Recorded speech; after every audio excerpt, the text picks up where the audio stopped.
Hello, hello. How's everybody doing today? Everyone assemble for the Thursday stream, which is not the last stream of the week, by the way. I'm going to be live on Sunday for a Challenger Cup. I don't know if I've said that already, but there is going to be a Sunday stream as well on the weekend. Fog Champion. Welcome everybody to part 2 of the sorting stream. And today we're actually going for longer, hopefully until we're finished. At least that's the plan. But it's going to be a long one today. Yeah.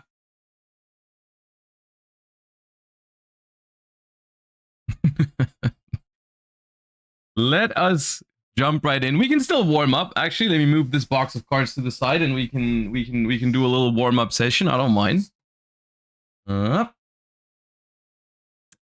doing good, Nilmi. Thank you. How are you?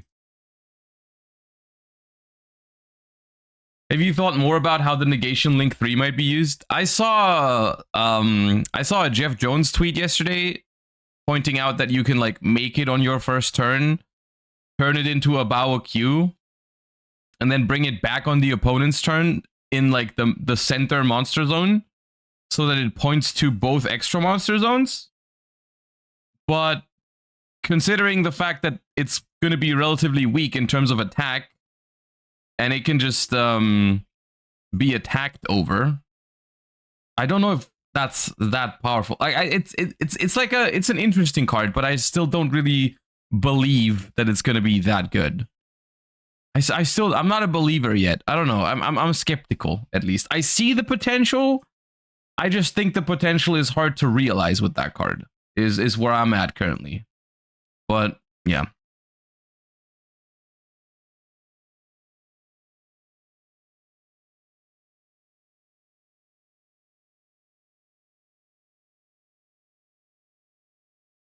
Virtual World. Lily? Yeah.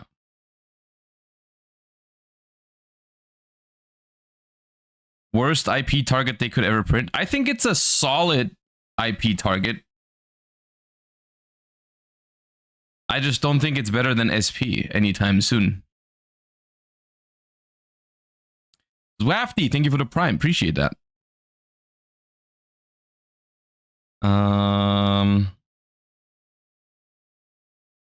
I have no idea what that's called.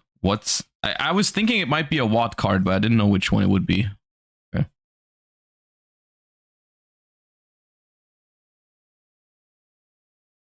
Radiant Mirror Force. Yeah.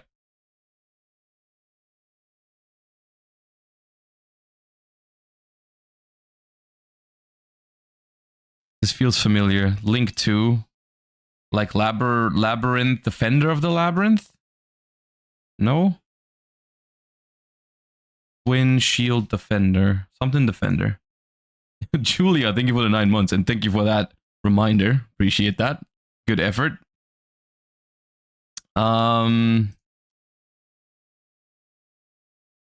Pineapple Blast.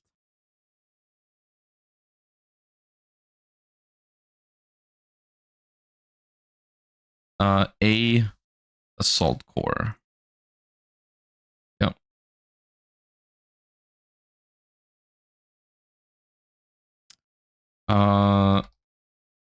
No.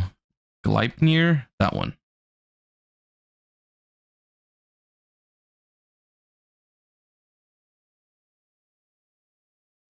Cybers.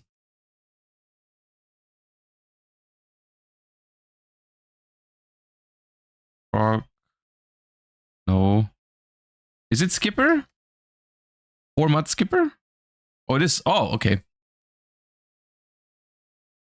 I thought it was the little... Isn't there a Cybers Frog? What is that called? That's what I was looking for. That's Lyrlusk Bird Sanctuary. The continuous spell.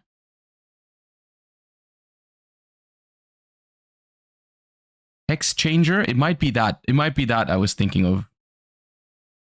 Oh no, not a Symphonic.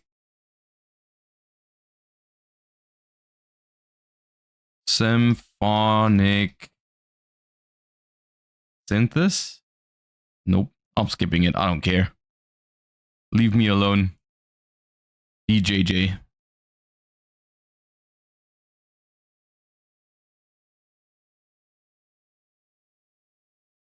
Is that sales ban? It is sales ban.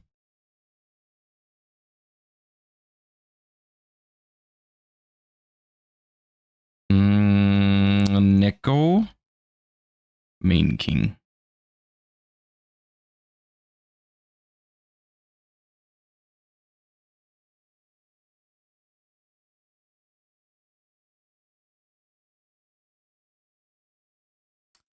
No idea what that's called. Butterfly.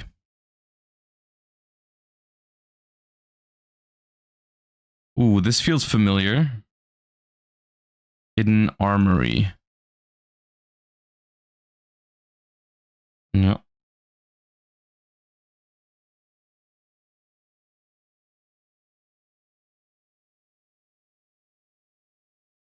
Space Insulator, I think. Yeah, the link too.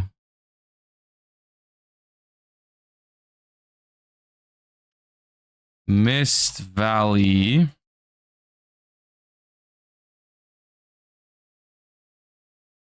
Soldier? No. Oh, it's a Dragoonity. Militum. Okay.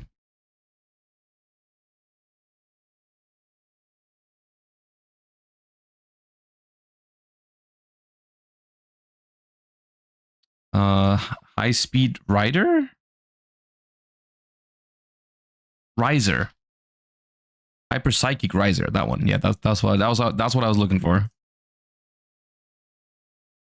Is the Floodgate one, right? It's like, what was it? It's like 2400 and everything that's smaller than it can't activate or something. It's actually not a bad card. Doom. Limit Doom. Dude, I'm skipping it. I don't know what it is. Over Doom line.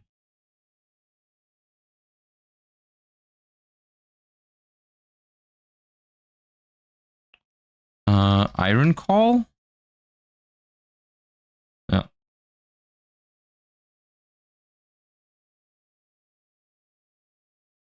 Oh, not the Ancient Warriors, man. Ancient Warriors. Ancient Warriors Saga. 3 visits. Let's go.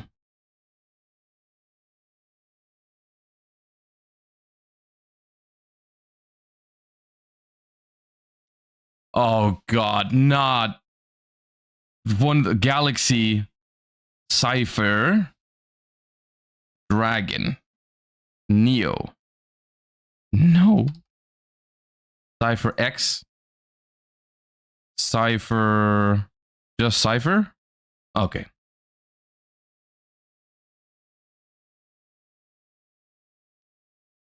Constellar. But which one? Constellar, maybe Pollux? Oh, it was Pollux. Okay, nice.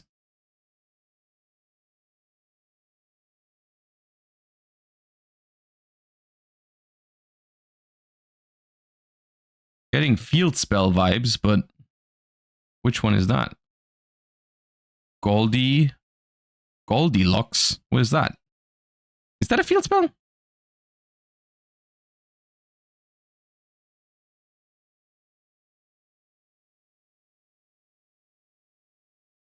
Who are you?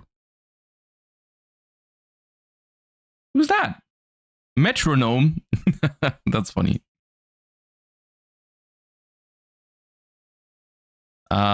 Crusadia, World Legacy. I think it's a spell trap. I don't know what it's called. Vanguard. Oh, that's the field spell, right? Isn't that the field spell?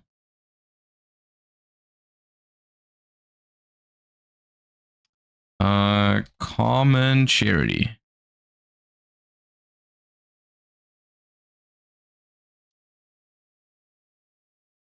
Oh, the field spell's revival. Okay, my bad. I have seen this before, I think. Is that Infernity Pawn? It is Infernity Pawn.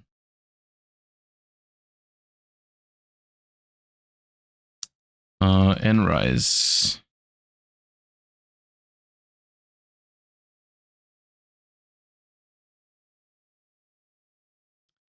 Fire Fist, probably. But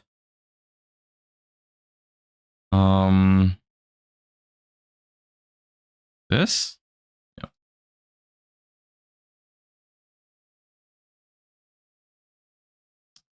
Helios.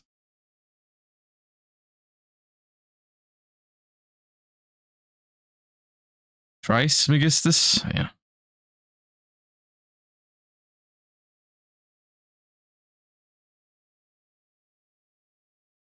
I don't think I'll know this one. Yep, no idea. Overlay capture.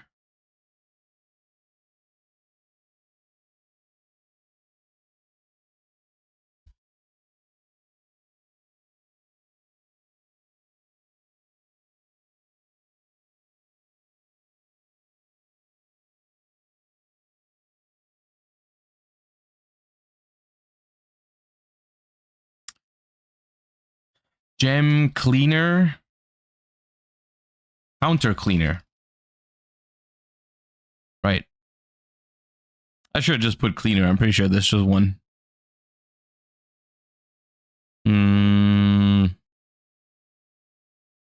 Morphtronic.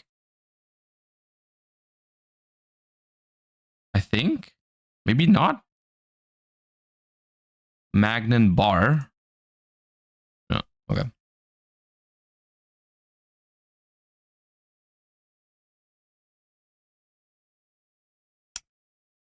Puppet. No, doll of the mice. Malice doll of. Is it that? Yeah. Okay.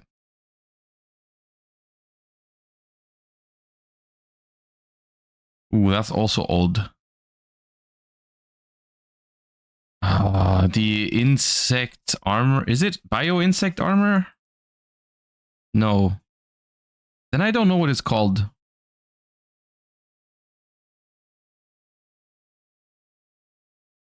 Oh god, it was. Oh my god, that was just the other one. It was right there. It was right there. I lost all confidence after it wasn't the other one.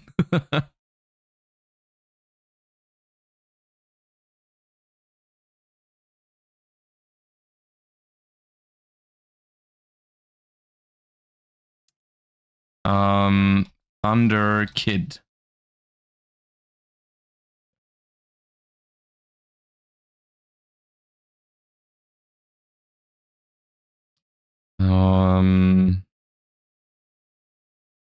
Scale. Sarsaraph. Stage, then. I've seen it in Duel Links like semi-recently, like a couple months ago, but they played that in Duel Links. This is Salamangrate? No.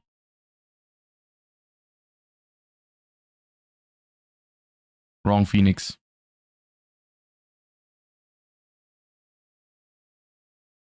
Ooh. I've definitely seen this card. It's the little the Lich Dragon thingy. Is it Drago Lich? Night Drago Lich, yeah.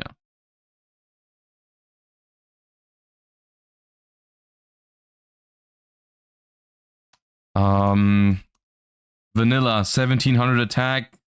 Little ninja guy. Master Kionchi, yeah.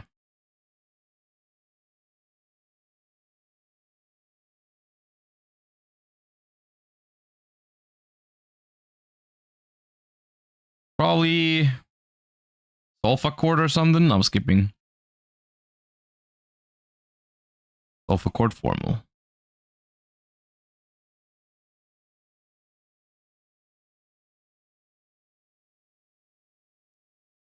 Sprocket.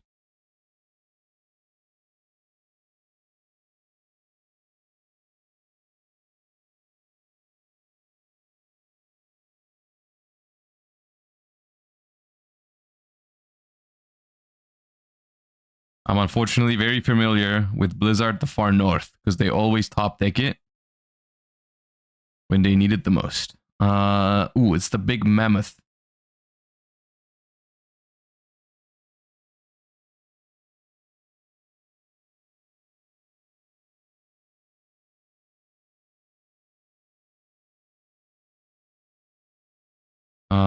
Is that Frost?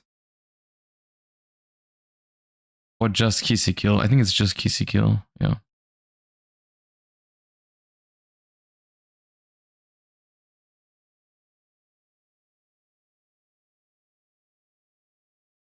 I've seen this card. It's like some sub-tier, but I don't know which one. Succession. All right.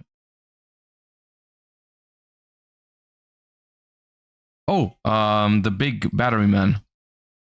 Industrial strength. I love that card, man. I liked the battery man deck back in the day. It was never good, but I played it.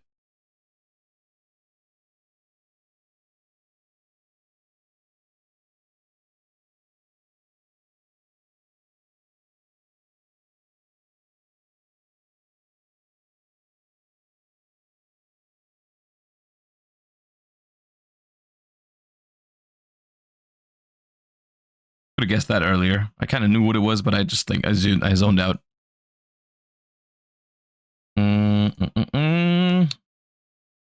Another Kwakimeru card, I think, but I don't know what this one's called. Kwakimeru spell traps are the worst because it's all like core something, core blast, core explosion, core luster, whatever. All right, 863 is pretty good.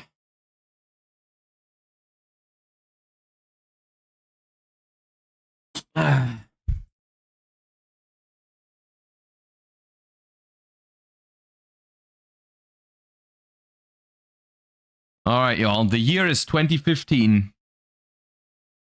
The year is 2015, and we're looking for a high-level monster with low stats. Have you ever gotten over 1k? Like 2 or 3 times. It's pretty difficult, but we have done it. This one was annoying. Oh no. High level, low stats, 2015.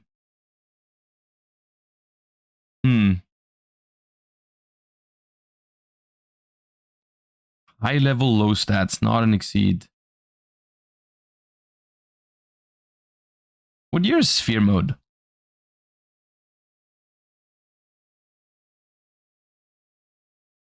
Imagine though. Imagine. Imagine if it was that. Well,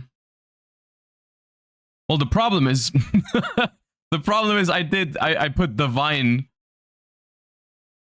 and that didn't give me much info otherwise. So, but still, one of the desk bots. Oh yeah, but it's not just an effect monster. But desk bots, they have pendulum, right? Oh, okay, it was just desk bot 5. All right, yeah. It would have been cooler if it was Sphere Mode, but it was desk bot 5. All right, cool. Cool. All right. And with that warm-up out of the way, let's get into what we're doing today, because today is going to be a long stream. I don't know exactly how long. The limit is about 9 p.m. Because then I have a recording off stream.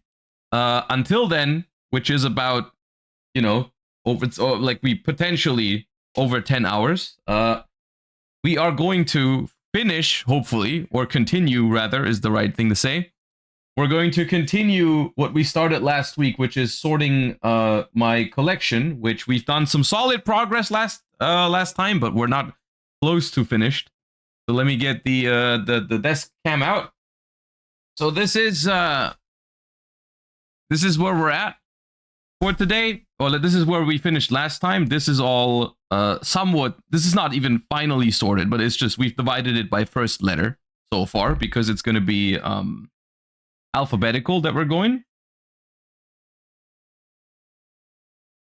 Samplox, thank you so much for the 25. I appreciate that so much. All right. So the plan for today, the plan for today basically is we're gonna have a chill stream, and I have asked people on Discord, which if you haven't joined the Discord server, you can go !Discord and join.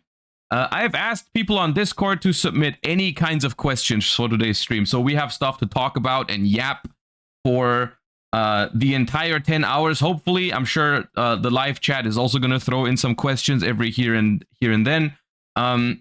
But basically, we're going to talk about all things Yu-Gi-Oh related. You know, people ask Master Duel questions, TCG questions, completely off-topic questions, all kinds of things, because we have a long time to go through, I'm pretty sure. So, yeah, that is going to be fun and chill, and feel free to add questions. Either you can, you can obviously ask in chat. I'll try to read chat as much as I can, as well as you can also just add more questions in the Discord. There's a special channel for it. It's called QnA sorting stream. So if you join the Discord, you can also just drop your questions there.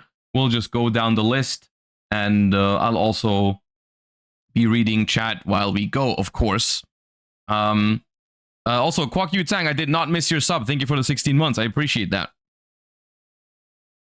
So that is what we're going to do today. First things first, I have to... So basically, before we start with the questions, let me talk a little bit about what exactly I'm trying to do with my cards today.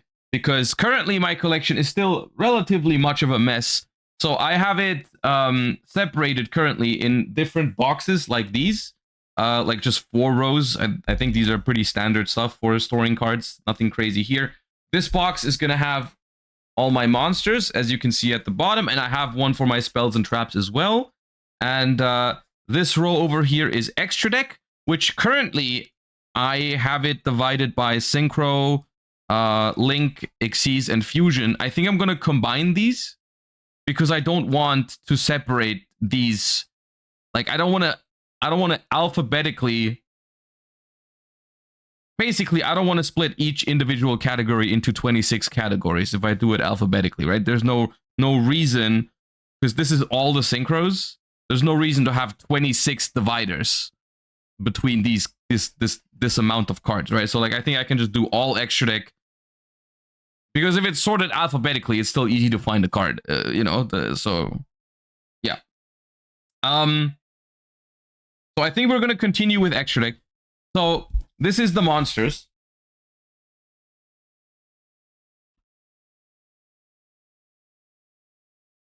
This is the box for spell traps, which I don't have that many spell traps apparently. So there's like I also have some of my sleeves in here that I'm like keeping. And then there is this side over here, which has a lot of cards that are not sorted in yet. So I still have to sort these in at some point, as well as I have a whole nother box that has a lot of unsorted stuff. So we're going to sort the stuff that I have kind of sorted. We're going to sort this alphabetically. And then we're going to go through the piles that I haven't sorted at all yet. And we're going to sort these into the system. That is my plan. At least. Yeah.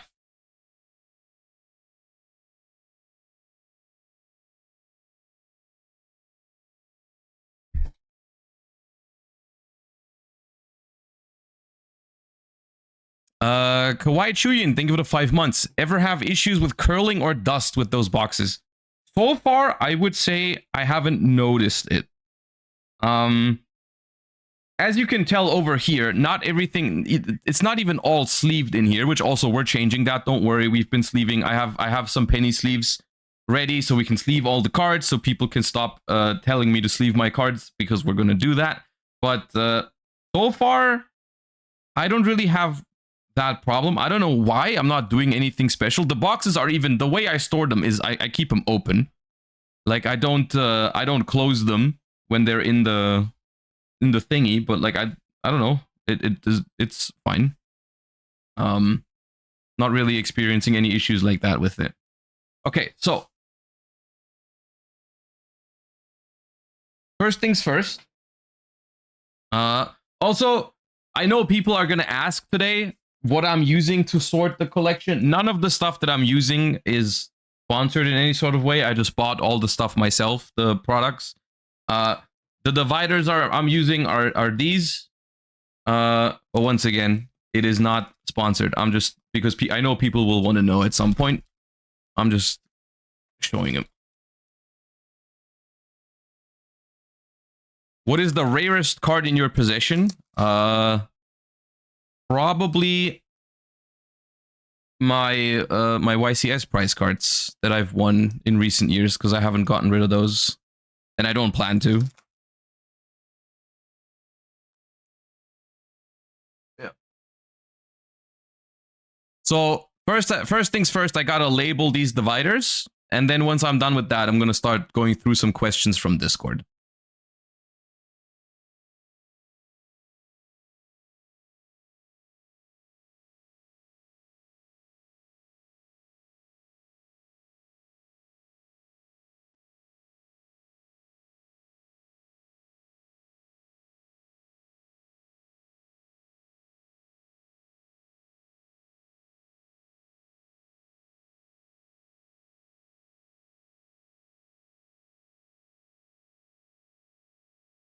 Did you see the new Link 3? I have seen it. You're referring to the one that like has the upwards arrows and is like it points three like, you know, and then you're like negating the stuff that it points to. I'm skeptical on how good it is. I think it is not that hard to out, but it's still a solid card.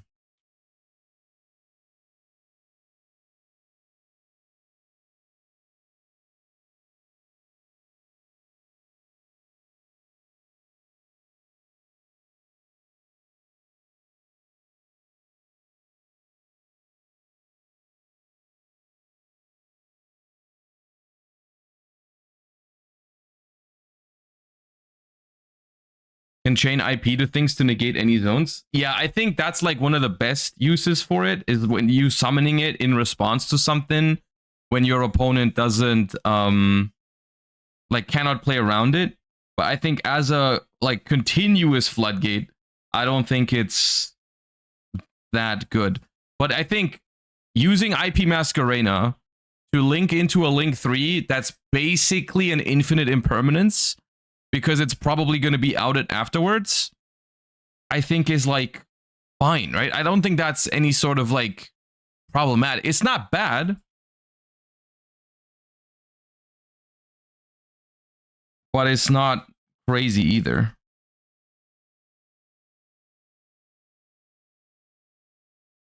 It's like usually I think that's going to be worse than an SP Lil Knight. Of course, SP Lil Knight is a very high bar to compare a card to, but when you're talking about SP, IP Masquerena, that's currently the best target for it.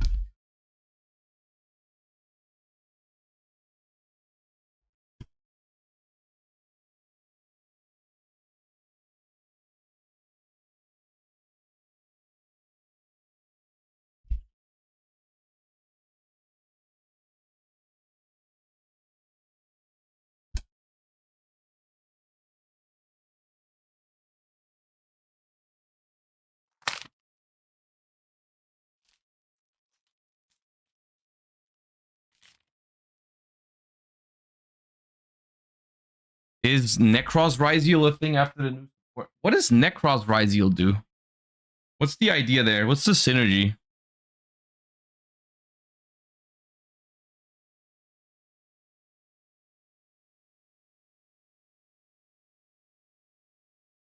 Okay.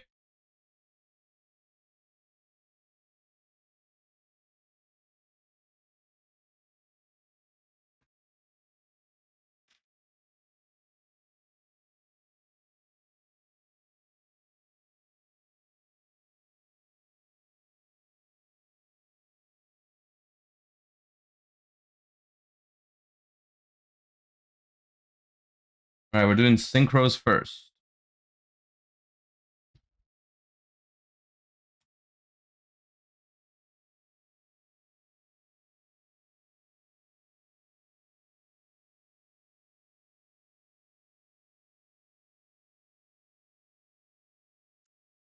Da, da, da, da. Yeah. All right, let me open the Discord server and go through some of the questions that you guys submitted. We're gonna do a little bit of a mix. I'll be answering Discord questions, and then I'll be answering some chat questions as well if I see a fun question in chat. Yeah, we're gonna do both. Where are my sleeves?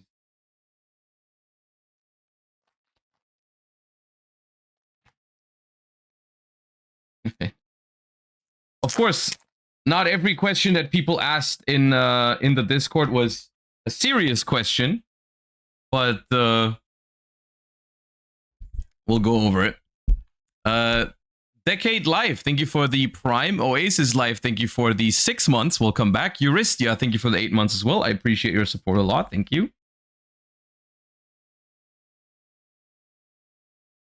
All right.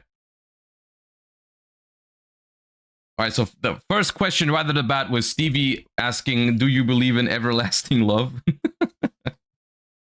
Which I don't know how to answer. So far, yes.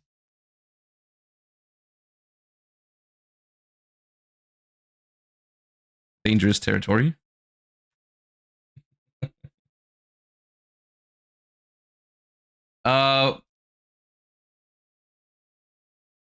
The Uncultured asks, what's your favorite game outside of Yu-Gi-Oh? Which is I don't know, it's not an easy one to answer for me because Yu-Gi-Oh does take up a very decent amount of my time, of course, so I don't really have one other game that I play a lot.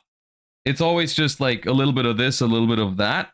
And I don't know, I think overall throughout my life it would be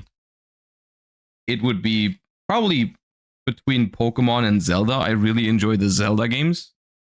But I've also always been a, Pokemon kid, essentially, where I would play all the Pokemon games. So it's probably between those. Yeah. Duh.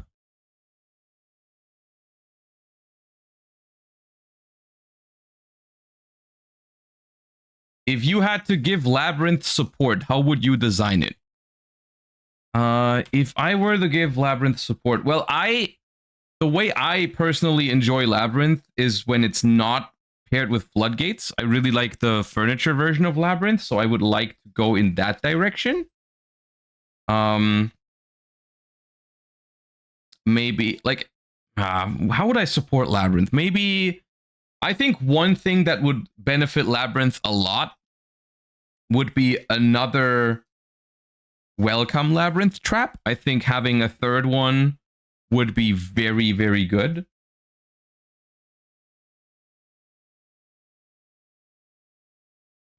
Actually, this other librarian into the Time Wizard.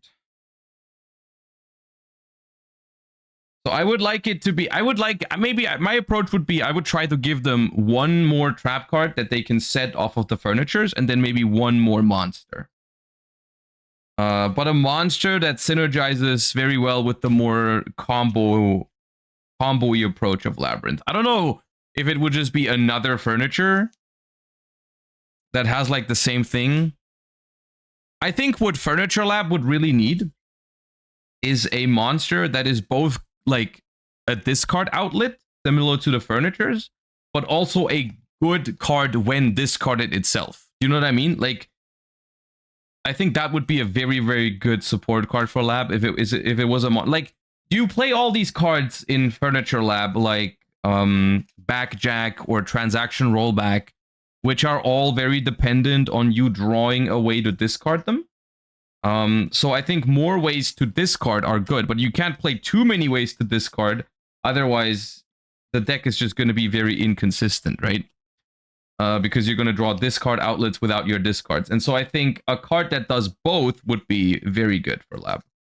Like, discard effect, but also good in the graveyard. Similar to furnitures, but I don't want to give them just another furniture. Because I think that'd be boring. isn't there a Labyrinth card that still needs to be printed, technically? There is still a card that's on some artworks, right? That we don't have yet. I don't know what it looks like right now off the top of my head, but I'm pretty sure there is such a card.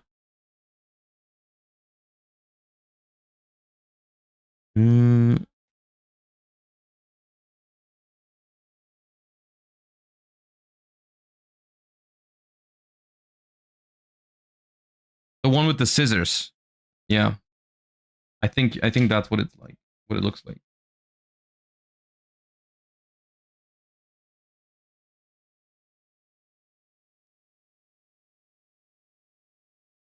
All right, next question. With it looking like some of the best decks in Alliance Inside format being Malice, Mermail, Mitsurugi, Memento, what are your thoughts on calling it microwave format? Because beep beep beep.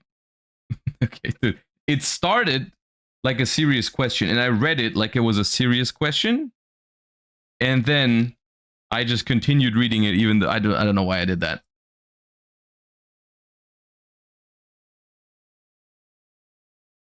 Like, I thought it was going to be a serious question, but then it just wasn't. Okay, well. Well. Yeah, you might be onto something. You might be onto something. Would you play Moki Moki Primite? I mean, if there was a real reason to do it, yeah. If there was a real reason to play Moki Moki and Primite, I think that would be hilarious, but I currently am not aware of any reasons.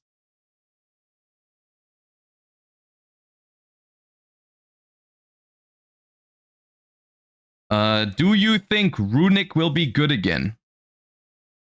It's a difficult question because it's hard for me to say, or like I guess it's an interesting thought experiment why Runic isn't playable right now, or like I mean it's not unplayable, but it's also like not good. Which is probably a combination of reasons. I mean, the Runic cards are relatively old in modern Yu-Gi-Oh sense, you know, like they are what is it, 3 years old now? 2022? Or was it 23? 22, right? Yeah, 3 years.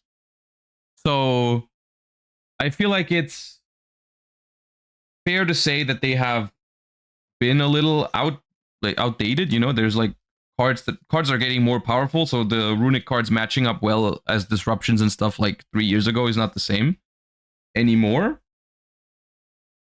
But there's still a world where the concept is good. So I think one of two things would need to happen. Either they'd have to print like a new Runic spell that is just like good, you know, it wouldn't have to be broken, but like one more that's good would be very nice. Maybe a new Runic fusion that does something good would be nice as well. Or they would have to print another deck that just synergizes with Runic really well. Like kind of like White Forest. White Forest was a pretty good, like, until White Forest came out, Runic was like struggling, and then when White Forest came out, there was a version that you could at least play, and it did perform decently well. So any archetype that like really has like some, probably tuners is the most realistic way. Like Synchro Runic is probably the best way to do it. A real continuous spell, that could be another thing. If they gave them a good target from Yunin. At the same time, I don't think that's relevant, like, too much. Because realistically, you don't want to summon Yunin. You usually want to summon Hugin anyways. But yeah.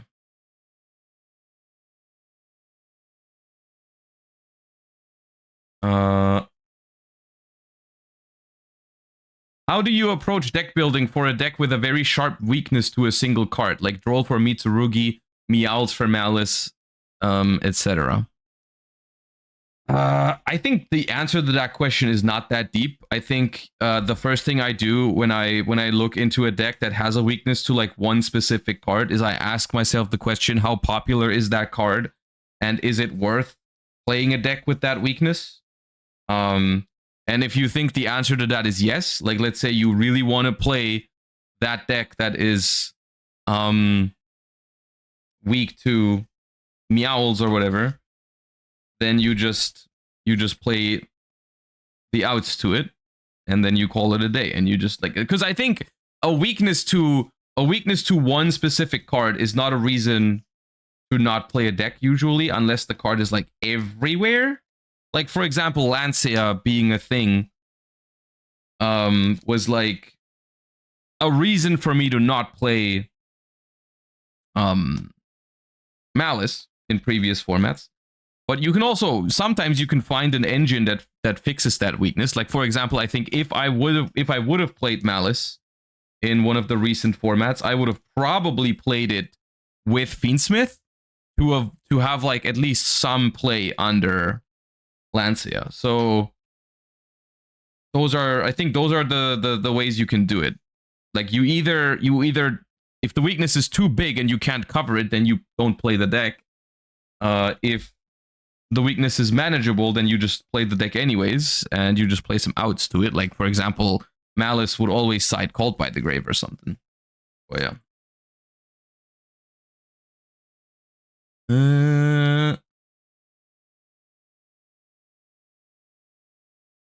Okay, I'm gonna skip some of the obvious meme questions, unless they're really funny, then I'll read them.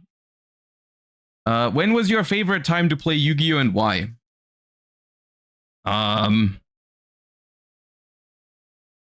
When was my favorite time to play Yu-Gi-Oh and why? I think that question is probably more about other things than actual Yu-Gi-Oh, because like my favorite time to play Yu-Gi-Oh was probably when I was a kid, simply because those were simpler times. I had infinite time to play Yu-Gi-Oh. I would like go to my locals like every day during like school break. What's the word? When you have a couple weeks off school, like holiday, whatever season. I don't know. I would go every day, and it was just it was phenomenal.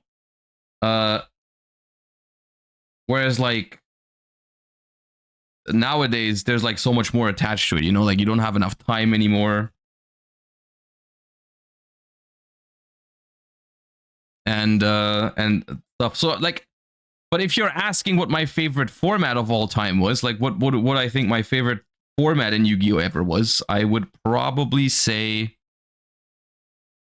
what's my favorite format of all time? I mean, I've answered this question a couple of times, and it's always been like I have a lot of formats I like. If I had to pick one, I'd probably pick Paleo.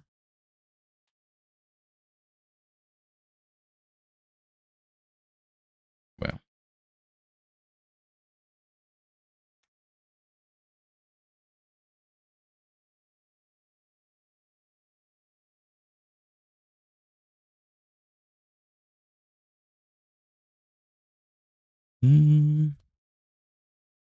why did Konami make the Mech Lord support so bad and gave up on it?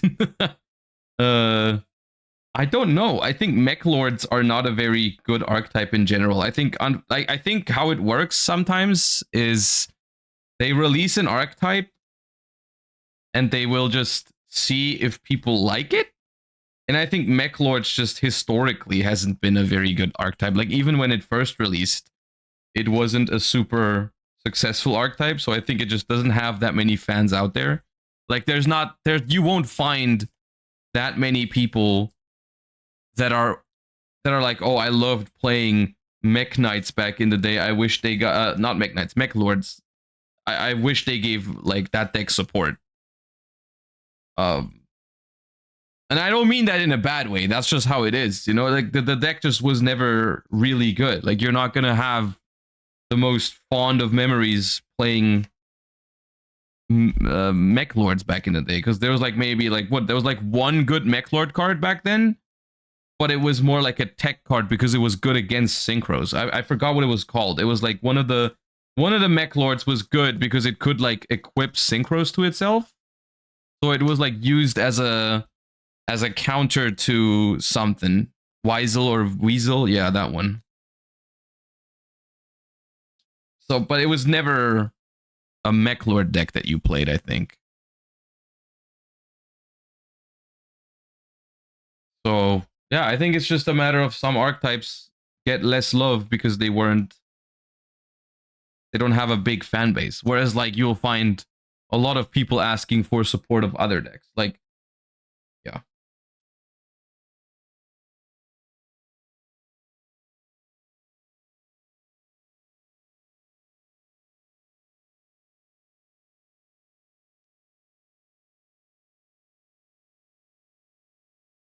Mm.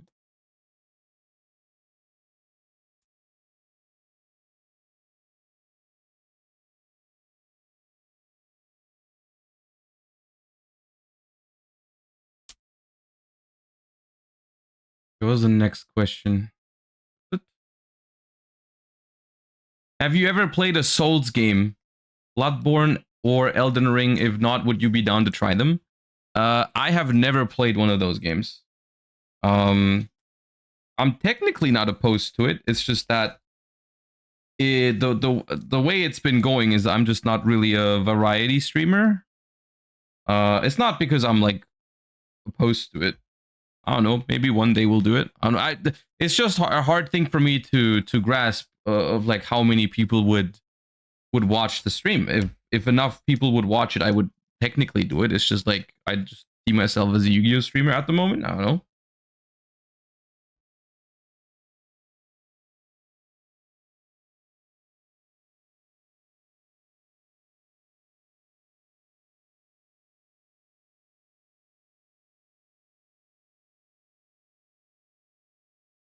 If it was like if it was a game that I would be really interested in, then I would probably just stream it. Like for example, I streamed one of the Pokemon games when it came out just because I wanted to play it anyways. It's not like I don't plan on playing Elden Ring off stream anytime soon. If that makes sense.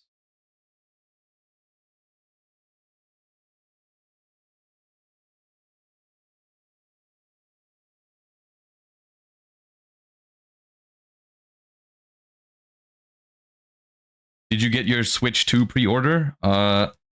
No, I don't know. I mean, I'm probably gonna get it eventually. I really like the Switch, but I don't know when. Like, I'm not really. I don't know if I need it like on release. You know, like I just get it from a YCS. You say that. Funnily enough, I've won a bunch of Switches in my time while it was a YCS prize, and I have the one I have is one that I bought because it was just like whenever I won a Switch, I didn't really want it, so I sold it. But then it was some game that came out that I really wanted to play. But then I didn't have a Switch, so I bought it. Oh yeah.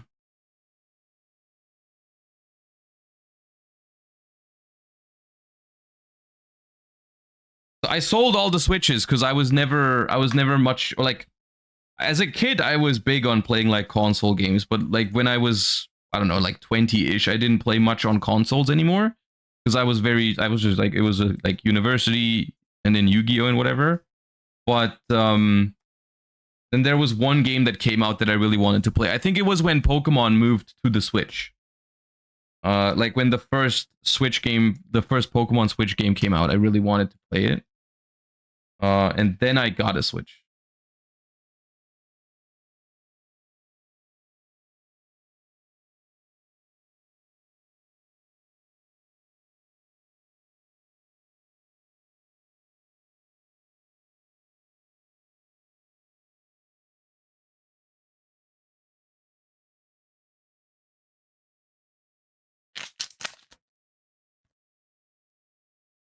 Is there a VOD of the stream where I played Pokemon? Dude, we played Scarlet and Violet on stream when it came out. Unfortunately, I think when that happened, I didn't have a VOD channel yet on YouTube, and I don't think Twitch saves the VODs for that long. I think Twitch only saves them for like 60 days or something, and it's definitely longer than that. So I don't think there is.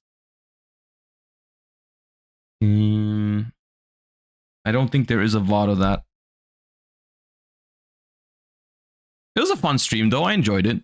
So it's like if there's ever a game that I want to play anyways, and people are like, yeah, we would watch that on stream, then I'm down to stream it.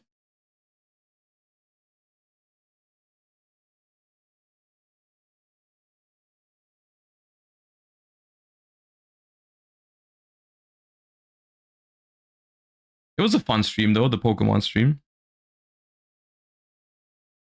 I took an entire weekend of it. I think it was like a 24-hour stream that we did when the game came out. It was fun.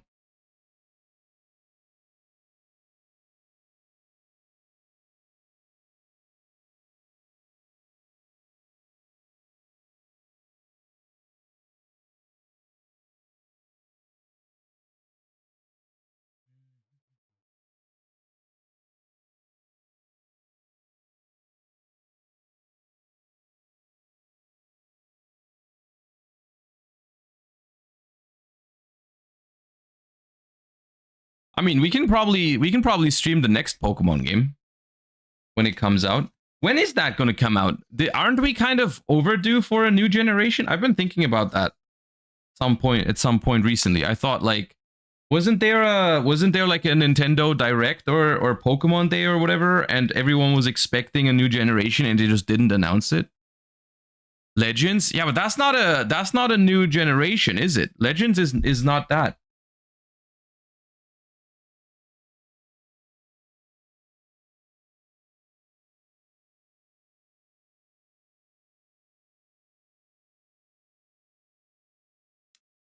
There is the VOD of you playing Pokemon. Oh, did we have a VOD channel already when that happened? Oh, well, maybe there is.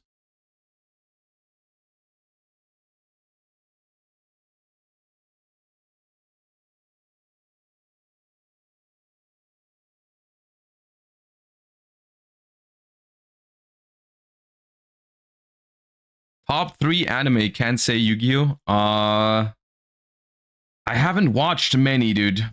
Like, top 3 might as well just be the 3 that I've watched. It's like, we're currently watching One Piece. What else have I even watched, dude? Digimon as a kid.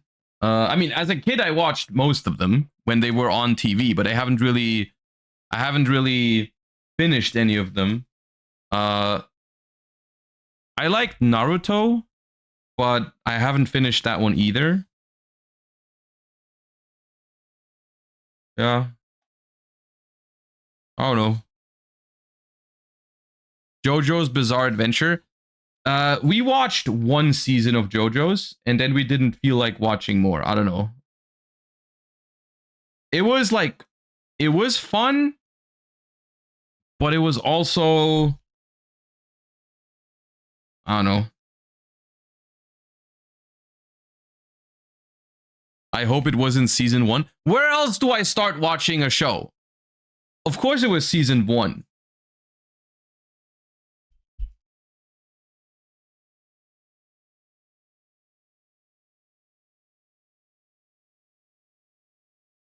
If your anime season 1 doesn't make me want to watch season 2, then oh well.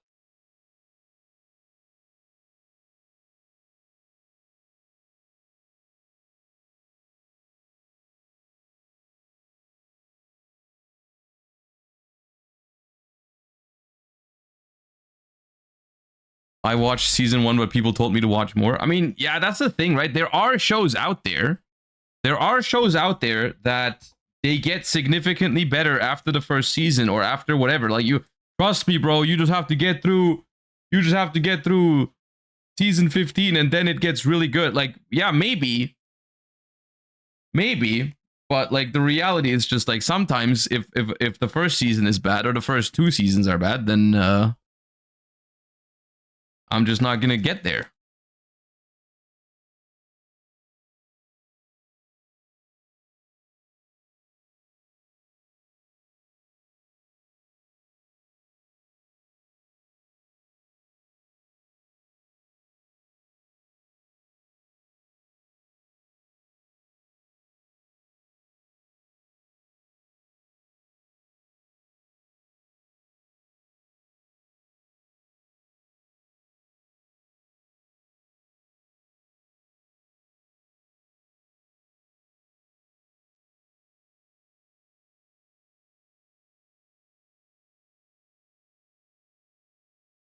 Top 3 movie, can't say Yu-Gi-Oh. Dude, I wouldn't have said Yu-Gi-Oh anyways, don't worry. My favorite movie is Lord of the Rings. I don't know if that counts as 3 movies, probably not. I really like what's the other one that I really like? I really like Shutter Island. And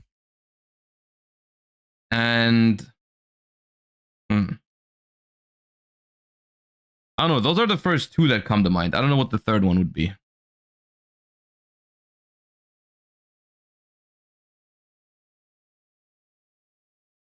Anything more recent? Ooh, I don't remember watching a really good movie recently. It's like we don't go to like the cinema super often, but we do go every once in a while. But I don't remember watching one that I thought was like insanely good recently. I don't know. What recent movies do you guys like? What's like a really good recent movie in your opinion?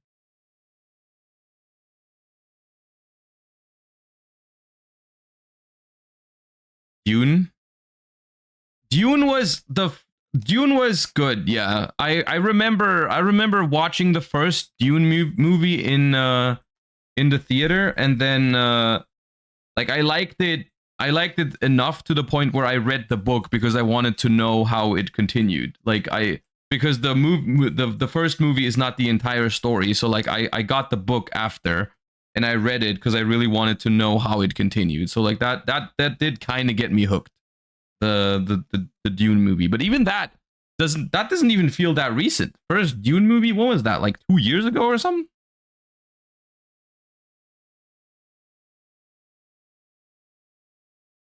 Maybe even longer.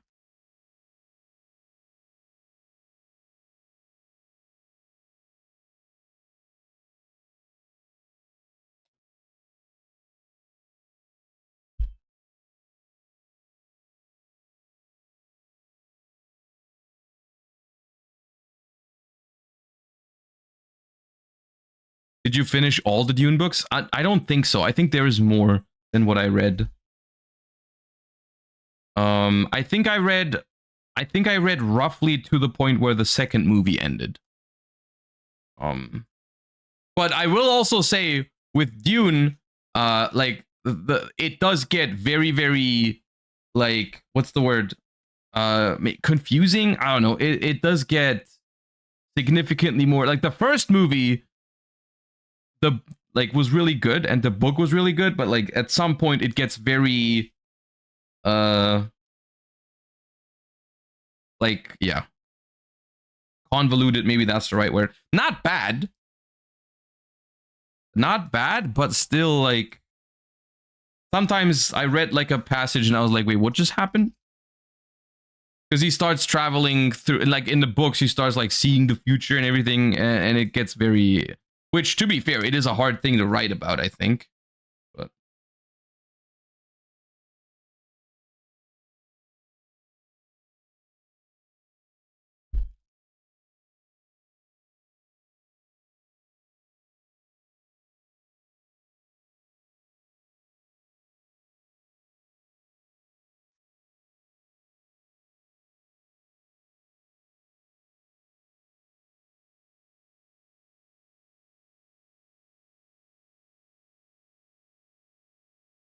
all right, next question.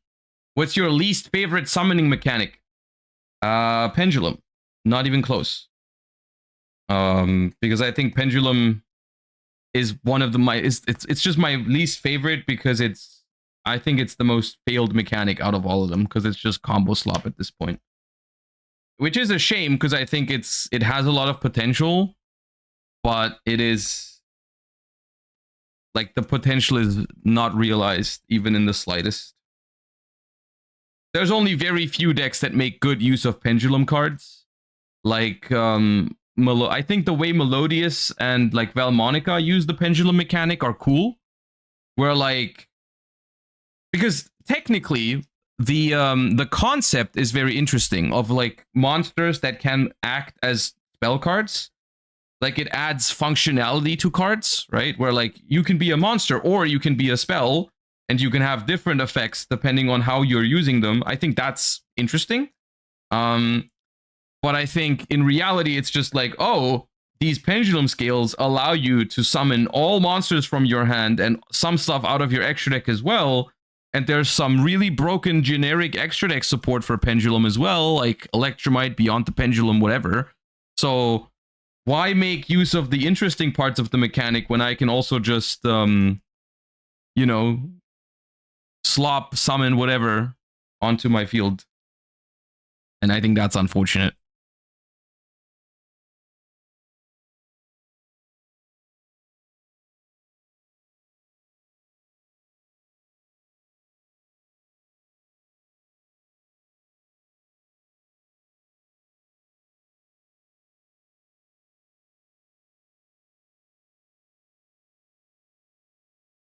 Which mechanic is the best designed?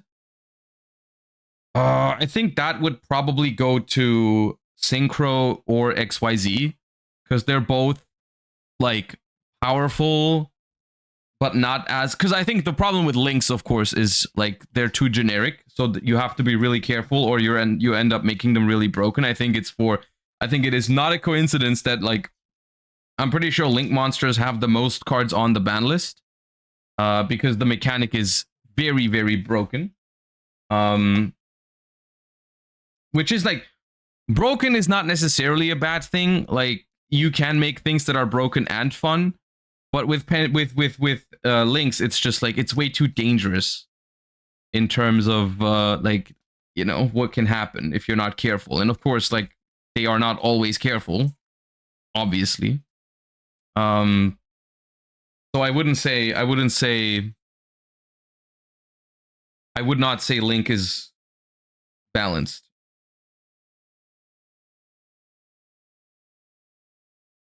Hold up. Someone just cheated the queue system by donating. Hold up. Let me see what you asked.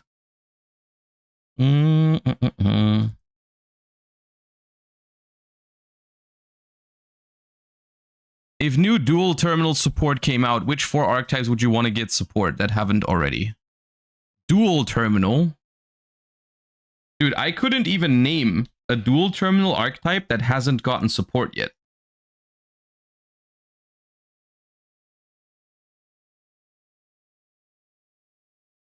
Give me some options. What are some dual terminal archetypes that don't have a support wave like in recent history? Gusto? I don't want Gusto.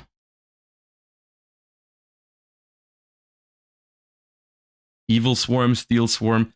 Dude, all of the things you're mentioning right now are decks that I don't want to get support. They're all, I think they've all not gotten support because people don't like them.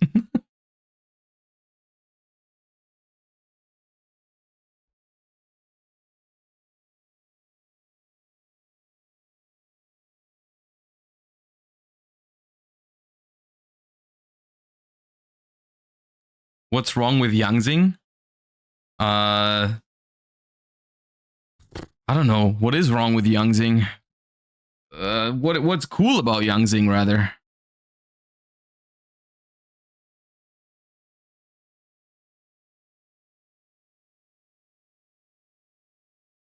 They miss timing. Yeah, they miss timing. They have Omni Negates. They have a very custom extra deck card in Denglong that's very hard to balance around.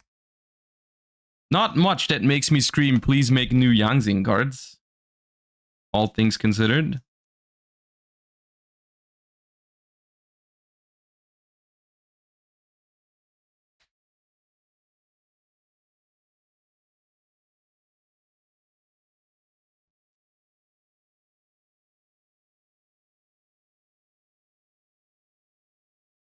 X-Saber? X-Sabers are cool. Is X-Saber a dual terminal archetype? I guess they are, yeah. Yeah, they are. Okay, X-Sabers. X-Sabers are cool. Yeah, I like X-Sabers.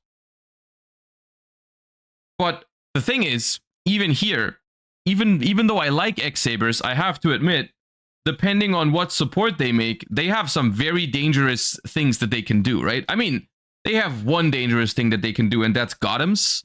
So if it's like, if you're not careful, they just end up hand looping you for 5, right? Like everything else in X Sabers is probably fine, but Gotems could be a problem.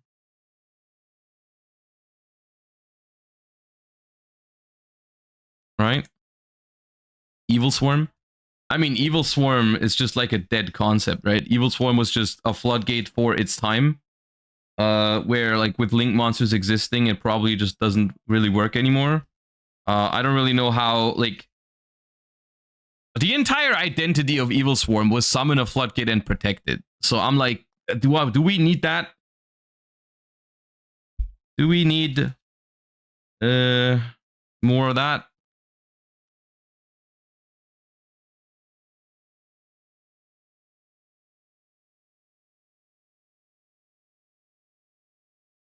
I don't think so. Duran Dema, thank you for the 23. I appreciate you. Also, Relapse Dota, thank you for the Prime. And Uncle Minza, thank you for the Prime as well.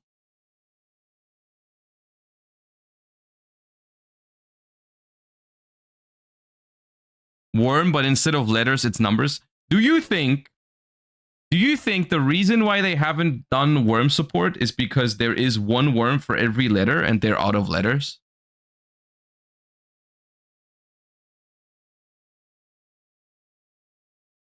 It could be.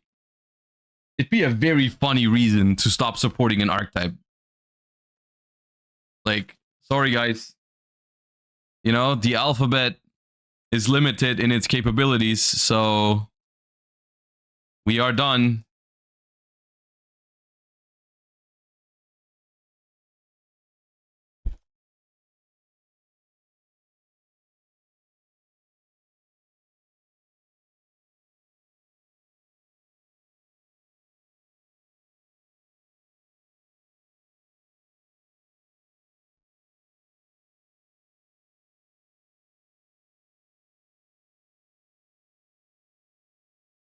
Yeah, in Germany they could make more.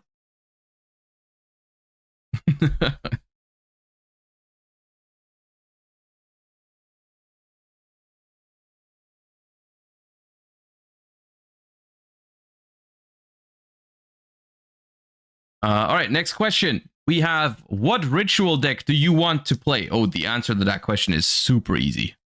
I am very much looking forward to the new Necros support, even though I think it is 100% copium based. Similar to how I feel about the new Dragon Ruler cards. I don't actually think they're going to be meta, but I want to play them. I really want to play the new Necros cards. They seem incredibly fun. I also want to play the new Dragon Ruler cards because they seem incredibly fun. I don't need to win like a YCS with them, but I'm still gonna try them at some point. Make a deck, go to locals, play it. It's gonna be great. And the new Necros cards, same thing.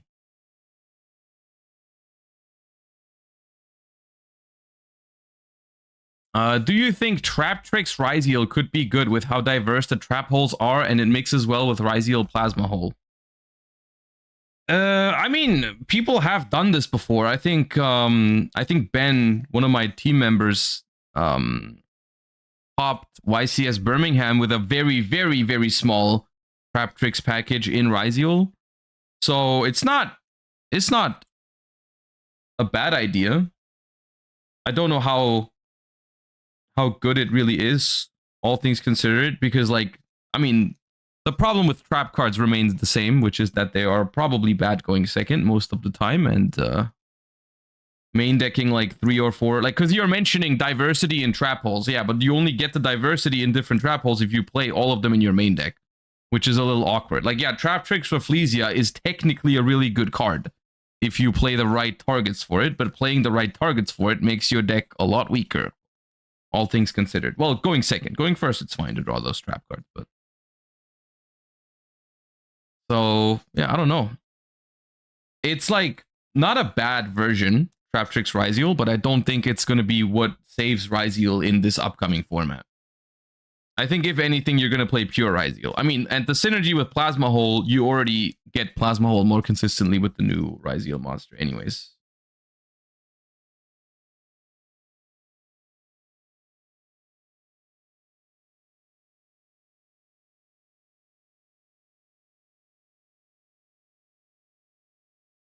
Can there ever be runic support? What do you mean? Can there ever be runic support? I think runic is unlikely to get support anytime soon because I understand that I am in the minority here of people that want runic support, which is fair enough. I understand it. Like I understand that people dislike runic because it does have all those synergies with the stun decks.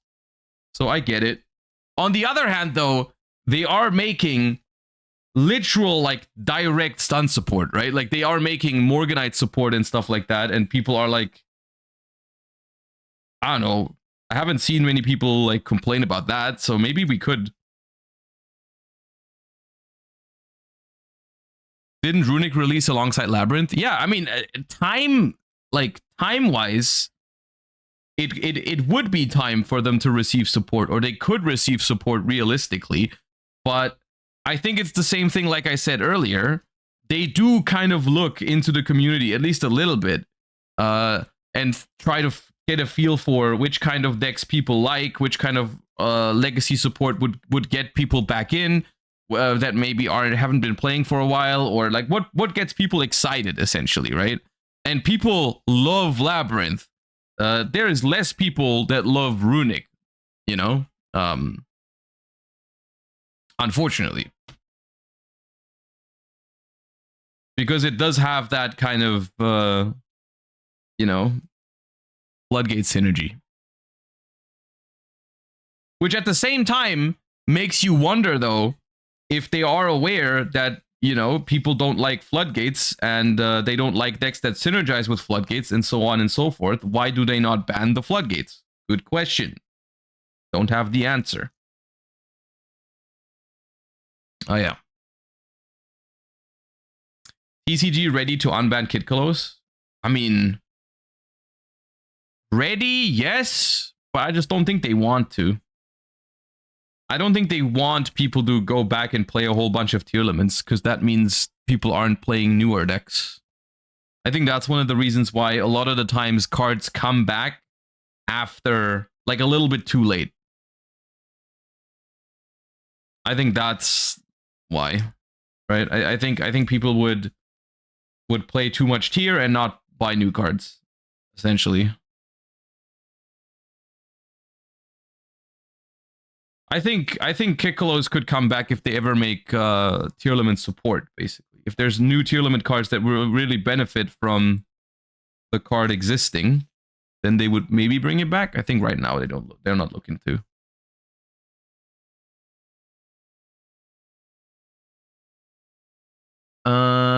What do you think of double magical arm bind as a rollback target? Okay, hold up. I gotta look that up.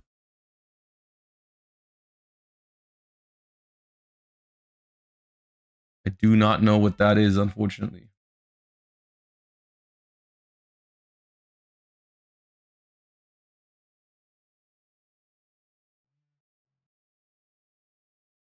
Double magical arm bind Yu-Gi-Oh.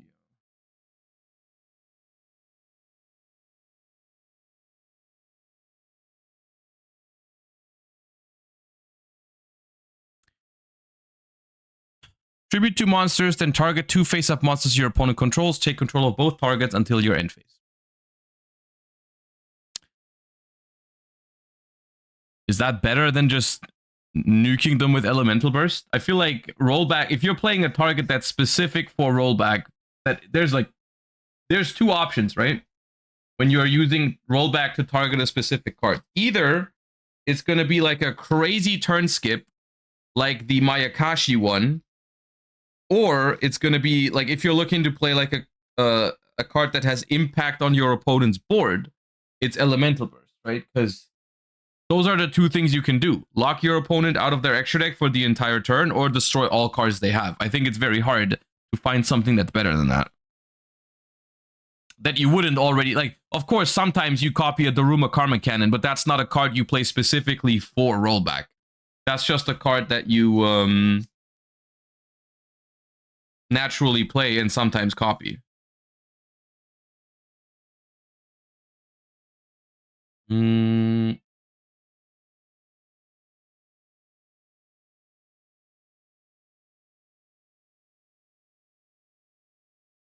Do you think playing Bestial's next format is still good?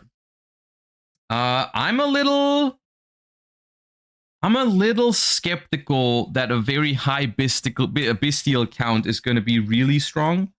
Like, I think some Bestials are probably warranted. Like, I think maybe a lot of decks are going to play the one Druis Worm, the one Magnamute if they have room for it. Overall, I think Bestials are not that good against Malice, even though sometimes you can probably hit like if they go for Splash Mage now. So I've heard that some lines go for Splash Mage now, so that would be a good thing to. I mean, even then, sometimes they Splash Mage a Malice name that hasn't been summoned yet. So if you Bestial that, they can still use it. But for the most part, I think Bestials are only okay against Malice at best, unless they play Fiendsmith, in which case then they become solid. But even then, I think the problem with Bestials against Fiendsmith, and I've noticed this in Master Duel as well during Snake Eye format, is that when your opponent's deck is only using like the Fiendsmith as a secondary engine, using a Bestial for it seems kind of disappointing a lot of the times, because it's like it's a hand trap that from the get-go can only deal with your opponent's plan B. You know what I mean? It's good to use a Bestial on the Fiendsmith cards. It definitely is. But when Fiendsmith is the plan B anyways, it doesn't feel that impactful to Bestial him. So, like, let's say your opponent is playing Fiendsmith Malice, right? You're gonna find uses for the Bestial. Like, they're gonna be good cards at some point, but you're never dealing with the Malice portion of the combo, which is probably what you really care about. So, I don't know. And I don't really think that the pure Fiendsmith deck is going to be a huge meta contender to the point where you're like, yeah, I gotta have Bestials for that. But they're still fine next format.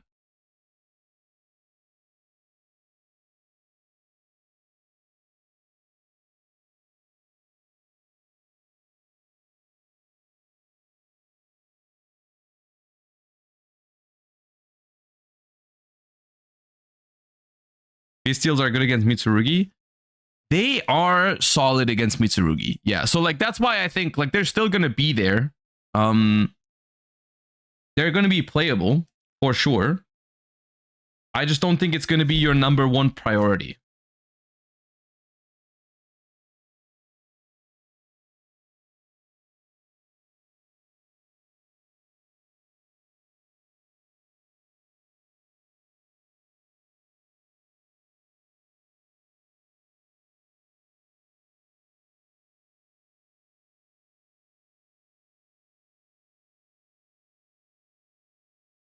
Did you read Dune in English or German? I read it in German.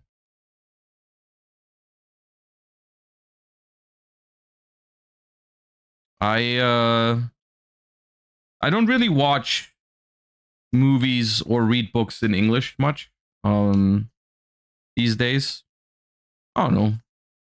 But it's not really like there's no deep reason to it. I just don't really care too much about it, and it's easier to get your hands on German stuff in Germany. What I do.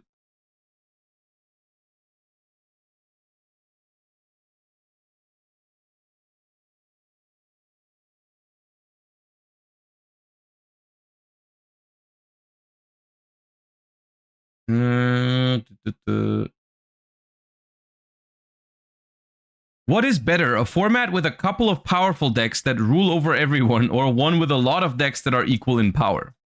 It's an interesting question that people have been asking basically in Yu-Gi-Oh! And other card games forever. The reality, I think, is everyone has a different opinion on this sort of question, where some people really value like deck diversity. Like for a lot of people, that's like one of the main indicators for whether a game is healthy, when like there's a lot of different decks you can play, which on a fundamental level I think is a good indicator. Like I think if in terms of game balancing, it is healthier if there's a lot of decks you can potentially play. Like I think that's a fair thing to look at when you look for game balance. But game balance, of course, is not the only thing that people care about when it's about like playing Yu-Gi-Oh. For example, another thing, a disadvantage of having a lot of different decks in the format is that you can prepare better for a tournament if you know exactly what you're going to face. Like if you're going to a tournament and it's like Tearlament and Sprite format, you're like, all right, I gotta know what to do against Tearlament, I gotta know what to do against Sprite, and maybe there's like 2 or 3 rogue decks that I gotta be familiar with. Other than that, it's fine. You know, like there's not much else I need to consider. So I can build my deck, I can build my side deck properly for that format. If there's like 10 different decks in the format, then it's a different story sometimes. But like generally, I think for me the sweet spot is if there's like, let's say 4 to 5 decks that are pretty strong. I think that's where I like it. I get tired pretty quickly of formats that are just one deck. Like for example, Tearlament format. Even though I fully recognize that Tearlament format was very skillful and a very good format overall, I still get bored by it. You know, like it's still eventually it gets boring when it's only one deck all the time. At least to me personally. So I kind of get it. But I think the even more important part to me personally is whether I like the decks that are popular or not. Like if there's, I can live with a format that has like one deck or multiple decks, but like few that I really like. Like for example, Dragon Rulers was a format that I really loved because it just had it had a deck that I really liked in Dragon Rulers. So I never had an issue going to a tournament during Dragon Ruler format, because it was also, the format kind of evolved during Dragon Ruler format. Like people would find new tech cards and there was a couple of rogue decks and so on and so forth. And so like I really enjoyed all the YCSs during Dragon Ruler format, which is a completely different story if you're not a fan of the decks that are popular. Like if I didn't like Spiral format, for example, when Spiral was basically tier 0, I hated that deck. I hated the mirror match. And so that was not enjoyable for me at all. And other example, like there can also be formats with a lot of decks that I think are really good, and there's also formats with a lot of different decks that I think are bad. If all of the decks are not fun, essentially, or like not fun to play against. One example for me that I always bring up in this discussion is 2022 national format, which had a lot of different decks, so it was a very diverse format. But a lot of them I didn't like. Like that format was like Fluwanderees, Sword Soul, which in like Sword Soul at its core was a healthy deck, but the goal of Sword Soul in that format was to just draw a bunch of floodgates after siding. Like for every single matchup, there was like infinitely broken floodgates, like D-Barrier or Anti-Spell or whatever. And so that was like Sword Soul just played all of them. Then there was a bunch of adventure piles that tried to like just lock you with Scythe, because that was still legal. Branded was like arguably probably the coolest deck in the format. Like looking back at it, I kind of hoped I kind of wanted to play Branded, or I should have played Branded. At the same time, Branded was frustrating to play because everyone had D-Barrier, everyone played Ash. And so I don't know. It was just a format where every single deck, even though there was a lot of different options, every single deck had its own things that I didn't like about it. And so I was like not happy with that format. So yeah, I think deck diversity is something that, you know, some people really value, some people don't really care about it. I think it's only an indicator. It's not like a guarantee for a good format. Generally, I think my sweet spot, like I said, 4 to 5 decks, I think is, or 3 to 5, I think is good.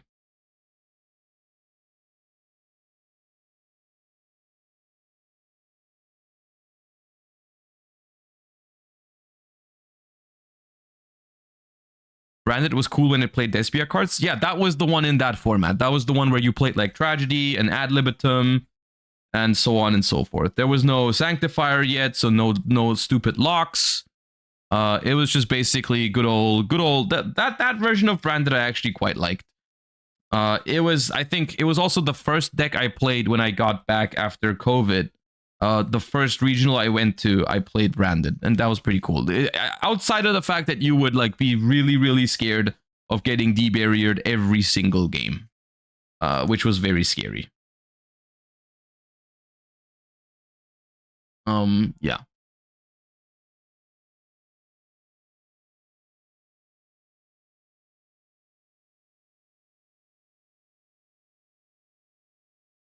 How can you improve at Yu-Gi-Oh? I'm getting some local tops and good results, but the bigger events, I just fumble with nerves, misplays, and overall bad decision making. Is there any advice other than just get better? I mean, I think you've made some good first steps already, where you've identified some of your problems. Where it obviously seems to be nerves, because you seem to play fine at smaller tournaments, but you have problems with nerves when you go to bigger tournaments, which. I am not entirely sure what the solution is to nerves. I think that is something that's very personal, that different people react differently to these situations. And I myself have not really done anything in particular to get better with it. And I still feel nerves when I go to tournaments. It's just that I think I probably deal with it better than most people because I've been doing it for so long, so you kind of get used to it. I think that's the only thing you can do is just don't give up, keep doing it, and eventually, once you go to your, I'm sure once you go to your 10th regional, it's not going to feel the same way. Like, you're not going to feel the same amount of nerves as you are on your first regional, you know what I mean?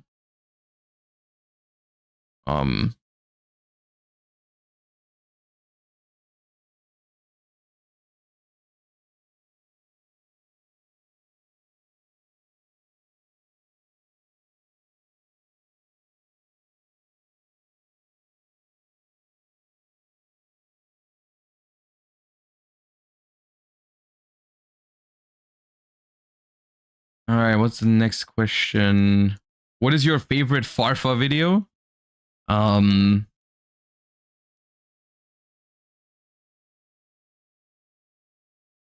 don't know. I can't name many Farfa videos. I like meme reviews. I watch meme reviews every once in a while.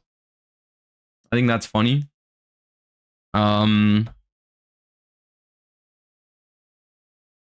I'll go with that. My favorite Farfa clip. My favorite Farfa clip is the one where there was like, I think it's basically I think there was a ban list that came out, and I think it was a pretty bad ban list. I don't remember exactly what was on it, but it was like kind of like a nothing burger of a ban list. I don't remember which one it was. And it happened during the Pokemon stream that we talked about earlier. It was like a weekend where I made a 24-hour stream playing a new Pokemon game, and the ban list came out. And so, of course, like Farfa went live, and I switched from Pokemon to ban list reaction.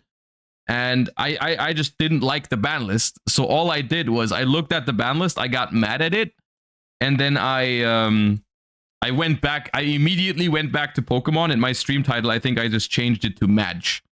And that was it. And then we just played Pokemon. But now we were also mad. And then it's just Farfa. I think he wanted to see my reaction to the ban list, or someone in his chat just said, yeah, Josh is playing Pokemon while the ban list just dropped, and he just laughed his ass off at it. Because he went to my stream and I was just running around like the Pokemon open world thingy, and I like that clip a lot. It's very fun.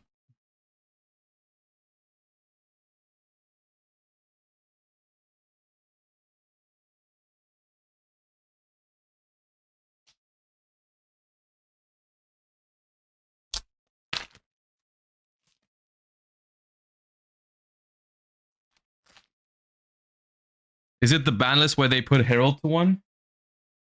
I mean, it must have been like, I think, when did Scarlet and Violet come out? Because I'm pretty sure it was Scarlet and Violet. So it must have been like 2022?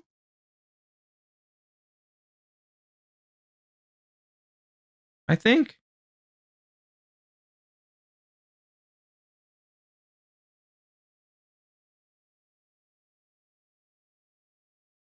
I don't know what the reason was why I didn't like the ban list, but I just remember not liking it. December 2022. Okay, someone find that ban list and tell me what happened on it, because I'm pretty sure I was mad about something that happened and I don't remember what it was.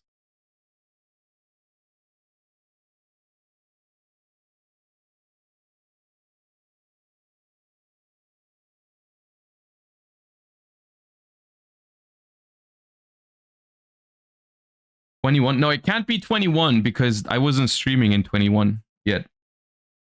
Cannot be 21.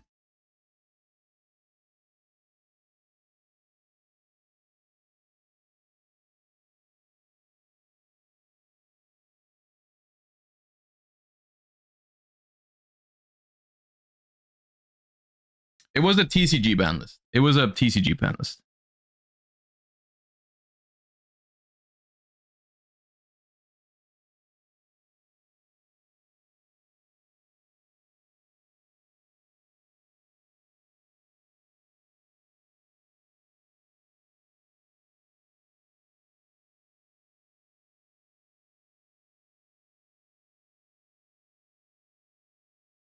Dimensional Fissure and Cosmos to 3. Was it this one?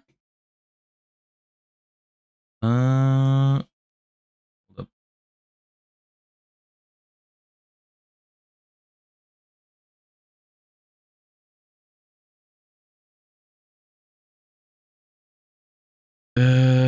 Ban Curious, ban Mystic Mine. No, but I wouldn't be mad about this ban list, right? Because it's like, or was it maybe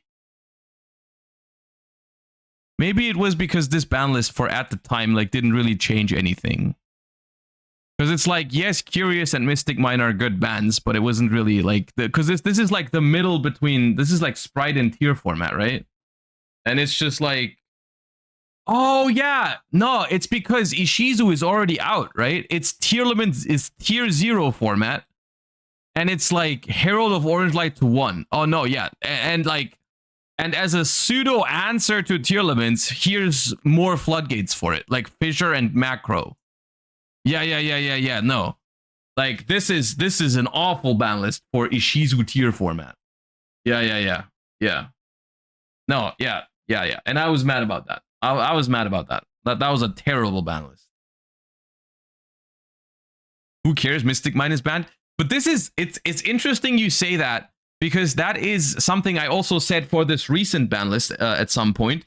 Because looking at this ban list now, there is still some stuff on here that's really important for Yu-Gi-Oh! In the long run, like Mystic Mine and Curious being banned, right? And so, this is something that I really like about this recent ban list, is because even though I don't think this ban list is going to save us from like Malice combo format that's about to happen, it still has some very important changes on it that we're gonna that are gonna be good for Yu-Gi-Oh! In the long run. Like Ishizu tier format, of course, like this didn't do anything to Ishizu tier, so Ishizu tier was still tier 0 and crazy. But today that doesn't really matter anymore, right? That mattered 3 years ago, but today Ishizu tier is dead and these changes still remain good. Basically, right? But yeah.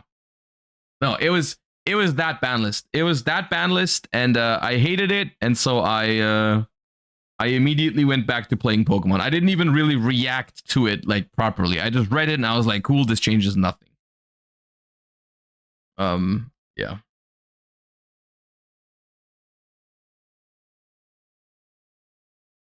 Watch the clip again, it's still funny. Hold up.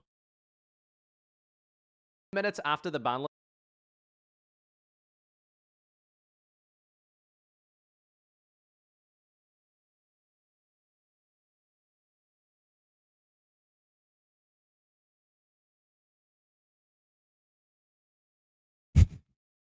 10 minutes after the ban list and Josh already solved the format. Pokemon Scarlet Vi. Is he actually streaming Pokemon? There's no way. This guy saw the ban list and then just dipped to play Pokemon.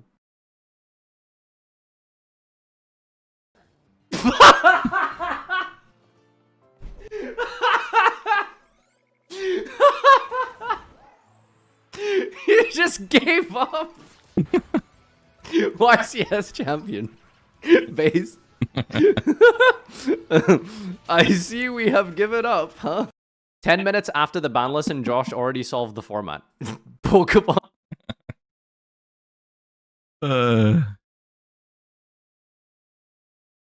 Dude, I was mad.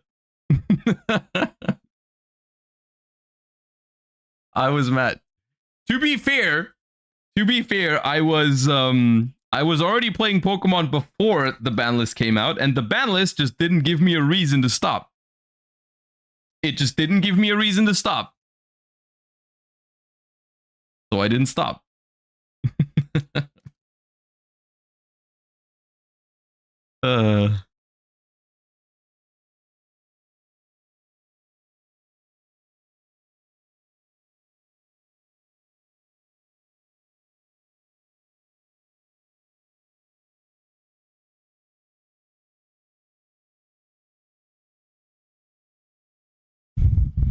What do you think Master Duel could improve as game design? Oh, dude, that is a... You're opening a big can of worms. I think Master Duel is a great game visually.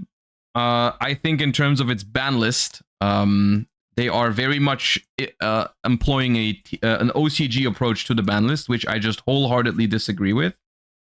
So the real answer is, balancing wise, I think a lot.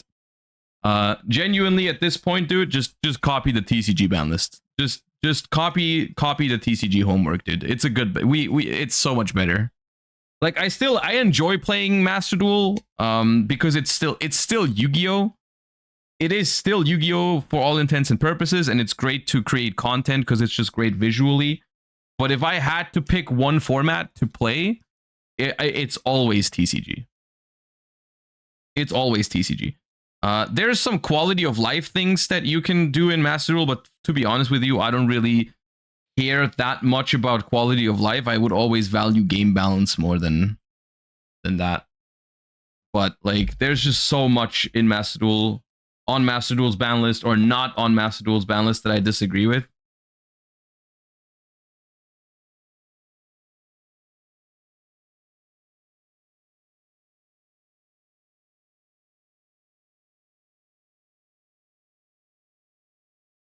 It's insane how many gripes I have with TCG balance. Like, no, TCG balance is not perfect. There's cards in the format that I disagree with. There's cards that I want banned. There's cards that I want back and all that. But whenever you play Master Duel, it just puts it into such a huge perspective. Like, you're like, oh my god, this is what it could be.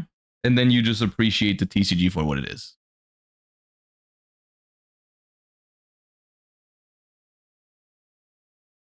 I can't play my deck in TCG, so that means your deck either is bad in Master Duel 2 or it should not be legal. Tell me your deck and I'll tell you which of the two it is.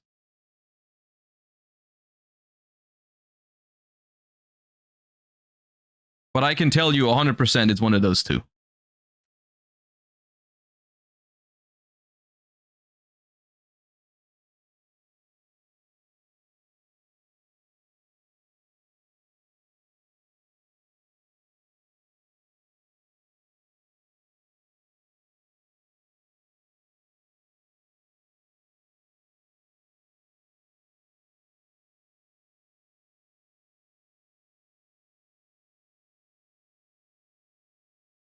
It's Zodiac and Dryden is banned. Yeah, Dryden could come back in TCG, and it probably will, but Zodiac also does nothing in Master Duel.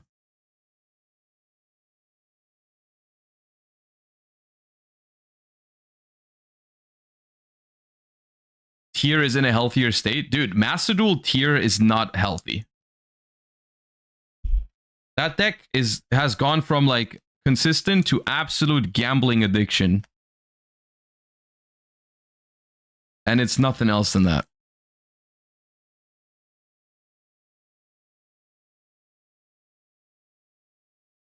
And TCG has tier limit. Like, there's people playing TCG tier limit as well.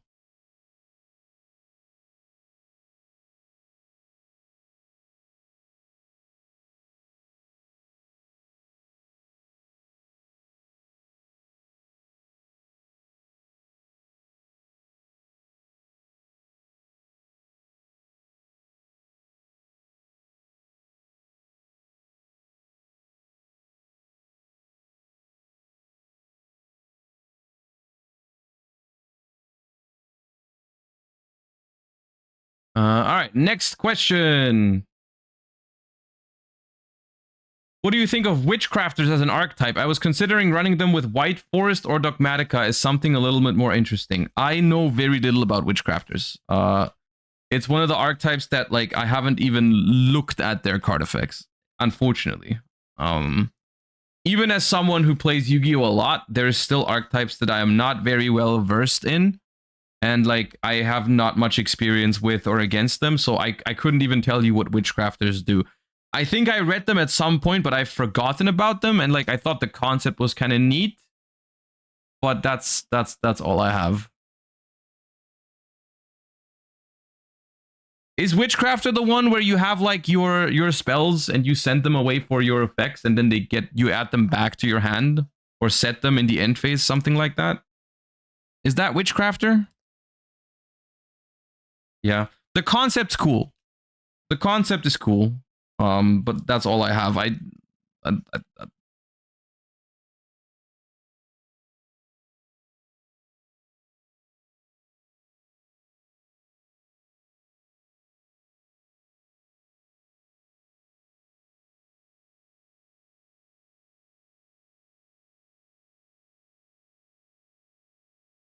When explaining like that, it just sounds like White Forest.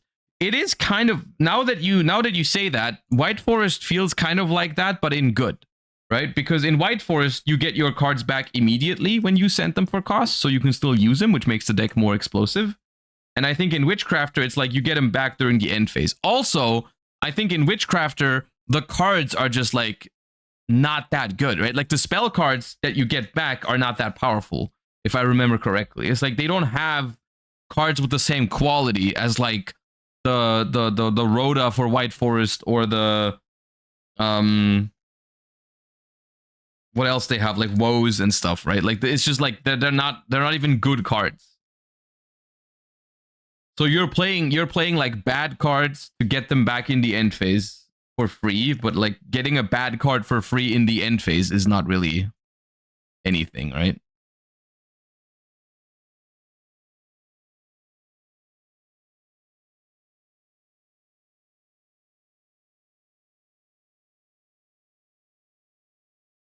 Not worth all too much.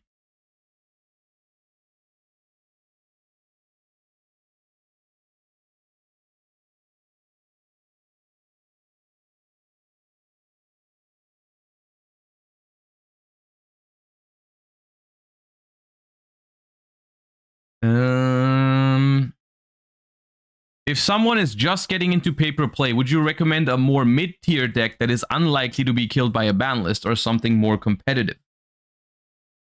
I think that depends on a lot of things. If you're just getting into paper play, I think that depends on how seriously you want to take it, because I think learning Yu-Gi-Oh is possible with decks at different price points and different levels of broken. You don't have to play the best deck in the format to start getting good at Yu-Gi-Oh. Because I think whether you want to have a deck that's like potentially hit on the next ban list is not up to whether you're new or not. That's just a general thing, right? Like that's just a general, like how much are you willing to spend on a hobby and how much are you also willing to potentially lose when a ban list happens, right? Are you willing to lose some money potentially if your Malice deck gets hit on the next ban list, right? Like, and that's something has nothing to do with whether you're new to the TCG or not. This is something that even people that have been playing this game for years they sometimes there's people that like sell their cards because there's a ban list potentially coming up that might hit a certain deck or not, right? That is also why you will see some cards dip in value even before a potential ban list comes out. It's just because people think there's going to be a ban list and they think a certain card is going to get hit. And that's why people sell them, and that's why the price goes down, right? And so like there's a lot of people that play Yu-Gi-Oh that will have a certain deck core, but they will get rid of it eventually, or like they try to get rid of it in time before reprints or before ban lists, right? So in terms of just getting into the game, I think what matters way more is that you pick a deck that is not too difficult, but also not too easy. I think that's the best way to start learning Yu-Gi-Oh! At least, I mean, it's difficult for me because I haven't learned Yu-Gi-Oh! In a long time. You know, I've been playing it forever, so I can only imagine what it's like to start playing Yu-Gi-Oh! But I think picking a deck that is, of course, you're going to gravitate towards something that's a little bit easier. You don't want to play the most complicated deck. Like, you don't want to give, I don't know, Memento to an absolute beginner, because that's going to be like overload of information, right? Like, that's not going to help them at all. But then again, I am very opposed to the idea of giving like beginners just like stun or anything like that, because yeah, of course people are gonna like do better with stun when they just started playing Yu-Gi-Oh, but they're also not gonna learn much. So I think like probably the best way is to give him like some like mid-power, mid-rangey, somewhat combo, but not like super over the top combo deck, right? Like not Memento and not like plants or whatever, but like you want to teach him like something that does play some sort of combo lines, you know, like that has to like learn what a hand trap is, how to maybe play around hand traps and all that kind of stuff. Like, yeah, Sword Soul, Centurion, those kind of decks, right? Like where you're like, you learn how to like make a board a little bit, learn how to respect hand traps. Maybe every once in a while you'll get hit by an Nibiru, because that's also an important experience. You know, learn to respect something like Molcharmi Fuvalos or whatever, right? Like all those things that a stun deck would never teach you, right? In modern Yu-Gi-Oh! Where like, you know, I think that would be my, also just like in general, the idea of play a deck that makes a board and then uses that board to try and disrupt the opponent, and then yeah, all those I think are very important factors. So that is, I think, more what you should look for, which funnily enough, all of those decks currently in Yu-Gi-Oh, all of the decks that I just mentioned are also not the best decks in the format, so they are very unlikely to be hit on the next ban list, right? Like they're not going to hit Centurion, they're not going to hit whatever, they're not going to hit Voiceless Voice, like all those decks. Ironically, Ryziel was also one of those decks. Ryziel was also one of those decks that was, I think, kind of beginner friendly, because it also plays exactly like that, right?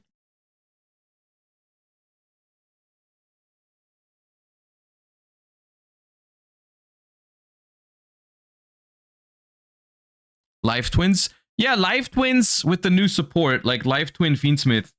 Even though that, I don't know, yeah, maybe Life Twins kind of works. Maybe don't throw in Fiendsmith yet. Maybe learn Life Twin first and then add Fiendsmith eventually.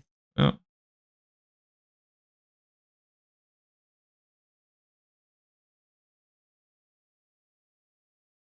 Because Life Twin Fiendsmith does have some pretty significant combo lines, yeah.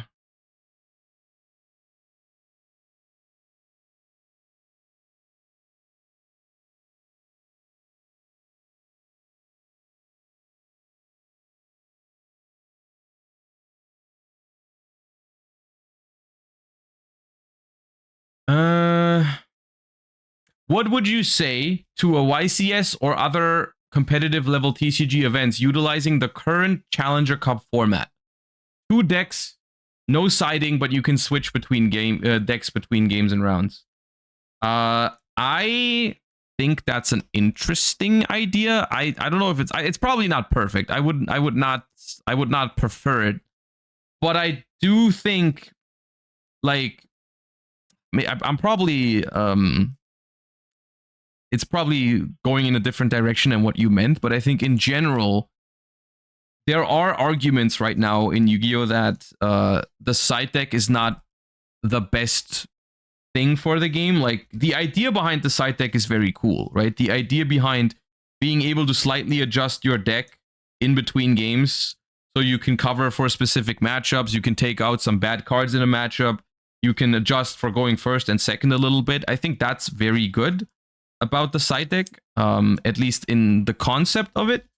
I think in practice, the side deck is currently... Well, like, currently it's not that bad anymore because they've gotten rid of a lot of the floodgates. Not all of them. But in reality, what you will see a lot is just people bring in the most auto-win kind of cards for a matchup. They bring in floodgates and all that, which... Yeah. So I see where you're coming from. I think that's why you're asking this, is because the side deck has its flaws too. But I would rather see them patch those issues by taking away the floodgates, rather than change the system altogether. You know what I mean?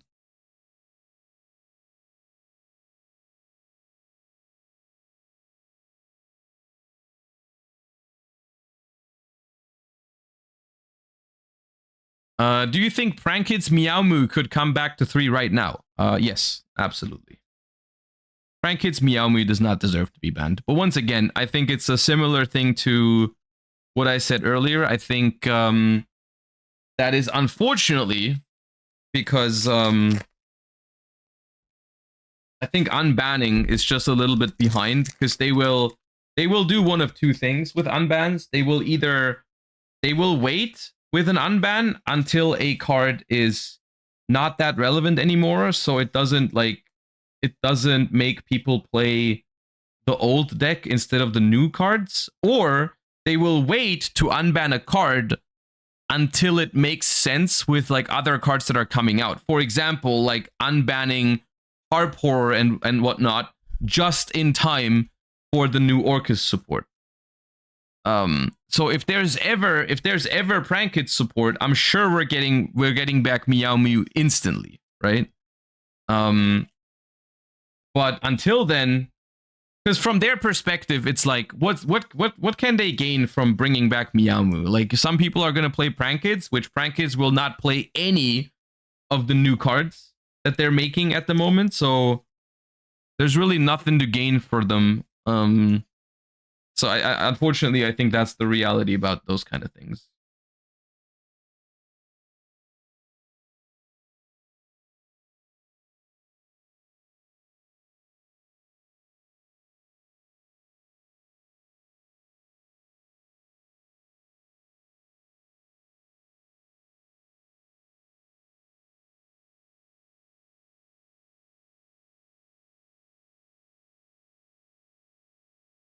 All right.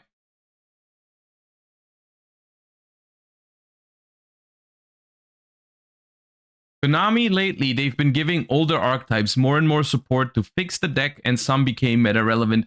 Because of that, do you think that they are running out of creative ways to make new archetypes, or are they preventing from creating a new tier 0? No, I don't think that.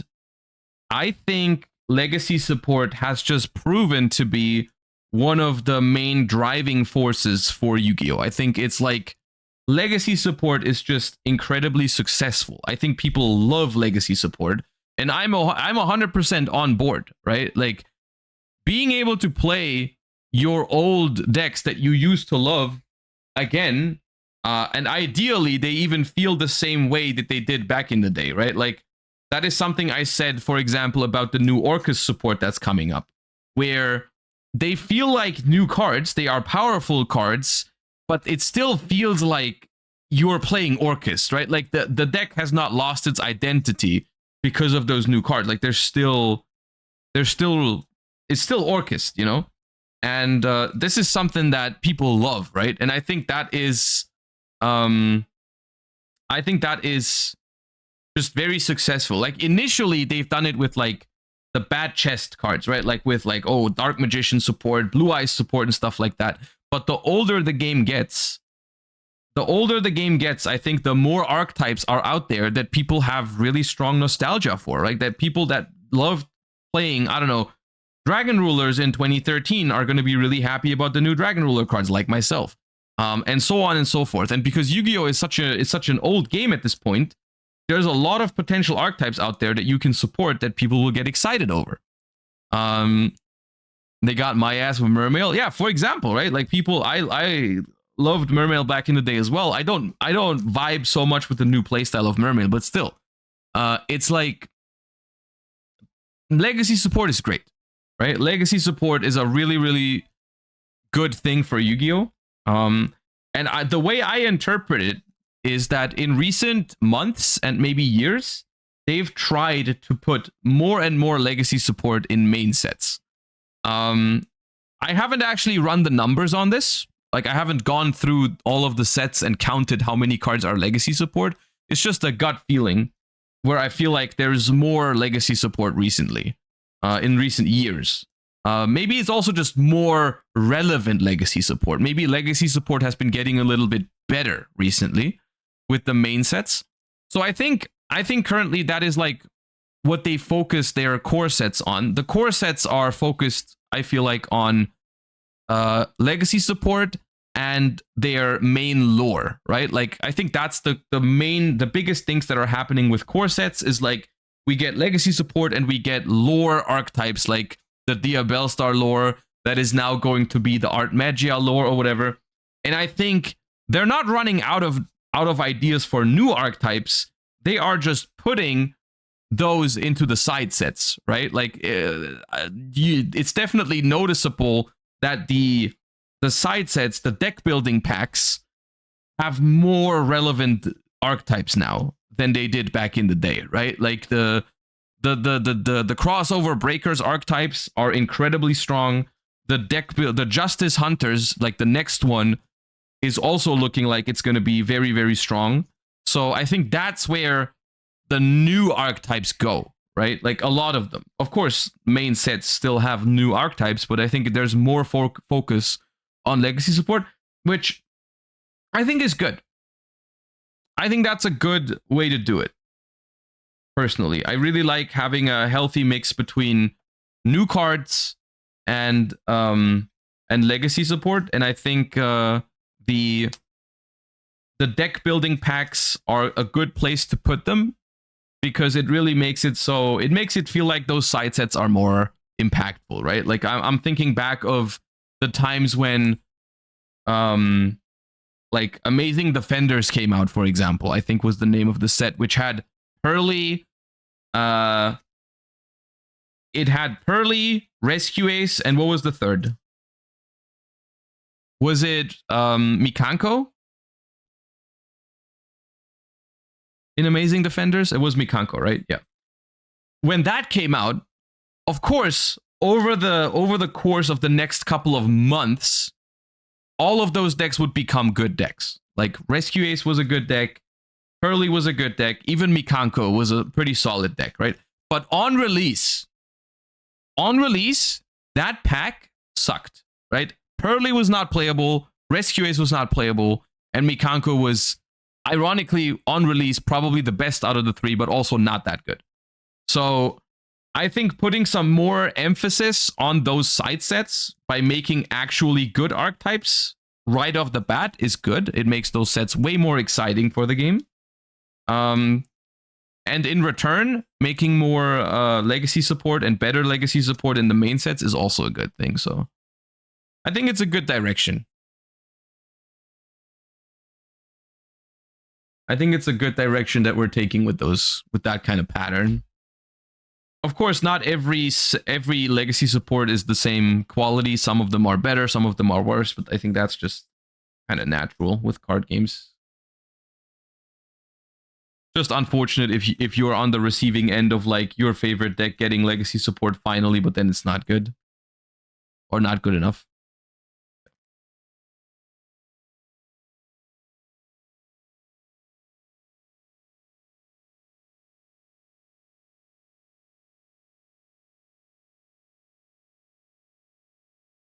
Vanquish Soul finally getting the support it deserves. Dude, I'm a big fan of the Vanquish Soul support, yeah. I'm a huge fan of the Vanquish Soul support. It's very dope.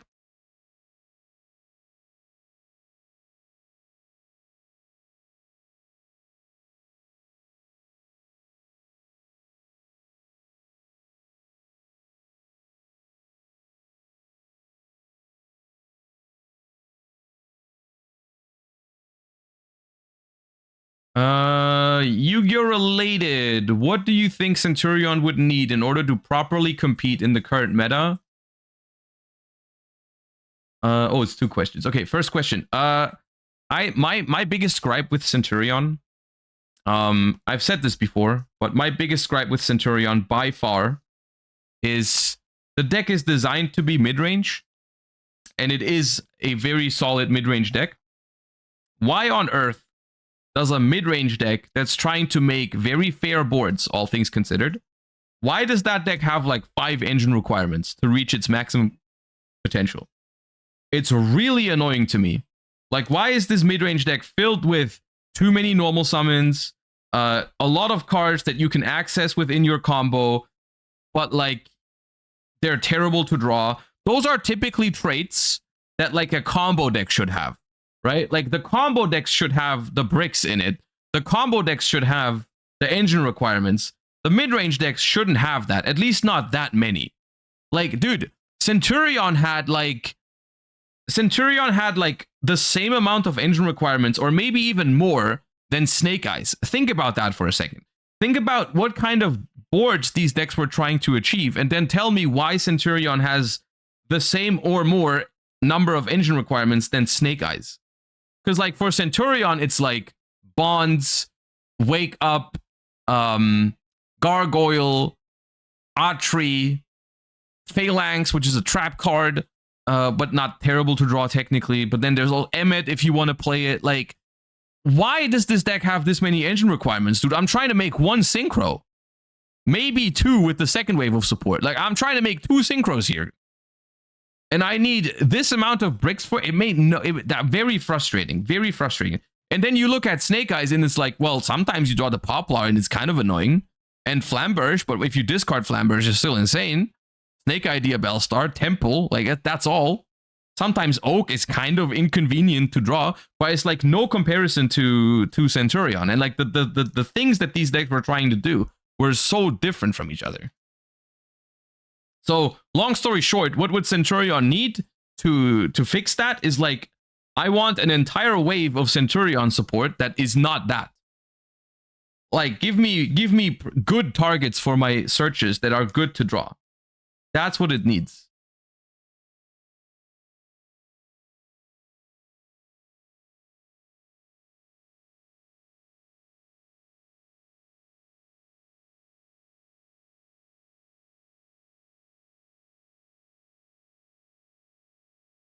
Basically, I want cards that don't give the deck more ceiling, because I'm very happy with the deck's end board. I'm very happy with what Centurion is trying to do, right? The game plan I can get behind. The game plan's cool.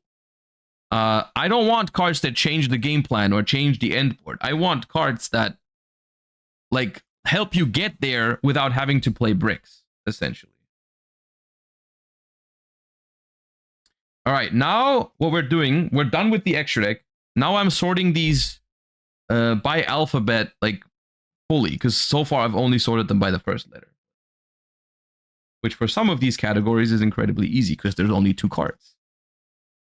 But for others, it's going to be more annoying. Pop, extra hero. This.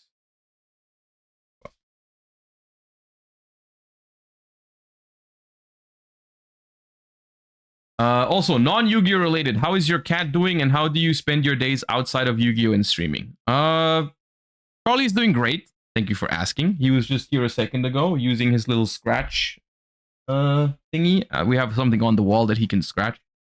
Well, of course, he can't use the table right now. He was here. He was on my desk like a couple minutes before I started streaming, but now no space. He was... My fiance was trying to work on her laptop next to me, and he was on her laptop like a second ago. No, he's doing fine.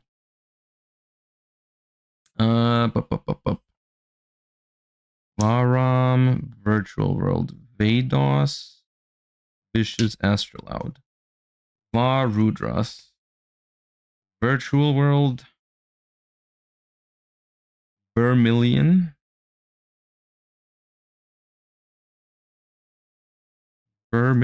and Visa Starfrost. Okay.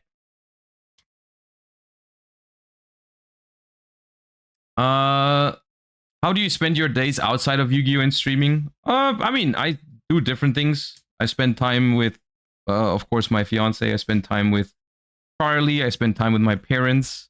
Trying to spend some more time with friends recently. Doing other things that are not Yu-Gi-Oh, like I don't know, playing other games or whatever. We do like usually about once a week.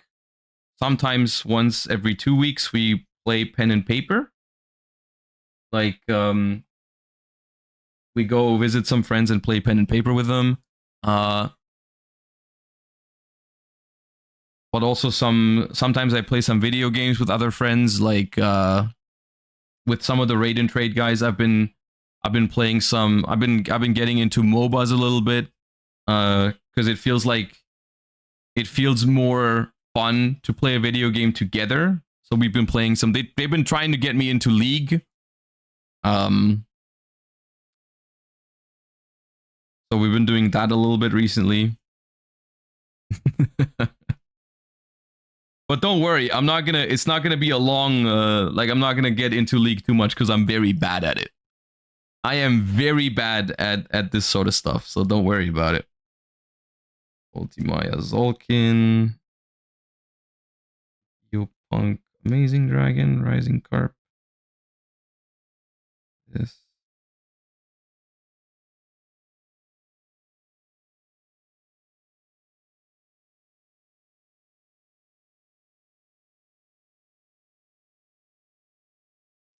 No, it's not DND. It's DSA. I don't know if it's known. I don't know if the system is known outside of Germany because it is a German pen and paper system. But yeah, we play DSA.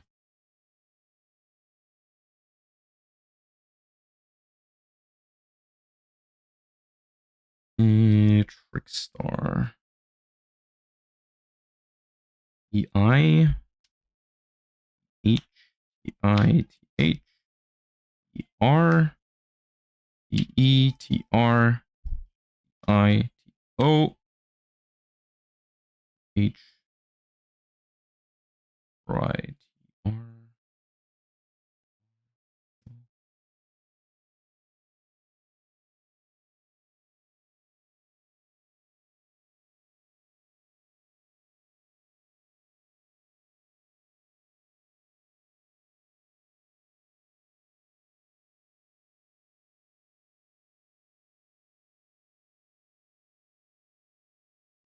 It's funny how I sorted them by second letter, and they only have 7 different set of second letters in the entire category. It seems like the second letter meta is very dominated by R.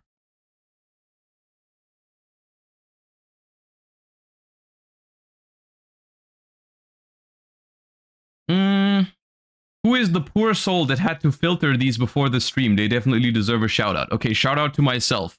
Well, technically shout out to no one because these questions are not sorted or filtered or anything. I'm just going through them. Totally awesome. Totem bird.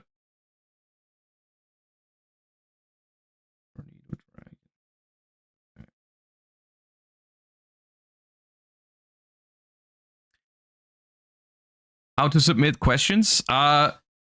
You can just post them in chat. I'll try to look at some in chat, but most of them have been posted on Discord.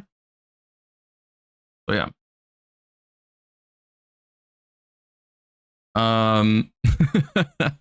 My main question is, how does one go about finding a girlfriend? Okay. I have only succeeded at that endeavor once. And I don't plan on going on that endeavor again. So all I can do is tell you how I did it, which is actually quite simple. It's only a one-step process actually, right? That I went through to find a girlfriend, which is just win a YCS, okay? And then when they are really impressed by it, they'll congratulate you for winning a YCS, and then you get talking, and then that's how it goes. All right, so just do that. That's what I did. All right, I don't know what to tell you, man. I'm an introvert.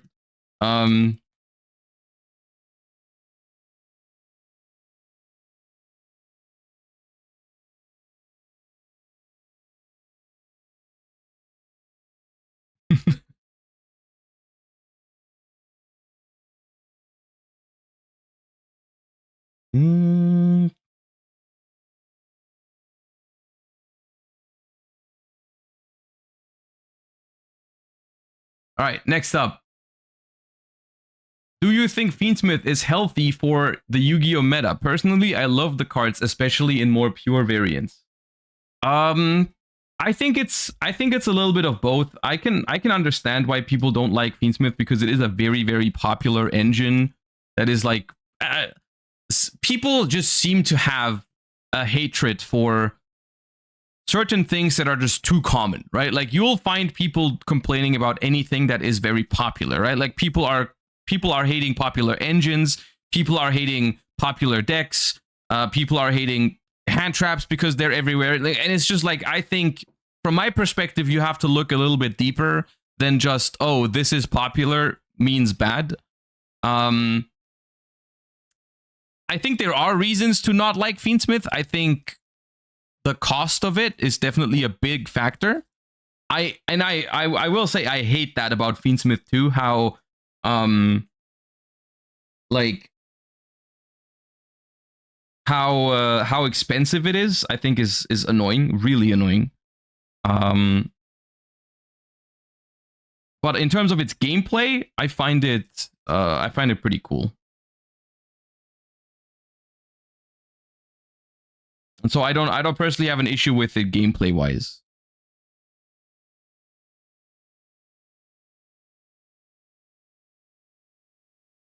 As an introvert, how mentally taxing was YCS Anaheim? You never come to the States and there was going to be a lot of people coming to see you for the first or only time. I can deal with it well, okay at YCSs. I think most of the time, like it's all right. As long as the interactions are quote unquote normal, you know, people coming up saying hi, nice to meet you, can you sign a card or whatever. It's all right. I've been getting used to it. It's like it's okay. Yeah, it's been all right.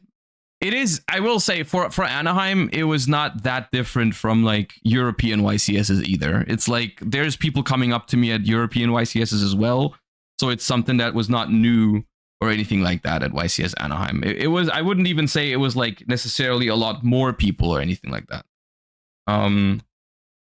Yeah, which is weird because you would think that eventually at YCSs it would get less in Europe because people will have seen me like repeatedly. But I think there's still a lot of people that go like that don't go to every YCS. There's a lot of people that like will go to like one YCS or it's like their first YCS or whatever. They only go to YCSs like within their own country or like that are close to them, whatever. So yeah. Trident Dragon, try Edge Master. E. Trishula, Trick, R. Rap. Trick. Try Brigade. Try Brigade. Rap Trick. Try Gate. Rand's Code. Here.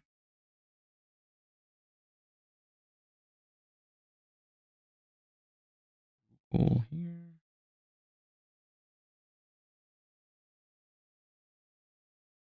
Ripple Burst.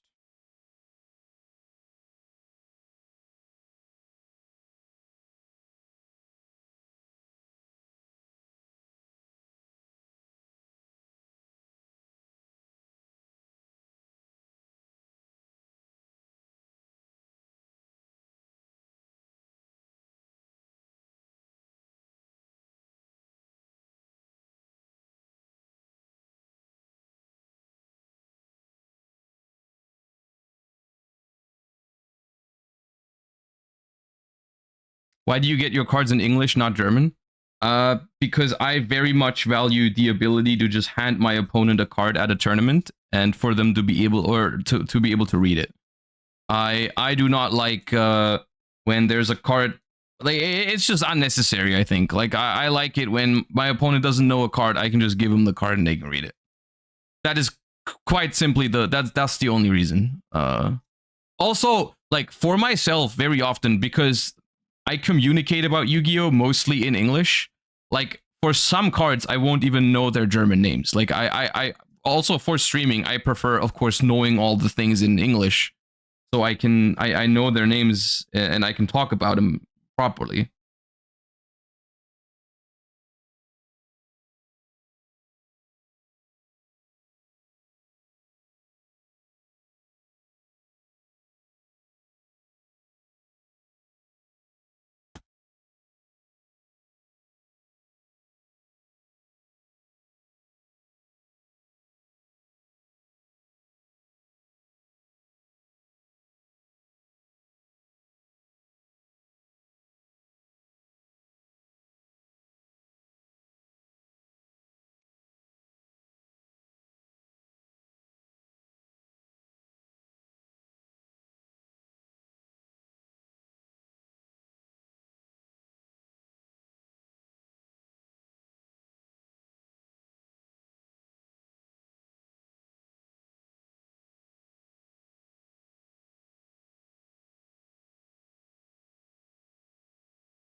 All right. Is Alliance Insight going to be Malice versus the rest? Do you think it will resemble Snake Eye at its prime? Yeah.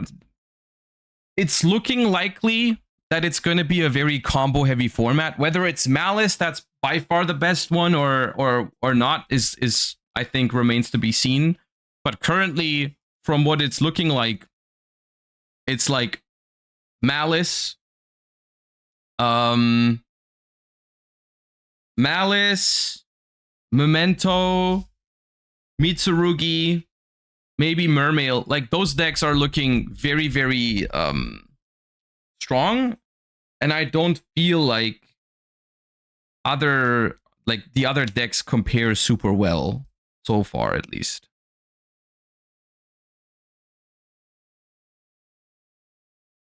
Dude,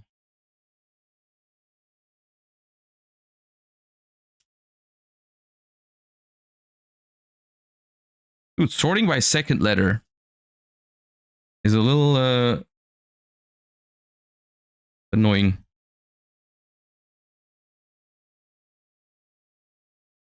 I guess I should maybe I should use these to sort by second letter as well for the bigger categories. Because for every card, I'm like, wait, where does this go now?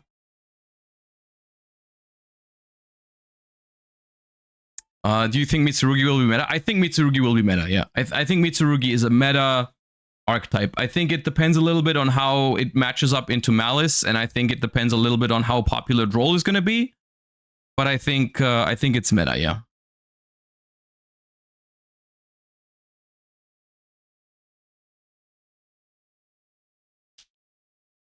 Sylvan. Sun Avalon. Saryuja. Salamangreat. Scareclaw. Celine. Sun Avalon. Salamangreat. SP here. Common. SH.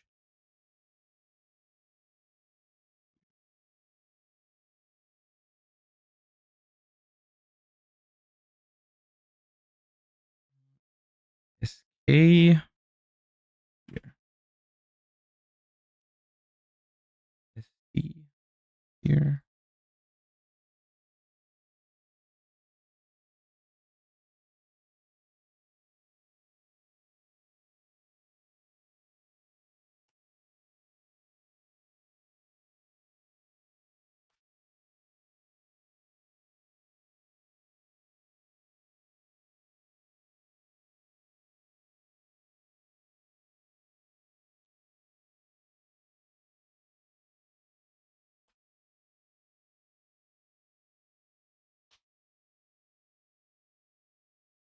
Um,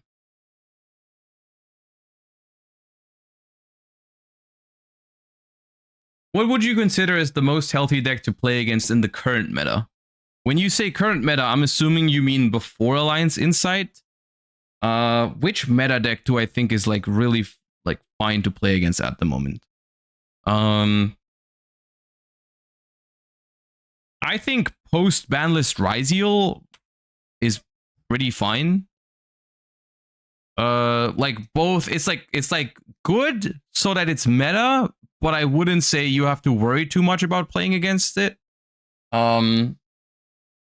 Yeah, I mean, it's not a secret that I was a fan of Ryziel's design. So I think ultimately, and I'll say it, I'm gonna be petty like that. I think once we are in like the next format and Malice is gonna overtake Ryziel, I think people are gonna look back and be like, I wish I could play against more Ryziel when I go to a tournament. When you go to a YCS and it's 12 rounds and you're playing against like 6 Malice and 4 Mitsurugi or whatever in those 12 rounds, I think people are gonna be like, dude, I wish I could go back to playing against like Ryziel.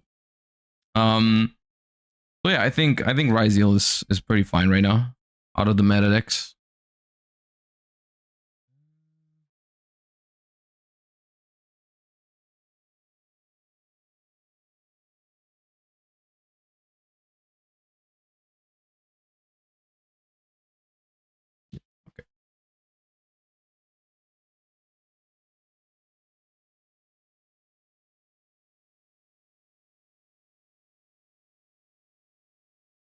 What are you doing with those cards? I'm sorting them alphabetically.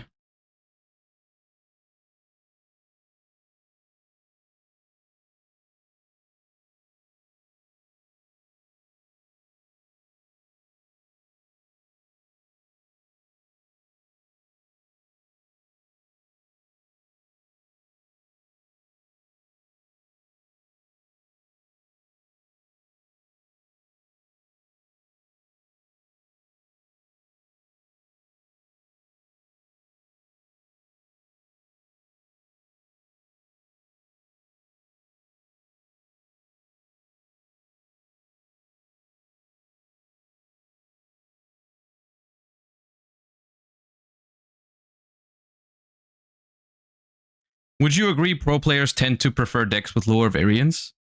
I mean, I'm sure not all of them. I don't think every pro player is the same in that regard. I mean, what even is a pro player at this point in Yu-Gi-Oh, right? Like, I mean, no one is making their living off of playing Yu-Gi-Oh.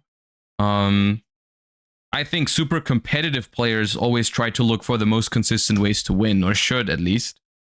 But I think some people still prefer the higher variance decks. I don't know. But like, I personally would tend to agree. Yeah. I personally would tend to agree.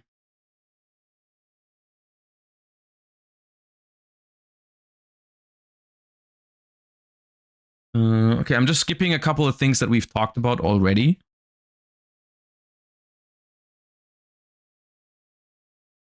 What do you think is the right sort of restriction that Yu-Gi-Oh! Archetypes should be doing? Restriction meaning the locks, like you can't special summon from the extra deck except fusions to turn you activate this card. I think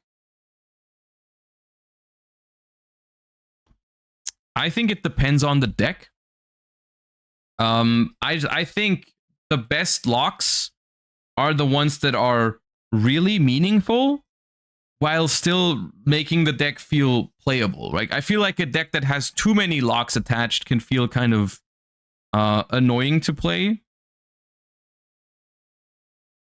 Because like it's just frustrating when you can't do anything really because it's like too locked.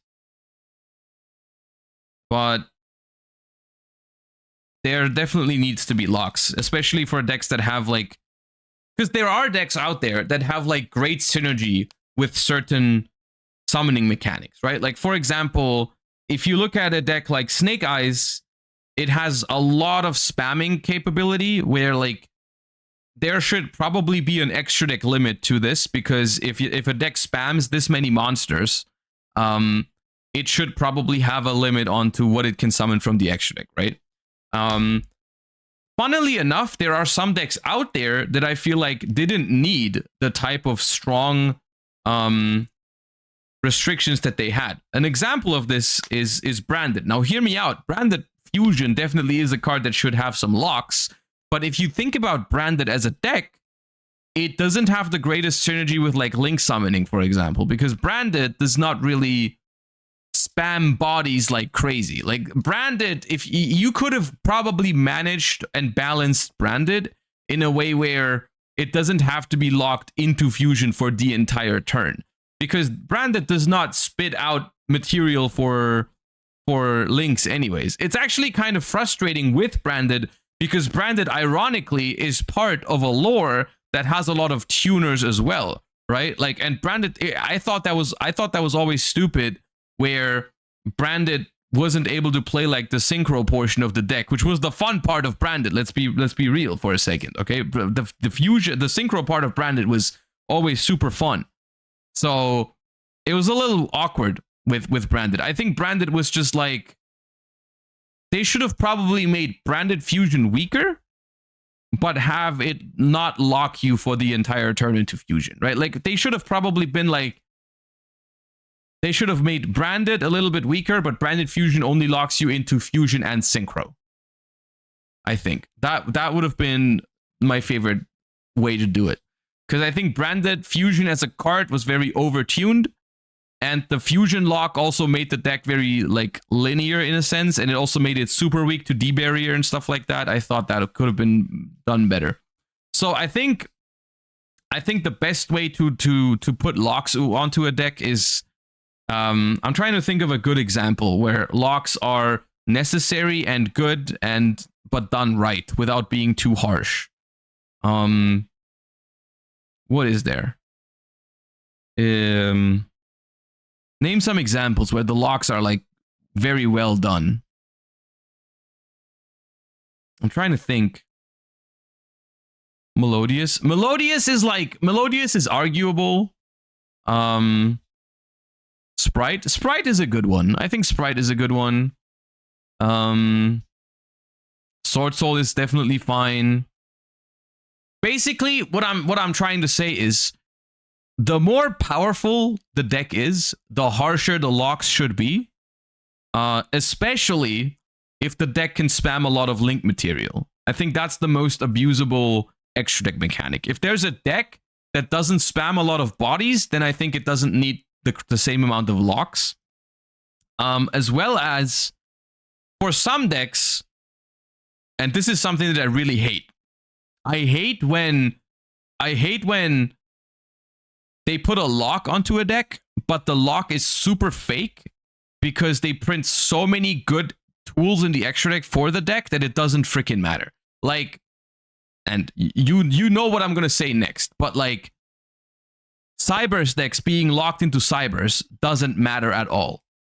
Plant decks being locked into plants does not matter at all because there is infinite extra deck available to those typings.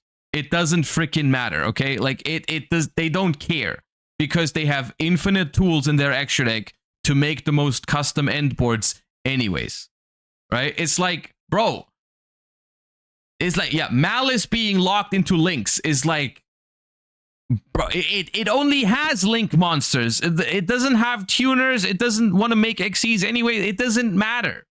It's like maybe 1 out of 10 games when you're playing against Fiendsmith Malice, it matters that they can't do Fiendsmith combo after because they're locked into links. But like for the most part, bro, it's not a real lock. It's just there so they can say, bro, we put a lock on it, but like you didn't really, right? It's and those are the worst kinds, right? Like that is not, that's just annoying, right? Like Malice should have probably been like, you can only summon Malice for the rest of the turn. Like if you use a really powerful Malice effect, like be locked into Malice or whatever, right? It's yeah, but so I think there's no one way to be balanced in terms of locks. It always depends a lot on the deck that you are using, right? The archetype should define how you lock it. Yeah.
Which Yu-Gi-Oh card do you wish could have been your nickname in high school? What's the dopest? Well, like, it has to be realistic, all right? Your nickname would never be Ritual Beast Ulti Gaia Pelio, all right? What's a fun one? Totally Awesome? Totally Awesome is a good one. Why not? Okay, dude.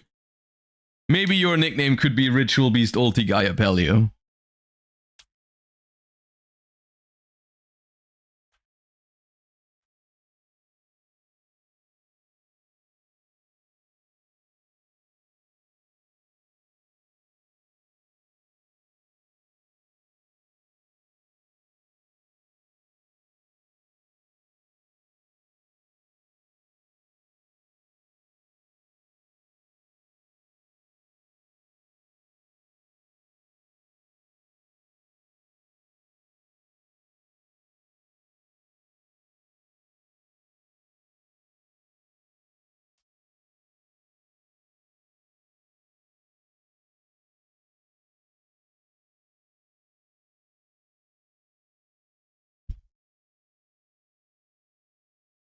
Brass Clown.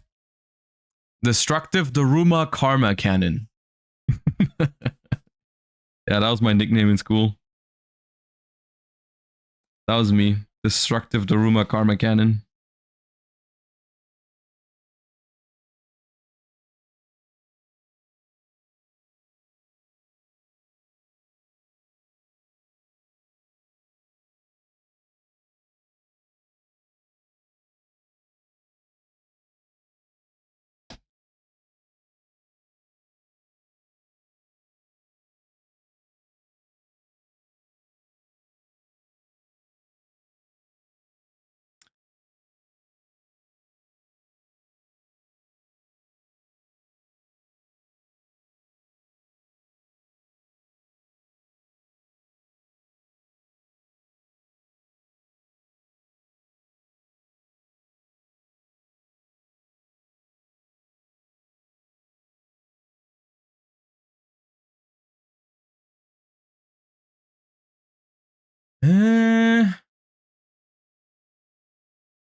Going into formats like Alliance Insight, how do you approach decks that aren't Malice or whatever is perceived by far the best deck? I just don't want to play Malice. I mean, I can tell you already, I don't think Malice is going to be... Like, I don't think Malice, at least from my perspective right now, I don't think Malice is good to the point where you have to play Malice, otherwise you're not going to be competing. Like, I think Malice is strong. Malice is very likely to be the best deck in the upcoming format. I think that's fair to say. But I don't think it's going to be like play Malice or bust. I really don't think so.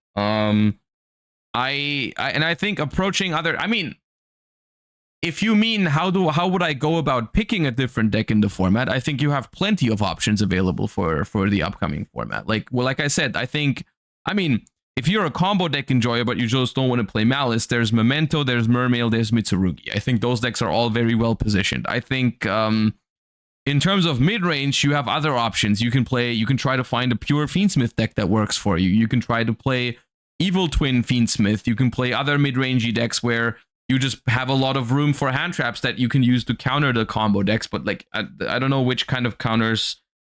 Like most of the combo decks are not super weak to hand traps in the upcoming format. But like, there's Crystron as well. I think there's a realistic chance you can play Kashtira Regenesis. You can play Ryziel still. That's a solid mid-range deck, I think, still for the upcoming format.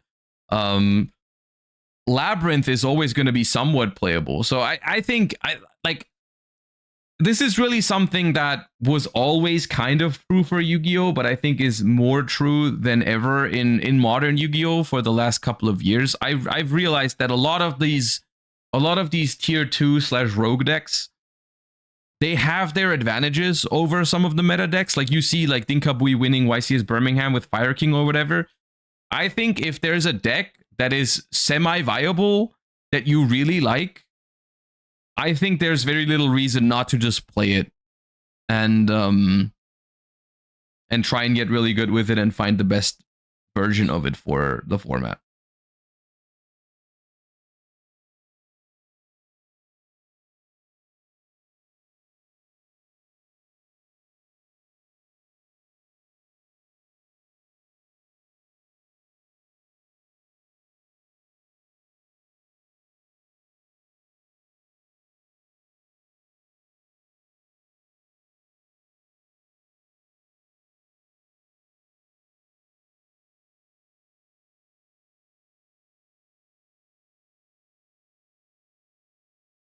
How do you iterate when you decide on a deck to find the perfect ratios for the core cards?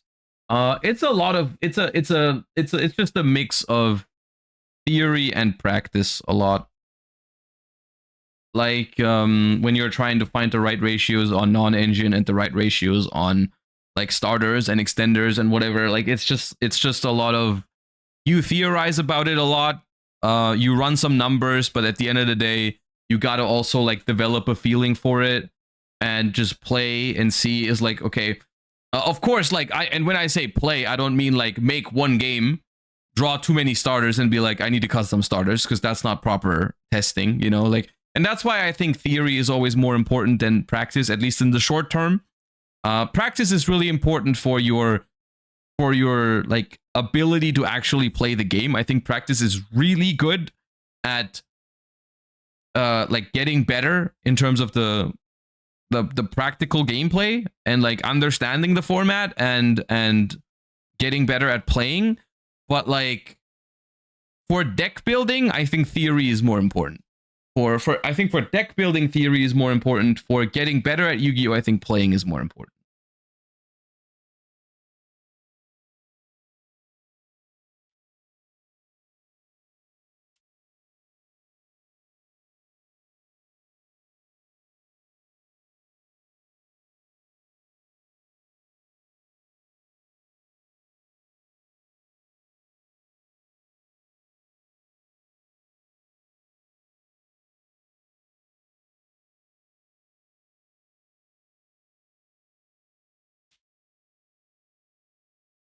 For mage, plunder, R P I.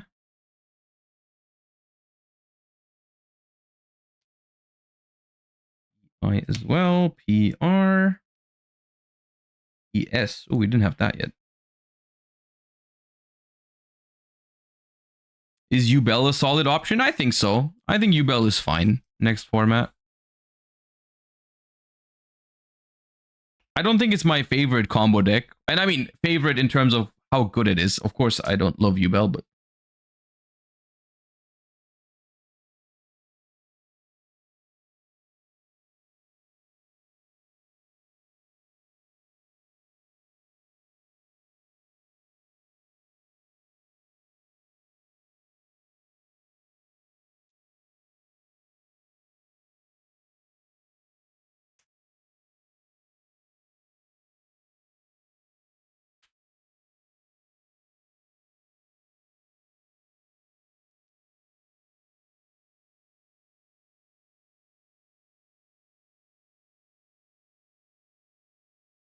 What do you think of the new punk support for German nationals? I think, like, the new punk support, if I remember correctly, when I read it, I thought it was really good.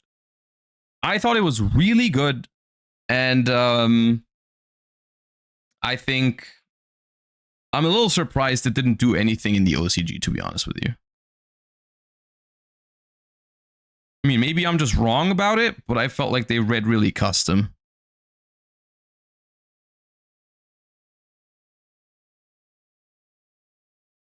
Maybe the support is really good, but your end boards are just like too weird, and you're too weak to charmies and whatnot with it. It's possible.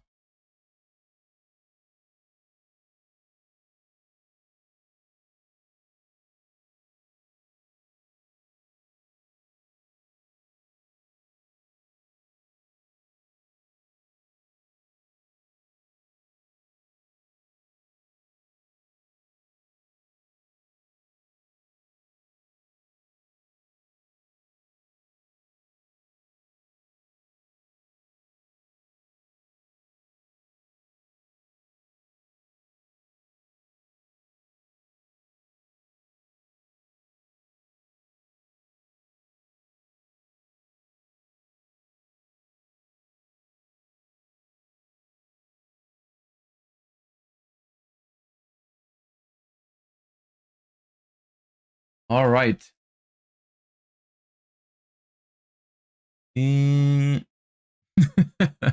How are you? Don't skip match. I'm fine. I've been a little tired over the weekend. It's been a pretty busy weekend. We've been getting you know, we had family over for Easter and stuff like that. So it was a very busy weekend. Like every day something was happening. You know, one day some family members, next day other family members, and so on and so forth. So it's been a busy weekend, but overall I'm doing well.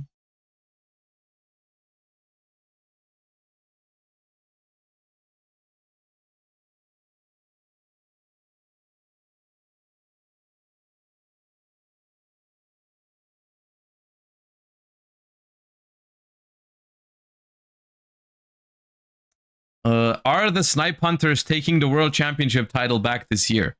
No idea. We are not qualified yet, so it remains to be seen whether we can find our way back there.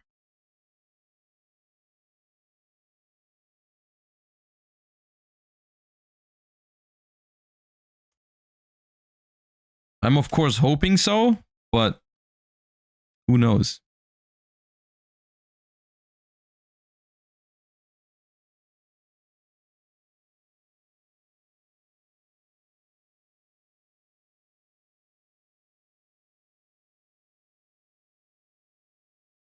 Oh, this is what I need. Dude, number sorting. This is chill. I can do that.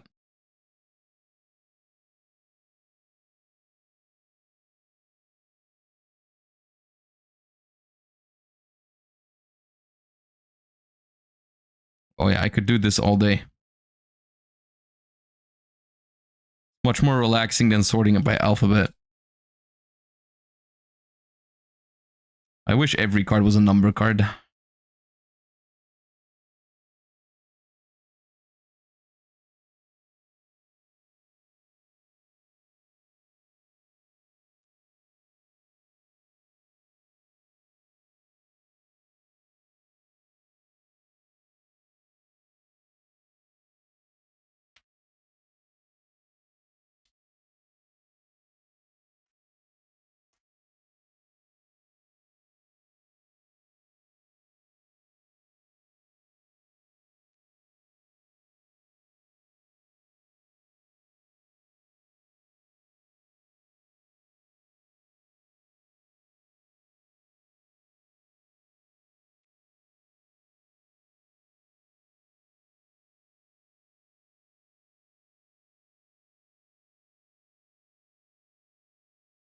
Master Flare, Minerva, Vanadium.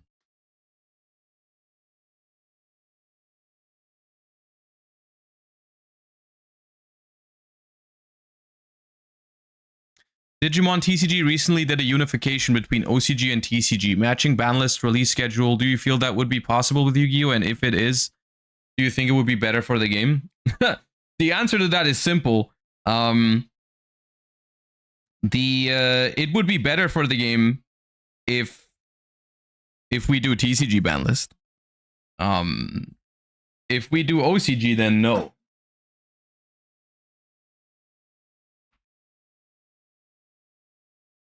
No.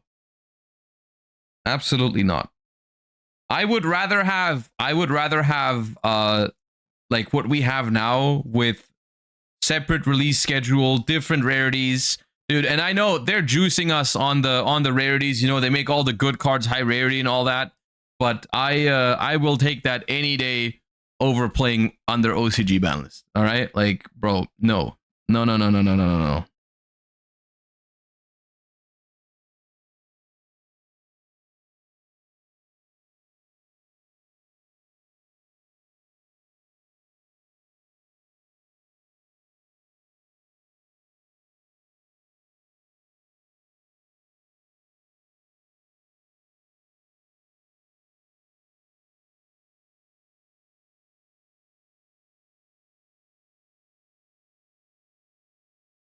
But the OCG has max C. Exactly. Exactly.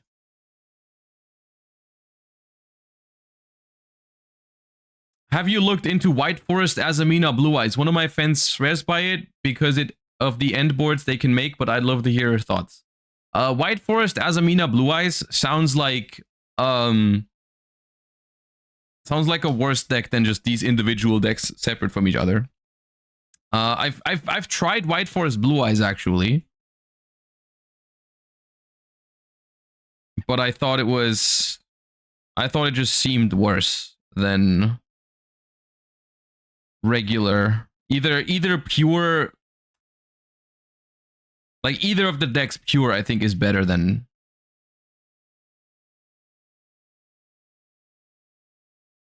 Yeah, it's like one of the issues where the pieces do not equal, like it's not better to have them together than separate.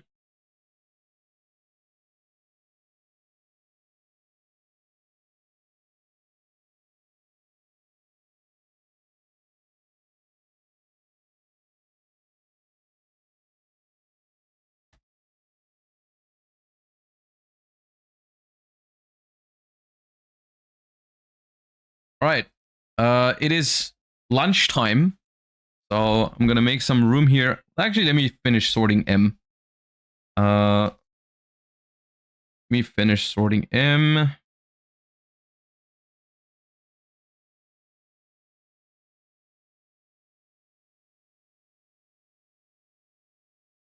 All right, Matt Dolce,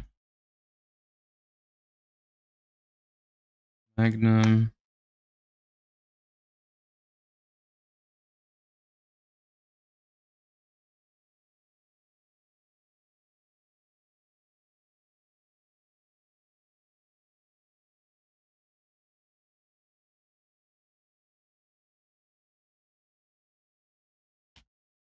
And this. Masquerade, Masked Hero Blast, Darklaw, Anki.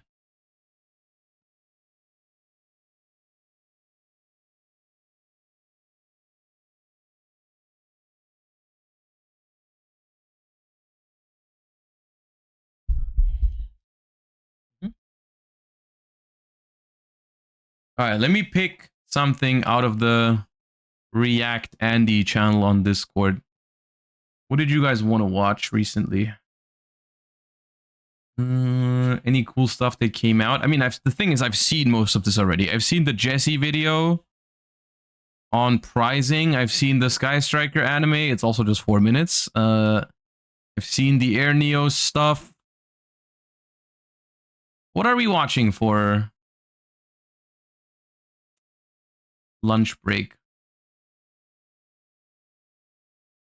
Oh, we can watch the cart market video. That seems fun.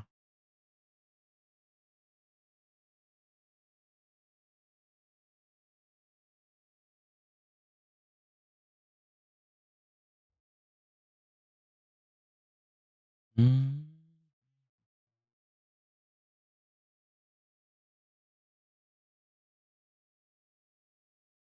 The insane story of Yu-Gi-Oh's first emergency ban list.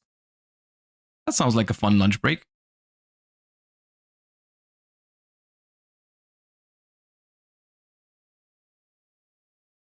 If there's one thing Yu-Gi-Oh players love, it's to compete at high-level tournaments. Everyone is racing to earn their spot at the World Championship, where they'll be able to take on the best players from all around the globe. But back in the early 2000s, this was far from the case. The game was still brand new, but Yu-Gi-Oh gained popularity with the competitive card game players extremely quickly. I mean, it does make sense. The game was built from the ground up for intense and epic anime battles between you and an opponent, so who wouldn't jump at the chance to earn the title of King of Games? Either way, it wasn't very long until Yu-Gi-Oh had its very own series of competitive tournaments, which could attract hundreds or even thousands of players. Winning a tournament has never just been for bragging rights, and all through Yu-Gi-Oh's history, different events have had all kinds of different prizes that you could win. And throughout all of these events, there was one series of tournaments that gave players the chance to earn the greatest prize imaginable: exclusive Yu-Gi-Oh prize cards. These prize cards had extremely powerful effects, and despite not seeing a widespread release for many years,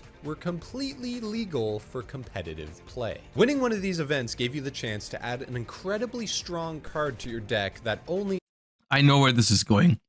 This is probably talking about like competitively viable prize cards, I assume, which is definitely a lot worse than having legal like bad prize cards other championship winners had access to. And if that sounds crazy, that's because it is. Imagine how in the anime, Kaiba is the only one to have access to the Blue Eyes White Dragon, but in this case, it was for actual real-life tournaments. So today we'll be looking at the card that won a grand finals match in under 10 minutes. A card so powerful it caused the first ever emergency update to the Forbidden and Limited list. This is the story of the first ever exclusive prize card in Yu-Gi-Oh! Cyberstein. It's so broken too, man. Let's take a trip back to 2004. The physical game of Yu-Gi-Oh! Was only 2 years old in the West and was rapidly increasing in popularity.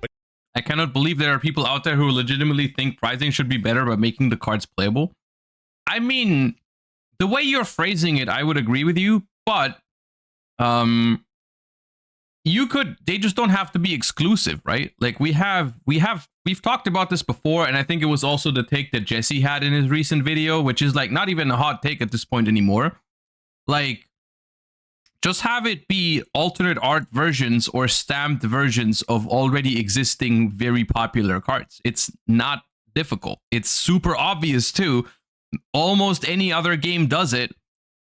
Like shiny Ash Blossom, shiny Effect Veiler, shiny Imperm, whatever. You know, if they had reserved like Starlight Rares or something for YCSs, it would have been insane. Like that would have been an insane price for top 32 if everyone gets like a Starlight Rare Effect Veiler. That would have been sick.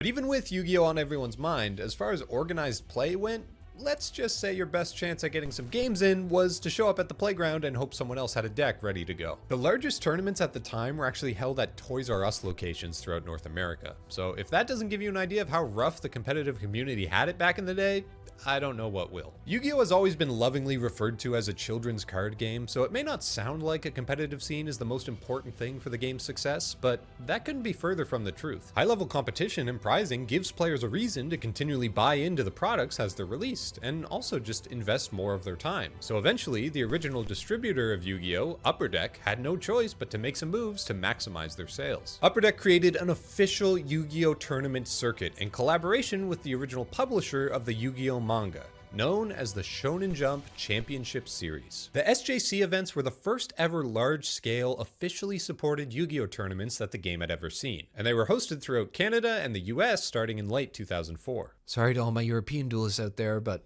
I'm just covering the facts. This was it. There was finally a reason for players to be rewarded for their dedication to the game and take it extremely seriously.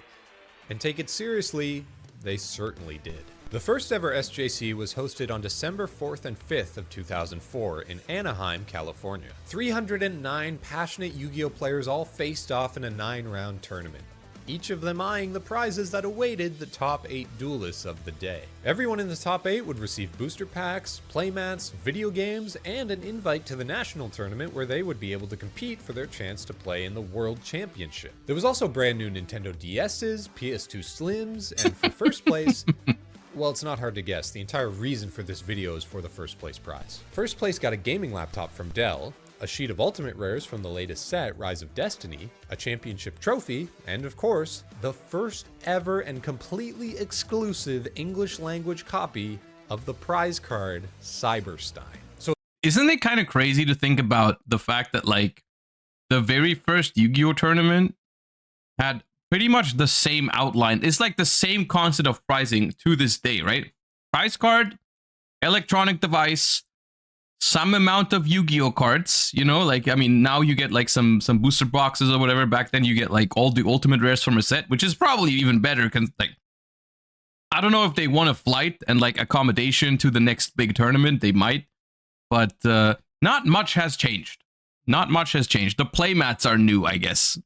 as cool as a gaming laptop from 2004 is, with its gigantic 1 GB of DDR1 RAM, let's take a closer look at Yu-Gi-Oh's Frankenstein monster. Cyberstein is a level 2 Dark Machine type monster with 700 attack and 500 defense. The potential it has though comes in its powerful effect. Pay 5,000 life points to special summon a fusion monster from your fusion deck in attack position. On first glance, you might think this effect has a pretty steep cost, and you'd be right. Paying over half of your starting 8,000 life points to special summon a fusion monster shouldn't be taken lightly. But if summoning that monster wins you the game, it doesn't really matter how much life you pay, does it? Well, with that being the case, we should probably take a look at what the state of the fusion deck was like in 2004. And I can start by mentioning that back in the day, fusion monsters were the only type of monster in the extra deck before synchros were introduced, so it was just called the fusion deck. There also wasn't any size limit to the fusion deck at the time, so you could really play any fusion monsters that you were able to get your hands onto. The moral of this story is, even though you had an entire second deck with infinite cards in it, entirely dedicated to fusion summoning alone, the mechanic was still really, really bad. At the time, we didn't have a bunch of fusion monsters with generic materials or crazy overloaded spell cards that let us fusion summon from wherever we wanted to. If we wanted to fusion summon in 2004, we needed at least 2 specifically named monsters and the good old-fashioned polymerization. And that's not even to mention if you even knew how to fusion summon, because polymerization didn't even explain what it actually did. The card text at the time basically just told you to go read the rulebook, where it had an entire 2 pages dedicated to its effect alone. To say it was the most complicated mechanic in the game at the time would be a massive understatement, and to say it was the worst mechanic in the game at the time would be far too generous. Most of the fusions at the time were just a combination of 2 random weak vanilla monsters, and in most cases, the fusion monster you were summoning was barely stronger than... It's also, there's something they said like a few seconds ago that's actually quite funny to think about, was the fact that there was no limit to how big the fusion deck could be at the time, which resulted in, when you played cards like Cyberstein, or a little bit more available to the public, cards like Metamorphosis, we are in 2004, 2005, technically, it was optimal deck building to have as many fusion monsters in your fusion deck as possible, resulting in like people playing literal stacks of, like, you know, like you just play all the fusions you had access to in your fusion deck, right? Your fusion deck could be like, I don't know, hundreds of cards. I don't know how many there were at the time, but like there could potentially be like a reason to play a certain fusion with some random ass niche effect in your fusion deck just because it could come up. Like, I don't know, maybe there's a certain fusion that is exactly 1450 attack, which could be relevant in case you're attacking for game and your opponent has a bottomless trap hole set. Like, your opponent has 1,000 life points. There's no reason to summon an 1800 attacker. You might want to summon something that goes under bottomless trap hole. Or another common card at the time, Ring of Destruction. What if your opponent has 1,000 life points, but you have 1,100 life points? So you don't want to summon a big fusion with Metamorphosis. You want one that has the exact stats that you need so that it can attack your opponent for game, but they can't Ring of Destruction you for a draw, right? For example, right? Just to bring up some arbitrary examples of why it was optimal to have even the weaker fusions in your deck, right? So as a result of that, I remember one specific card that actually saw some fringe play at the time because people were doing this. Hold up. It's not a good card. It's not a good card, and not a lot of people played it, but it was something that every once in a while you could consider it, which is very, very funny to me to this day. Hold up. It's just whenever someone mentions that there was no limit to the fusion deck, I always think of this card. I always think of good old Memory Crusher. If this card successfully attacks directly, inflict 100 damage to your opponent for each card in their extra deck. Well, back then it said fusion deck. This literally, against some people in GOAT format, would one-shot them, basically. Like, if you attack directly and your opponent has enough cards in their extra deck, this just kills them. And this, some people, I remember some people at locals back then when I went, like, they had this thing because, like I said, other than this little guy, there was no reason not to play every fusion you had in your fusion deck, which is very funny. It's very, very funny if you ever got to pull this off. I personally never did, but I just thought of that. One of the two materials anyway. Seriously, someone please explain to me why you would ever want to summon Fusionist. So it's clear early fusion summoning left a lot to be. Yeah, I told you, you want to summon Fusionist if your opponent is on 900 and you're on 1000. You don't want to summon something big for Ring of Destruction. Desired. But maybe now with Cyberstein, that could be different. Suddenly you didn't have to worry about the massive loss in card advantage in order to bring out the strongest fusion you could find. And yes, 5,000 life points is a lot, but as long as you have one life point left, that's all you need in order to secure the win. So what powerful fusion monsters were around for Cyberstein to take advantage of when it was given out as a prize card for the first SJC? The main contender was Thousand Eyes Restrict. This is a level 1 fusion that allows you to remove one of your opponent's monsters by turning it into an equipped spell, as well as stopping all other monsters from attacking or changing their battle positions. It was removal plus a floodgate, so it was by far the best the fusion deck had to offer at the time. There was also a couple other strong fusion monsters though, like Dark Paladin. A combination between the iconic Dark Magician and Buster Blader, this card lets you discard cards to negate spell card activations, which is a really strong effect. Oh, wait. Yeah, you see how the first line of Dark Paladin's effect is must be fusion summoned? That means Cyberstein isn't actually able to bring him out since Cyberstein's effect doesn't count as a fusion summon. That's really too bad because Dark Paladin is a really good card. The next best choice for spell negation was Dark Balter the Terrible. It had much less attack, and it also required you to pay 1,000 life points to negate the spells instead of just discarding cards. Under normal circumstances, that wouldn't be too bad, but after paying 5,000 to get him out in the first place, suddenly your opponent doesn't really have to do much before you just end up dying on your own. Ryo Senshi was another cool choice that had the same sort of negation effect, but for trap cards, but was also protected from being Okay, but like we're talking about Cyberstein in 2004, right? So like, I would actually argue for the time it came out, Cyberstein was fair.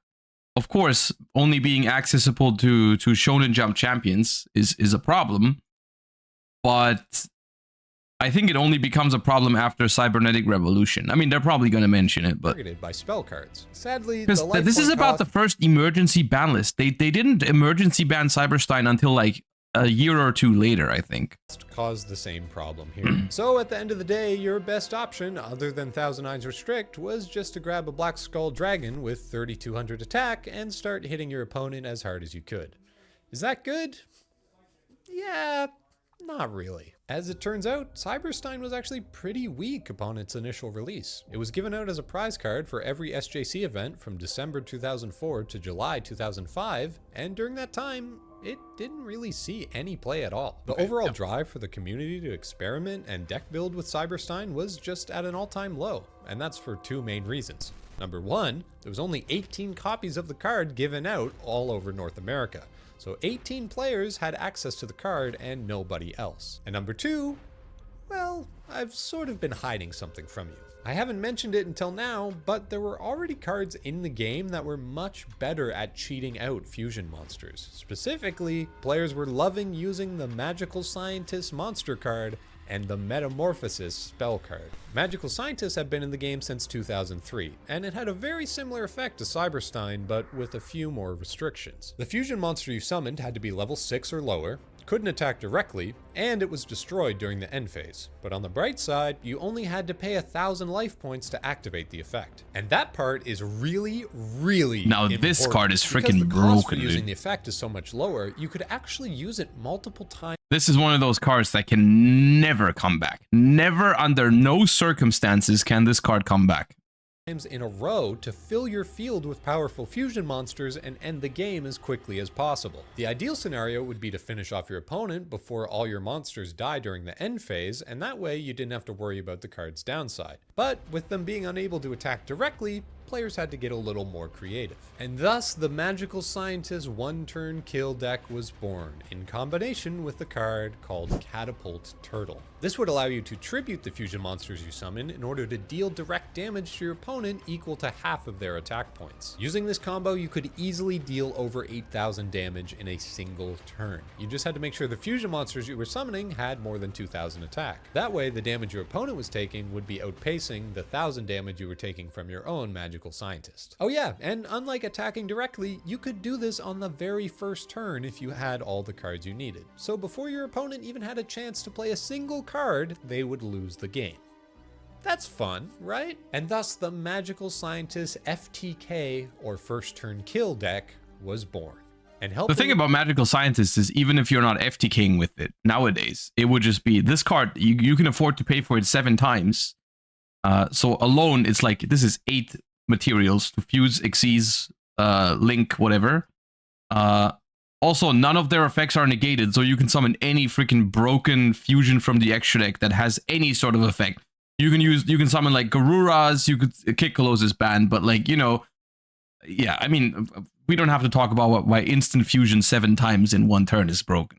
It along its way, even if it's not card Metamorphosis. FTK. This card was even easier to use. This card, on the other hand, I kind of think could come back, even though people would probably not be using it for any good. I think this card is a little bit like, I don't think people would play it because it's unsearchable, requires extra deck space, and is kind of like not a good card in modern Yu-Gi-Oh sense because it's like not a starter, really inconsistent. I think this could come back. This could come back. And just sent any monster on your field to the graveyard to summon a fusion monster of the same level from your fusion deck. You know, the whole point of fusion summoning, you take 2 different monsters and a spell card and you combine them all together to make something new. What if we didn't do any of that? So remember how I said Thousand Eyes Restrict is level 1 and one of the best fusion monsters in the game? Guess what level Magical Scientist is? Of course, this just works. So if you got to the end of your Catapult Turtle combo and realized you were too low on life points, you could convert your Magical Scientist into a Thousand Eyes Restrict using Metamorphosis, steal your opponent's monster, and then tribute your Thousand Eyes Restrict with the attack boost in order to finish the game. And even without that combo, Metamorphosis was just a good card. You could even use it with stuff like Change of Heart to take your opponent's monster and convert it into a fusion that you would get to keep permanently. These cards were just extremely strong and would help to turn any duel into your favor if you played them. So compare them to Cyberstein, they had less downside, were more versatile. That's like a 5 card. Yeah, the Metamorphosis Magical Scientist interaction is made up. That's not real. But that's not relevant. That's not why any of those cards. They are individually, like independently of each other, they were very good, but together it's not really. And more readily available to all the players. There really just was no reason to play Cyberstein in the current format. Though the effect is flashy and exciting, and it tries to tempt you with its unrestricted access to the extra deck, Cyberstein just wasn't quite powerful enough to see the spotlight of competitive play. At least, not yet. Just as any last hopes of a Cyberstein strategy were starting to fade, a few short weeks after the last one was handed out as a prize card in June of 2005, the Yu-Gi-Oh landscape started to shift, and as a surprise to everyone, players were about to dig deeper into finding the unrealized potential of the no longer exclusive Cyberstein. Dark Beginnings 2 released shortly after SJC Seattle in July of 2005. This pack contained reprints of cards from the last few sets and lower rarities for players who may have this missed had them. And to Cyberstein. everyone's surprise, one of those cards was the first ever mass-produced printing of Cyberstein. After more than Yeah, so I mean, look, we've talked about why prize cards are a bad thing and everything, but in their defense, they did reprint Cyberstein before it became really meta relevant. Technically, right? Like, because at this point, Cyberstein has not been a problem yet, and yeah. 7 months of competitive... Like, technically, this is better than what they did with, like, Minerva, for example, because Minerva was meta relevant while it has never been reprinted. SJC events, the entire Yu-Gi-Oh community would finally have the chance to pull a Cyberstein from a regular pack in the low rarity of, well, rare. Don't mind the name, they're actually really easy to get. Suddenly, Cyberstein was widely available to everyone, and getting 3 copies of it to put in a deck would no longer cost you $30,000. So that's good. And although Cyberstein may have been severely outclassed when it was given out in the first half of 2005, there was one major change in the world of Yu-Gi-Oh! That made all the difference for our square-headed friend. Magical Scientist had been banned. The Forbidden and Limited list was updated in April of 2005, and it saw the end of Magical Scientist's reign over the metagame, along with a couple other super oppressive cards like Painful Choice, the Forceful Sentry, and Confiscation. Metamorphosis was still available at 3 copies, but with its best level 1 target gone, it was not nearly as much of a problem as it was before. That and the April list also banned Change of Heart, which meant players had to rely on worse versions of the card like Enemy Controller or Brain Control. It was still great value to take your opponent's stuff and turn it into a fusion, but either way, things had never looked better for a Cyberstein revolution. And this only continued. When 1 month after Cyberstein's widespread release, the TCG saw even more reasons to play this card. On August 6, 2005, the brand new set Cybernetic Revolution gave even more support to a Cyberstein strategy. It contained the 2 This is the broken shit. strongest fusion monsters This is the in good the game stuff. thus far. Cyber Twin Dragon and Cyber End Dragon. Twin Dragon could attack twice in each battle phase and had a very respectable 2800 attack. And Cyber End Dragon had a gigantic 4000 attack and dealt piercing damage if it attacked through a defense position monster. We've certainly come a long way from Fusionist, haven't we? Suddenly all the pieces were coming together to make an entire deck based around winning with a flashy Cyberstein combo.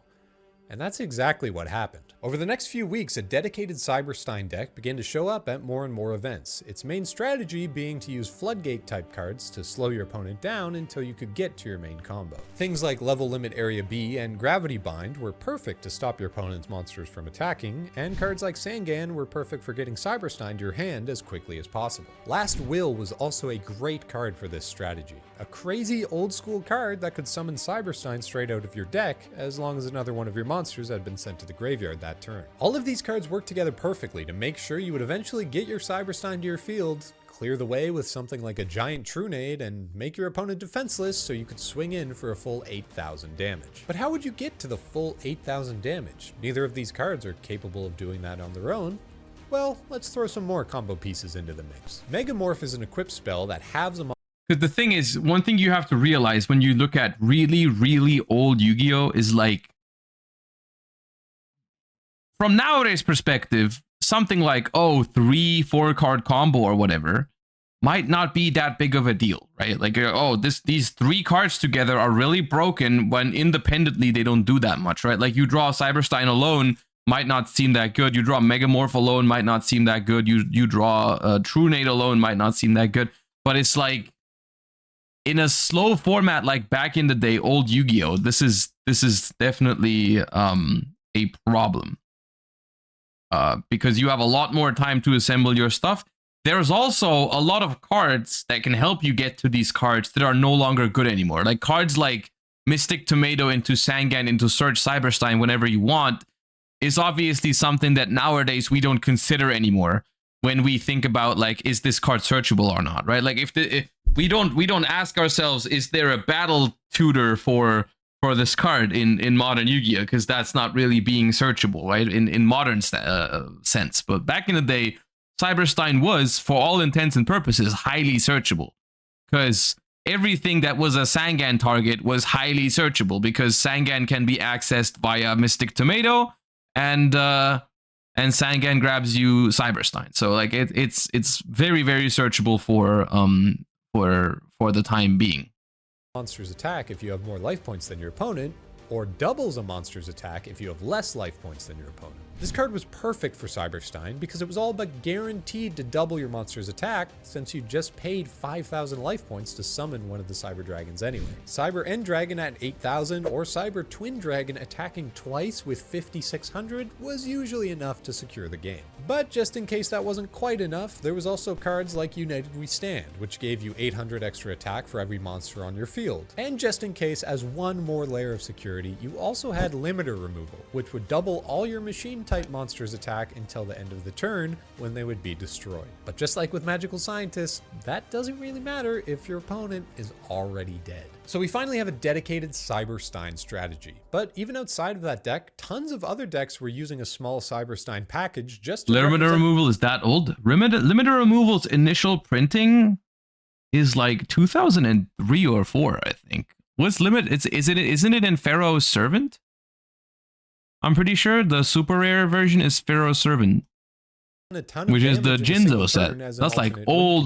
Basically every deck that could play Cyberstein was playing Cyberstein at this point. And as for how the dedicated one-turn kill strategy performed, well, there's actually a specific deck that stopped a dedicated Cyberstein strategy from being a very popular choice among players. A very strong and very popular deck that completely counteracted everything that Cyberstein was trying to do. You see, Really? Yu-Gi-Oh has a lot of complicated mechanics, but winning a game is actually pretty straightforward. All you have to do is reduce your opponent's life points to 0. This is most commonly done with monster attacks on the field, but it can also be combined with direct damage from spell and trap cards that hit your opponent with no monsters involved. Usually the course of a normal duel will involve using both of these types of damage in some varying combination in order to finish your opponent off. But in 2005, there was a perfect storm of cards available that allowed players to build a deck that could finish their opponent by only using damage from their spells and traps. Yeah, it's just Panda Burn. This deck was known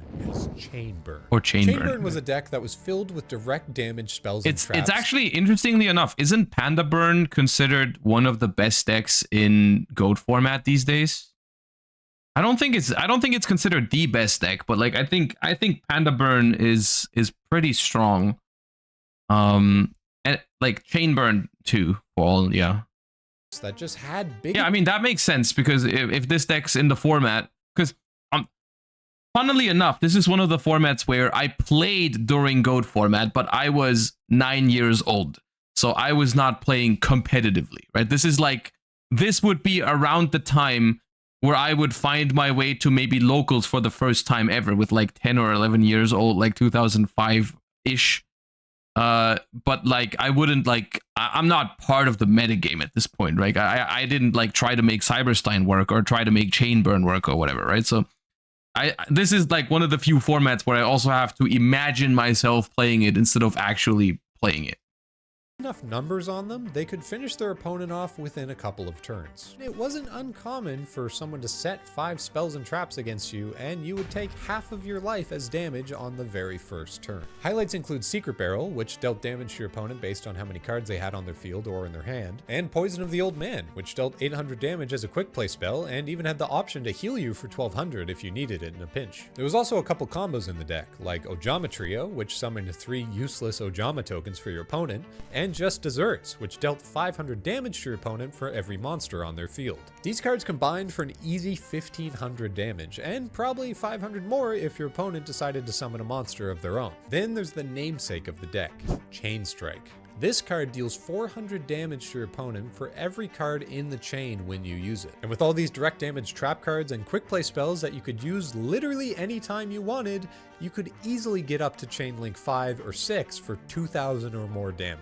Draw some extra cards with Reckless Greed and reset your hand with Morphing Jar, and it shouldn't be too long before you're easily able to deal more than 8,000 damage. But you know what would make it even easier to deal 8,000 damage? What if your opponent's entire strategy was built around dealing 5,000 damage to themselves? Yeah, this matchup was obviously a huge problem for the Cyberstein deck. Even if you did somehow manage to get to your combo, there was almost no chance you would have 5,000 life points to pay in order to use its effect. So with Chainburn being as popular, easy, and cheap to build as it was, playing a dedicated Cyberstein deck in 2005 was just asking for trouble. But over the next year, through all the dark times, with Chainburn being as popular as it was, and every other player giving up on Cyberstein even being possible as a dedicated strategy, there was one brave soul who was dedicated enough to give Cyberstein the best run of its competitive career. It all came to a head December 16th, 2006 at the Shonen Jump Championship in San Jose. This is David Rodriguez. He had made it all the way to the top 8 of San Jose's SJC, repping his favorite Cyberstein OTK deck. And although he'd managed to avoid most of the Chainburn players so far, there were now 2 of them in the top 8 with him. The rest of the top 8 was variations on tempo-based Monarch decks that he hopefully wouldn't have many problems with. But for now, he had bigger fish to fry. As fate would have it, for his first top 8 match, he was against one of the 2 Chainburn players, Jeffrey Fizicaro. This was going to be extremely tough. On his very first turn, Jeffrey confidently set 5 spells or traps and passed it over to David. David knew he was already in trouble, but thankfully, he had some sort of a plan. He decided to summon his ever-faithful Nimble Mamanga, which is normally able to summon copies of itself when it dies and gain you a pretty substantial 3,000 life between its 3 copies. But that was not the strategy this time. All that mattered was attacking for as much damage as he possibly could. But sadly, before that, we got to see why Chainburn gets... I mean, here's the thing, right? Even though Cyberstein is somewhat searchable and so on and so forth, decks at this time would likely still have some sort of other game plan. Like, there's no way this deck is only Cyberstein other than that it cannot play Yu-Gi-Oh! Its name. Jeffrey activated Poison of the Old Man, followed by Secret Barrel, Reckless Greed, a second Secret Barrel, and then finally Chain Strike. That's not legal. That's also not a good opening hand. 5 chain link combo. It's probably the other way around, right? It's probably Chain Strike and then the second Secret Barrel. And on the first real action of the game, Jeffrey had already dealt damage to David for almost all of his life points. I guess now you can really see why the chances of getting Cyberstein's effect off in this matchup are basically 0. At the very least, David was able to equip his Nimble Mamanga with Megamorph to double its attack and attack for 2,000 damage. Then, can we talk about how this sequencing of, like, why did normal summoning Nimble Mamanga prompt the opponent to flip all 5 of the back row? Like, why are we still in main phase 1 to Megamorph the Mamanga? Like, why is that a thing? Next turn, Jeffrey set one monster face down and passed it back to David. He was able to summon an exiled force and tribute itself to get rid of the set Sangan. Jeffrey added Morphing Jar to his hand, and David dealt another 2,000 damage. Then, after drawing for his turn, Jeffrey realized his efforts were completely in vain, and he decided to concede the game and move on to game 2. And what? Bro, why didn't we? Just like that, Cyberstein actually had a win over Chainburn. How did that happen? The players quickly looked for their side decks before they started with game 2. In competitive Yu-Gi-Oh, you have a side deck. There's no way that they might be going off of written coverage, and the written coverage just must be incomplete. There's no way you add Morphing Jar to your hand with Sangan.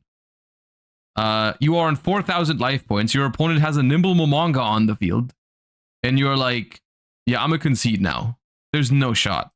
Deck of 15 cards that you're allowed to change with cards in your deck between each game of the best of 3 match. This is done to give you an edge over your opponent and adjust your deck strategy once you know what deck you're playing against.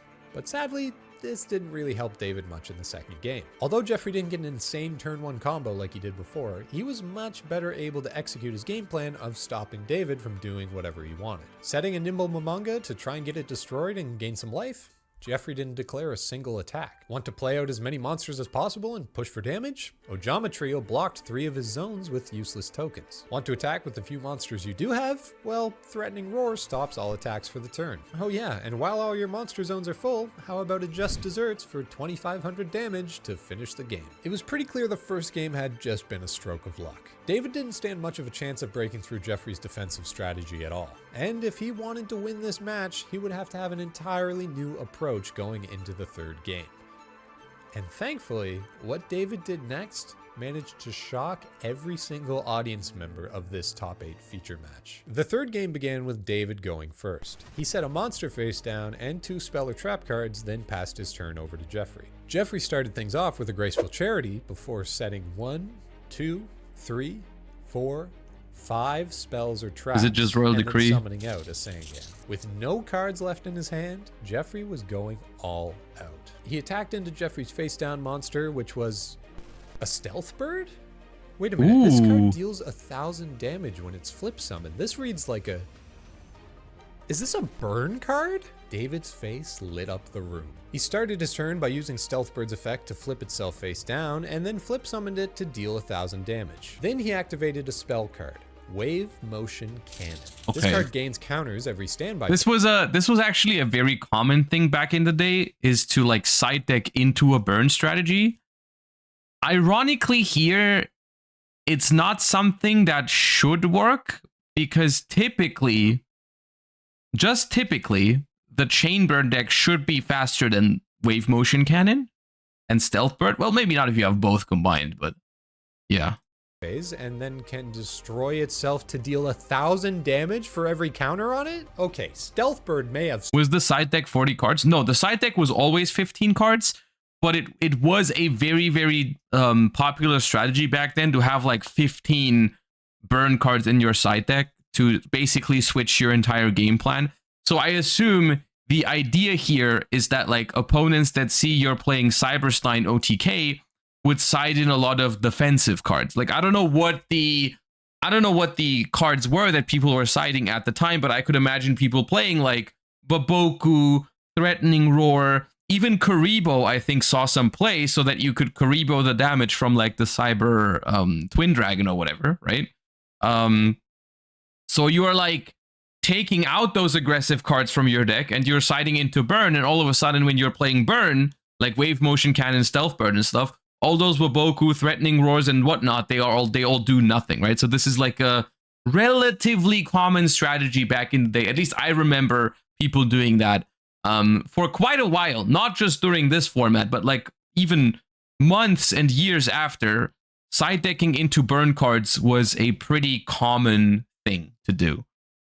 Some argument to be made to be included in other decks, but Wave Motion Cannon is purely a burn card. What is going on? As it turns out, David had one last trick up his sleeve. If you can't beat the chain burn decks, it must be time to join them. David came to the SJC event prepared for the one impossible matchup that he was likely to face, and decided to fill his side deck with burn cards of his own. By siding out all of the Cyberstein combo pieces that he knew he was never going to be able to use anyway, and siding in burn cards, he was simply going to try to push for damage faster than his opponent did. It would certainly be close, but it was the best chance he had. Jeffrey started his turn with a Reckless Greed and Jar of Greed to draw 3 additional cards, then dealt 1600 damage with 2 Poison of the Old Man. Desperate to slow down the damage clock, Jeffrey tried to swing into the Stealth Bird that was now in attack position. Why are we using these cards in like the open game state? Like, hey, let me activate Poison of the Old Man. But David had just the thing. Ring of Destruction. This destroyed the Sangan and dealt 1000 damage to both. Dude, why did it explode like that? Jeffrey got his Morphing Jar from his deck, set it and 3 other cards face down, and passed the turn. David drew for his turn and immediately got hit by Jeffrey's Ojama Trio. 1 tick onto the Wave Motion Cannon and 1000 more damage from the Stealth Bird had Jeffrey looking pretty worried. David once again summoned a Nimble Mamanga and attacked the Morphing Jar, giving them both 5 new cards from their deck. Then it was time for the final push. David set 3 cards face down and passed the turn to Jeffrey. And when his turn began, David activated Poison of the Old Man. With no response, he activated a second copy, representing 1600 damage. Jeffrey decided to respond with Just Desserts. And then David was able to use the best card after a Morphing Jar goes off, Secret Barrel. 200 damage for every card Jeffrey had on his field and in his hand would be enough to finish the game. Jeffrey was able to respond with a Secret Barrel of his own, but by then, it was too late. The chain began resolving backwards, and with it, the rest of Jeffrey's life points disappeared. David had Maybe if we kept Poison of the Old Man to heal ourselves in a pinch. Anyways, dude, this is 20 years ago. Burn at its own game, and by doing so, paved the way to show what Cyberstein could really do. With Chainburn out of the way, it was smooth sailing until the finals, where, funnily enough, David was actually slated to face off against his friend and teammate, Mario Mateo. Effectively claiming the event as co-champions together, they still wanted to play out the game and decide who the real king of games was. And with Mario winning the die roll, things could have gone bad pretty quickly. Thankfully, luck was on David's side as Mario began the game by setting one Speller Trap and passing his turn. David summoned out Sangan and attacked for 1,000 damage before setting 2 cards of his own. Mario had completely bricked. He had no cards to play at all, so he just set another spell and trap and passed the turn back. In his end phase though, David decided to use Ring of Destruction on his own Sangan, dealing 1,000 to both players, and I know the story of this finals, I'm pretty sure. Yeah. Then once his turn started, he was able to use Giant Trunade to remove Mario's spells and traps, summon Cyberstein, pay 5,000, and get a Cyber End Dragon that could attack for 8,000 thanks to limiter removal. They quickly moved on to the second game of the match, which started much the same way. Mario set a Speller Trap and a monster and passed his turn. David looked down at his hand, thinking for a moment before he finally looked up, smiled, and just said, "Sorry, Mario." He activated Giant Trunade again, summoned out Cyberstein, paid 5,000 for Cyber End Dragon, then equipped it with Megamorph and United We Stand. David had a 9,600 attack point Cyber End Dragon that dealt piercing damage through defense position. And just like that, he was able to win the game and the match to become the San Jose SJC champion. After taking only what a great 3 final, turns dude. and less than 10 minutes on the match clock, David was able to win the entire SJC event with Cyberstein OTK. This undeniably proved that Cyberstein was a viable, dedicated strategy for a deck, and this placement would inspire players to try Cyberstein on their own for years to come. Well, at least it would have. You see, Upper Deck had spent a lot of time and money on creating the Shonen Jump Championship series, so to see their grand final match reduced to the mockery of less than 20 cards hitting the table didn't exactly make them jump for joy. So with the fear that Cyberstein mirror matches that only last 2 minutes would become the norm for SJCs going forward, Upper Deck did the unthinkable by adding Cyberstein to the Forbidden and Limited list a week after the event on December 21st, 2006. This was completely unheard of in the game of Yu-Gi-Oh! Forbidden and Limited list updates came in March and September of every year with no exception. The updates to the list always included tons of changes to keep the game feeling fresh and balanced, so the idea that they would do an update just to ban one specific card? It was ridiculous. I guess it just goes to show how worried they were for the future of the game if Cyberstein did manage to stick around for the next couple of months. And though I personally think it's a bit premature for them to have banned the card when it was just hitting its competitive stride, overall, for the health of the game, it's probably a good card to keep banned. Fusion monsters were always intended to be a combination of 2 monsters to create something new. And if there's any card in the... That part I do disagree with, because that implies that like fusions should only be done by like combining 2 monsters in your hand, because like the fusion mechanic asks to be cheated, all right? Like you cannot perform proper fusion summoning in modern Yu-Gi-Oh! They need cards that kind of like circumvent that mechanic, otherwise fusion is just unplayable, right? History of Yu-Gi-Oh! That shows us why that should always be the case. That card was Cyberstein.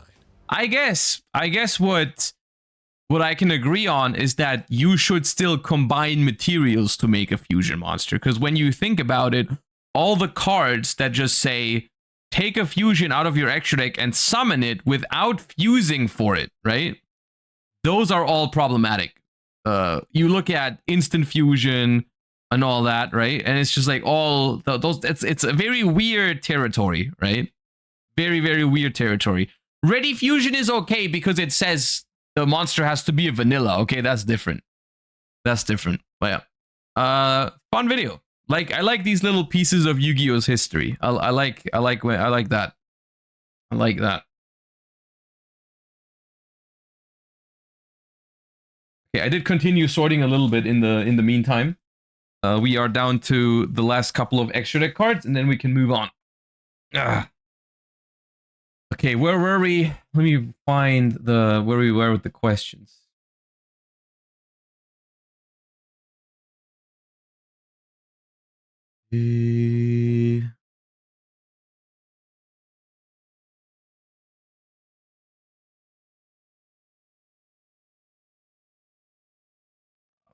Oh, it.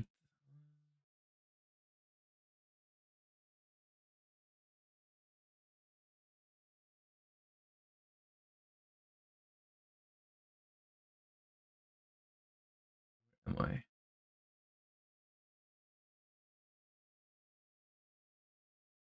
I know you generally don't like Pendulum or Cyber's decks, but how about a stream where you play the decks you normally don't like, but build them the way you like to play? I don't know. Like, I'm not opposed to maybe eventually learning the decks that I don't like, but trying to force my playstyle onto decks that like don't represent that playstyle is not really a great idea. I don't know. Because that just feels like I'm trying to make a deck something that it isn't.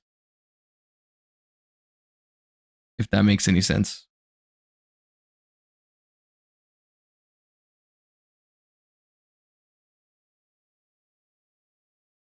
I think some decks just aren't meant to be played the way I like to play Yu-Gi-Oh! And that's okay.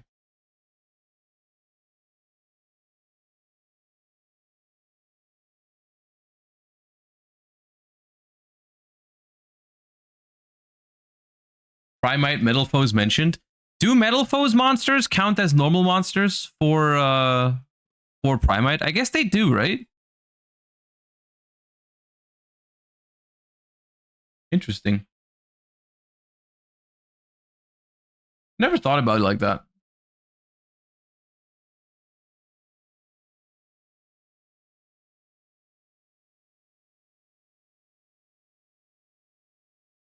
Orcust Malice. What is the best way to train myself to anticipate and play around the non-engine in my opponent's hand? This is a practice angle. That is 100% just a practice angle. Like, there's no way around it. No shortcut, no theory. I mean, theory to an extent, but like, this is just something you learn while playing Yu-Gi-Oh! A lot.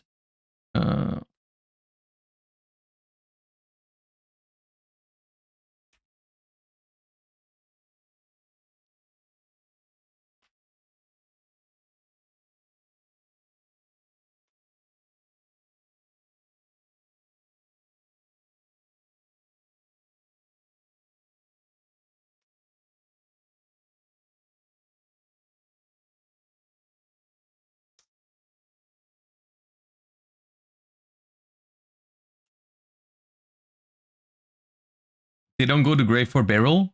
Yeah, unless you make like an Xyz, yeah. That's a good point. Would you ever consider casting a big event with Farfa as co-host? I mean, I think the I think the time to cast a big event with Farfa is probably over. I don't think he's gonna do casting anymore. But in general, I've thought about casting at some point, but to be honest, I don't think I would enjoy casting in the long run, because I would always ask myself, how could I have done at this tournament? So like, when I go through all the effort of traveling to an event and all that stuff, I would really just like to play, to be honest. Like, I don't think I would really be interested in casting.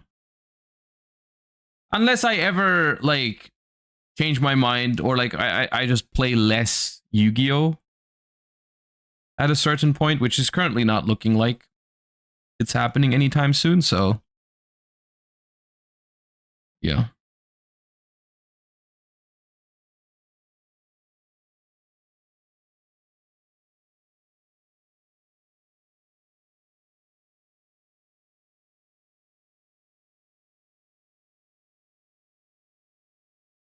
you can take a break during Tier 0 Cyber's format.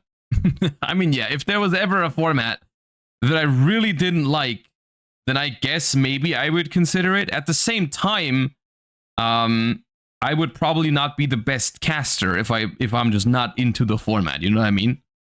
It kind of doesn't make sense. It's weird because I would be the best caster in a format that I really enjoy and play a lot, but in those formats I wouldn't want to cast. Know what I mean?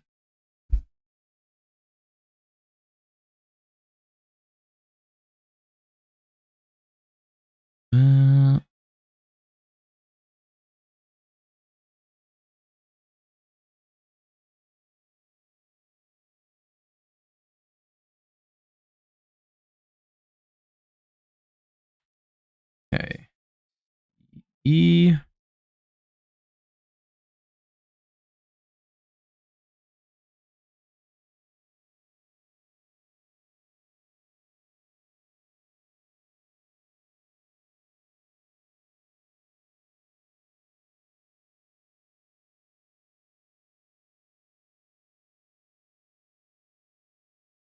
You missed questions? Oh yeah, okay. Hold up. Which question? Oh yeah, I did. Where do you, there we are. Okay. Where do you think Orchest will be in the TCG meta once it comes out? Will it be as viable as in the OCG? What do you think of the best way playing it will be? I haven't looked into Orchest in terms of like what exact version. I think it will be playable, but I don't know exactly how you're gonna play it yet. But I think the support is good. I think there's a chance it's gonna be meta. I think it's hard to evaluate before we know exactly what the format is gonna be when it comes out, because it's not gonna be exactly the same format as it is in the TCG or was in the OCG. I mean, but I do think the deck is good, so I think it has potential to be meta. Blackwing there.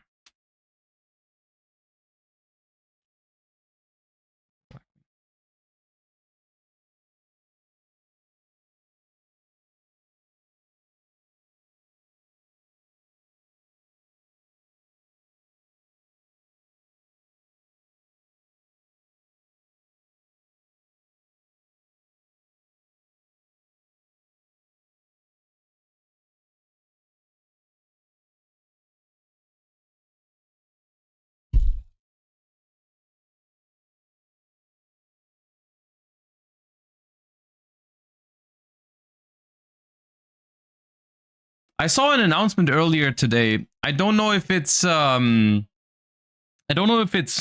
news per se, but it was news to me because I thought Justice Hunters was out in time for the European Championship. I don't know if that changed, but I saw an announcement this morning that indicates that it won't be legal for the European Championship, right? It's like in August or something. It's like right after or something. It never was. Okay. Then it was just me misremembering. Remembering because I thought it was going to be out. But maybe that's maybe I just mix things up. Maybe I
All right, almost through with the extra deck stuff. I wish Justice Hunters was legal for national season. I really like Dragon Tales. I like the fact that we have national seasons like with just Alliance Insight, because I kind of want to see. I really like it when, or rather, I don't like it when formats just don't get any exposure. Like when a set comes out and before there's even a tournament with it, we're already moving on to like the next format. I think we're gonna get. I mean, we're gonna get formats with Dragon Tales soon enough. But yeah, I also am looking forward to. I am looking forward to those decks as well.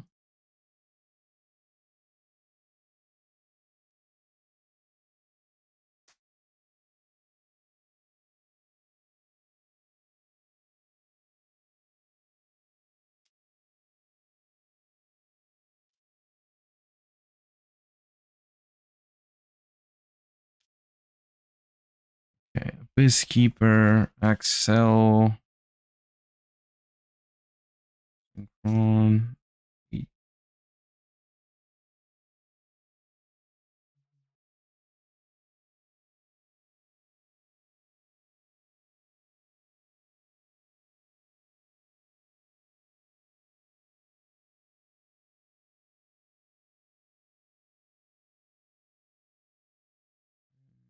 And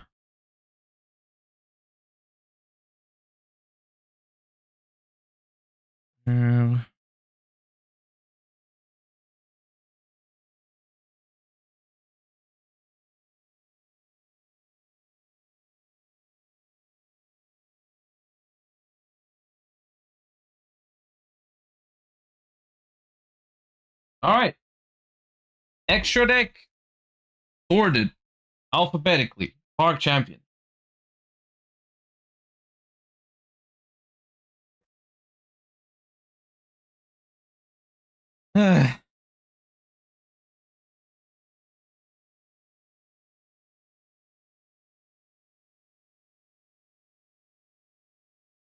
Have you seen French nationals selling 2,300 tickets within 3 hours? Is Yu-Gi-Oh in its biggest hype at the moment? It's I don't know exactly what the reason is, but like I think a lot of things are going well for Yu-Gi-Oh at the moment, even though the Yu-Gi-Oh community really likes to complain about things. A lot of things are doing very well right now. While the like, you know, the format is good. The ban list was a banger. Rarity collection is doing its own thing. Like the rarity collections in general, while Yu-Gi-Oh is not affordable, like I still wouldn't classify Yu-Gi-Oh as like a cheap to get into hobby or anything like that. But the rarity collections have done a lot to make it better, at least. So I think Yu-Gi-Oh is doing well. The TCG is doing well. Also, like France in general has been getting insane turnouts at regionals as well.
Okay, here's my question.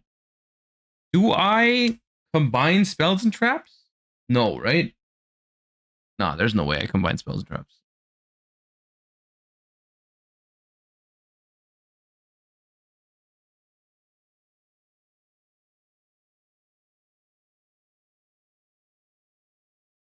All right, so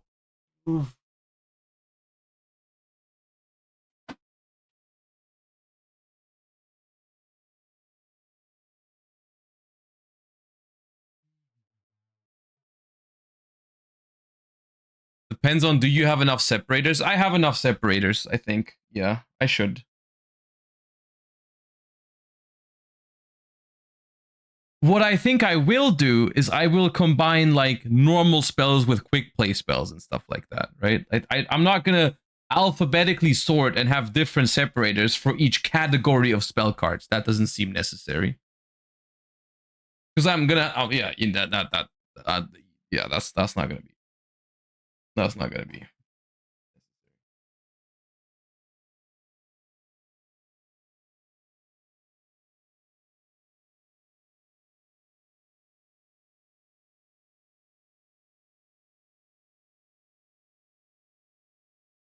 I'm surprised nobody was backseating writing the alphabet. The G is the only letter not capital. Wait, what? No. That's a capital G.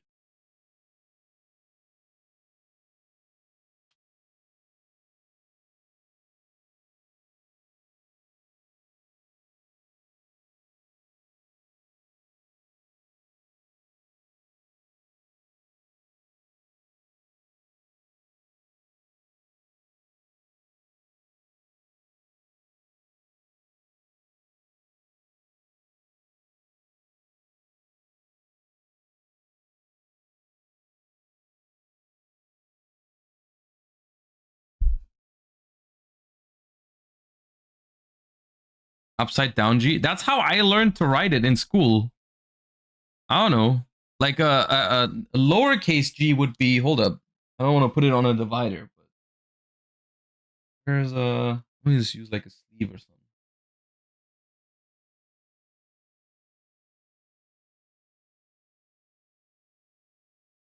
This is lowercase G.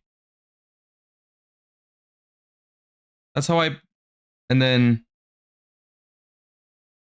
this is,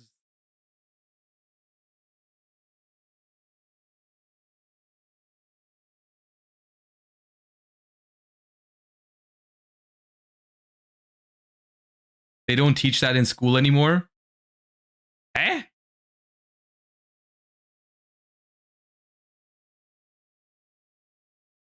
What do you mean?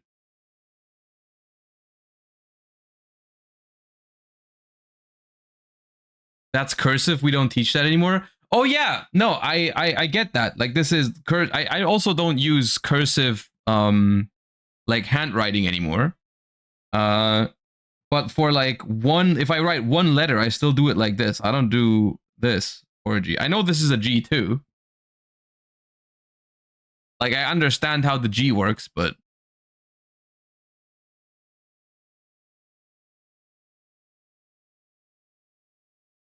when back in my day, when I went to school, they still taught us cursive letters. I guess that's why I still have that one. Anyways.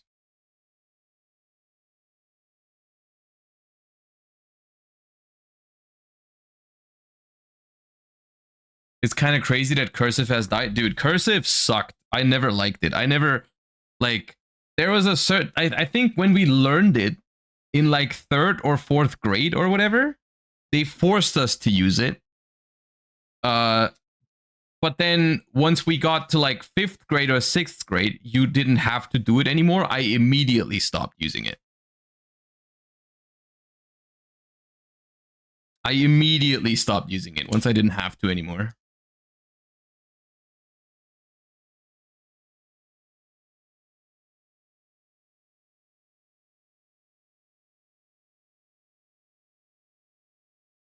I like it. It can look really good if you do it well, but I think the same is true for what's the non-cursive? What's the word for non-cursive writing? How do you call that? Normal. Okay. Print. Oh, print. Yeah, okay. If you write in print, yeah. You can also have a nice handwriting if you write in print.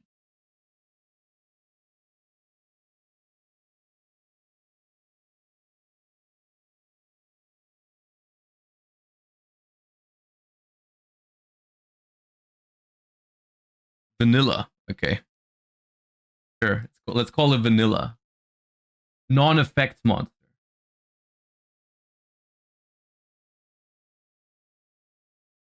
Okay.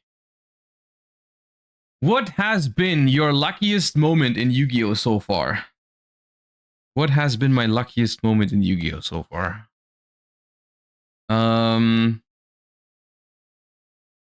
Probably top decking. Probably top decking back-to-back Super Poly and Black Luster Soldier in top 4 of YCS Madrid. Even though I then proceeded to summon the wrong fusion with Super Poly, which kind of ruins the moment, but that was pretty fucking unlikely to win that game.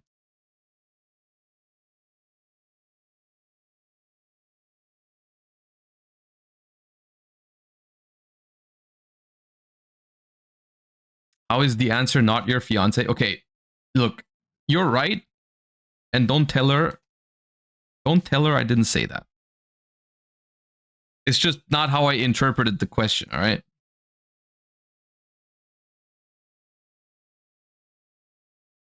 No narcs.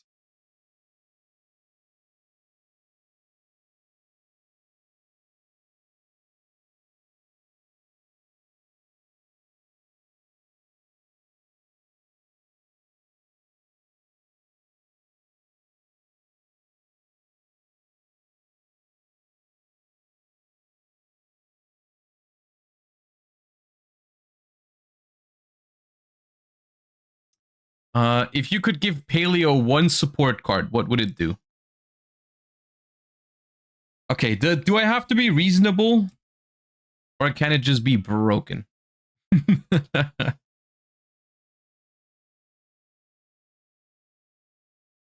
I would... Let me cook. Okay, so I'm giving Paleo just one card, all right? I'm gonna be somewhat reasonable. It's gonna be good. It's gonna be custom, but I haven't sleeved any of this. Why am I not sleeving? Oh my god. One card that is somewhat realistic but also very good for Paleo. Normal trap card. Paleozoic, whatever. Set one Paleozoic trap from your deck, except itself. It can be activated this turn. Also, for the rest of this turn, your opponent cannot activate cards or effects in response to your normal trap activations. Huh?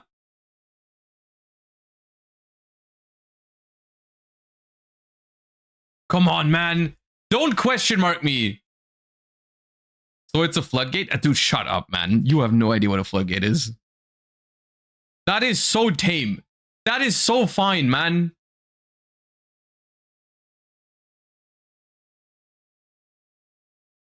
That's a fair card.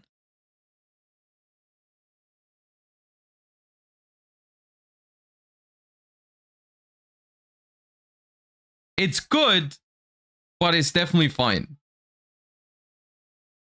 Also, it has the Paleozoic Grave effect to summon itself back. Naturally. We don't even have to talk about it. Of course it does that.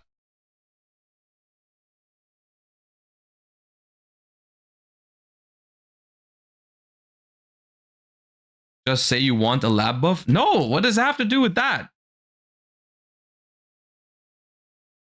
It only sets Paleos from deck.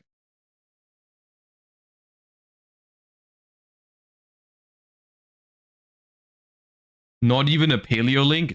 Dude, Paleo does not lead link monsters. The Paleo Link Monster, to this day, is one of the most offensive support cards ever made for an archetype, dude. It requires 2 Paleos, and they go banished, which is not where you want them to go. It's the most stupid archetype to give a Link Monster. It's Omega slow, so that, like, it doesn't really help anything. The Paleos get banished, so it feels really bad to make it, and it's not even that good. It's, like, offensively bad support.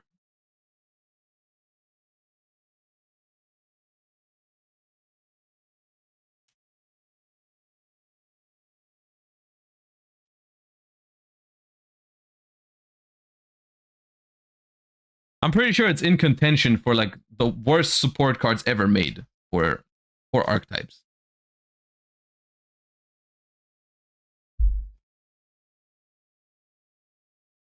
That's how ass it is.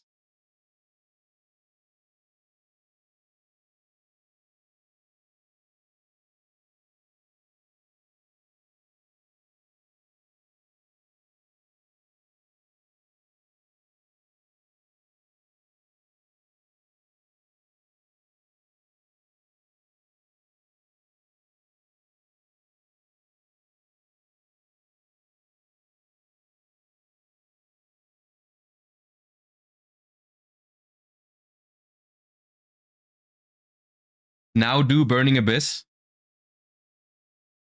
Like 1 card to make Burning Abyss good, I think is easy.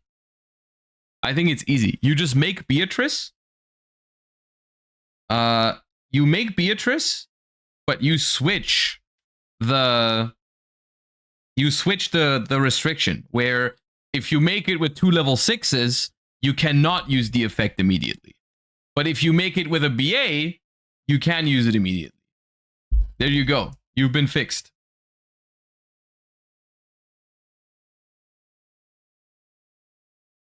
I should design cards, man. Why they never call me?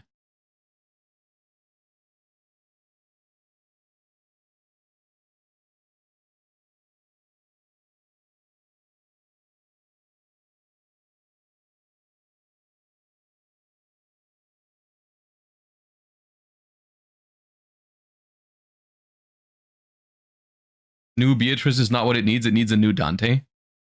Sure, I guess. But that also, doesn't that kind of, isn't, are you sure?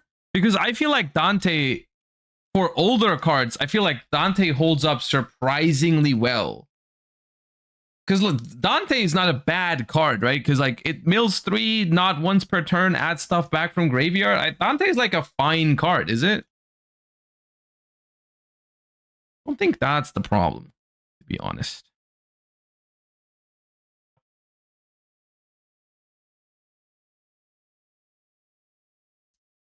Summon Dante, mill 3, then what? It's dated. Well, yeah, then okay, make a Beatrice that doesn't require you to discard a BA. Like make your Dante turn into something. But I feel like the identity of the deck being make Dante and then do something with it is fine. That's not a bad concept.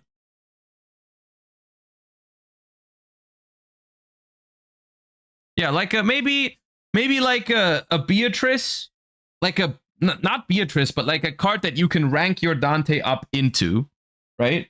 That doesn't require you to draw another BA card. And it has like a similar effect to Beatrice, but it can only send BA cards, right? Like, yeah, like just like that, right? Like a Beatrice that goes onto a Dante without discarding.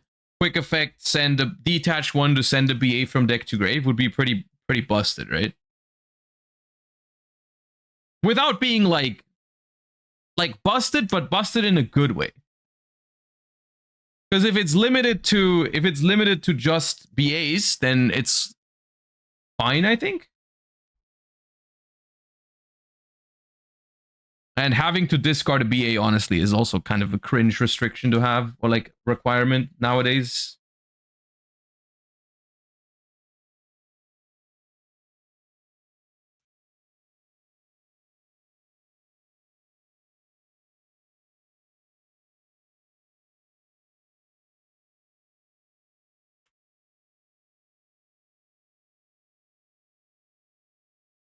Can it also have Burning Abyss in the name, please?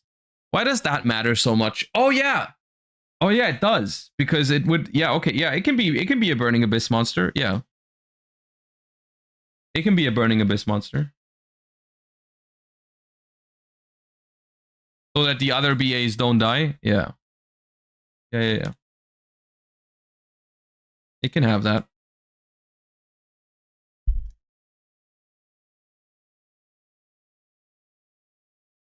I've traded already.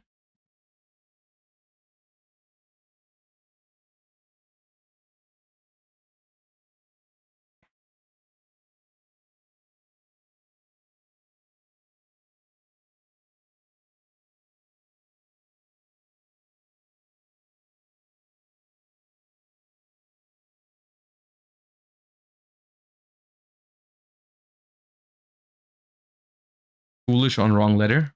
Oh. Thank you. Good call.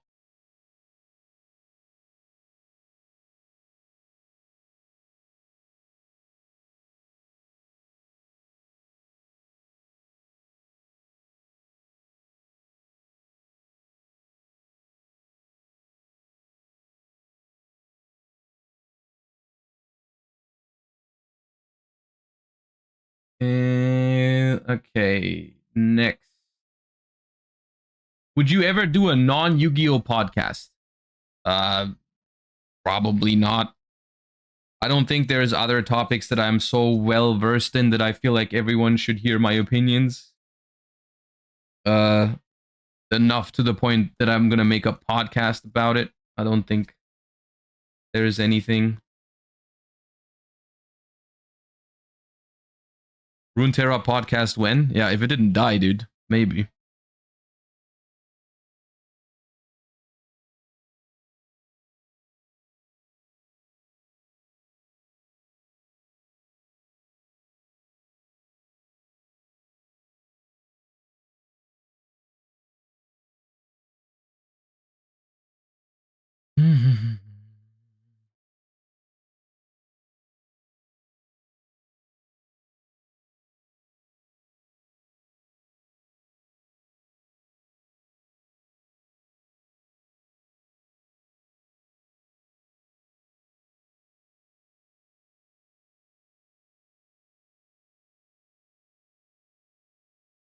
Your favorite Edison deck? I have a hard time deciding that because somehow I like playing Edison format a lot, but for some reason I don't vibe with a lot of the decks, which is kind of weird. I know it doesn't make sense that I like Edison format, but a lot of the decks in it, I don't actually like it that much. I like the gameplay, but there's no deck that I'm in love with for Edison format, which is a little awkward. But currently I've been playing a decent amount of Gladiator Beasts. I like Gladiator Beasts.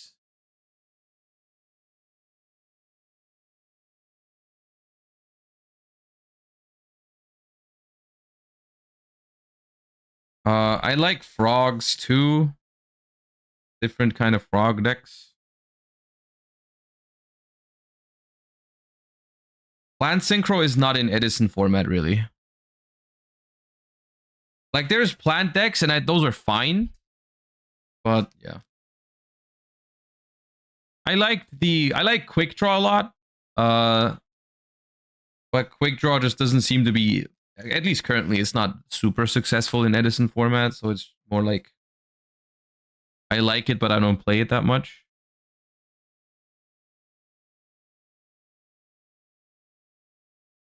Eva Zombie's cool. Eva Zombie's cool. But nowhere near like anything I would consider my favorite.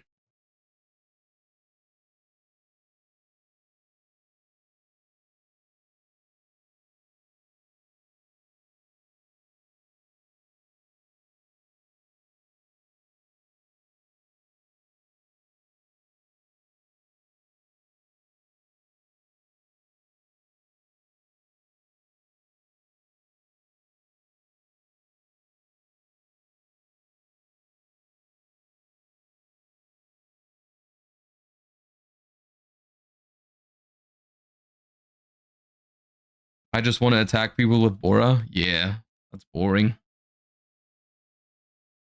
Hate Black Wings. Have you looked into Crystron Kashtira lately? I think it's really well positioned in the format after the ban list, and if people pick up on it, it could perform quite well. Hasn't it been performing quite well already? I personally haven't played it yet. I still need to learn the Crystron cards, but I think it's already doing fine, right? Hasn't it been topping tournaments? I think it has.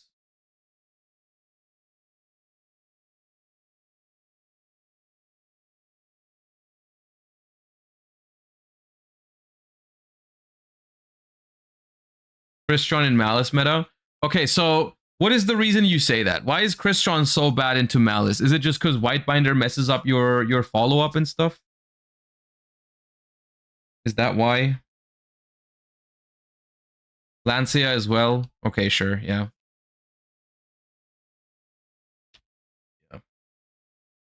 I mean, at the same time though, right? At the same time, if Malice is viable despite Lancia in the format, Crystron could also technically be viable.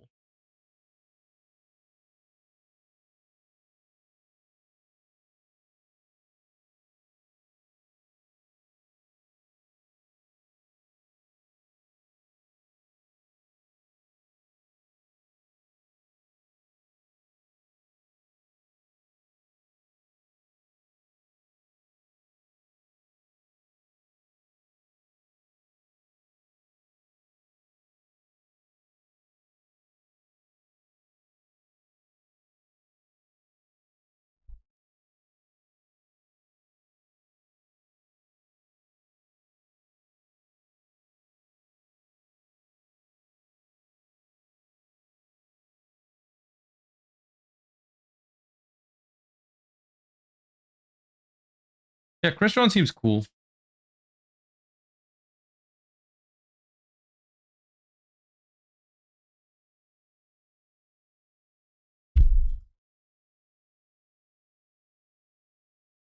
Unless people start main decking Lancia, I don't think that's gonna happen.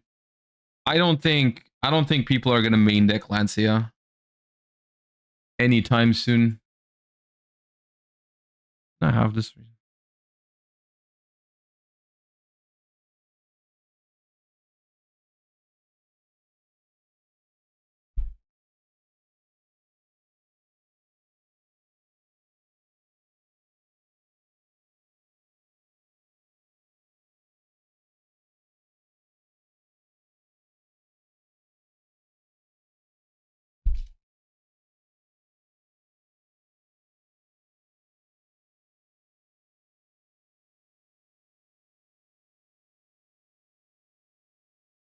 How much do Ryziel and Malice cost? In what's the cheapest you can build get a Malice core for at the moment? I think the Malice cards themselves are not actually very expensive, are they? Like, because all the things you need multiples of are just like super rares. The problem, of course, with Malice is going to be that the card coming out in Alliance Insight is going to be money. Like, Malice March here is a secret rare, and so far most of the lists that I've seen are playing 3. So, okay, we have a problem. Where does first movement solo go? Where does first movement solo go? Before A? Okay, sure. Okay.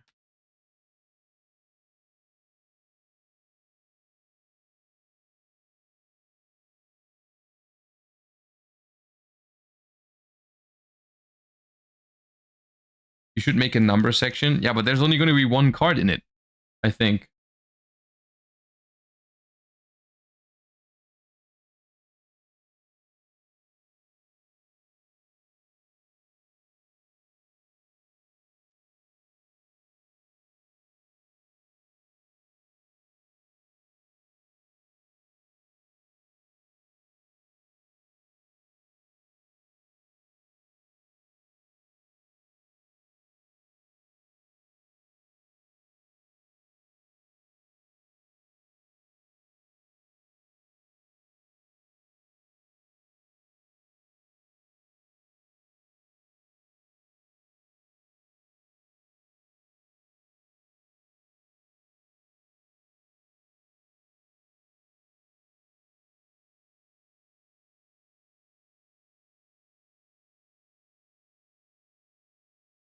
All right. Next. Is there any archetypes that you would want to see getting some support? Okay, I assume you mean archetypes that haven't already gotten support, because I would love to say, like, yeah, I would want more, like, even before they come out, I already know I'm gonna want more Dragon Ruler and Necros support because I don't think it's good enough. What are, like, archetypes that I really would like to see some support that haven't gotten some love recently? I mean, Paleo and Runic are the obvious choices. Hmm. I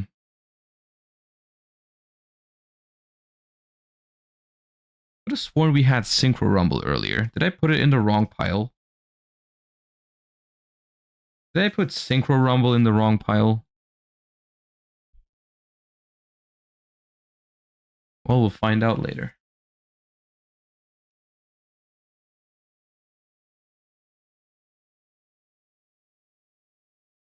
Hmm.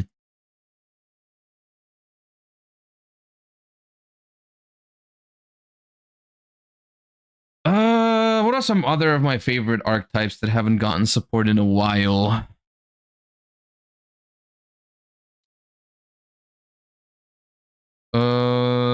Shaddoll maybe? The problem with Shaddoll is that it's just Winda Turbo, which is kind of cringe.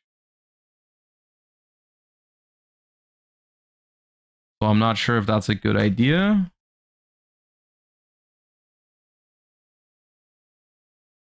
Dark Armed Dragons. I think Dark Armed Dragon is like I mean, unfortunately, I mean, armed dragons are an archetype, but like dark armed is not, right? Or do you consider like the entire dark theme as an archetype? If so, I thought those were always really cool. When they made dark versions of existing cards, that would slap if they did that more. Spellbooks. Actually, funnily enough, back in the day, I used to like not like playing against Spellbook much. I mean, of course, during Judgment format, it was like because of floodgates and stuff. But in general, I was never a big Spellbook fan. Turns out, like years later, that deck kind of plays how I like to play Yu-Gi-Oh these days. I actually think I would vibe with Spellbook a lot if it was a deck again, outside of the floodgate aspect. If they found a way to make Spellbook good with just like grinding, which is what it used to do, I think I would like it.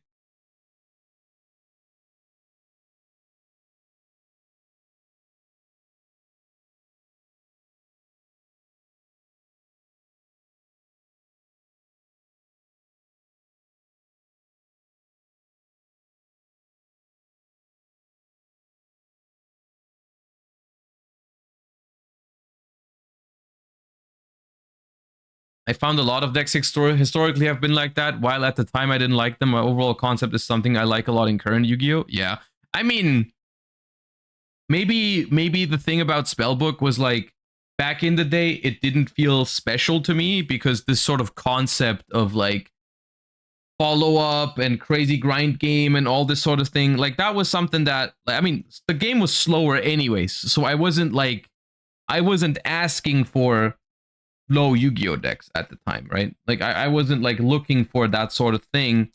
Whereas like nowadays, I like decks that are able to slow down the pace of the game and control it a little bit more. Which it just wasn't one of my needs basically in 2013, right? Like I wasn't feeling like we needed that. I think maybe that's why I look at it differently now.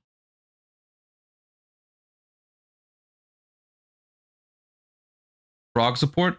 Frog is really weird because Frog doesn't really have much of an identity these days other than just make Toad for Omni negates. Of course, if they found a way to make a pure Frog deck work, I think that could be really fun.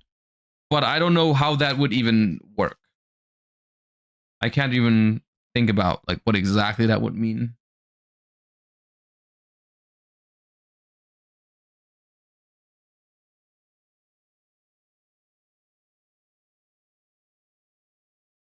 lock into aquas. Yeah, it would definitely have to do something like lock you into aquas and maybe give you other reasons to play the deck other than just spam totally awesome, right? Like, but the problem with that is all of the good frog cards are level 2s.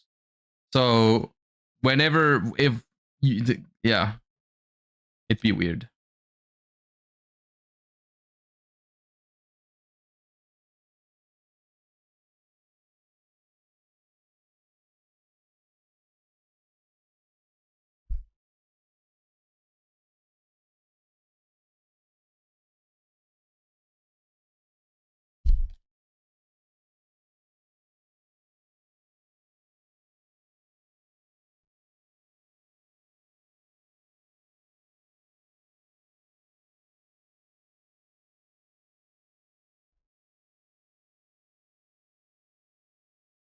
They need to murder Tenpai and Master Duel. That deck is so unfun to play against.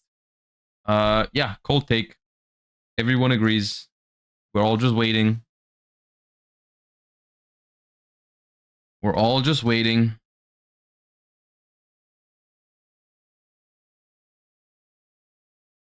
Okay, next. Where were we? Do you have any interest in alternate formats, particularly fan formats? I know you like the domain, but would like to hear more general thoughts. Okay, so I'm a huge fan of playing Yu-Gi-Oh! In all sorts of different ways. I really like Time Wizard. I really like Domain as well. Both of which I'm also currently thinking on ways on how to make some content for it. I know it's probably not the content that most people watch me for, the sort of like more casual fun stuff, but I enjoy it a lot, so I'm probably gonna do it anyways at some point. But there's probably a lot more other ways out there. One other way that I've already talked about, I think it was the last sorting stream that we talked about it, is I want to make a Yu-Gi-Oh version of Magic's Dan format, which funnily enough, some people have already thought about that and messaged me after the stream and sent me their ideas, which was really cool. But just for context, Dan is a Magic format that is designed with, like, it's supposed to be one deck for 2 players, and you like share the graveyard and everything. Like, you share the deck, you share the graveyard, and it has a lot of cool cards that interact with it, like that way, right? Like, you interact with the graveyard with the top of the deck. You try to manipulate the top of the deck and stuff like that. And I think that it was really fun. I actually have one. And I was trying to think of ways to make that happen in Yu-Gi-Oh! I think that could be fun.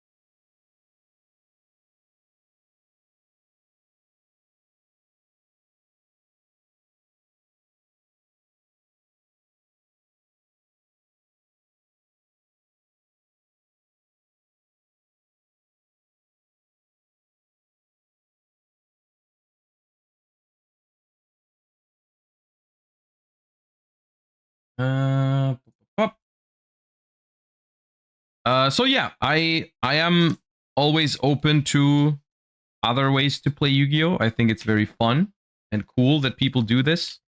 Probably gonna have domain format content at some point. Probably gonna have other content at some point as well, more Time Wizard and stuff. But other than that, I'm not too involved in other ways to play the game, right? Like, I've played domain. I have domain decks. Time Wizard. Not really sure what else there is at the moment that people actively play. The card market domain video was really fun. Yeah, I've said this before, but I also have no idea when it's happening. But currently, I am planning on making a domain format show at some point as well, where I invite people to my house and we sit down at the table once I have all the equipment for it and we play some domain. Because I also thought that sort of video was really fun, and this sort of concept is like, I think it's missing on Yu-Gi-Oh YouTube, because like, of course, Card Market has done it, but it's only been the one time, and these sort of shows are massively popular in like Magic, of course, because of course Commander is like a really popular thing to do, but I think it would work in Yu-Gi-Oh. I mean, the Card Market video proves that there is interest in that sort of video stuff, because I think it's been very popular. That video has done really well. So yeah. Once again, this is not an announcement or anything like that, because I have no idea when I will have the time, the equipment, and all that to set this up. Even just like the editing capabilities to make that happen. But it is something I've been considering.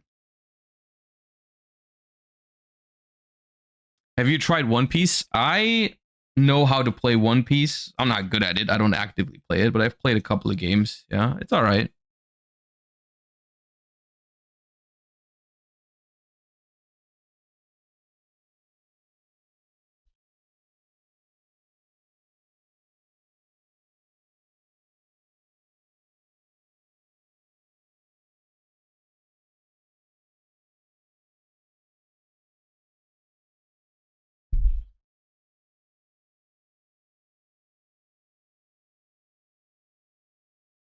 But have you found the One Piece? No.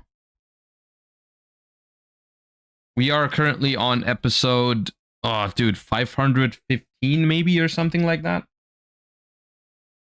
So we're not even halfway through. But we're moving slowly.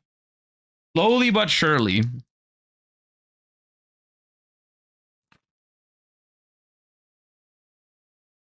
Thoughts on doing variety streams? I'm not opposed to it,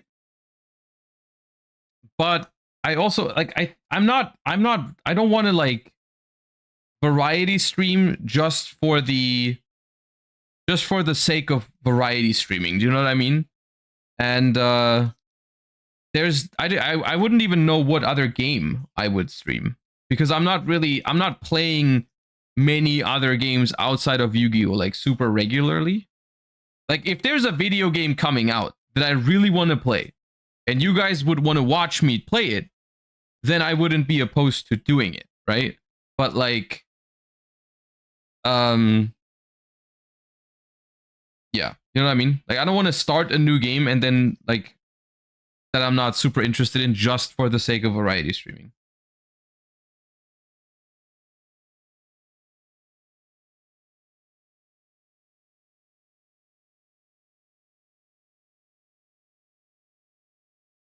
Like a Nuzlocke? Yeah, but like, the thing is, I don't do Nuzlocks in my own free time because it's not like something I'm super interested in. And I don't want to start a Nuzlocke just for the sake of streaming a Nuzlocke. Because if it's just for content, then I'm sure it won't do better than Yu-Gi-Oh content for me. Right? So like, what's the reason to do it then? If it's not if it's not because I want it, and if it doesn't do better content wise, then why do it? Variety evening like once a week. I mean, that sort of idea I'm not opposed to. If it's like something that people would be interested in, I wouldn't mind it. If there was enough good games that I really cared about and really wanted to do.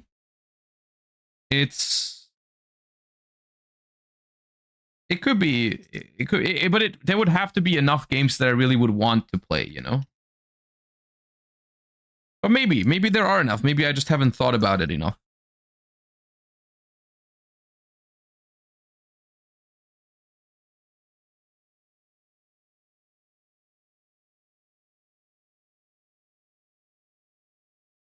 How far into One Piece? I mean, I think I can say without spoiling too much, we have just gotten past time skip.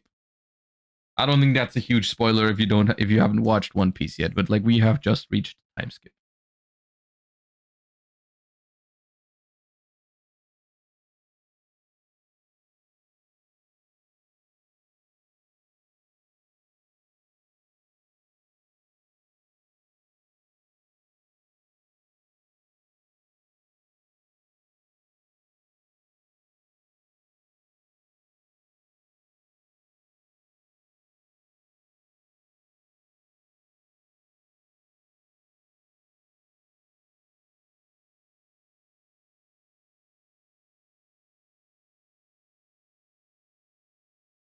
What do you think about playing Charmies and Droll in the main next format? I think it might just be what you have to do, depending on how the format plays out exactly.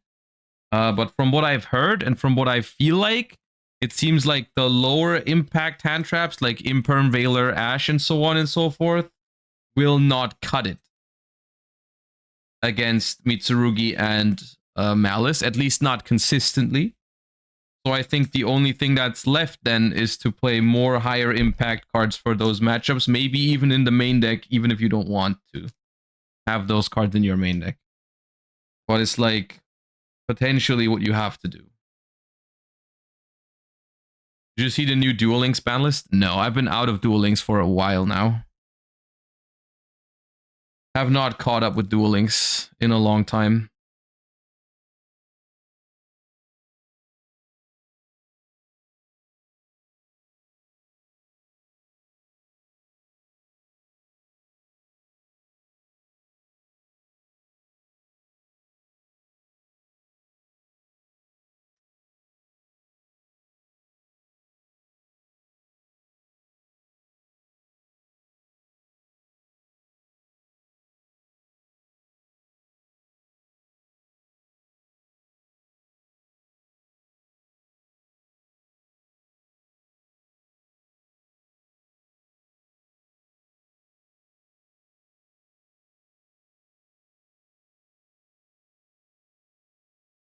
Next up.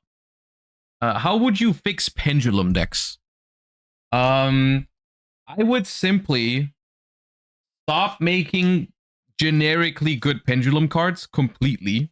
And when I say completely, I mean completely. Like literally stop making generic pendulum cards because that shit is just slop and annoying. And instead focus on making pendulum support or like archetypes that focus on pendulum in a unique way, like Melodious or Valmonica or Nemleria or whatever. Just make archetypes that make use of the pendulum mechanic without being generically good pendulum support.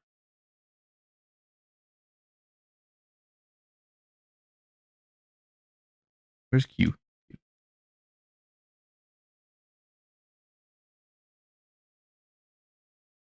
Melodious was kind of generic, yeah, because of the stupid ostinato, yeah.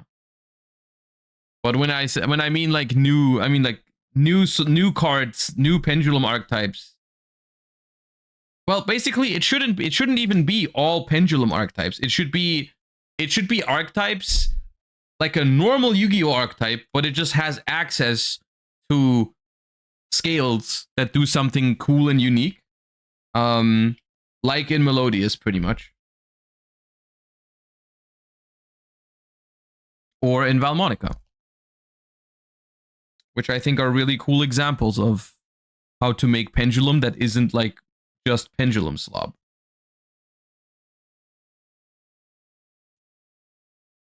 Of course, Melodious is still being used in pendulum sometimes, and not for good, but that's because of other cards in existence, right? Like that's not Melodious's fault necessarily. That wouldn't happen if we didn't have like Astrograph, Electromite, Beyond the Pendulum, all this kind of stuff.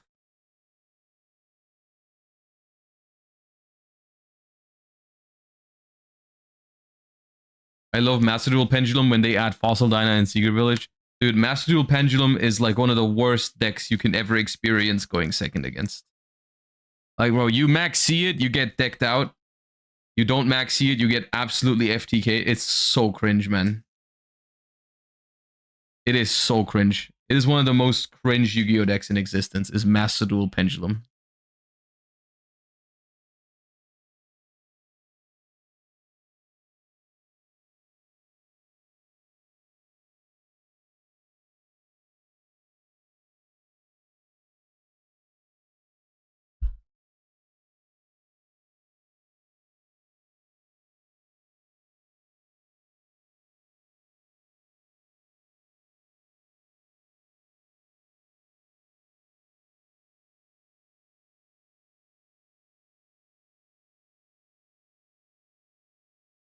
Neo Temporal, thank you for the 13 months. I appreciate that. Welcome back and thank you for your continued support. It means a lot to me.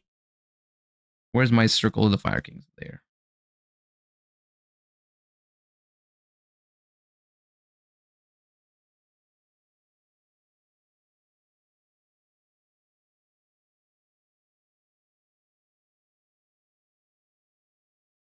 Do you think you could have won YCS London 2019? What, the Engage one?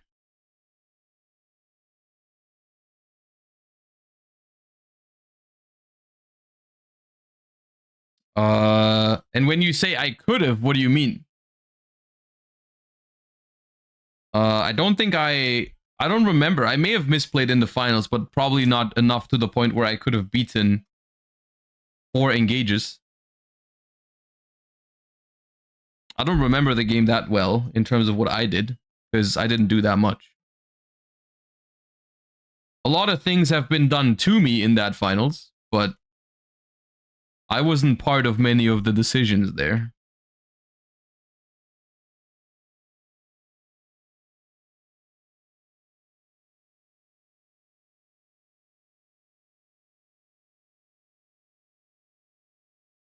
What actually happened? I only heard of it.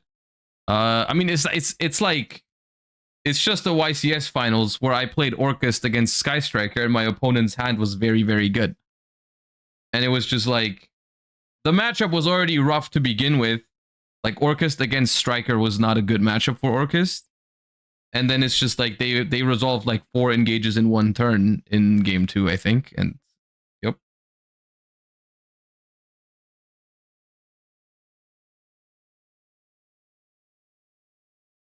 Like I think I decided to Ash Rhoda because I was hoping to cut them off of engage access, Ray access, and then they just had everything anyways, and then engage drew engage, Kagari added back engage, that drew engage again or something. I don't know, man.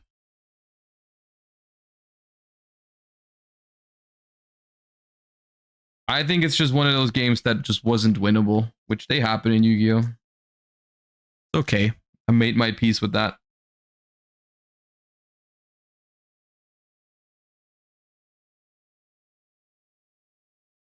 What an engaging final. You say that, but it was a pretty engaging final. That final was, like, for the longest time, was one of the most viewed YCS finals on their YouTube channel. Because I suppose, I mean, it was probably fun to watch. It was just like, there's one person for whom that final was pretty bad, and that was unfortunately me. Pretty sure for everyone else, it was pretty friggin' funny.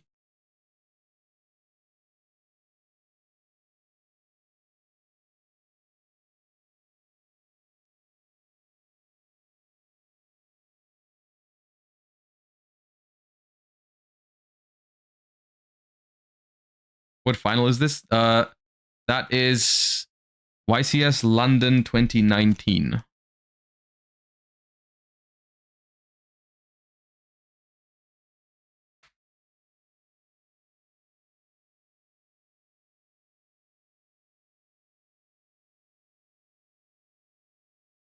I remember you played top 4 and someone played into the Imperium column. Yeah, that is also another thing about that finals is like I shouldn't have even been there technically because I would have lost top 4. I would have gotten 2-0'd in top 4 by Ding Kong Fum. And then they played Foolish Burial in the Imperium column. And I didn't even realize it. I just let it happen. I was ready to die, man. I was ready to pack it up. I watched them combo and then I think someone caught it. I don't know if it was the judges or someone like screaming it in the crowd, but like they They played into the imperm column, and so they had to rewind it, and they ended up losing because that was their only starter, I think, or extender. And then I ended up winning game 3 as well. But I was gonna be 2-0'd in top 4.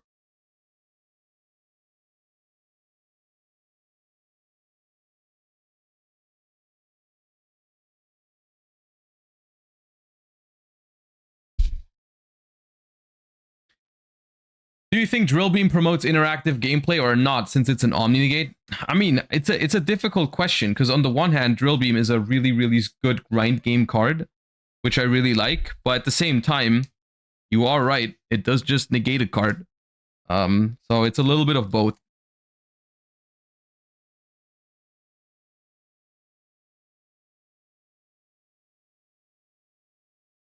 I think Drill Beam should probably have been, you can reset it, but banish it when it leaves the field. That way, if you think about it, that still is a crazy amount of value you can get from one card. You still get 2 negates and banishes from one spell. That would have probably been good enough. That way it's not infinite, especially because Primite has ways to get more drill beams, right? Like you wouldn't run out of drill beams because you already have the ether barrel that keeps coming back.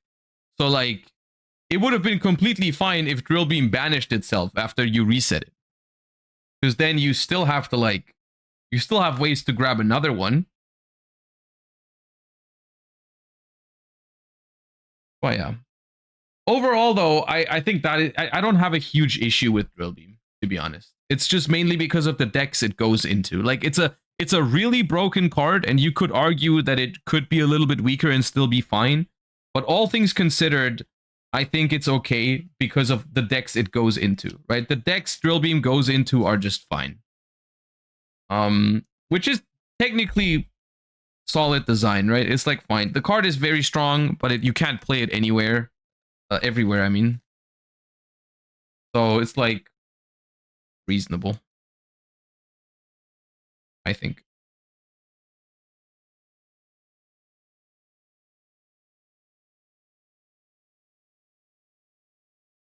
We all know of the back-to-back Billy matchup, but who did you face off against the most during YCS Top Cuts?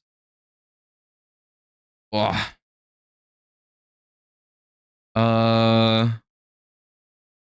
Who have I played against the most during YCS Top Cuts? I'm struggling to think of people that I've played like multiple times even. I've played Billy twice. I've played Dinkabui twice in YCS Top Cuts. I've played... Who have I played? I've played Simon He twice in YCS Top Cuts. 3 times, actually. Simon He was my very first loss ever in the top cut of a YCS. My very first YCS top. I lost in top 16 to Simon He. Yeah, I played against Simon He 3 times in YCS top cuts. I think. I think that's the most I've played against anyone. Because I played him in my first YCS top cut, which was YCS Leipzig 2011 or 12. I don't remember. I've played him in top 64 at YCS Dortmund, the Ishizu tier 1. And I've played him in the one that I won with Runic Bestial.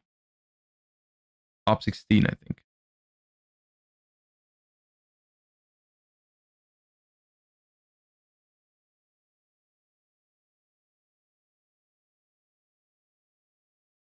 I don't think there's anyone I've played more than 3 times in a YCS Top Gun.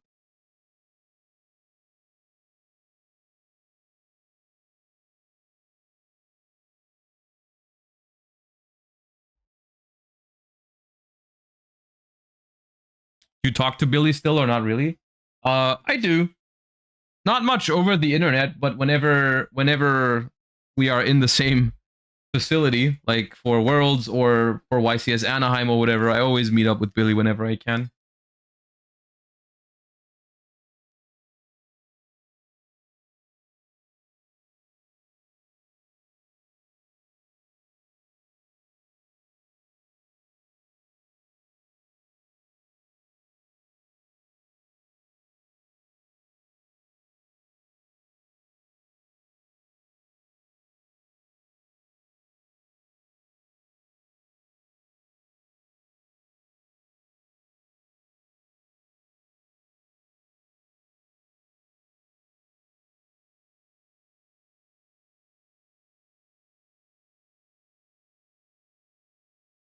Crazy judge calls.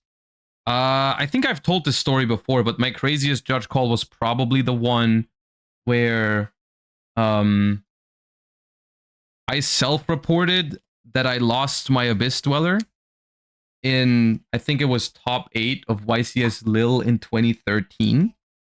Well, or top 16. I don't know. It was I played against someone in a Mermail mirror match in top 32 or top 16, I don't remember.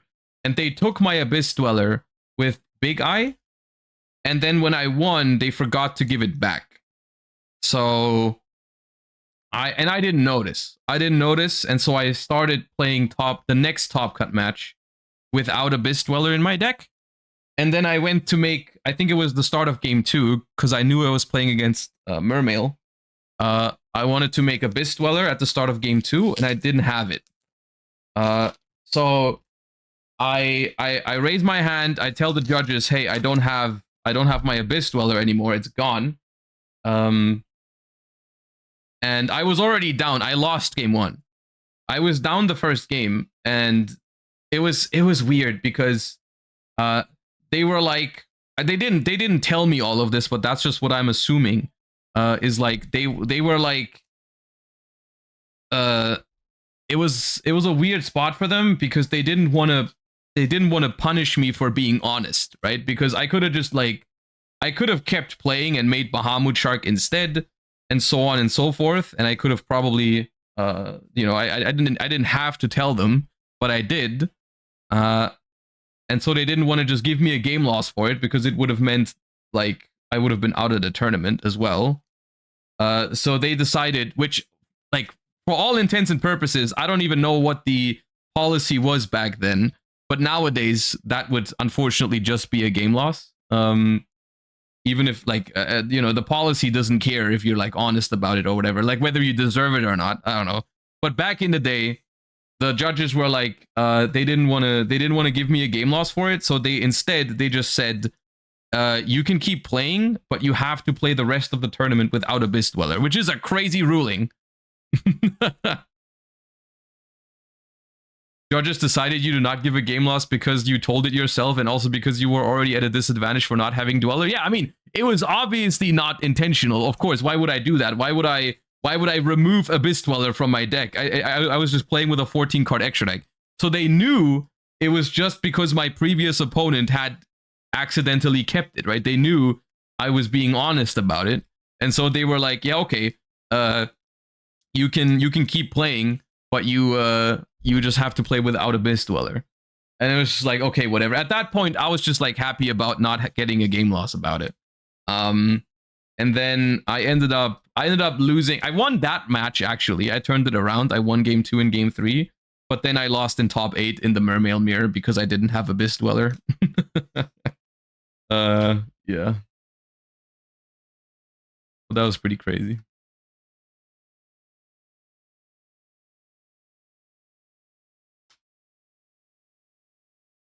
I specifically remember I lost in top 8 because I didn't have Abyss Dweller. I would have won top 8 otherwise. It is what it is. Did you get your Abyss Dweller back? No, I didn't. No, I didn't. I did not get my Abyss Dweller back. Abyss Dweller was like a 25-euro card at the time, and I think, once again, this is just my opponent from top 32 said they didn't have it. They said they didn't have it. They couldn't find it. Where did it go? I don't know. I don't know where it went.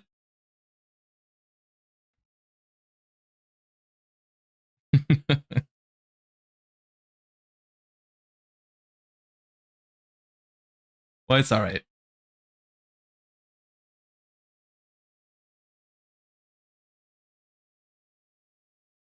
Yeah.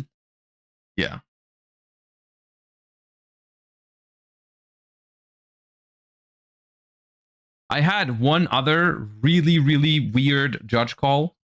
That was even during a feature match, but it was during the time when feature matches were not, it wasn't on video, it was a written feature match. German Nationals, German Nationals 2015.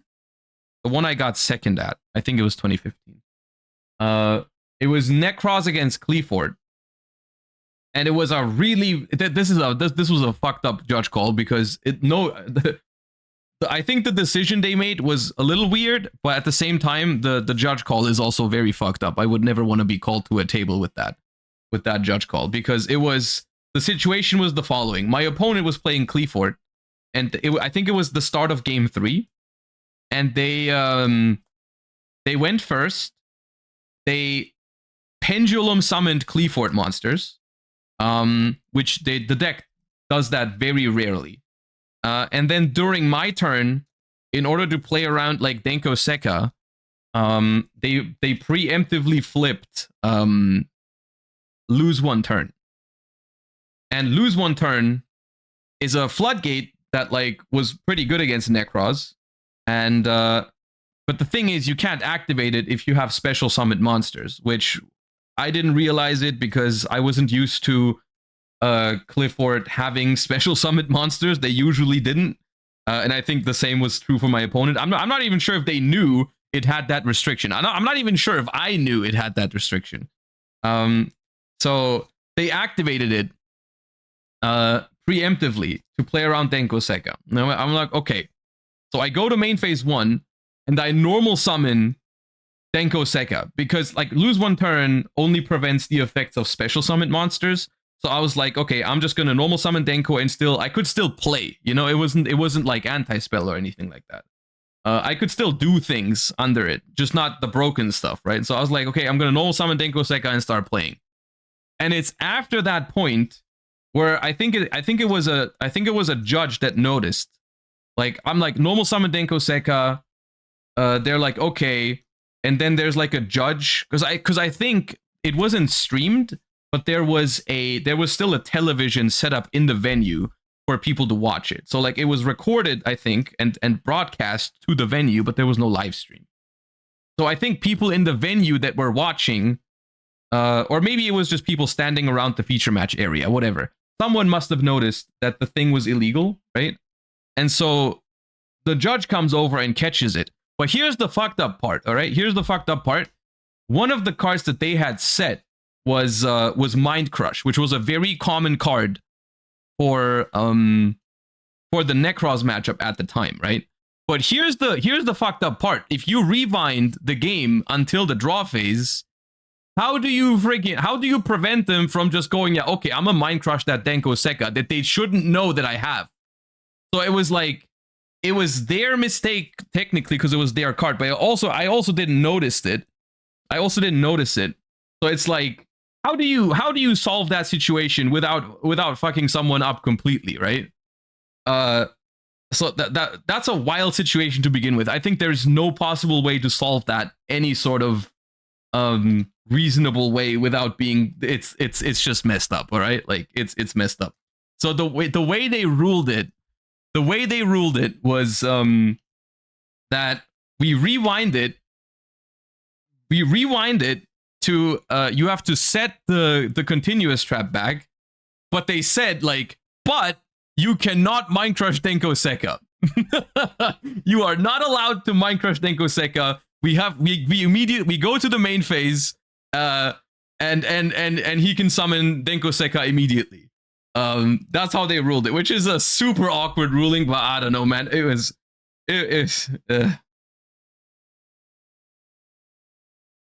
Like, that is classic policy bending, best solution, to be honest. Look, I'm the one that benefits from it in that instance, but I would tend to agree that, like, how else are you gonna do it? Like, how else are you gonna do it? Like, realistically, but it's still a curious judge call, right? That's why I'm mentioning it. I'm not saying like the decision was crazy, but it's definitely something that doesn't happen every day. But I tend to agree, even though it was the best thing for me in that situation. Like, what else are they gonna do?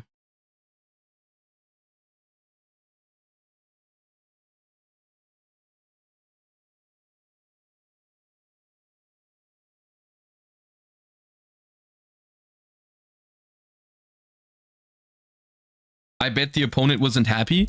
I'm not I don't remember exactly how they reacted to it, but if you're realistic about it, like, come on, man, you weren't gonna mind crush Denko Sekka, most likely, right? I mean, maybe, you never know for sure, but like, you're not gonna just like play against. You're not gonna play against Necros. It's game 3. You go first. You set a mind crush, which is a really good card against Necros. Like, regardless, like, but and then you're just gonna be like, I'm gonna blind call Denko Sekka just in case you have it. Like, I don't know. Maybe there are certain situations where you would, because your other back row is just like so good that you're gonna lose if they have Denko. Everything else you have no lose condition. But I don't think that was the case. I think for the most part they were just gonna like not use it. They were probably gonna hold it to respond to one of my Necros ritual spells, right? And that was that. So yeah, I think those two are the most curious judge calls I've had.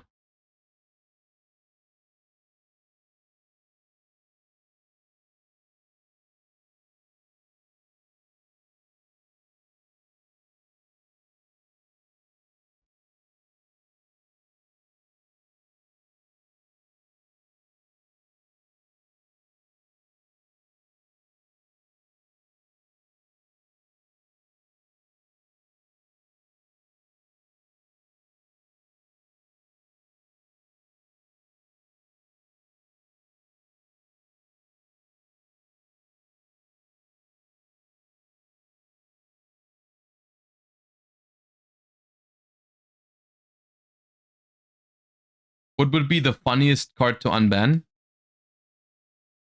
The funniest card to unban, the one I thought of first when you said that was 6th Sense. I think 6th Sense would be funny to unban because it's not problematic, I don't think. It's just like a funny tool for Paleo. I'm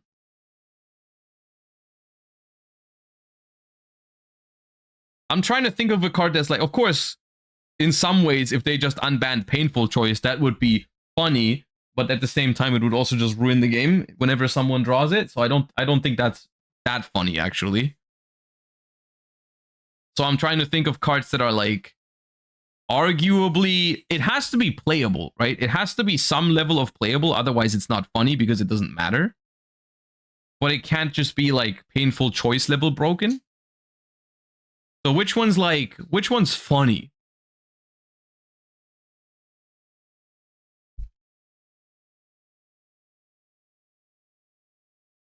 I already think, I think arguably all of the jars coming off the ban list was pretty funny. Because like, they're not actually a problem, but they have really funny effects like Cyber Jar and Fiber Jar and so on and so forth. Is Fiber Jar, did Fiber Jar come back? The one that resets everything?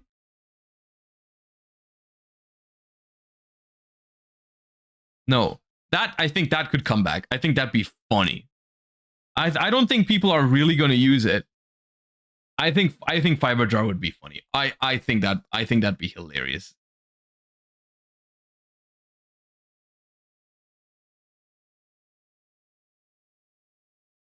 Time, bro. If I play a 45-minute game 1 because my opponent has reset the game with Fiber Jar, so be it. So be it. Bring it, dude. Bring it. I still think it's funny.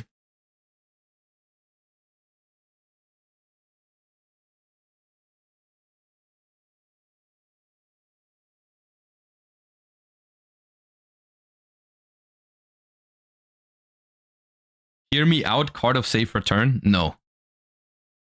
You are not allowed to speak further. Fiber jar was a logistical nightmare from what I understand. I mean, yeah. Yeah, at the same time, though, it's not really gonna see play, is it? It's just a funny idea of it being in the game. Last Will? No, Last Will is crazy.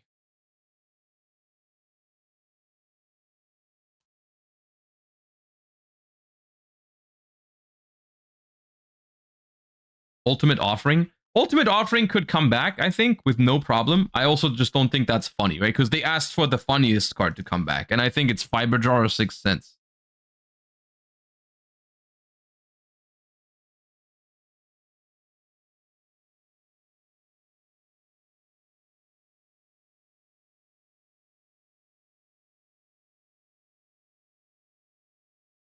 Like, seriously, there's no deck that would play 6 cents other than Paleozoic. And even there, it wouldn't even be that good. It'd be fine.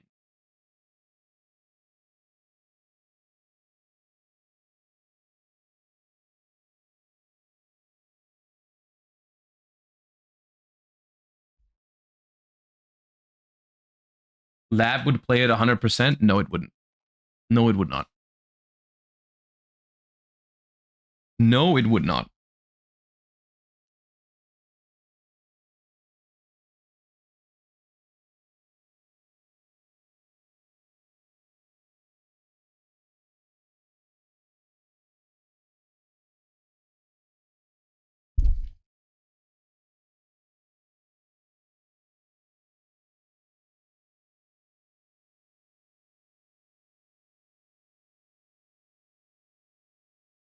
Tier would? No, tier would also not.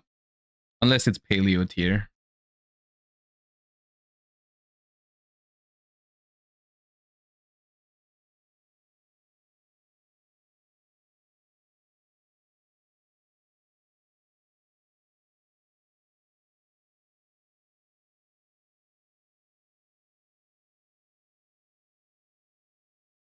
Why is Premature Burial banned? I think Premature Burial is banned because it's an equip spell, so it's technically like you can return it to your hand and it has some looping potential. Realistically, the answer is because they're cowards. I don't think Premature Burial would be a problem.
All right, let me work through some of these Discord questions.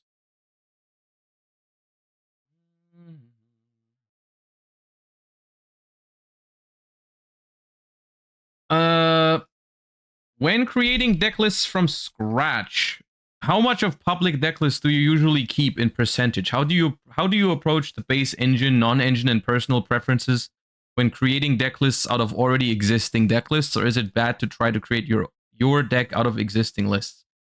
It's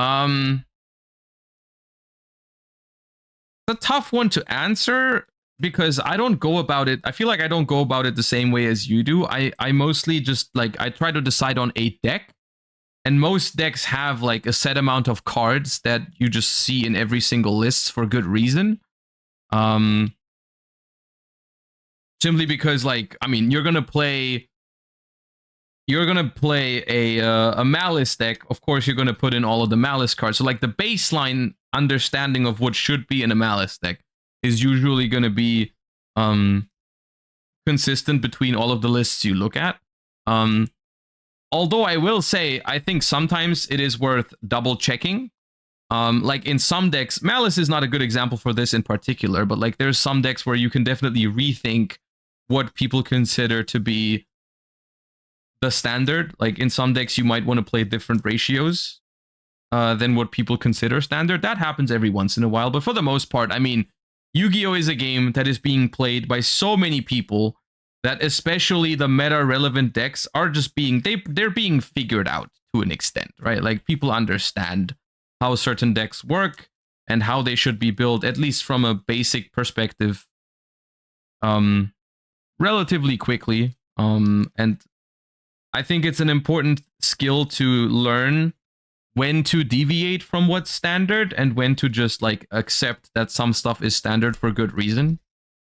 Like whenever I'm building decks, I'm never trying to be different for the sake of being different. I only change things when I think it's actually better. And that differs, I think, from deck to deck. You know, sometimes you have decks that people have figured out pretty well and there's not much for you to change. And sometimes there's decks that people feel like, I feel like people don't do it very well. And like, there's a lot of things you could potentially change if you wanted to play them.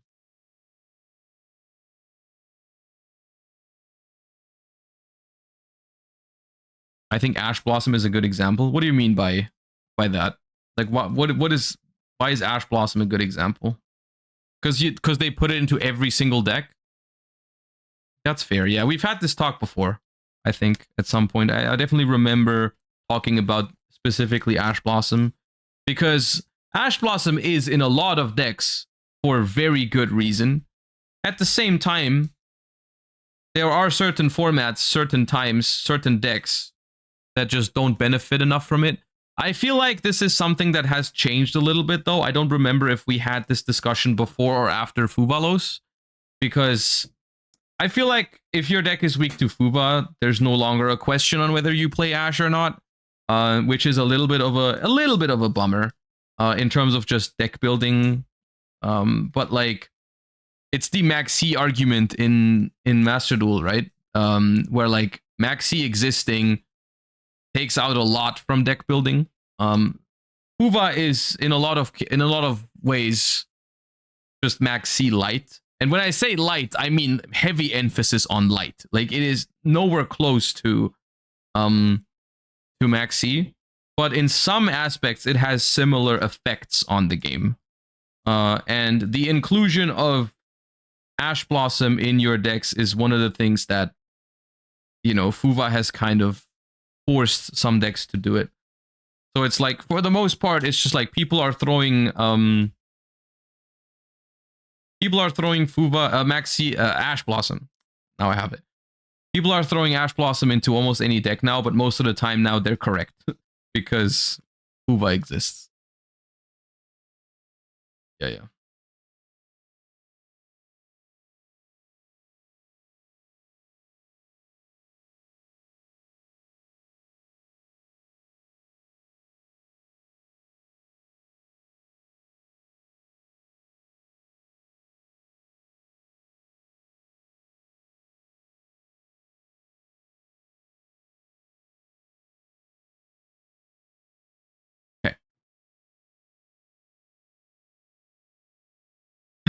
Okay.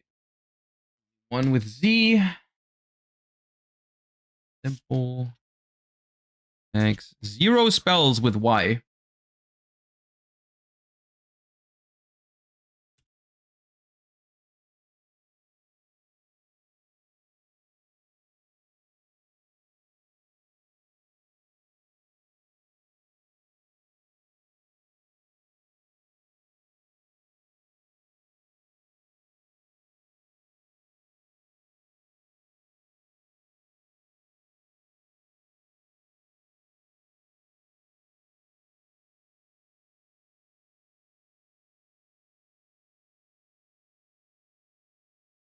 Zero spells with J looks odd. Name a spell with J that I should have in my collection.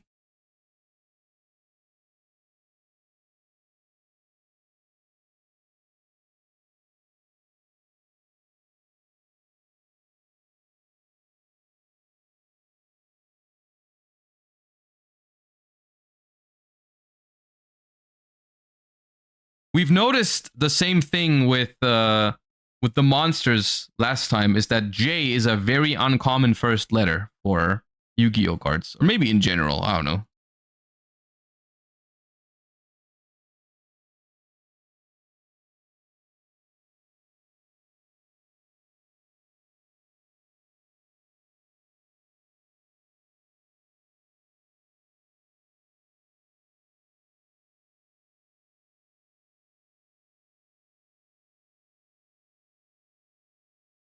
Junic Jountain. Yep. Yep, definitely.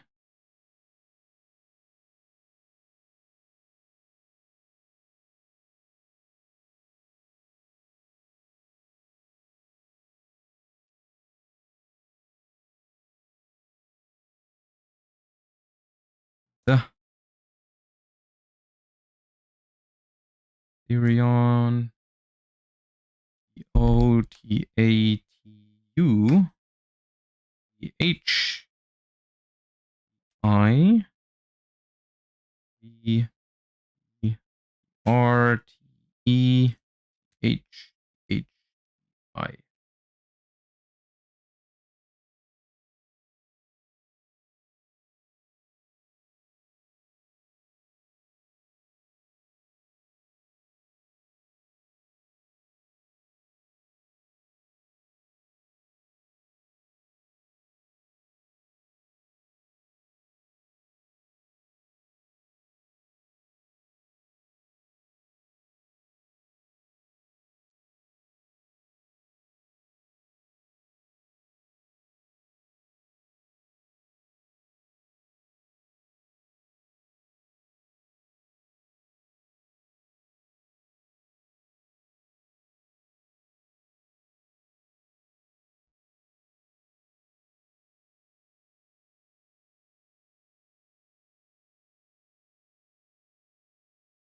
Do you have any interest in the Elder Scrolls Oblivion remaster?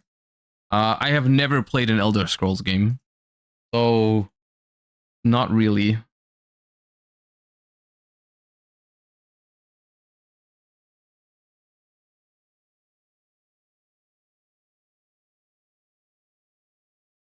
It could be good. I'm not saying it's not good. I just haven't really.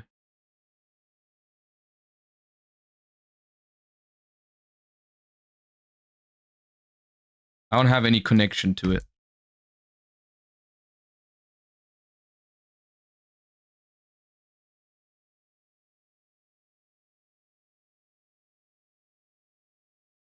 Dude, S is always a pain in the ass, man. There's so many S cards. SW, SU, SI, SH, SU, SK.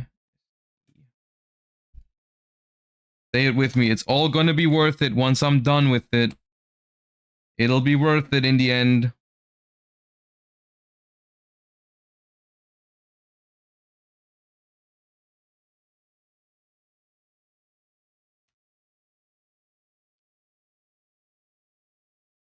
It'll be a really good system to sort my cards by. I'm gonna be really happy I did it.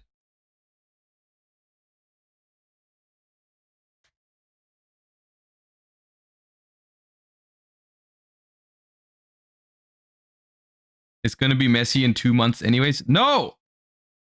No, I'm gonna be really good with sorting in my new cards into the thing, dude. Once I've done it, it's gonna be, I'm gonna maintain it really well, dude. Don't worry. Believe.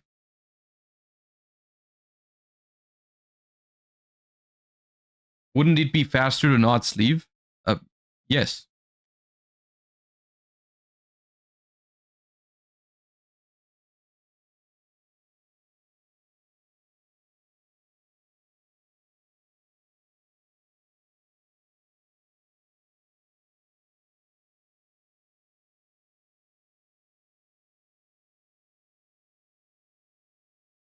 You said that last time we sorted? No, I didn't.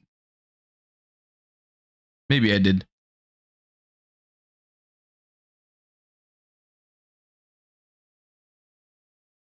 This time I mean it.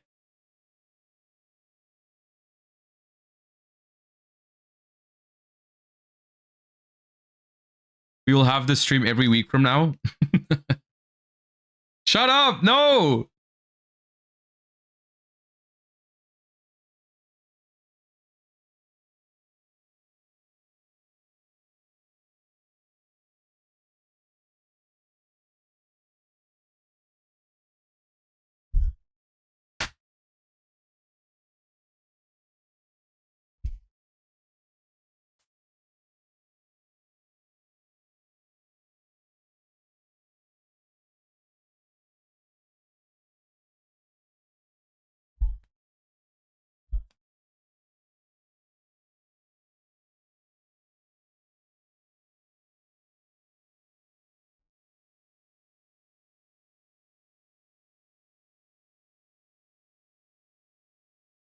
SK is only Sky Striker cards.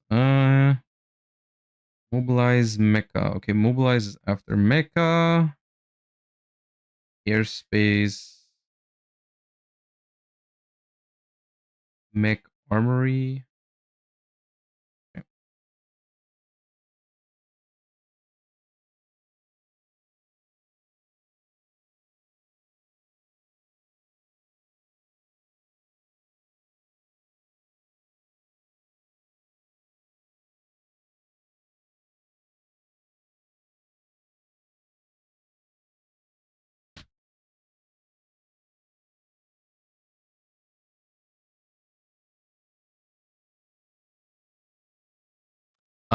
Crash, thank you for the 3 months, and Sawyer Cook, thank you for the 13 months as well. Can you see yourself taking Striker to events with that new support? Absolutely, yeah. It's always hard to say this long in advance, because I don't know what the environment for the deck is going to be once we get the cards. But I think so. I could see myself playing Sky Striker again. Yeah, for sure.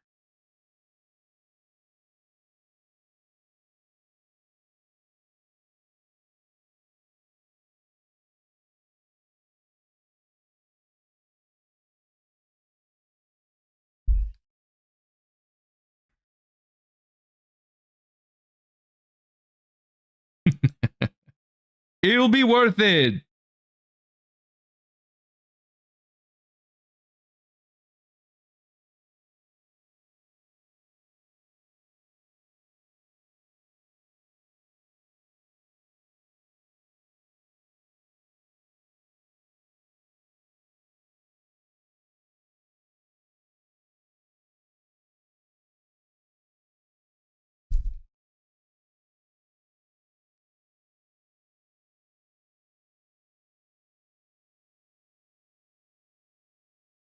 Ah!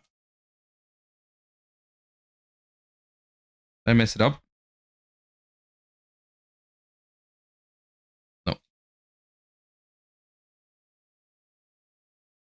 I wonder how much space your collection takes up at this point. It's not that bad, actually. It's like 4 of these boxes total. Well, it's yeah. So I have the spell trap box.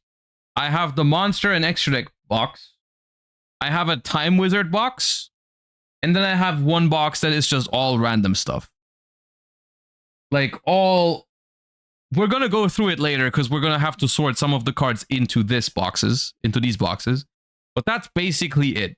These 4, and then like a couple of deck boxes that have like time wizard decks in them, and like a staple binder. That's it, which is like fine, I think, all things considered.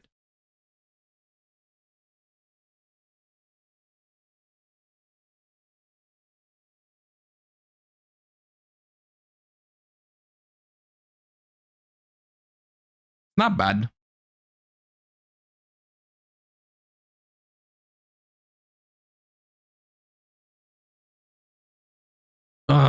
Now on to R, man. There's so many R cards as well. Ryuge. R-I-R-U-R-O-R-I.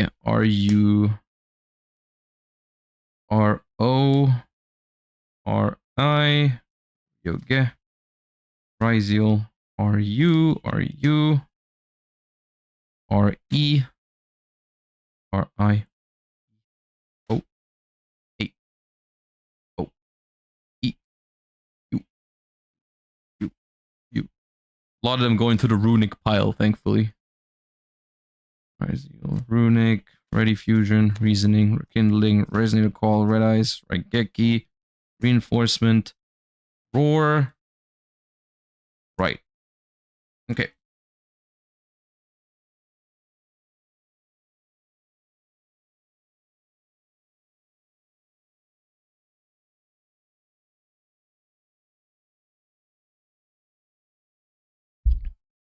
What time wizard format you wish had more traction? I want to say Dragon Ruler and Necros. I would really like to be able to go to YCSs and play those every once in a while. But I also understand that they are not diverse enough to like maintain a like a huge following. You know, it's never gonna happen, even though they are good formats.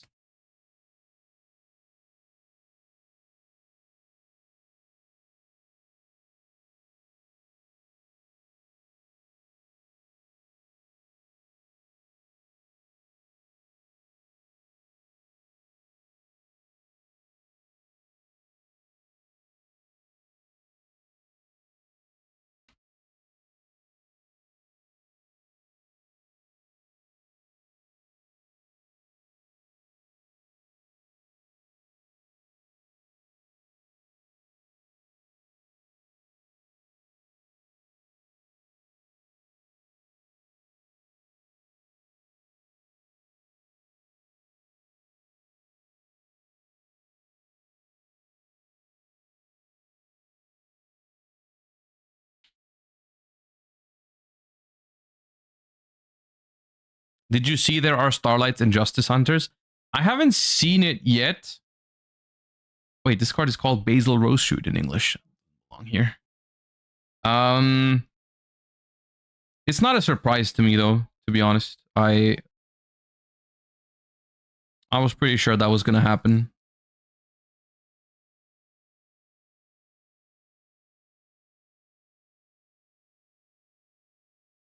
So yeah.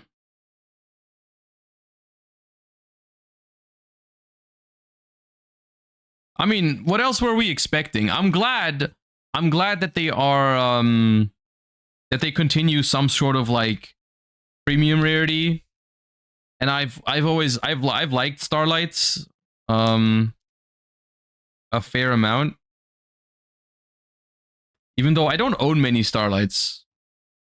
Because it's just like they're very expensive, but they look good. I just don't have many. I have like I think I have 2 Charmers. That's about it.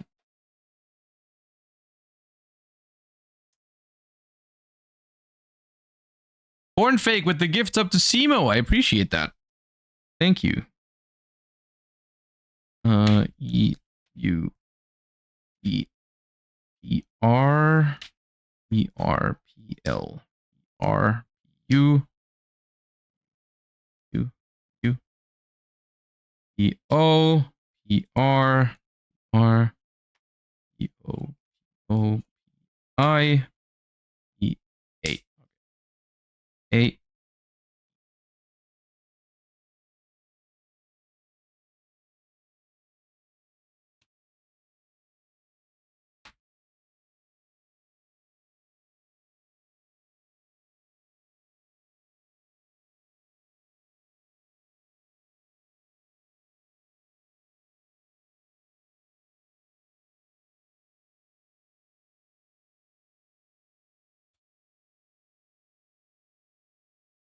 Could you beat Ruxin in a goat duel?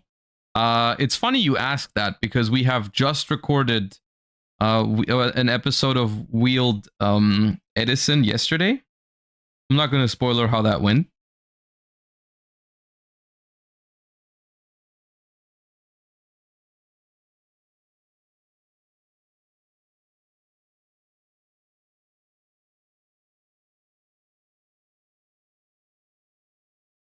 But it was very fun. That's what I can say.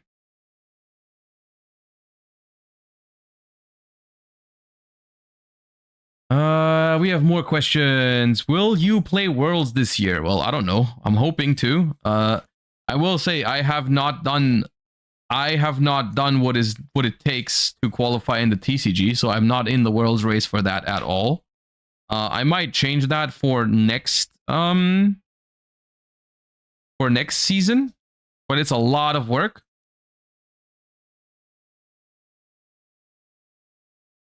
And I haven't put in that work.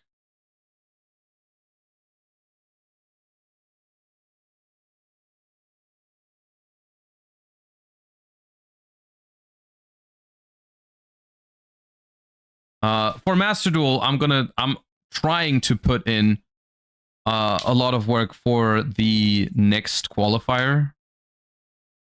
Do you want to put in that work? I mean, it is both stressful and fun at the same time. I think like this entire journey of going through the World's Point grind is like, it is very stressful, but it's also very rewarding. I find that during the seasons where you try to grind World's Points and you play very, very, very actively, you also just become very good and very familiar with the format. So it has its positives to be like playing the game so much. Of course, it is a huge time and money commitment to travel to so many tournaments, because at this point in Europe, if you're going for World's Points, it's not just like playing a couple of regionals in your region. It's also like you have to travel to like the French Open and other huge tournaments in other countries even. Which I don't know, as someone who's like, I would never travel for a regional if it wasn't for World's Points. So it's like, it's kind of a nuisance that you have to do that. But yeah. Does someone have a qualifier guide so we understand the rules? Okay, so for the trading card game at the moment, there is 2 ways you can qualify for Worlds. It's relatively simple. Number 1 is, I think it is top 4 of the European Championship. So like straight up, just top 4 at the European Championship is what you'd have to do to qualify. The other option is to get into a tournament that is called the points playoff, basically.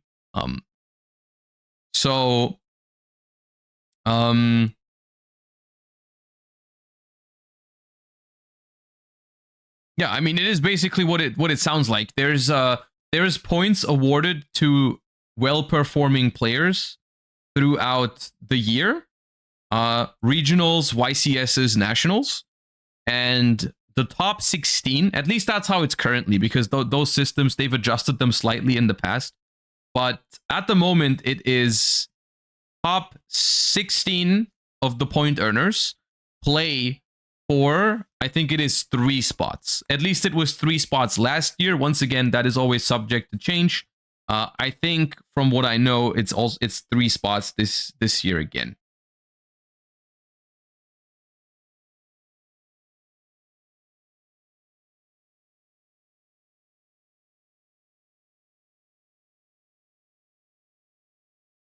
So basically what you have to do, I think explaining the system does not really tell you exactly what you need to do, because the reality is, in order to become one of the top 16, you have to play a lot of regionals. Like even doing well at YCSs will not even close to guarantee it, which I think is kind of weird. I think they should just invite YCS champions, for example, to the thing. Because for example, Dinka Bui wins one of the 3 YCSs we have this season and still has to like travel to regionals in order to even have a chance at making it into top 16. I think is kind of crazy. Yeah.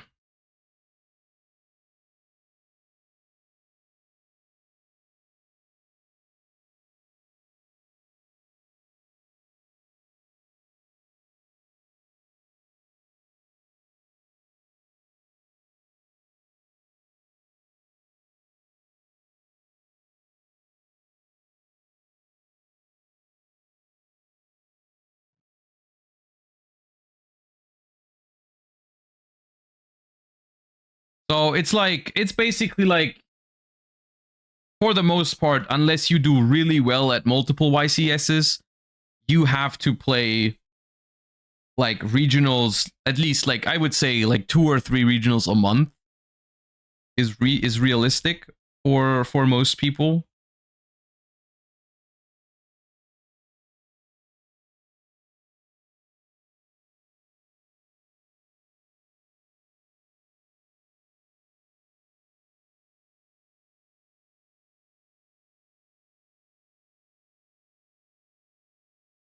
So it's a lot of Yu-Gi-Oh.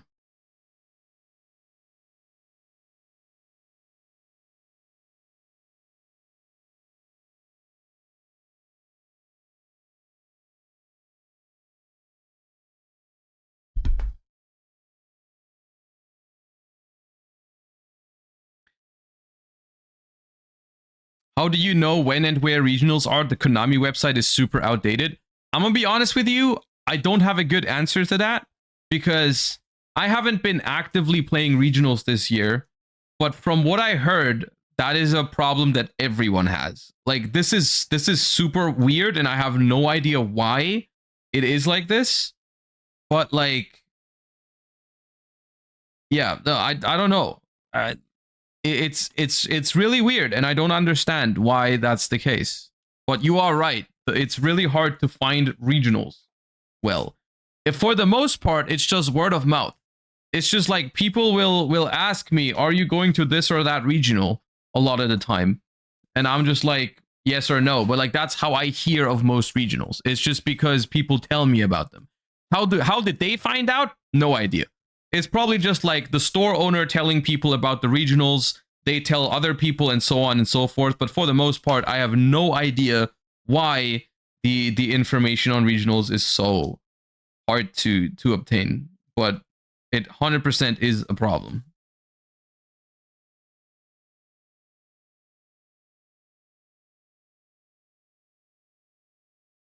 We don't have a community spreadsheet for regionals. I'm sure there are people that are keeping track of it, but that cannot possibly be the excuse, right? Like we don't have to show the regionals well on the website because there's people that are making spreadsheets for it. Not.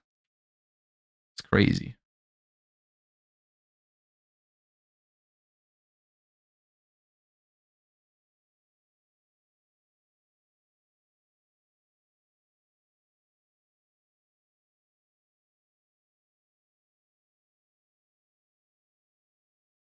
Maybe Neuron works well for it. I don't know, because like technically, I struggle to understand it because all of the regional, like in order to host a regional, you have to sign up for it. Basically, you have to register it with the Konami system, right? I'm pretty sure that's how it works.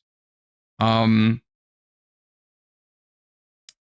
I don't know why it's so hard to just have them all listed in one place.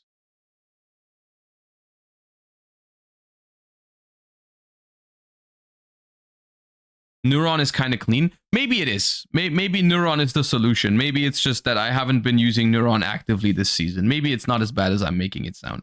It might be. It is possible. Once again, I haven't been super actively grinding regionals this season. I probably will next season. I'm not gonna lie. Seeing people compete for worlds points and stuff like that really gives me this little itch where I wanna be part of it again. I really wanna, and it's also one of the biggest goals I have in Yu-Gi-Oh! Still is like going back to the TCG World Championship.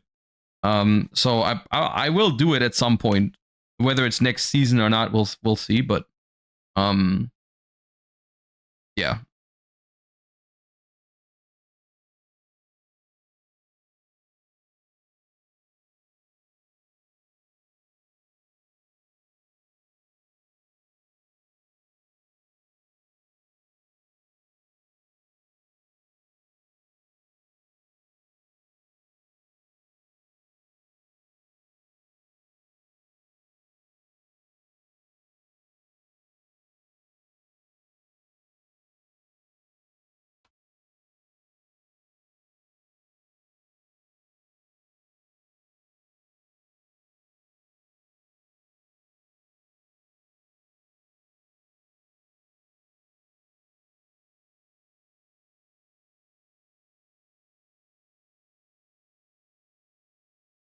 Fusion.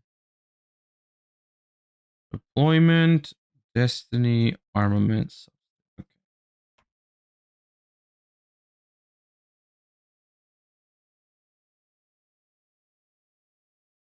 They're starting to use Neuron for USA locals. Oh, that's nice. That is very good.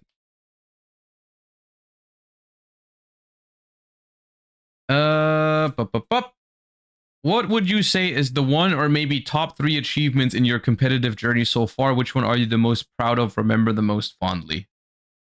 It is winning Master Duel Worlds with Quantal and Emre. Is probably by far my favorite. I don't know. There's just something about. I don't know if it's because it's World Championship or if it's because it was as a team, but it feels a lot more special than a YCS win to me. Yeah, it's that for sure. Emergency teleport.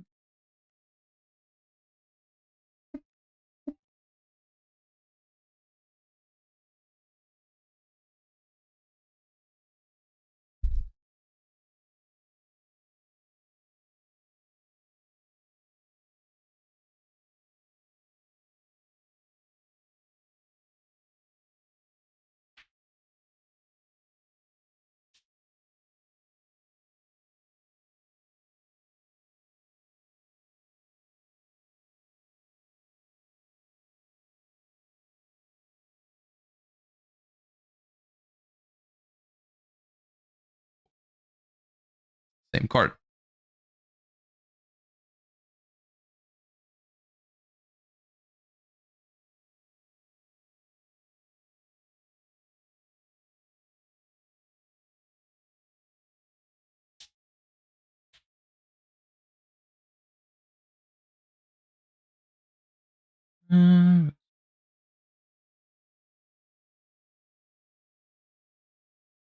QoA.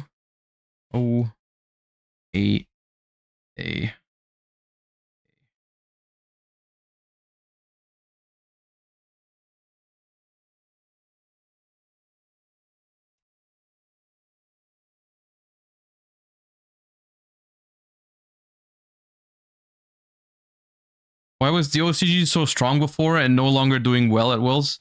We actually talked about this like last week or something. I have my very own opinion on this. But my theory is that for the longest time, the way it worked, time rules is a small factor. I think time rules is a small factor. I don't think it's the big one. I think the big reason is that for the longest time, because you assume that everyone who's going to Worlds is like at the same level, but I don't think that is true. I think you really have to understand that the Worlds format is its very, very own set of rules that are very hard to get used to. And I say this as someone who's tried to prepare for Worlds a lot of times. It is very, very difficult to prepare for Worlds because you really find how important it is to have other people to talk with when you're preparing for an event. Like when you prepare for Worlds, you are usually on your own. Maybe you have like one other Worlds competitor or two that you're like willing to test with. But for the most part, no one really cares the same amount about this format like you do yourself.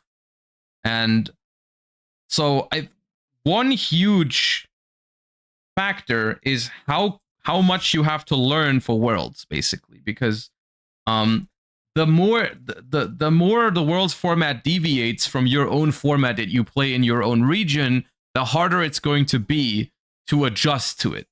And what that means is basically is because Worlds unites the ban lists, right, between OCG and TCG, it's going to be closer to one of the two formats, depending on how exactly it turns out. And I think the reason why for the most part, OCG had a huge advantage in the past, was because it was the way it used to go when TCG and OCG had like ban lists that they weren't necessarily the same, but they were kind of close to each other. Like let's say 2017, 18, 19, there was like small differences in the ban lists, but they weren't like it was nowhere close to today, right? Today there are so many massive differences in the ban list, right? But they were kind of close. The only difference usually was that for the OCG, the world's ban list was basically because the OCG was ahead in release schedule, right? The decks that were meta for us were usually already hit in the OCG. Like if we had, for example, gonna take 2019 as an example here, where Salamangreat was one of the best decks in the TCG, but the OCG already had like Gazelle at 1, right? And so it was like for the OCG players coming to the World Championship, they were all pretty used to playing that version of Salamangreat. Because for us in the TCG, Salamangreat was basically like a newer thing. It was untouched by the ban list. It didn't have any hits yet. We were all used to full power Salamangreat. The OCG had been playing with one Gazelle for a while, and that was the rules we had to play by for Worlds. And so it was easier for OCG players to understand the format.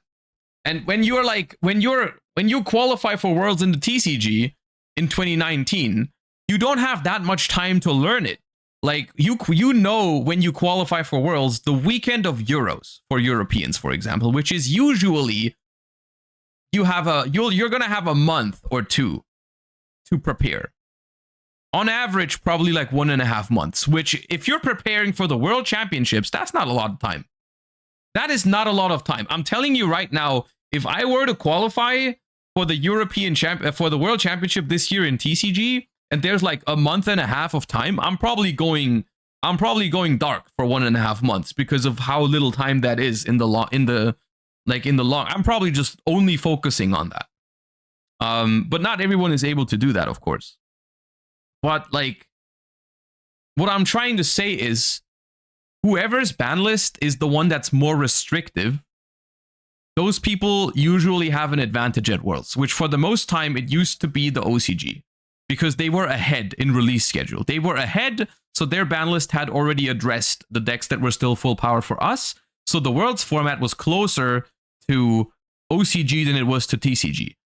Fast forward to now, over the last couple of years, where the TCG has made a lot of really good and necessary decisions regarding to the ban list.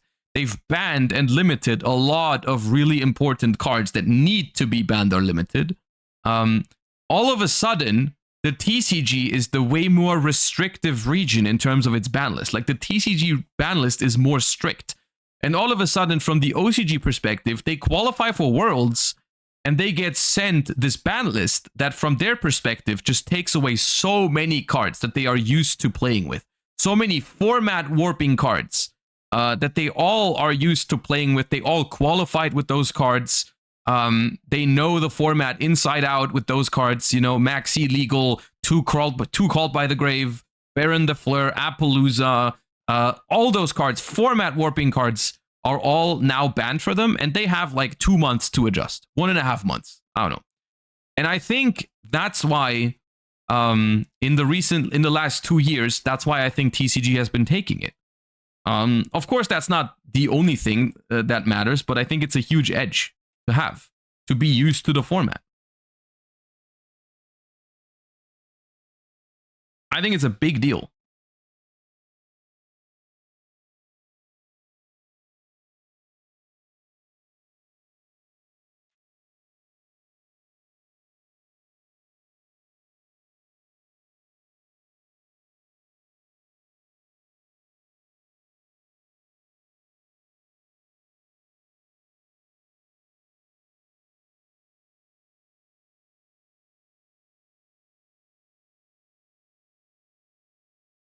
Is there a way to unify formats? The thing is, I don't even know if unification of the format is what it takes for this. But like, what I think, I don't know. It's difficult for me because I have my very own opinion on which of the two approaches is the better approach. We've talked about it earlier. But the only way to unify it would be to decide on one approach. Do you want to go with the OCG approach of the ban list, or do you want to go with the TCG approach of the ban list? That's the only way you could unify it ever. Is if the two decide on what the right way to handle the game is. Because I personally, this is just my impression. I feel like in Yu-Gi-Oh, I prefer the TCG way by a lot. By a lot, okay? However, I don't think that's how it would go. At least in my head, I don't think that's necessarily how they would do it. I think, at least in my head, I would imagine that the OCG has more to say about this.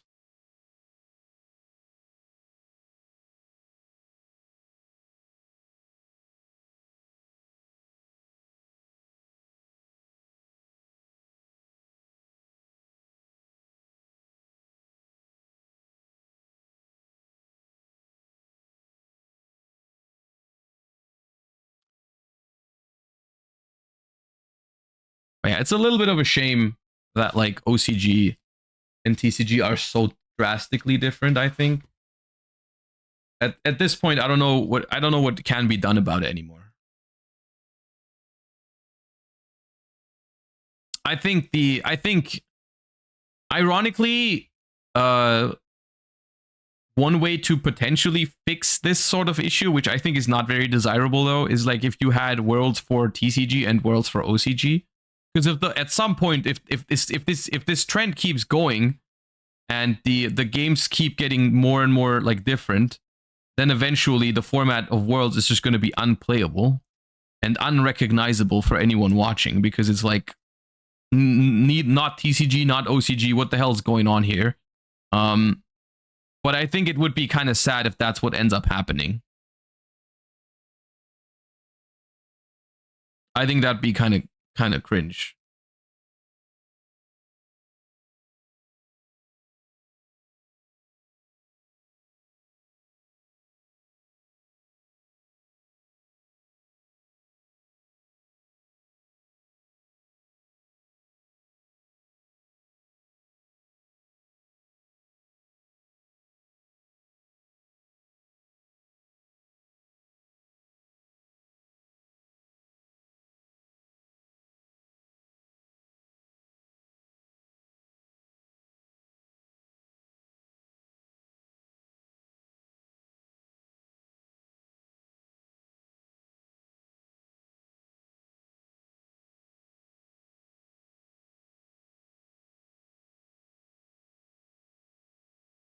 Best solution, release the sets alongside the OCG. I wouldn't hate that, but I will say I don't think that's not what I'm talking about. I don't think it would solve the problem, because the difference is currently not necessarily in terms of set releases. The difference is currently rather how they handle their balancing, how they handle their ban lists and stuff like that. There are massive differences between TCG and OCG, and that's not because of the different release schedule. That's because of how they ban cards being drastically different.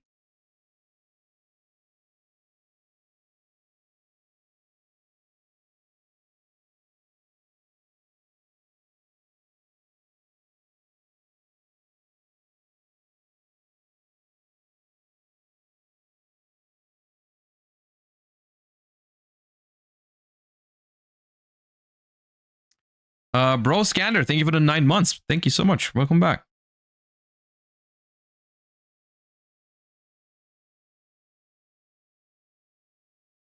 All right, spells done. We're making solid progress. I don't know if we can finish all today before 9 p.m., but we are zooming. I don't know if we're zooming. I don't know if what I'm doing is fast, but we're getting there. Maul tier, thank you for the prime.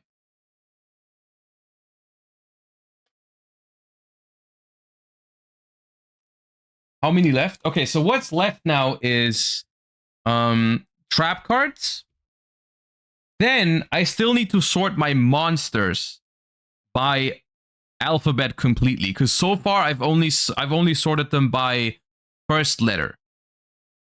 First movement solo. So far I've only sorted my monsters by the first letter, except for extra deck. We're done with extra deck.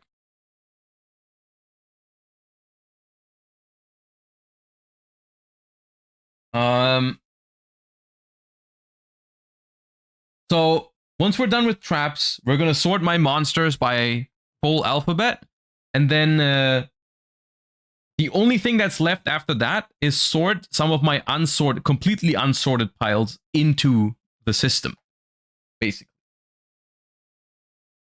and then it's done.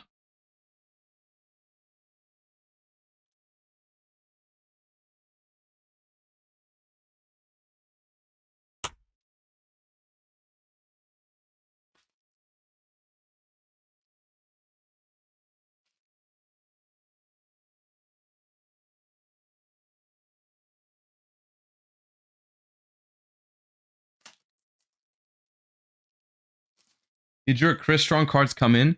I think all of them except for Smigers have come in.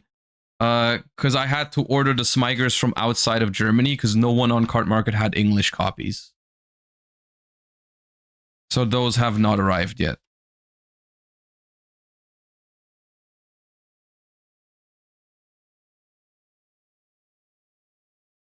I hope it gets messy again soon. I really enjoy these streams. Well, on the one hand, I appreciate that. I'm glad there's the amount of people. I mean, there's a considering it's a smaller stream than what I usually have, but it's still it's a crazy amount considering we are just hanging out, sorting Yu-Gi-Oh cards and talking about Yu-Gi-Oh. So I appreciate you guys for hanging out. I'm glad you guys are liking it.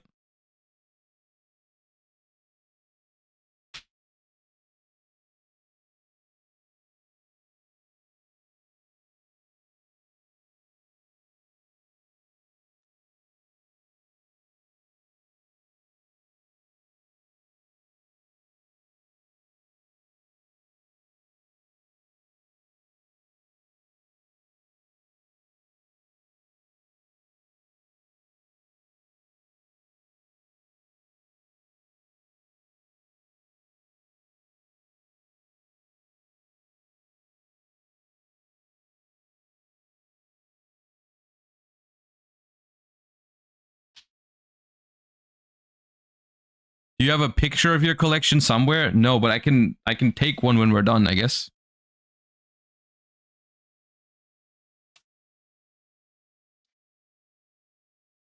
Maybe I should have taken a before and after. That would have been kind of cool.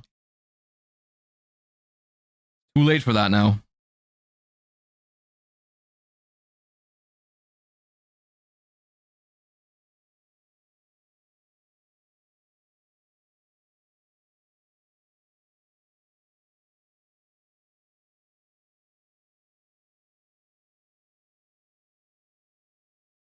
You can do it next time? No, I can't, because it is now well sorted forever.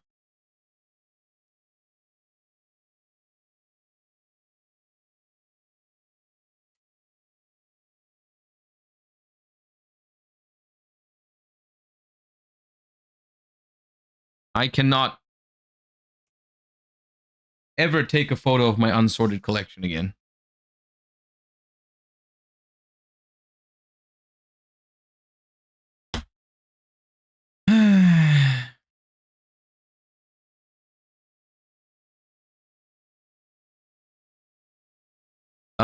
Luck. Thank you for these 6 months. Appreciate the prime.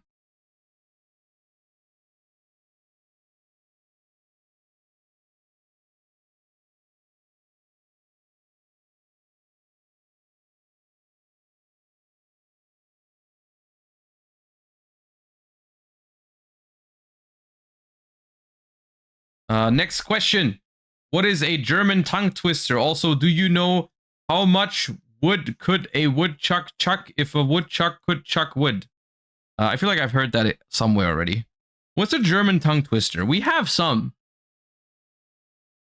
We have 10 zahme Ziegen ziehen 10 Zentner Zucker zum Zoo. We have Fischers Fritz fischt frische Fische. Frische Fische fischt Fischers Fritz. We have, what else do we have?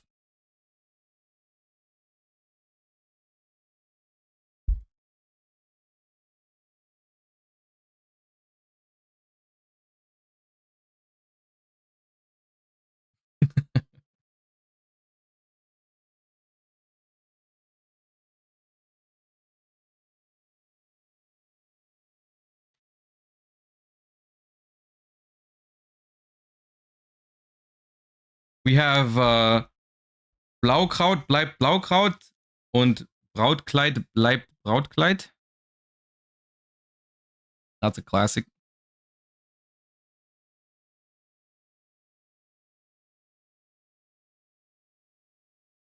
Now say it 3 times. No, I'm gonna mess it up. I cannot. I'm not very good at that. Did you not realize how slowly I had to say it in order to not mess it up?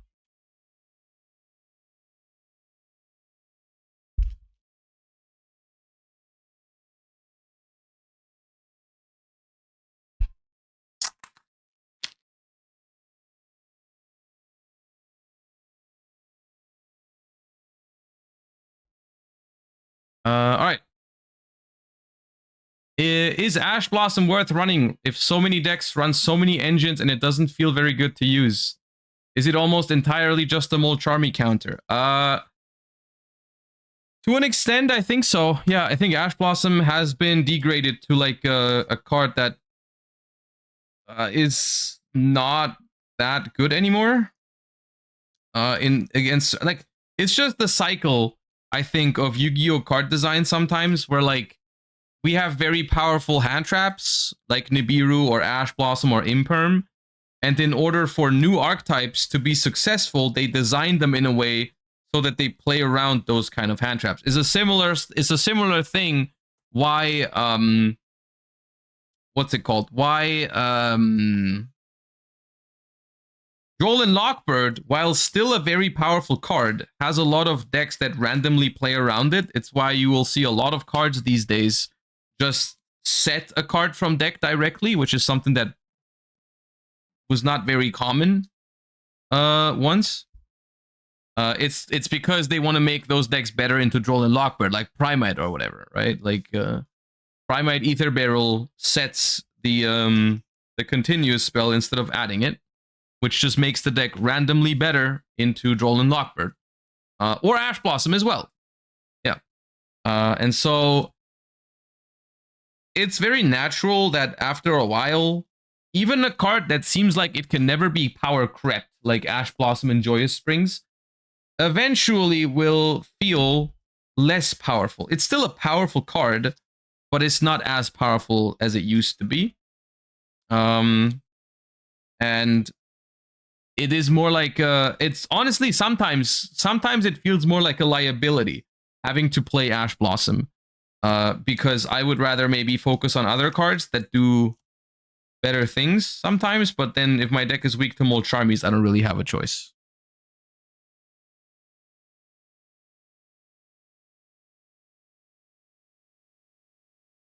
Oh yeah.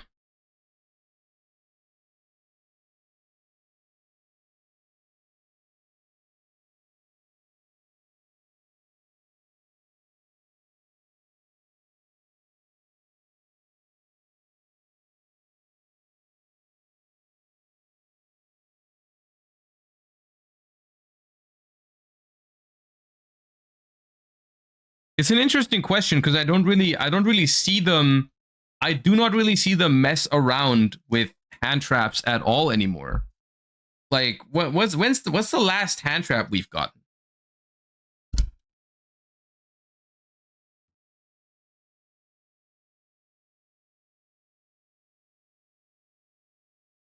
Dominus cards, sure, yeah.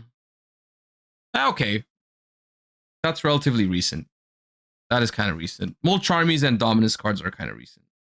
Fair enough. I kind of forgot about those.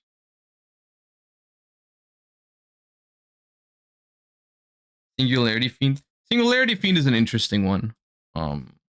It's not a great card at this point, but could be at some point.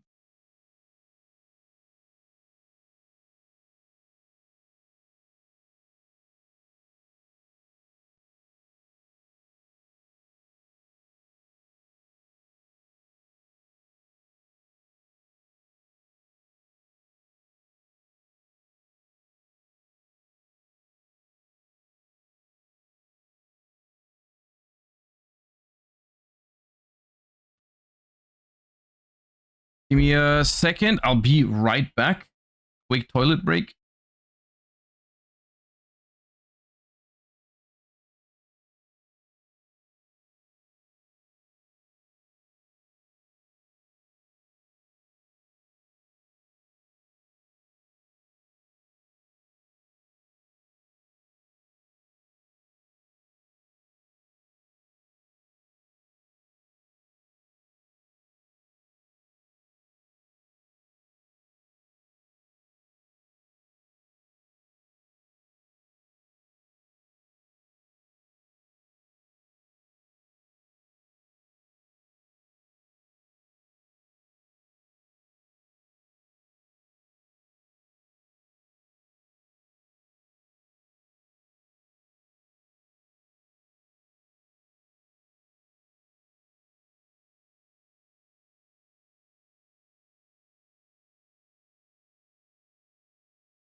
All right.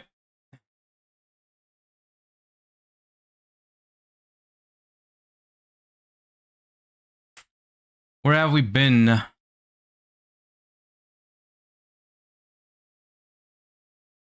What is your favorite song? I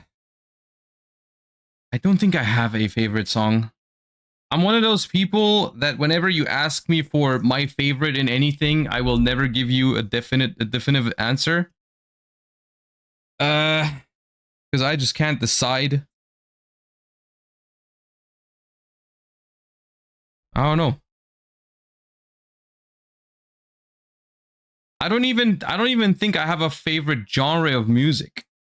Like I listen to a lot of different genres of music.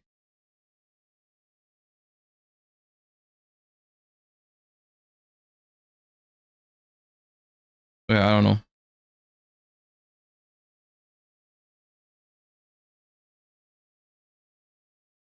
Even my favorite card is like I usually say Colossal Fighter, and I really like Colossal Fighter, but there's a lot of other cards that I really like. It's just at some point I decided for myself I need an answer when people ask me that. So I just decided on Colossal Fighter, but like yeah.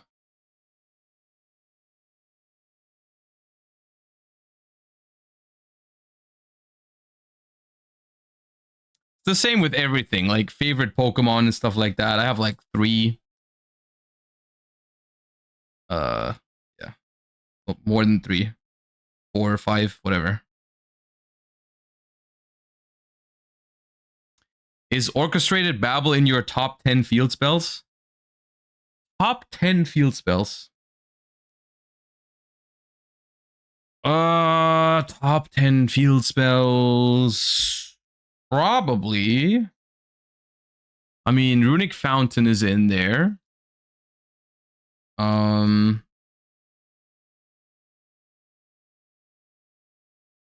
What other field spells are really cool? Shaken Game is cool.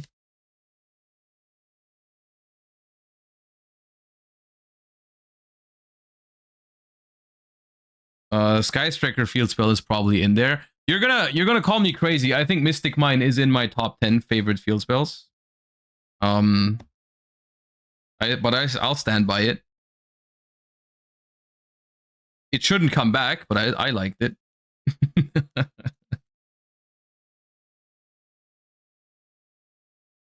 Dude, I liked putting beat cop counters on Mystic Mine, man. What can I say?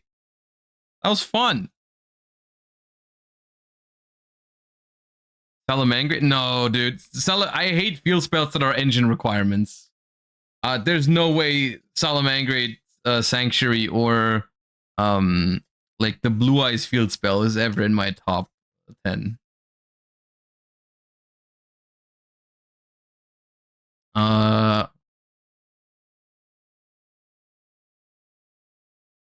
Which other decks that I've played have Dragon Ravine is cool. I like Dragon Ravine.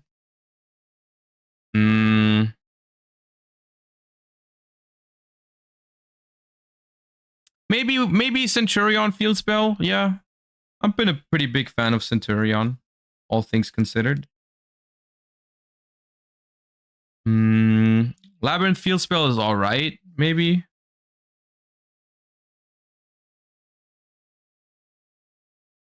Is the new Vanquish Soul card a field spell? The new spell? Because if so, that's already in there. Yes. Okay. Yeah. I'm future sniping that one. Unironically, I think whoever just said Snake Eyes Divine Temple, I think you're kind of cooking. Even though I hate Snake Eyes, that field spell is fun to play with, dude. That's like the one card in that archetype that is fun to play. It has such great, like, and it's cool because it's not just like activate field spell that searches a card. You know what I mean? Like it's an interesting field spell that functions very differently from other field spells. I like it a lot. I think that's a cool field spell.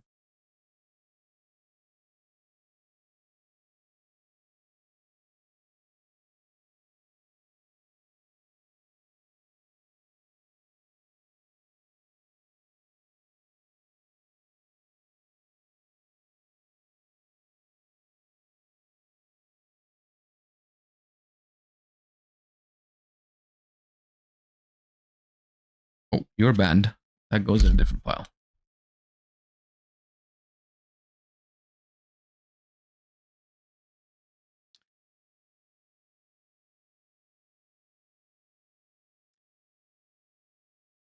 What's your favorite Link 1? My favorite Link 1.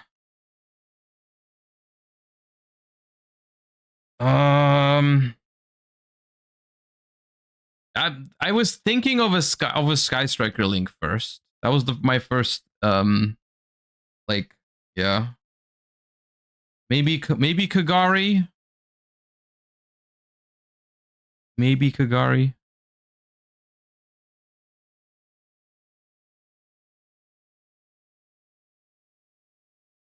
I like Salamangreat Balinks as well. Rock of the Vanquisher is a good one. I am a fan of Fiendsmith, so I also think Requiem is cool.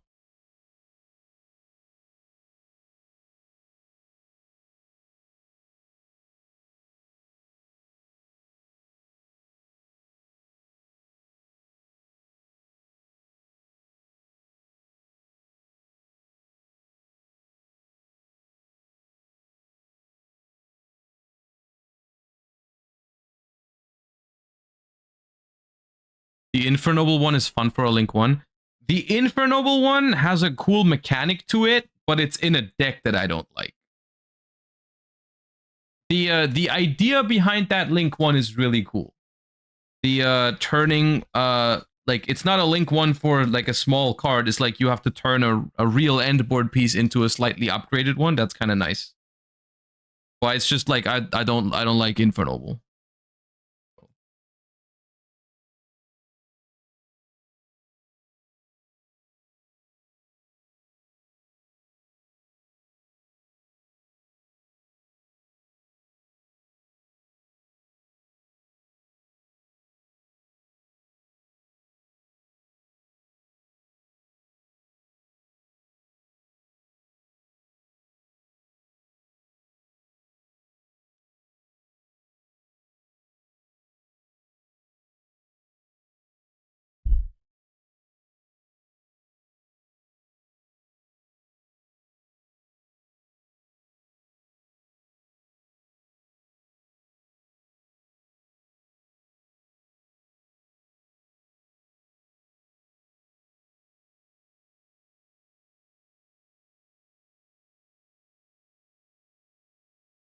All right, next up.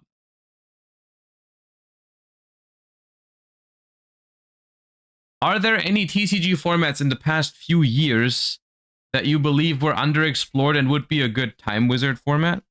I'm probably a little bit biased in that sense, but I really think YC's Bologna format 2023 was pretty cool. In general, I thought Sprite and Tier formats were good before Ishizu Tier came out. Those were nice.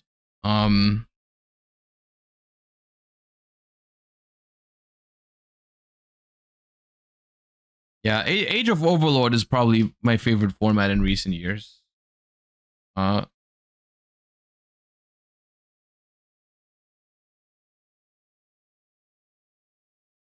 Dortmund 2023. I mean, you're just saying Ishizu Tier formats at this point, which is like a good format, but definitely not underexplored.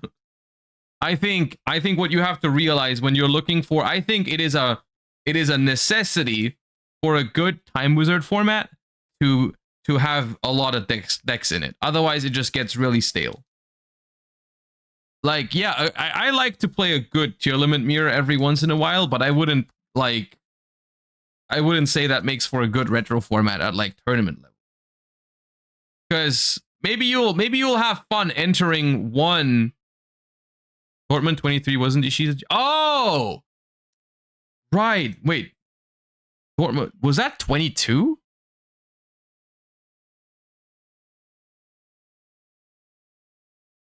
It was the one I brought. I think I mixed it up. I think it's the one that I brought Curly to. Yeah, maybe. Yeah. What was that format? What else was there? It was like Vanquish Soulmate top 4, I think, or finals. I think I remember that. Like Plants 1. What else was there? What did I even play against that entire? There's like Branded. I think I played against 1 or 2 Branded in that tournament.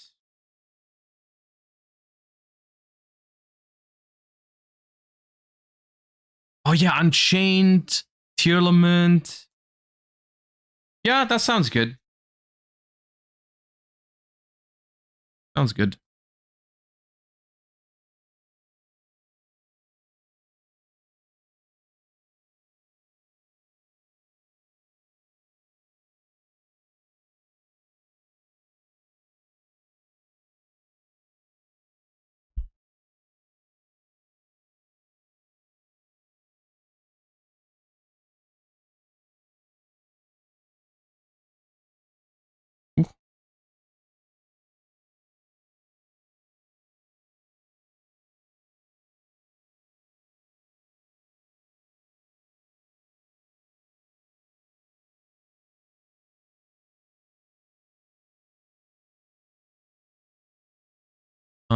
Next question.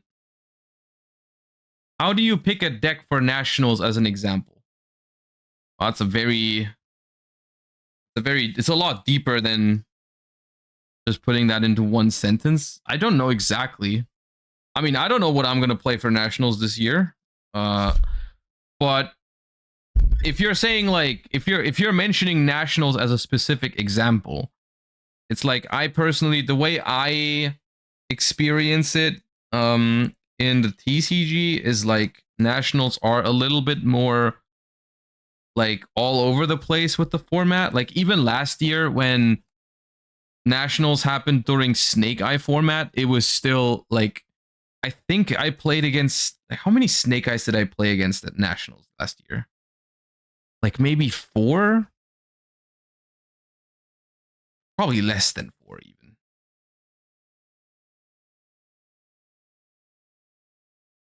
Maybe 3. I don't know. It's like nationals is like all over the place.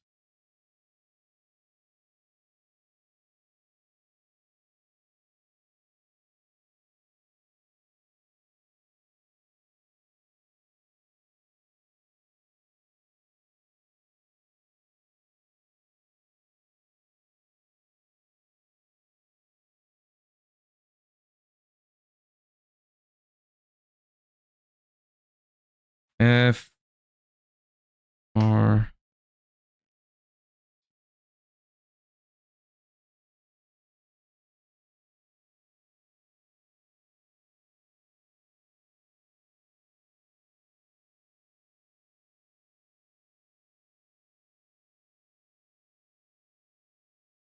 I think we're gonna have a lot of unused letters in the trap card section, but it is what it is.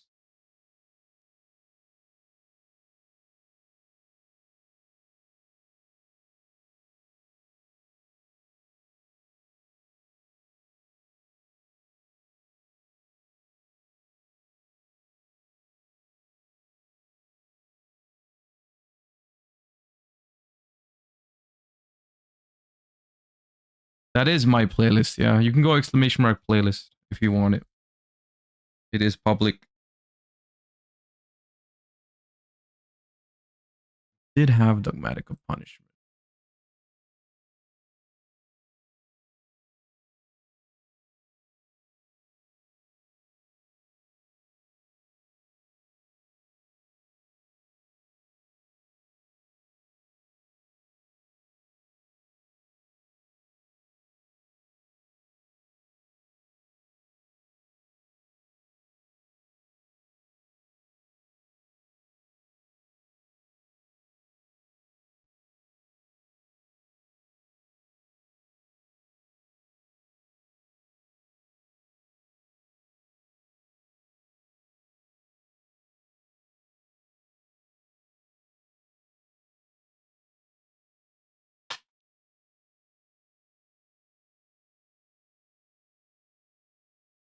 What was wrong with Lair of Darkness? I heard the card was hyped and turned out bad. I don't know. I don't remember. At least I myself have never hyped up Lair of Darkness. I think Diabolos to this day is one of my favorite structure deck cards. I thought that card was so fun to play with in I mean, I've only played it in Sky Striker, but it was such a fun card. The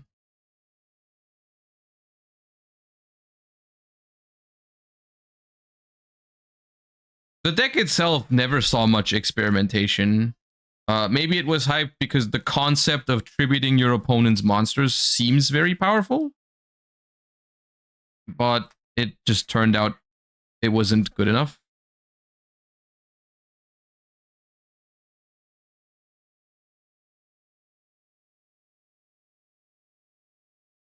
King Oblivion, thank you for the kind words and thank you for the sub.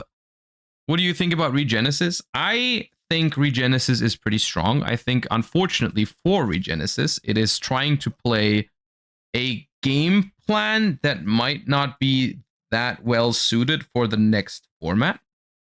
But I could see, I think the best chance is to probably do Regenesis Cash Tira. Because I think Kashtira cards are really good next format, and they give you like extra pressure, which the Regenesis deck might lack. Where like you just try to build a deck that's just really annoying and can rebuild from nothing very easily because you have like Birth on the board and all the Regenesis go back into your hand.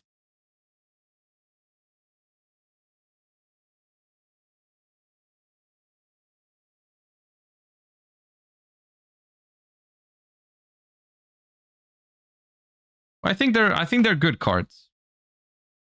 But that's the thing, right? There's a lot of cards that are good but never get to unfold their full potential because there's just other cards that are better.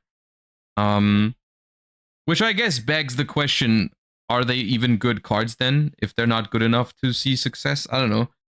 But I think Regenesis cards are good.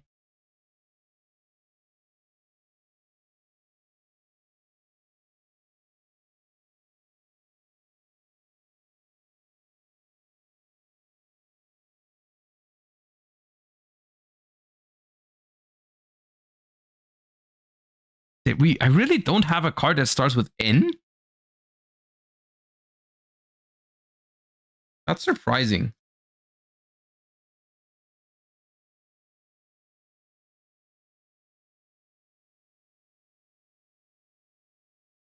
No O, no U? I mean, Q was expected, but...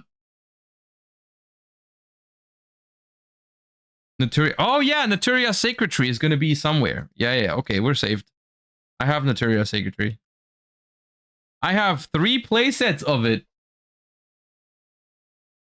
For no reason. Konami. Why do I have 3 playsets?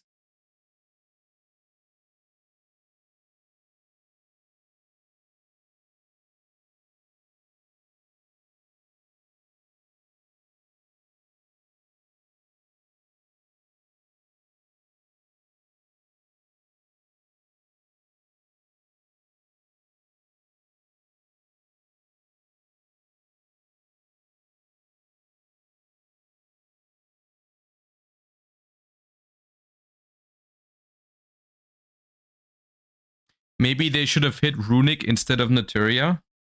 Maybe you should stop sharing your opinions on the internet.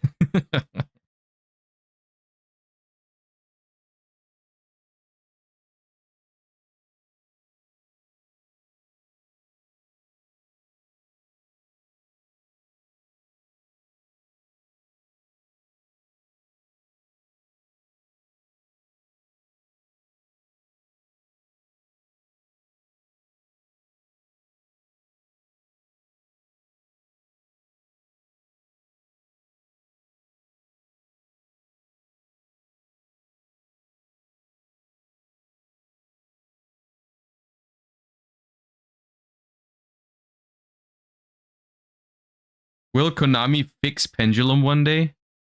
Probably not. I think the most likely outcome for Pendulum is that it's just not going to be good ever again. Your best bet is if they release some cool decks that use Pendulum. Like they're trying that every once in a while, right? They're trying to make they made Melodious and they make some other Pendulum decks. Like I mean, yugioh was also an attempt at a arguably I think the yugioh usage of the Pendulum mechanic is also pretty cool. Unfortunately, it just sucks. I think that the problem is they haven't figured out how to do it yet, right? Like they know 2 things about what to do with Pendulum. They can make Pendulum decks that are way too broken and way too generic. And then the other thing that they can do is they can make Pendulum decks that suck ass. They haven't found the middle ground yet. They're still searching for it. I mean, it's fine. The mechanic is 10 years old. Give them some time. But they haven't figured out how to be somewhere in the middle yet.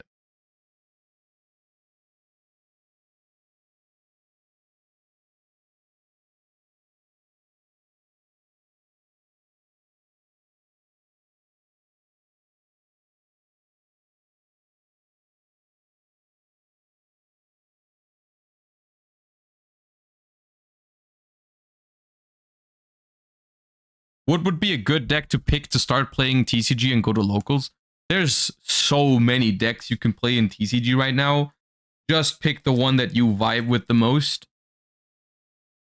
But like, there's almost any playstyle in TCG right now. Like you can play mid-range, you can play there's like Labyrinth for trap decks, whatever, there's combo decks.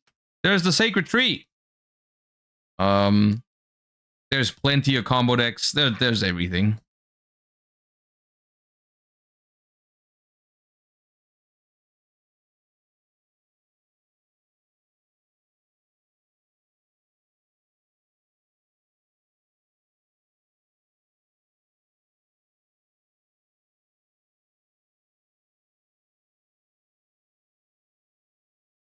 Maddie Naps, thank you for the 31 months. Welcome back. Appreciate that.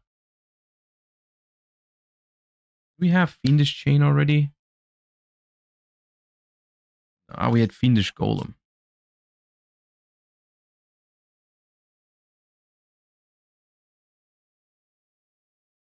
What year did Orchest come out? I think 2008? 18, I mean. Not 8. I think 18. End of 18, maybe early 19. I think 18 though.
Did you see the frog support, Josh? I'm not gonna fall for it a second time.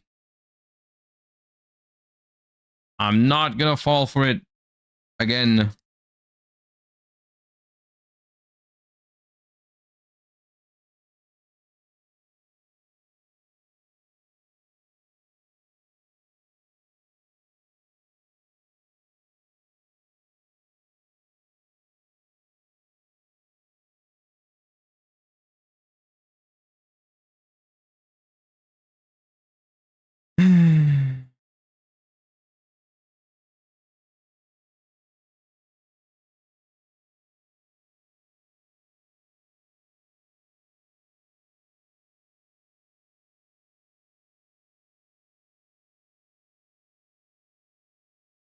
What about Pendulum White Forest cards with the effect if sent to graveyard as spells, special summon them?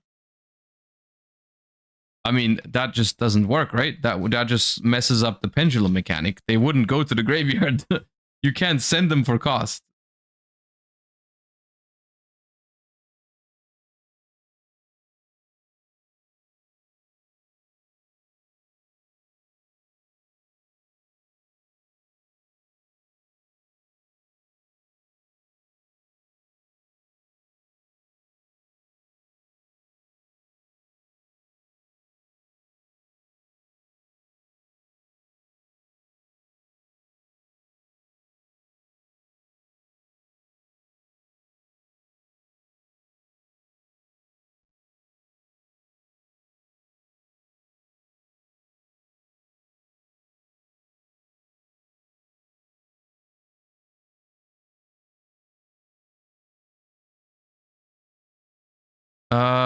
What is the idea of Purge being released recently? It has half the effect, activation requirement, drawback. Doesn't seem too good, right?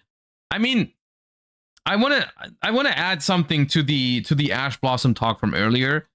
I still think Ash Blossom is a really good card, and the decks that just straight up ignore Ash Blossom the problem is not Ash Blossom being too weak. The problem is those decks being too powerful.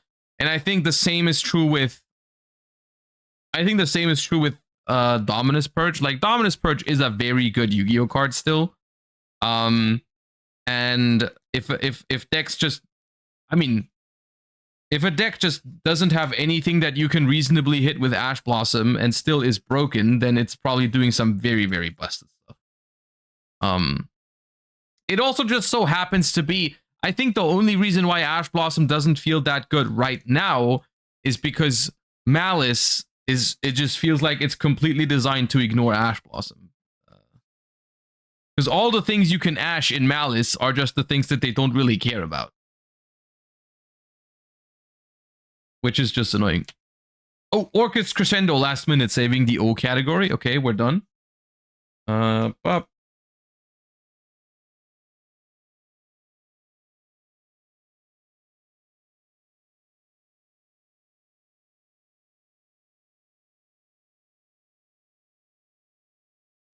have you ever looked at your old lists and thought you sucked at Yu-Gi-Oh back then?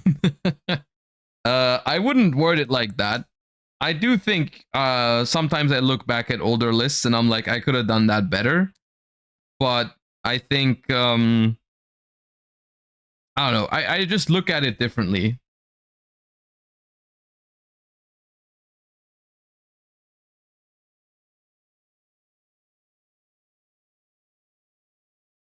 Because I think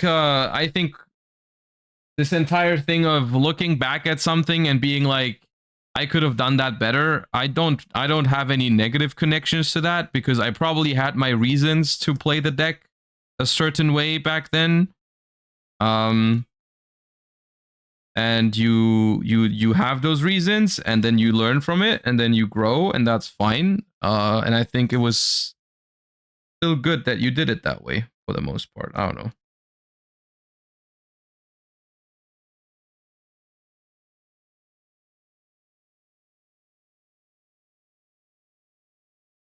Dino Trap in Z. Oh. Why is Dinomorphia domain in Z? What did I do there? Oh. Thank you.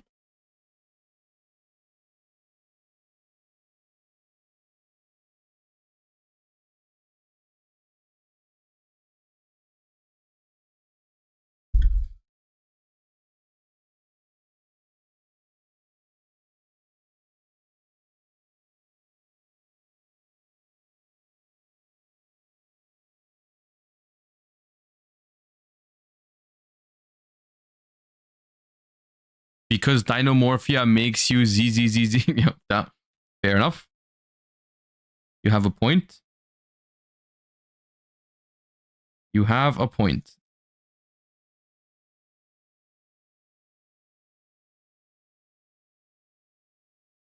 ERTOTEI.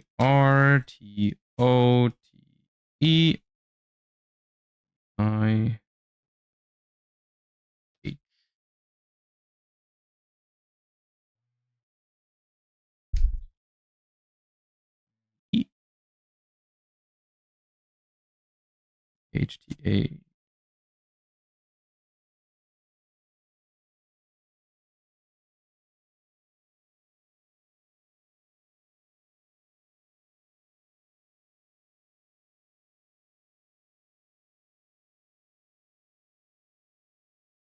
Deck building evolves over time. It's not fair to look at an older list when the list could have been following the standards of that period. Yeah, that's what I mean, right? It's like, I think it's good to look back and learn from things. At the same time, you shouldn't look back and scold yourself for what you thought was good back then, because you probably had your reasons to think that. And as long as you've learned from it, it's all good.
It's not as much room as he's used to.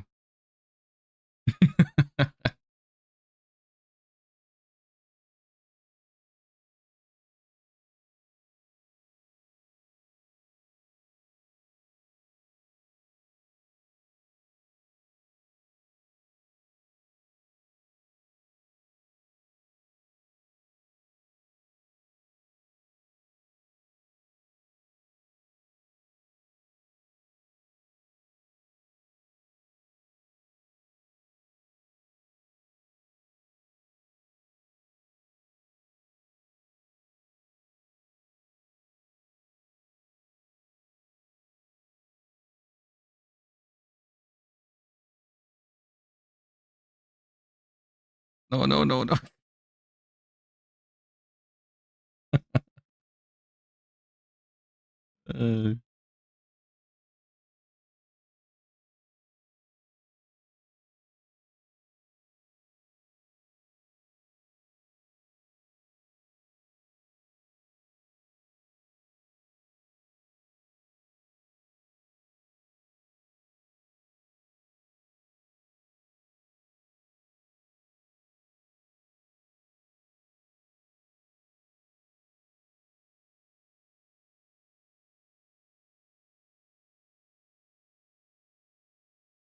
Uh,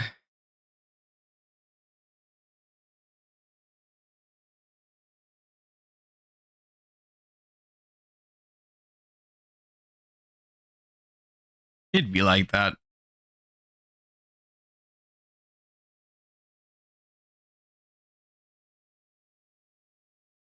It'd be like that.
All right, well.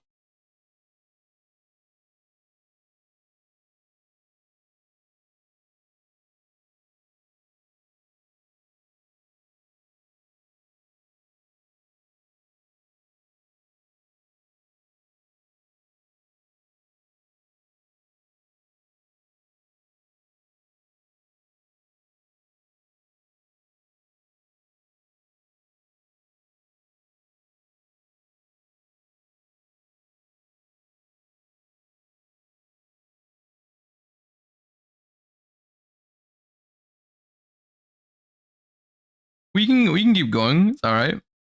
No problem.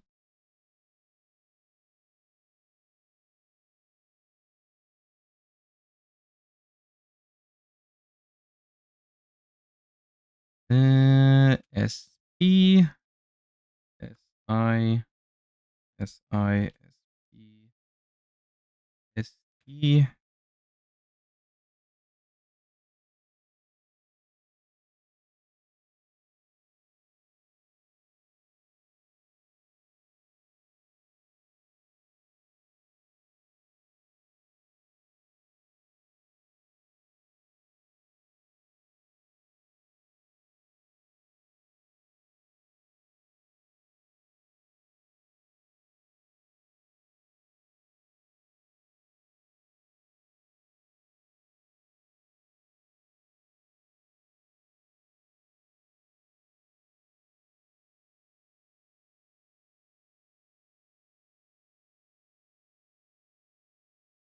Uh,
Yeah. Yeah.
I kind of need. I need the pile over there. Oh man.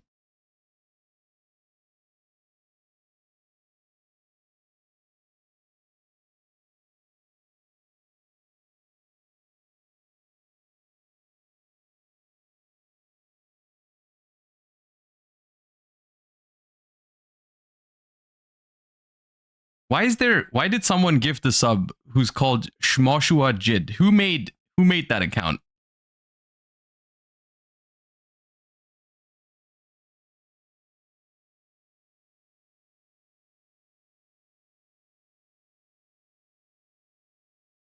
You know what? The craziest part is we are almost done with the biggest part of the work, the sorting.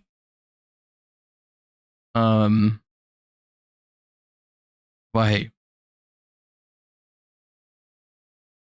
Yeah.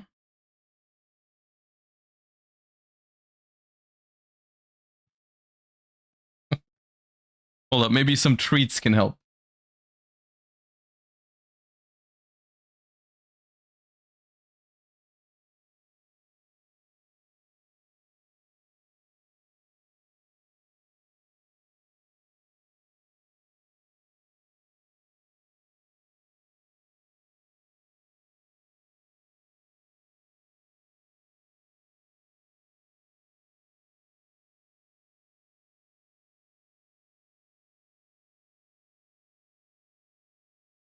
A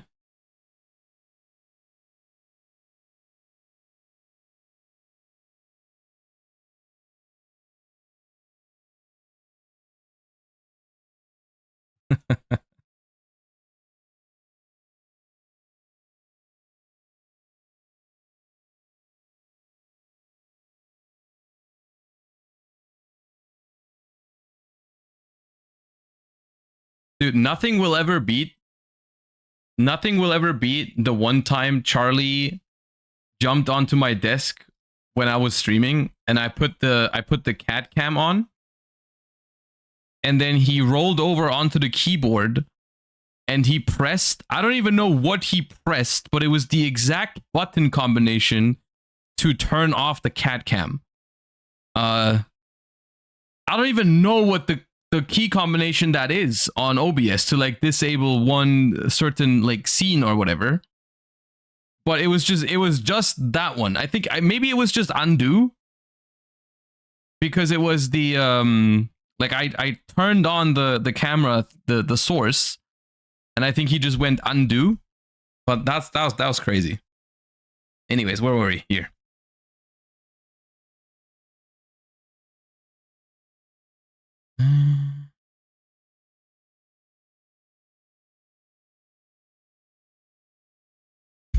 Okay.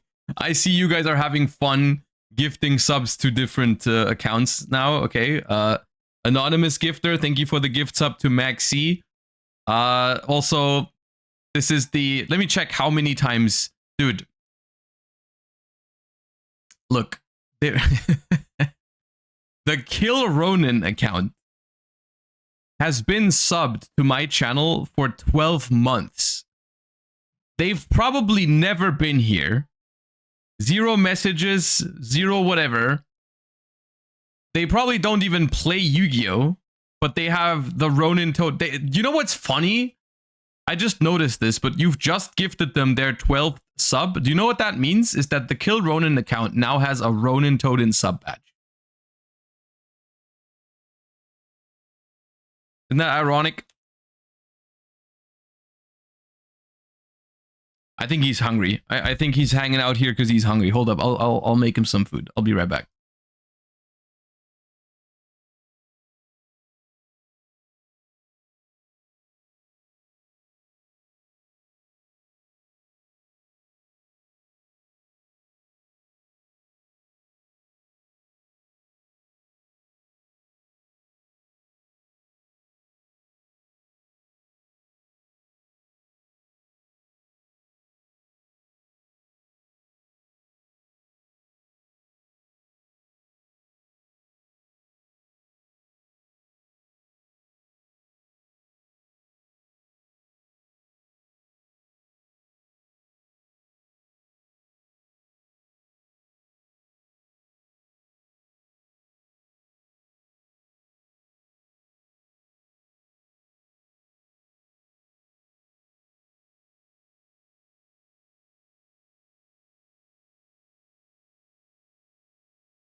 Okay.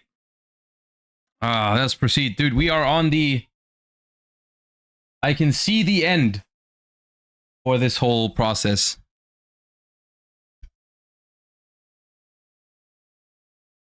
Early at the end. John Timo, thank you so much for the 5 months. Welcome back. Also, anonymous gifter with a gift sub to Destiny board, which I don't even know why that's funny. At this point, you're just gifting everyone a sub who has a Yu-Gi-Oh card as their name. I appreciate the support regardless.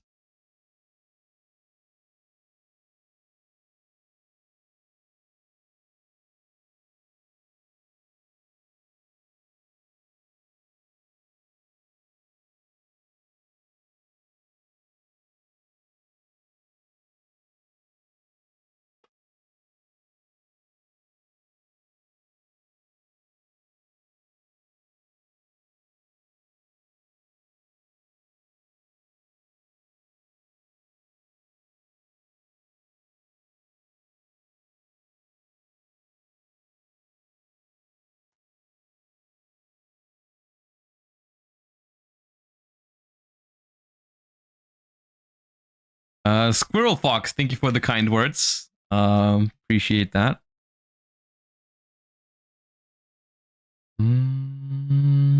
Madolce.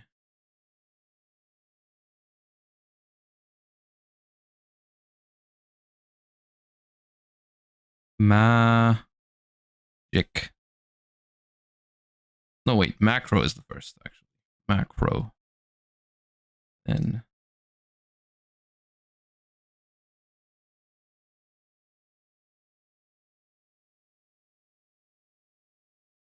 Magic Deflector, Majesty, and then Malice.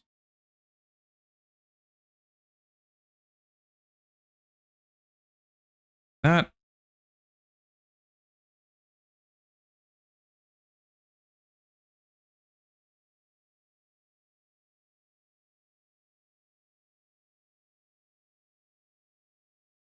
Mm-hmm.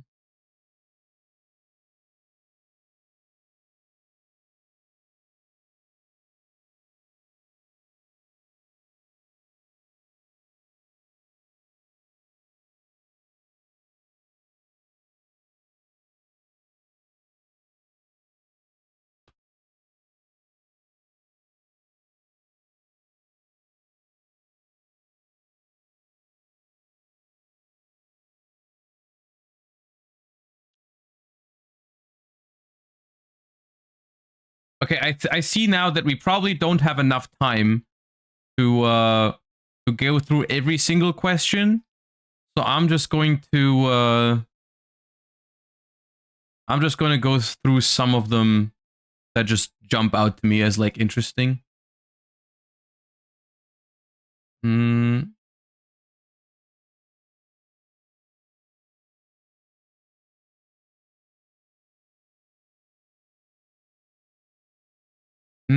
In the YCSs you won or close to won, what was the main differences with YCSs you didn't go very far?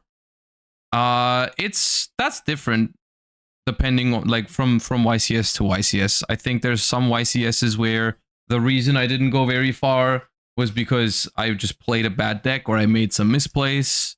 That happens. Then there's YCSs where you just get unlucky, can't win every YCS. It's very I think that's the most important skill in improving is knowing what like understanding when you could have done something better and understanding what you could have done better, and then there's also times where you couldn't have done anything better.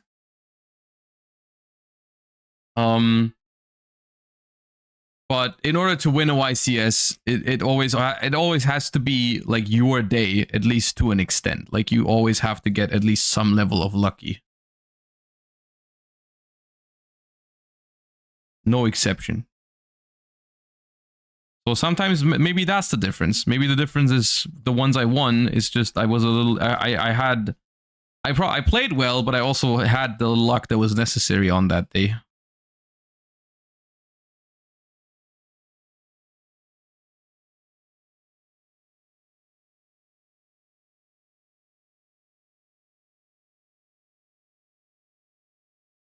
You're going to take Malice for your next YCS, aren't you?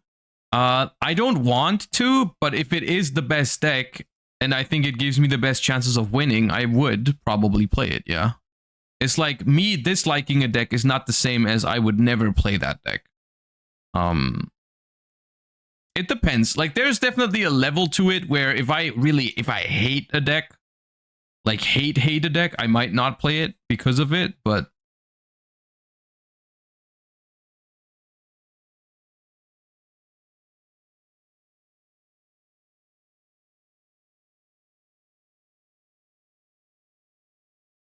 it's also like I don't hate Malice. I don't like it, but it's not like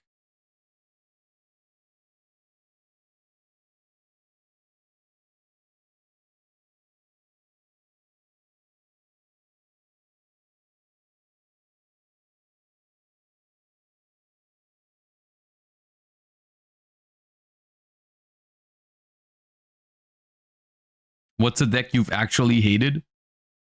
I mean, I think Spiral comes to mind.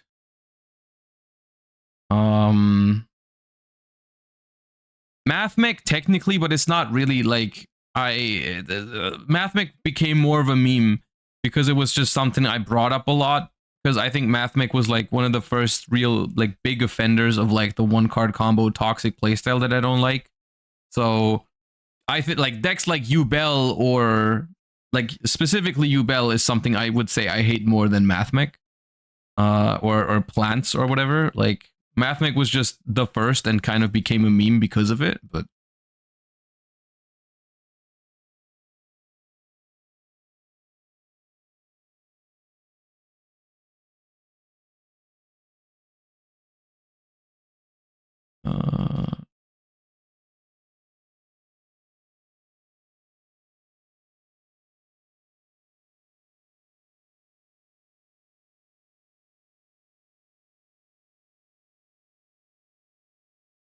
Insector and Gladbeast for me. I mean, okay, from back in the day, I hated Blackwings.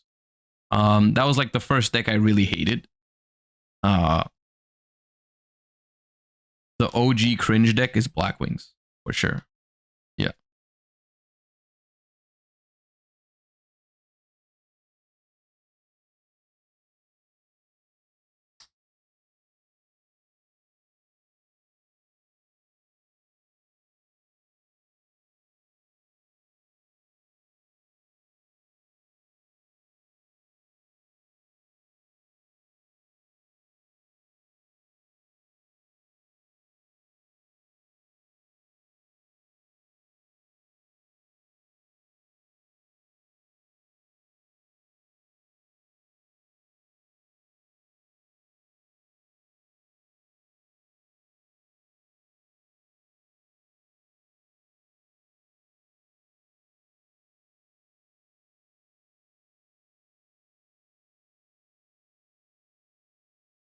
Do you sell cards? No.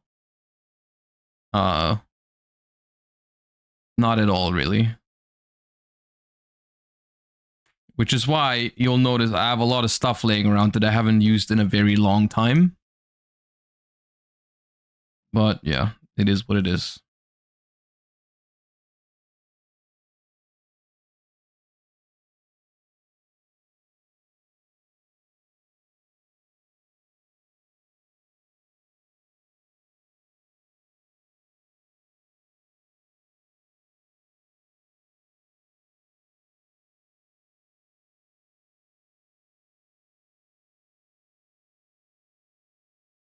Your favorite rarity?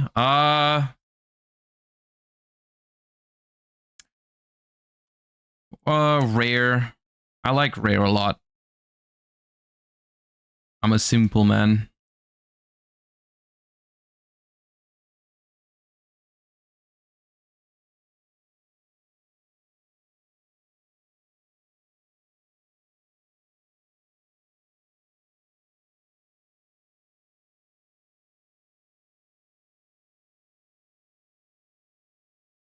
Banishment Beast.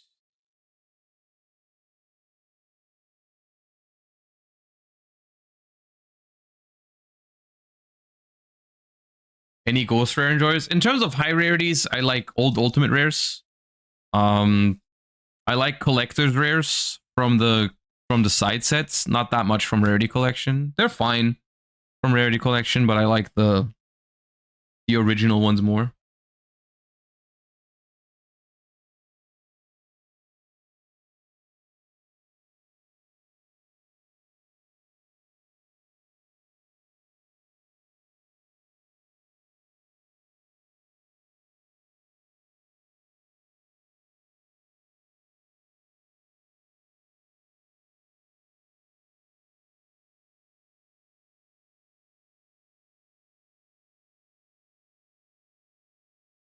All right, traps fully sorted alphabetically. Wonderful. Okay. The only things that are left now, and I say only things, but I don't know how long it's going to take, but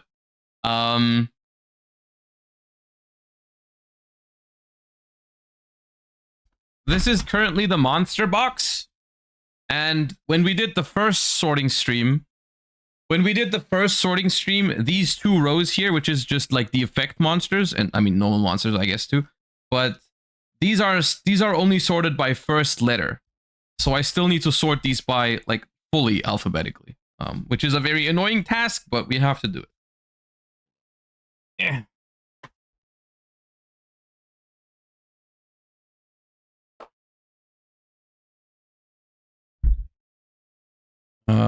God.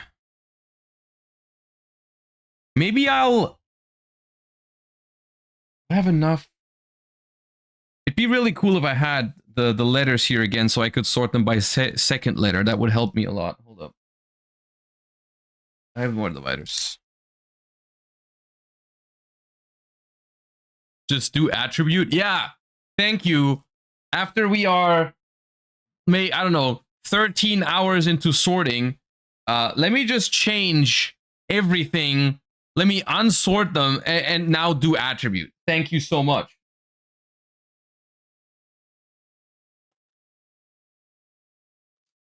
You're actually so right. I'm just gonna do attribute now. Anyone ready for sorting stream tomorrow? We're doing attribute.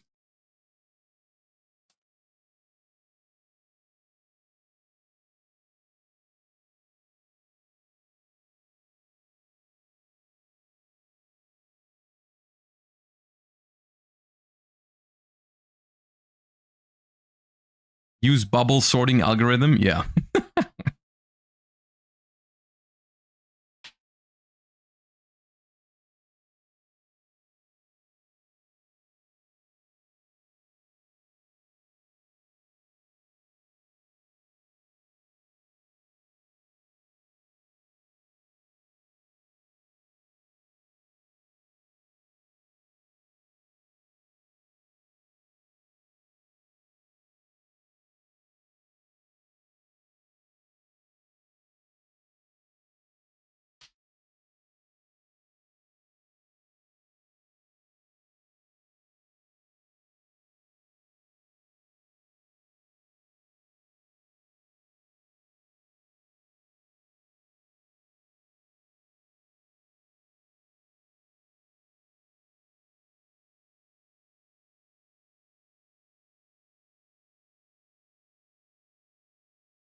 I doubt anything will have second letter Q.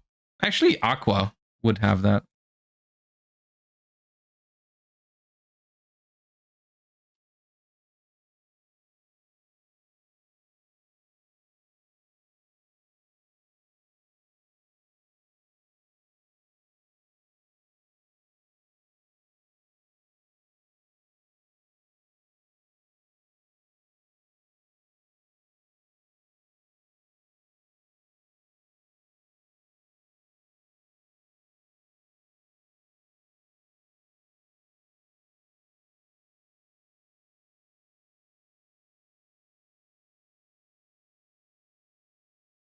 Okay.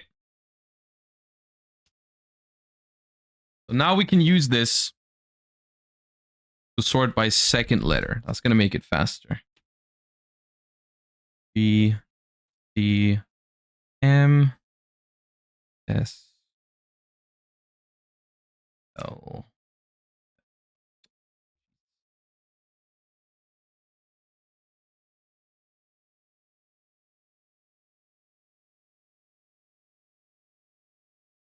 N.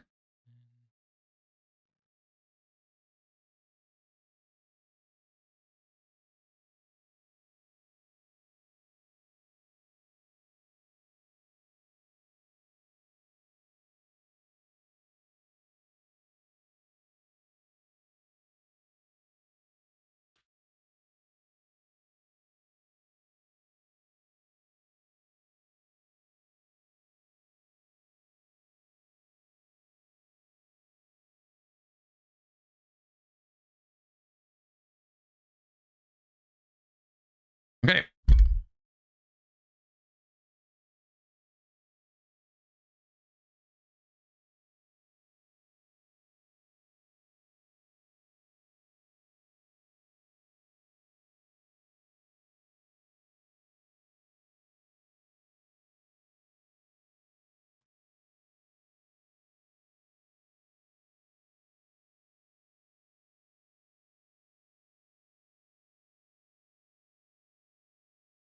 Luber. Albion Alpha. This. This. This.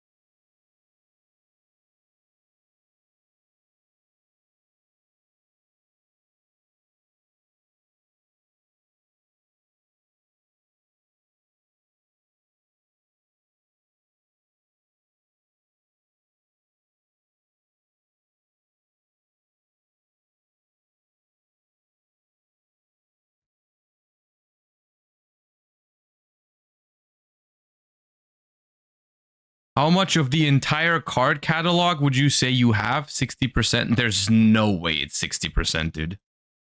There's no way it's 60%. So these boxes, I think hold about 4,000 cards if you fill them up entirely, but they're not even entirely full for me. So like,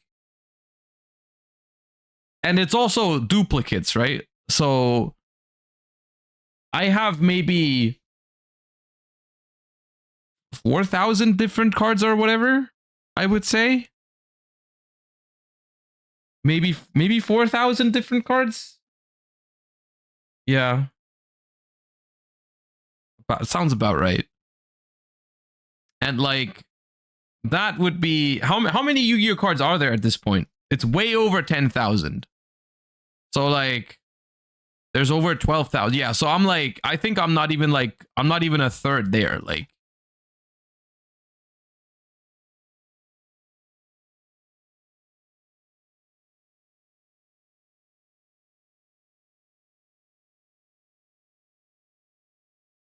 it's not even something. I mean, it's not something I'm trying to do, to be fair. So it doesn't really matter. Okay, A is done. Now B.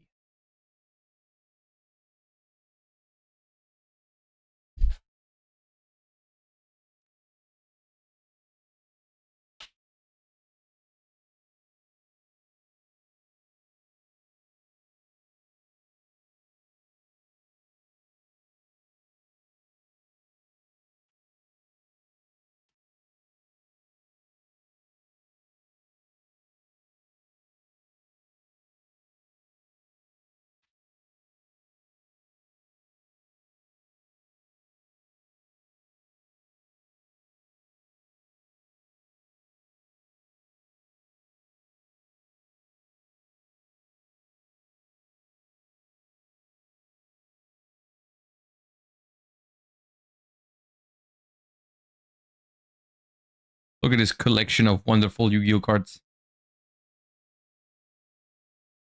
Okay. Abyss.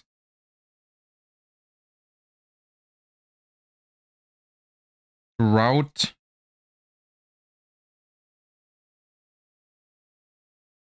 Heaven. Inferno Torrent.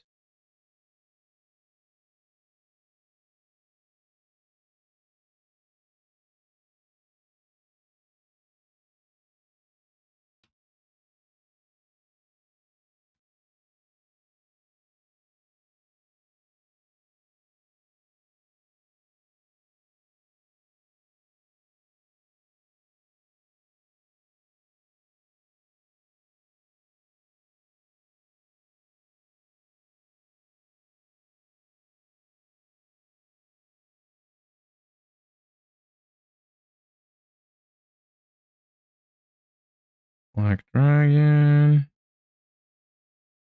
Black Luster. Black Eyes. Black Metal. And all the black wings. Steam Chinook. Here. Here.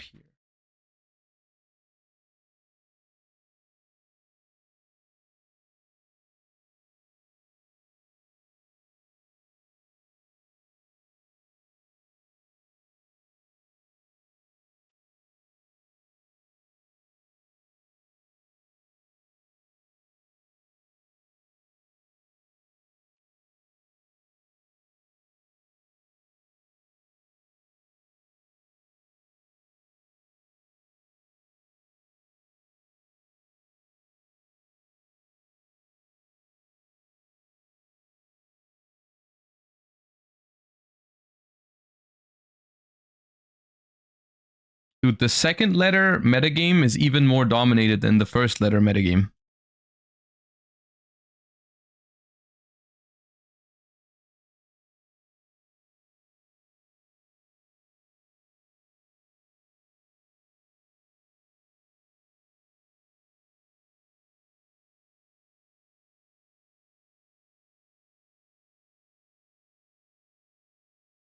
Why not separate link monsters from other monsters? I have done extra deck separately. The cards you saw were probably rituals. Those are with the regular. I have main deck and extra deck separated now.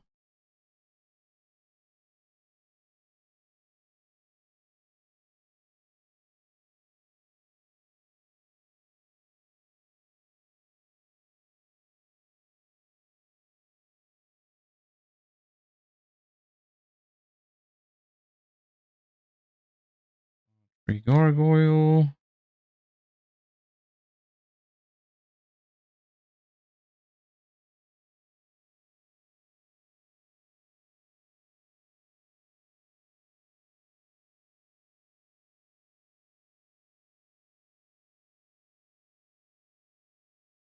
Dude, this makes it so much faster when you are sorting by second letter. Should have done this from the beginning, dude.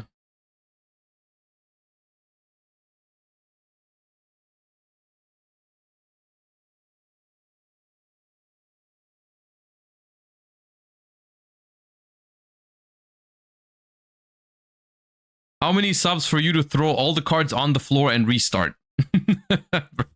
There's no way I'm doing that. We've been here for almost 8 hours, and this is the second stream we're doing this. Okay? Dude, no. No. No.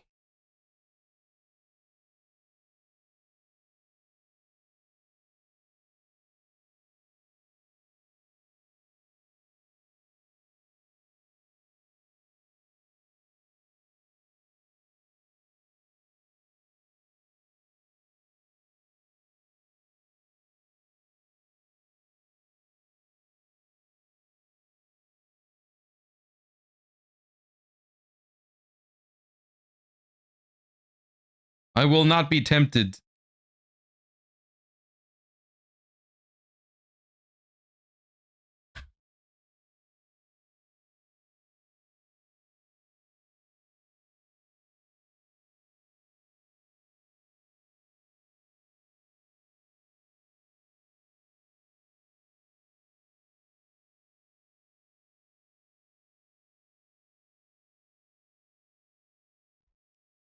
Let me get another question in here.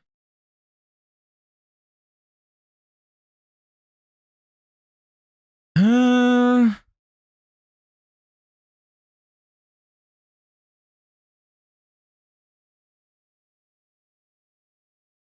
lot of these we've already had. Ren Kazuma, thank you for the 31 months. Appreciate that. I could ask you the same thing. Still here.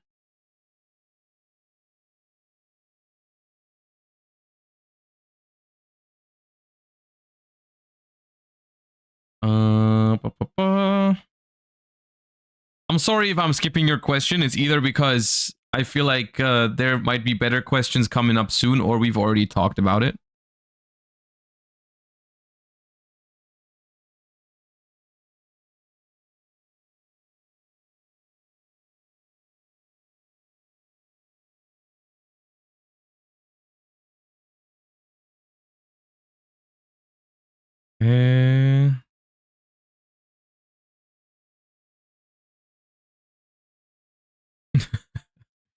Okay, let's think about this one for a second. If you were a burglar who only committed crimes to mildly annoy or inconvenience your victims, what would your crime be?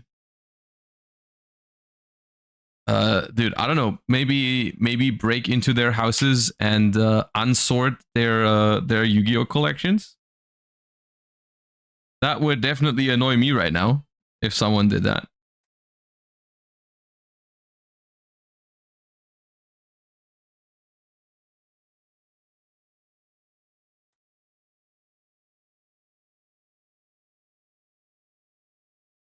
Steal all the charging cables? Oh, dude, that'd be so annoying, man. Yeah, it's like you would steal things that aren't necessarily super valuable, but are just like really annoying.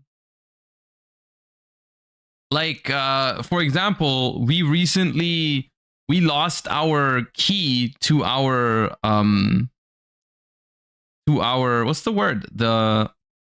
Dude, our post box, right? The one where the letters go in. We just lost the key to it. It's like really annoying.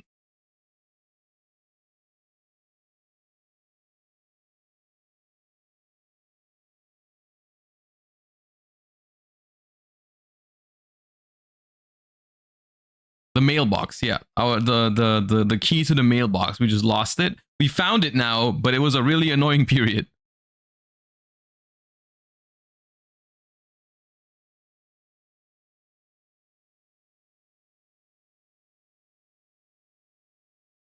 Steal all the toilet paper? Yeah, that's a good one. That's a good one too. Steal all the lids off the Tupperware? Yeah.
Something I've been thinking about. Modern archetypes have insane card quality. Labyrinth, for example, has some really strong cards. Meanwhile, older decks like Orchist come with way more restrictions, yet they still end up seeing play years later. I get that Orchist is back because of broken support, but the old cards themselves are still being played. How do these older archetypes stay relevant despite the clear gap in card design power? I think that's because there is no clear gap in card design power sometimes. There are some older cards in Yu-Gi-Oh! That hold up really well. And I would argue that Orchist in particular is a pretty bad example for this because I feel like Orchist effects are still really powerful. Like the concept of Orchist is still pretty good, I think. Like I would not disagree that like Welcome Labyrinth or whatever, or other Labyrinth cards are like necessarily stronger than Orchist cards. Like Orchist Harp Horror, yeah, there's a lock on it, but Orchist Harp Horror is a really, really good effect still. So I don't think that's right. I think there's like basically for older cards, there's often this situation where sometimes the only way to make them work again is by giving them really broken support. For example, Yubel, right? Like the old Yubel cards were like so bad that in order to make them playable, they had to do some custom shit. But yeah. There's some other stuff that's like that seriously has potential. And I think Orchist is one of the things that like has aged quite well.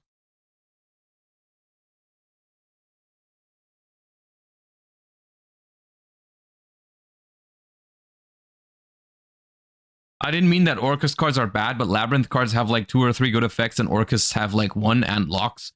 Yeah, but I think this just goes to show that like not every card is good because it has 3 effects. Some cards only do 1 thing, but that thing is still really good. It's not necessarily, you know, it's not a necessity for a card to do 10 things. Some cards are just really good at doing 1 thing and that's still good enough.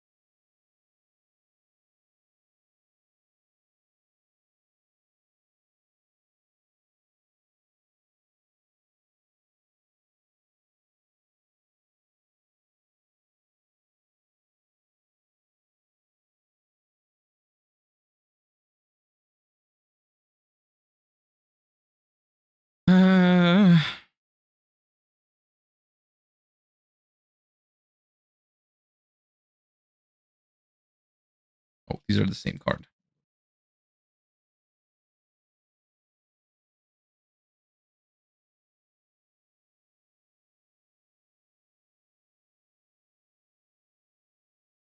Starting to get a little bit tired from sorting.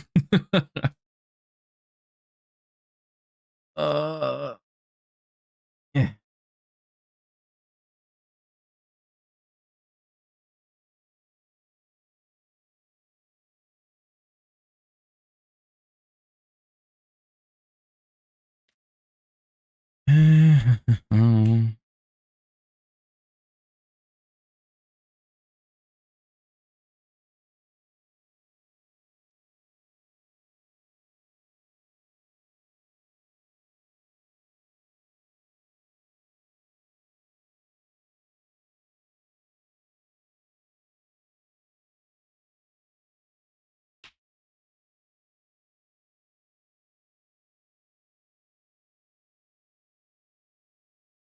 I am literally an algorithm right now, yeah.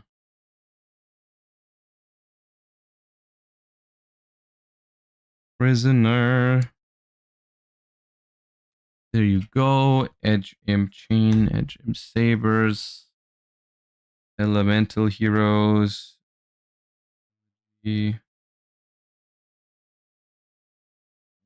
L LZ. L lit. Road beast. This.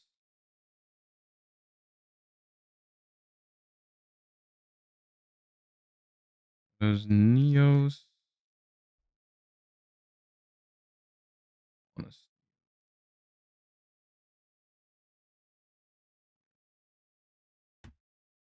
Pop. Pop. Ava. Ishki. Evil. Twin. This.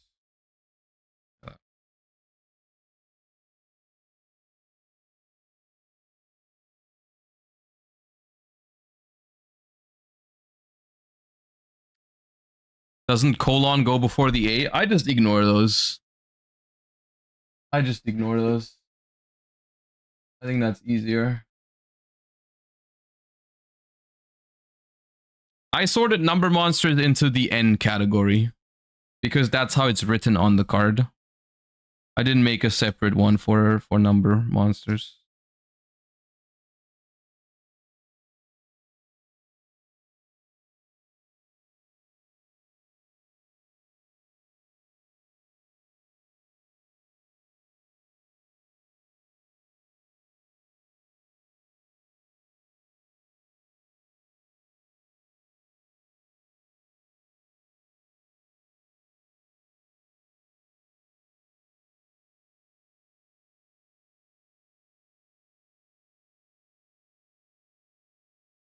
Never knew I had this many Fluffle cards, dude. Day I learned.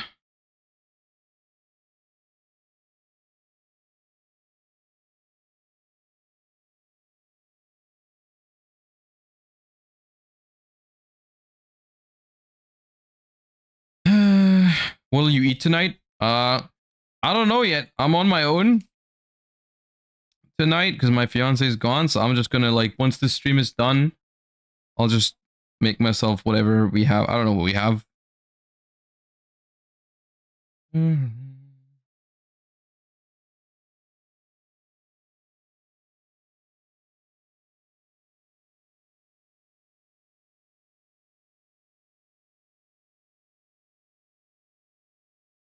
Are you a good cook? I'm like average. I do cook. I am the one that cooks most of the time for us. So like, but for the most part, I'm just like executing recipes. I wouldn't call myself a good cook. I'm not bad, but nothing crazy.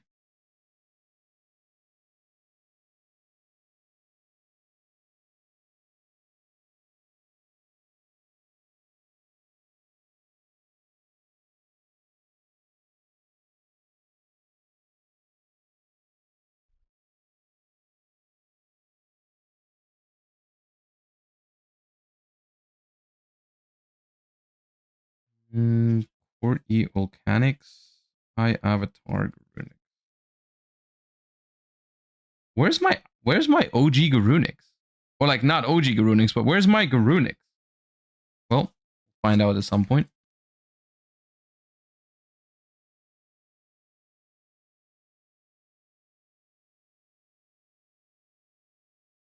Did you do a sorting stream because your fiance is gone, or is your fiance gone because you're doing a sorting stream? It's she had plans already, and so I was like, I might as well do the sorting stream today. Yeah, that way around.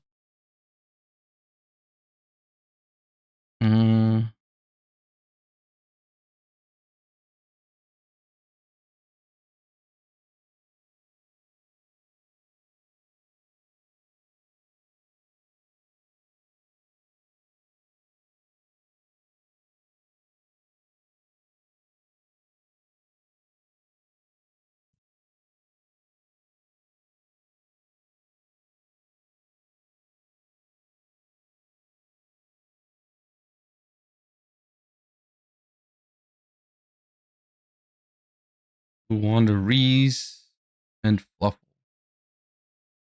Flame Buffalo.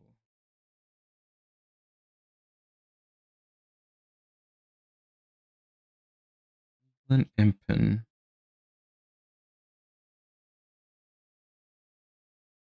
Fluffle. Cat, dolphin. Dog, bear. Penguin, sheep, wings. Format skipper and food. Done.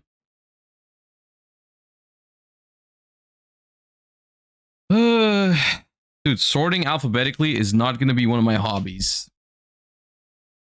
I'm really, because in my head, it's like really stressful the first time you do it, but once it's established, it should get a lot easier.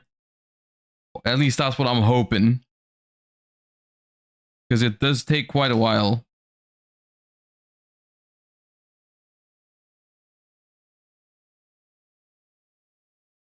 All right, you guys, just for now, throw me questions. Let's have questions in chat, because I kind of don't want to open Discord every time in between, because I'm kind of focused on this so I can get it done as much as possible.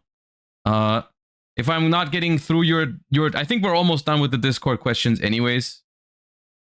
And most of them we've talked about already, so just throw me some questions. Let's have some talks in chat. Easier than going back and forth between Discord chat sorting, Discord chat sorting. Maybe we should have done that from the get-go. Probably would have been a little faster.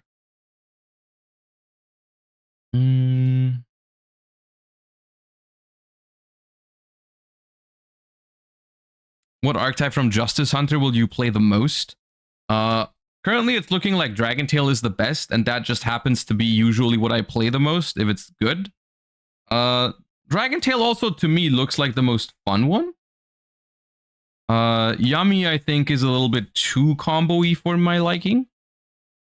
So I think Dragon Tail is my favorite. K9 just looks a little bit too bad so far. Not like terrible bad, but like not good enough for my liking.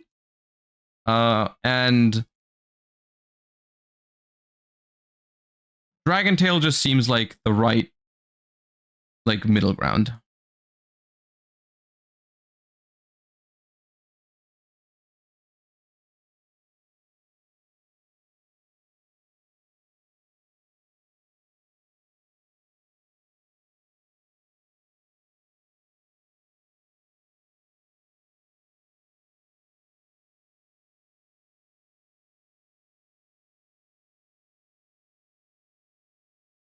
General, this is the same card.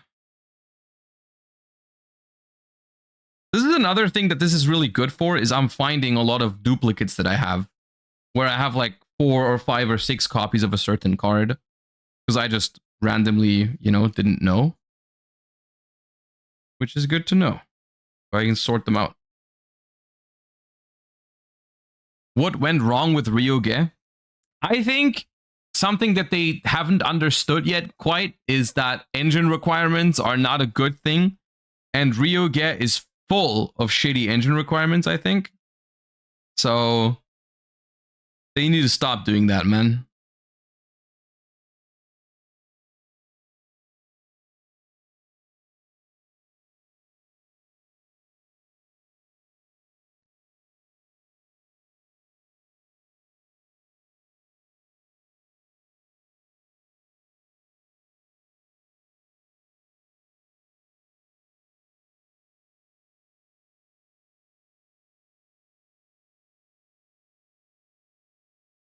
Gimmick puppet.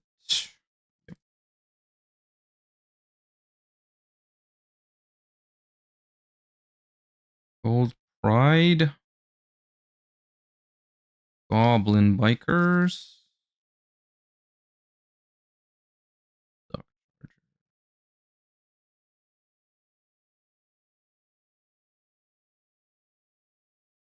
Oh.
Incantation, Infernoble Knight, Infernoid, Infernoid, Infernoid, Infernoid, Infernoid, Infernoid, Infernoid, Infernoid, Infernoid. Me when my opponent activates reasoning.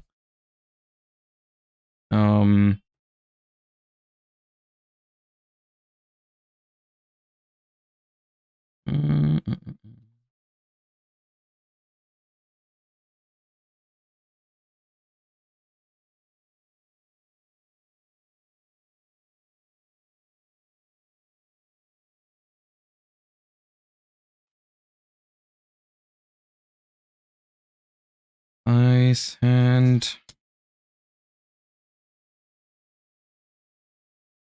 I don't get this sorting system. What, the alphabet? It's just like you know, humans have it as like a way to. Wait, I put this wrong. It's like there's a set order in which the letters go in, so that yeah, I don't know how to explain it.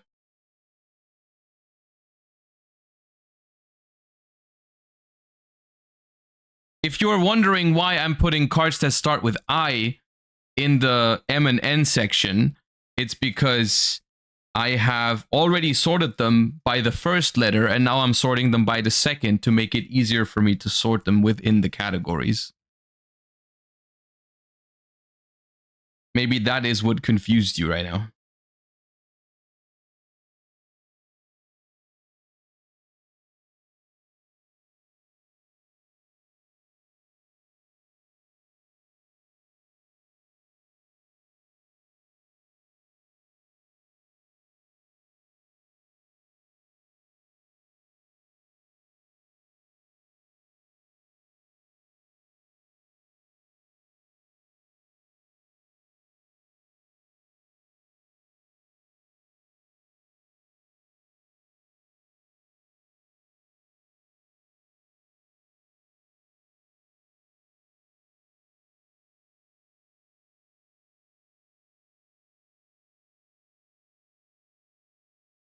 Brutal Dozer. Tunneler. Hyperion.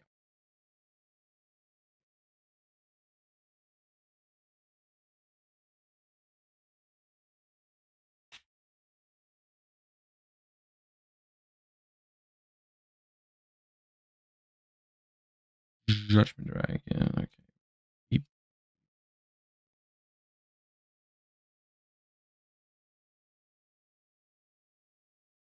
Have you split your cards into categories, monster, spell, traps, and then sorted by alphabet? And that's why I didn't see any spell traps? Exactly, yeah. I've split my cards into extra deck, main deck, monsters, spells, and traps.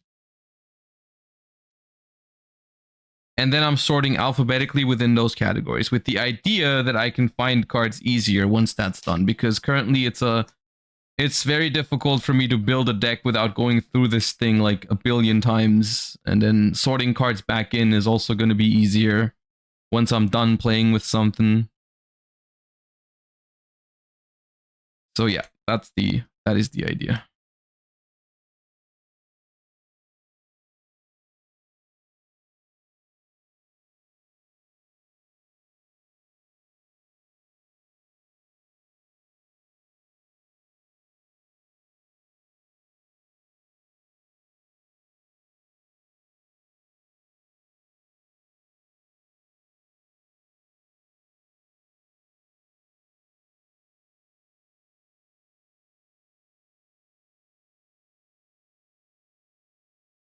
Title says Steam, not stream. Bro, we are 8 hours in, and I feel like this is the first time someone has said that, even though it's probably been said before, but I didn't see it. But yes, for the last like hour of the stream, I'm gonna change it. I did not notice that.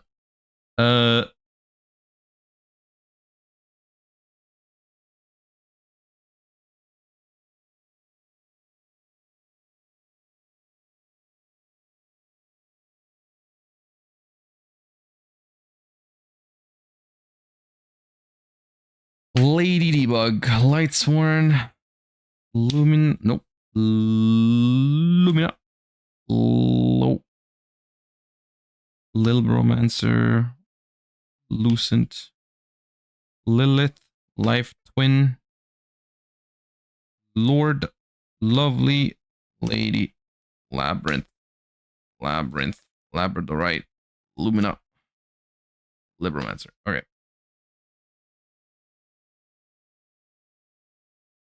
Having a long Steam today. Yep, long Steam indeed.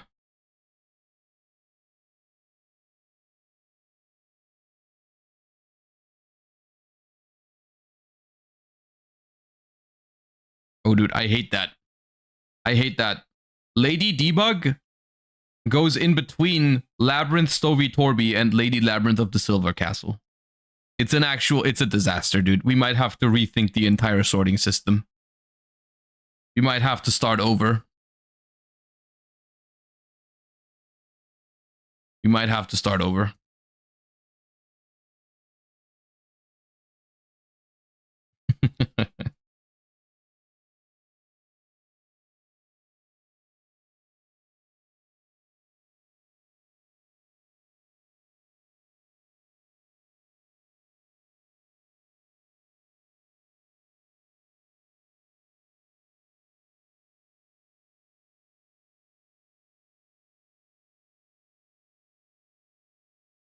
Libromancer, Geek Boy, Fire Agent.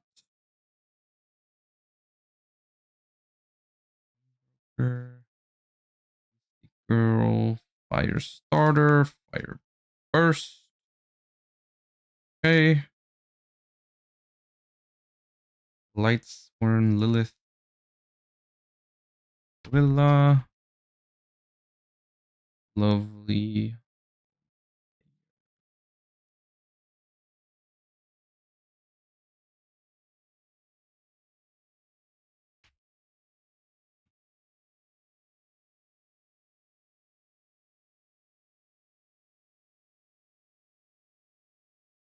Dude, the M category is going to be annoying. It's big. Do you think Sword Soul Tenny could be meta relevant if they unban Baron? Probably not. I think there's other decks that benefit way more from Baron than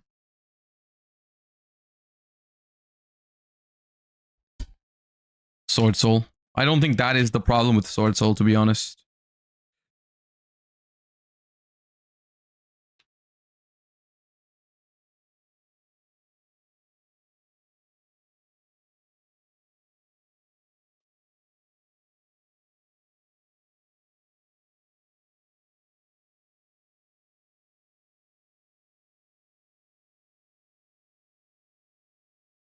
Mech. Majesty's Mist Valley. Magispector.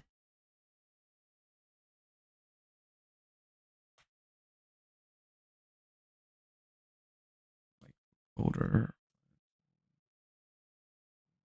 Tolan. Mitsurugi. Mudan.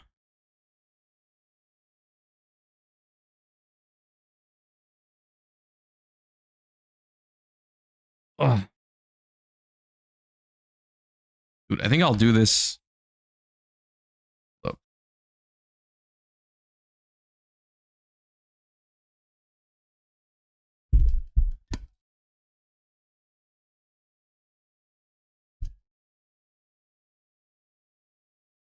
Sold this by a third letter.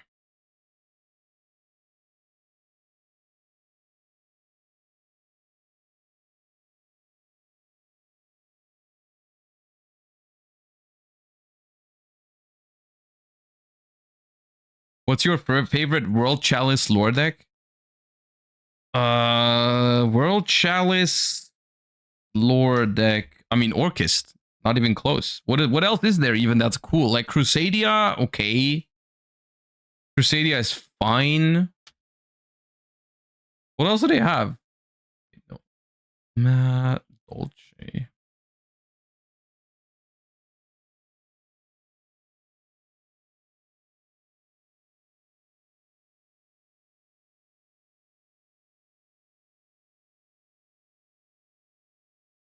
Crawlers. I mean, Crawlers is whatever. I don't like Mech Knights.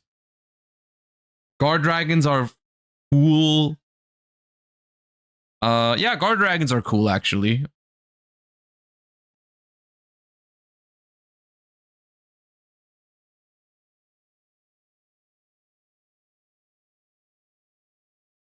Guard Dragons are cool. But I still think it's Orchist.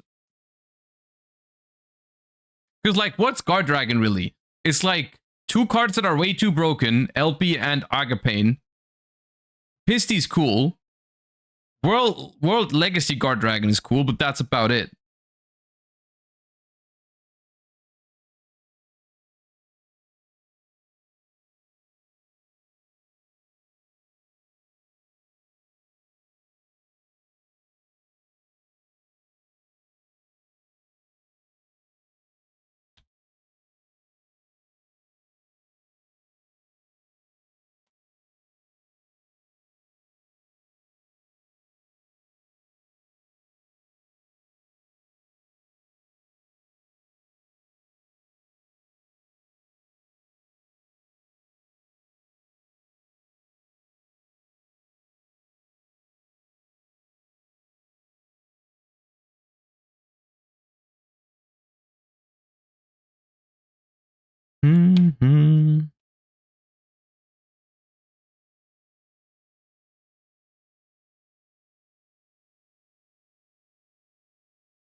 Nightmares? Are nightmares part of... Are nightmares part of World Legacy lore? They might be. I guess they are, yeah, because of Orchest. Yeah. Sure. Nightmares are cool.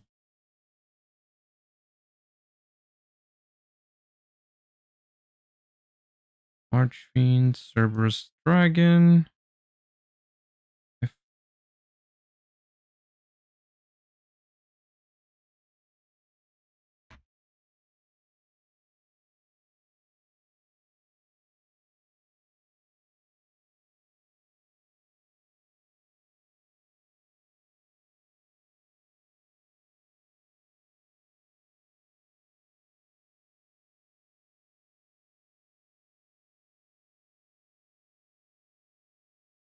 Oh, dude, the end is in sight. Dude,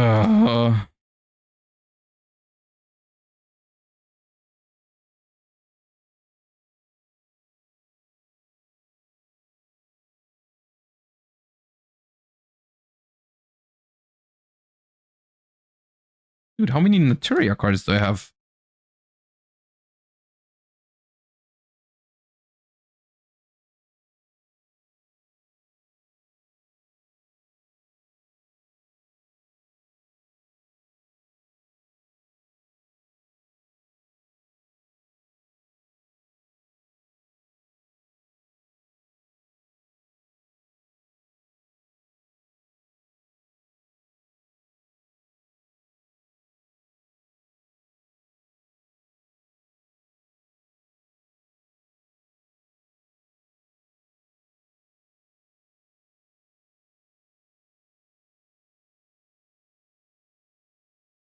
All of this is Naturia, dude. Okay.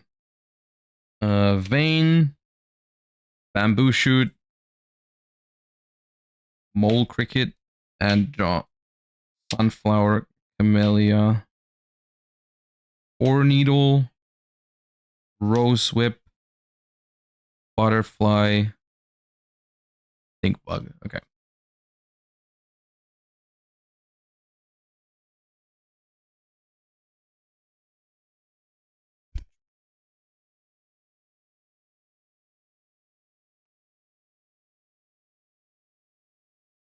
Synchron, Necroworld Banshee, Nemesis Corridor, Neo Kaiser Seahorse, Nebula, Neo Space Connector, Neko Main King, Nemesis Flag, and Necros.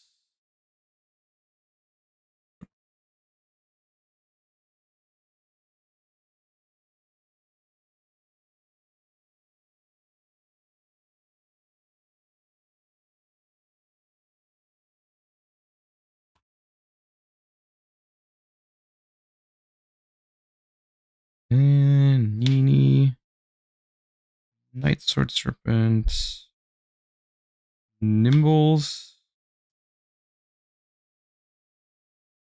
and Nightmare Apprentice.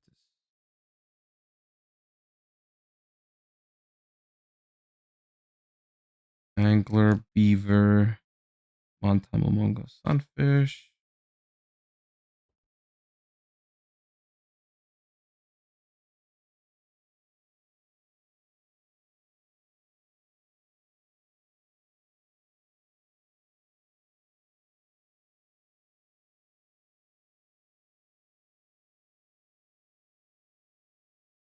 How many cards can we still unban or unhit in Master Duel realistically?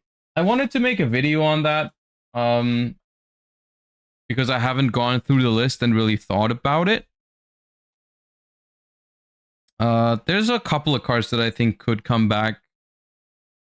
I haven't gone through it though, so I can't really name them all off the top of my head.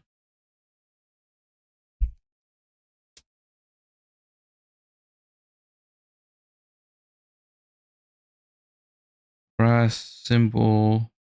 Oh.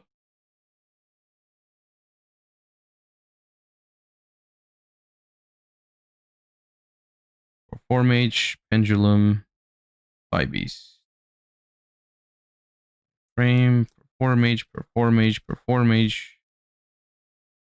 Oh, right.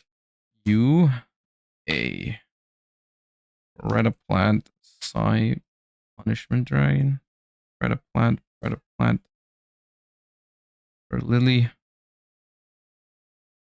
ER psychic ER.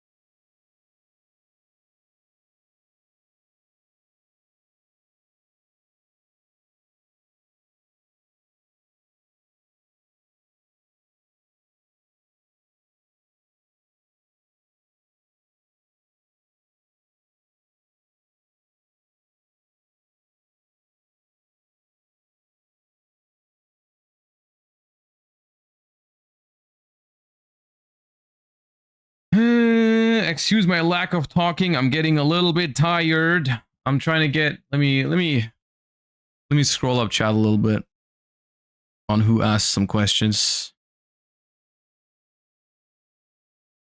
Have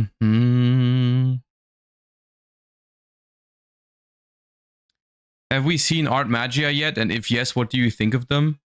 So far we have seen some of it, and so far it seems cool.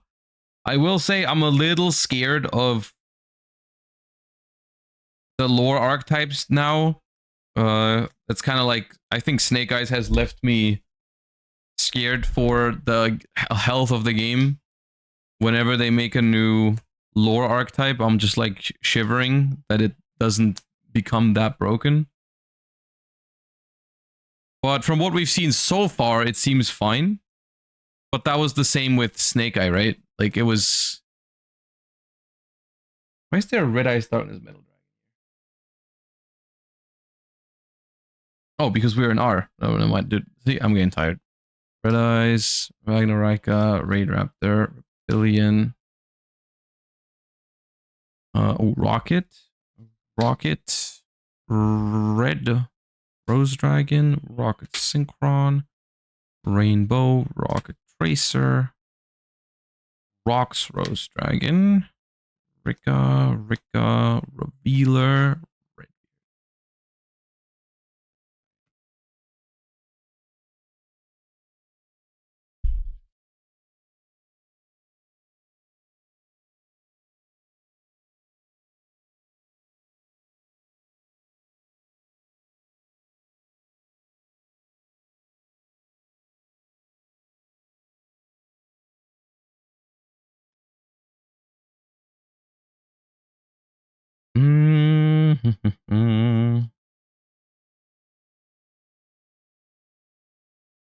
Elder, Laura Wynn.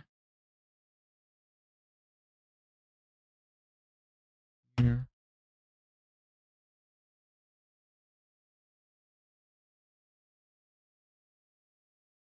Red. Rev. Rain. Red. Rep. Red. Red. B. Rev. Rescue. Rex. Redox. Resonance. Rescue.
Oh no, dude. S. Oh, look at the S pile, man. No. God. I just wanted to end, man.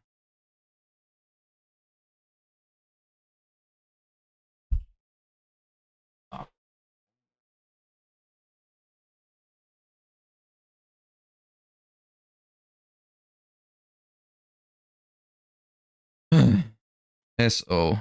S-O. H. S-I. S-A. S-U. S-D. S-D. S-E. S-H.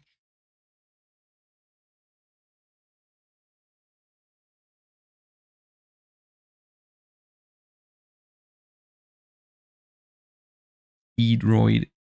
Spiritual beast.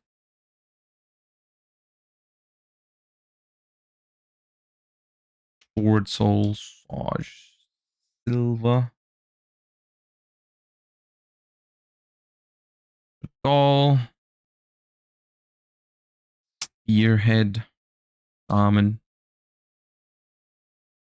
Cream. Doll.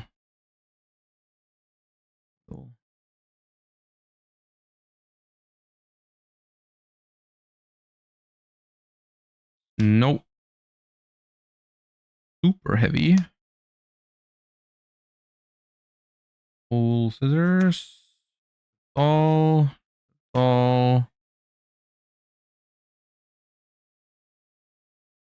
Right.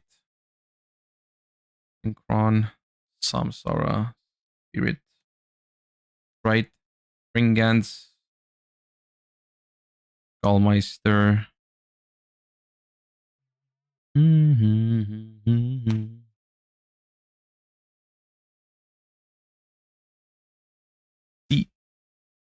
Island Angler and Spellbreaker.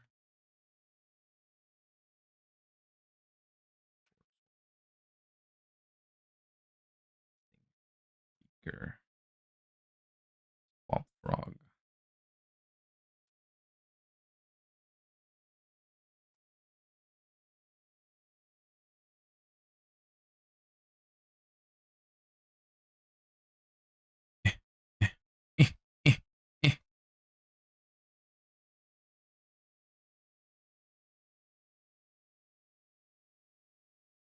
Oh, there is the Fire King. It's because it's Sacred Fire King Runics. Soul. Salamander of Fire. Snake Eyes. Super heavy. Earclaw. Super heavy. Scareclaw. Wop Cleric. Secret Six Samurai. Super heavy. Sing Engine. Super heavy. Sunvine. Sunseed. Spiral. Charly.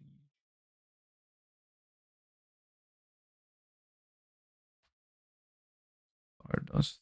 Travis. Okay.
Hold up. Clear these.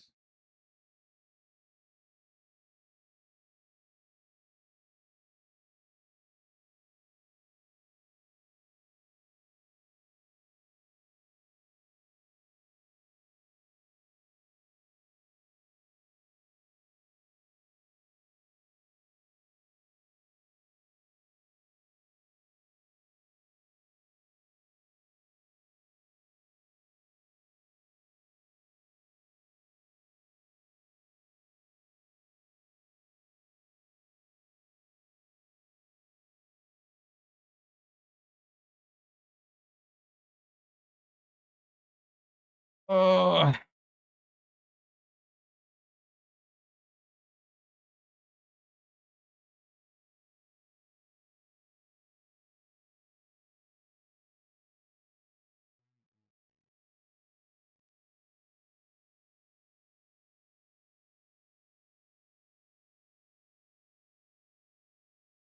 Viral.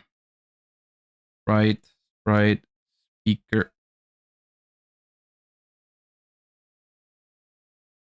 Spellbreaker.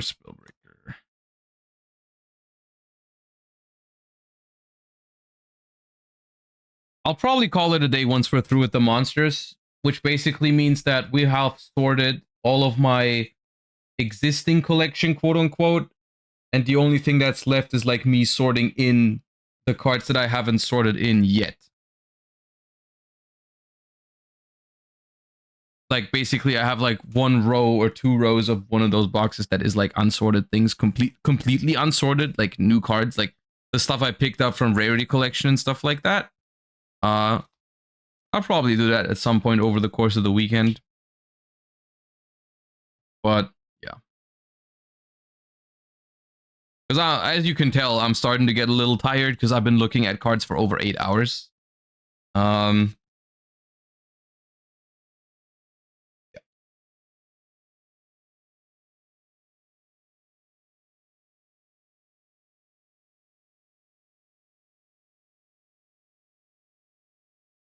Blue. Carrot.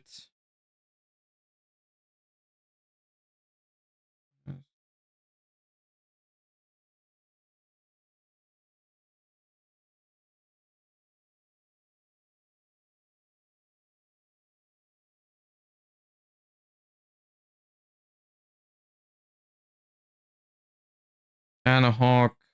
Edelfin. Winda Apelio. Tengu. Spirit. Bell. Or wait, no.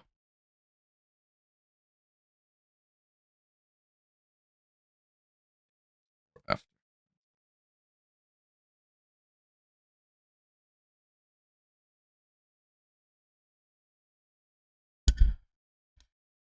Soul Resonator, Sosei, Soul Scissors, Soul Eating, Sonata, Rano. Up.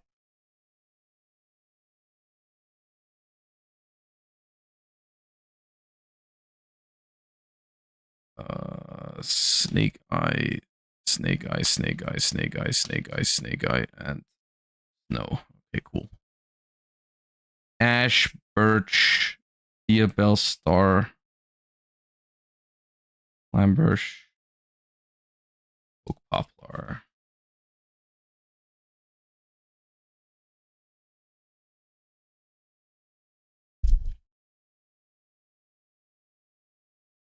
Silent, Samorg, Silva, Silent, dude.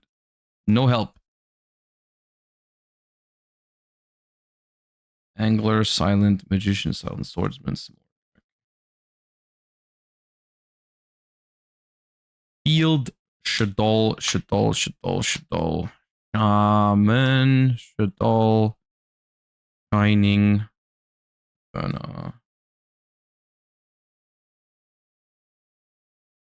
Beast, Bell,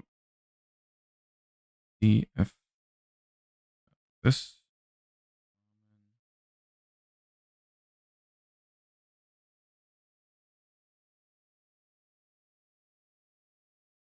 Dude, I forgot. Quick fix. Quick fix. Here.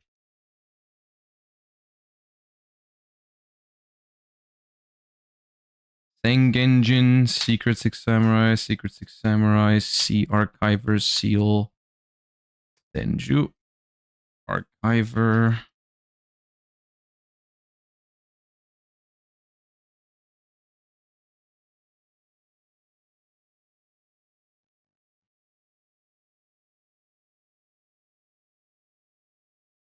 Scareclaw, Astra, Acro, Astra, Bellone.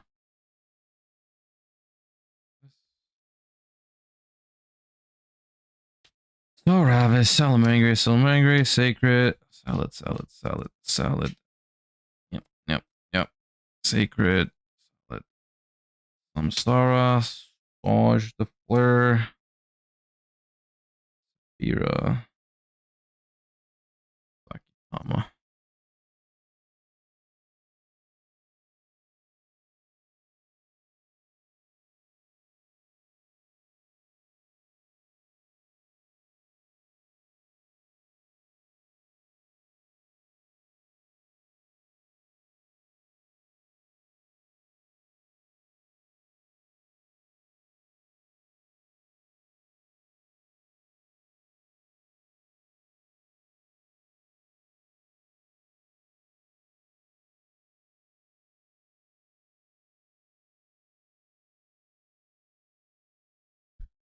S done.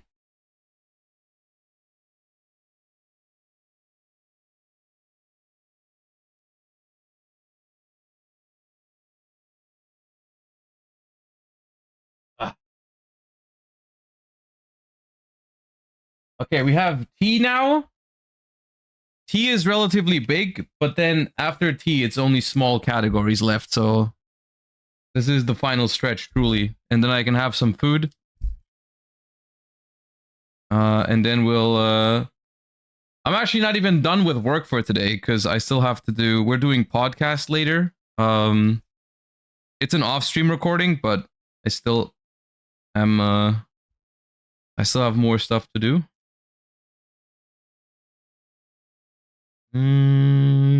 Token collector.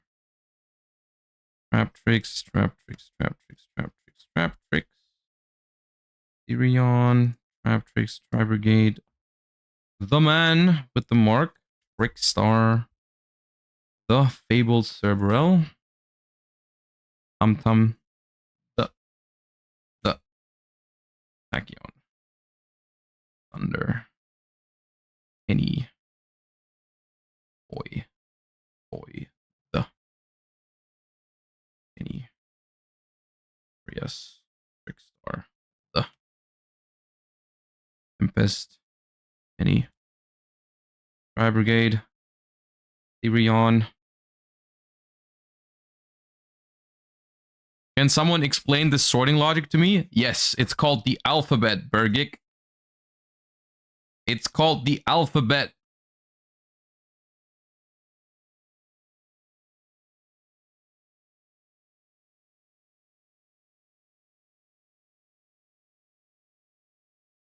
Is this the duelist cup of sorting? Yes.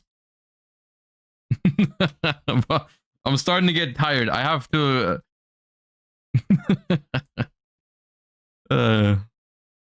Idol, Trickstar, Hero Element, any Hero Element. Okay.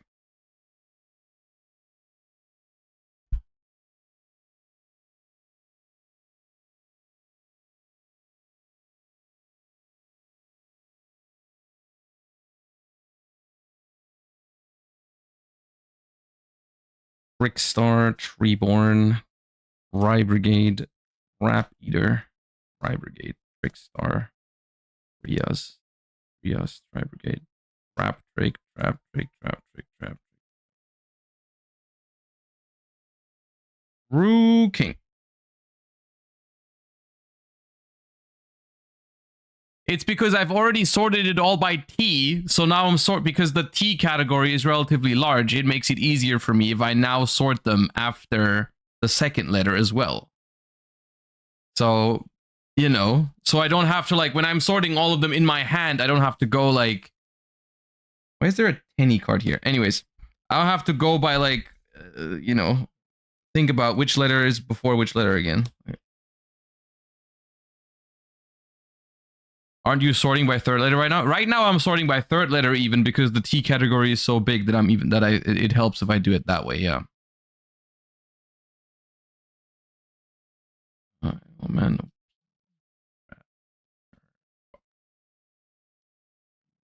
Frog. Rye Brigade. And Trickstar and Trias. Trias, Rye Brigade. And Fractal.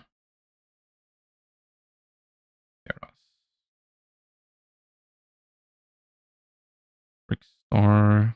Corbin.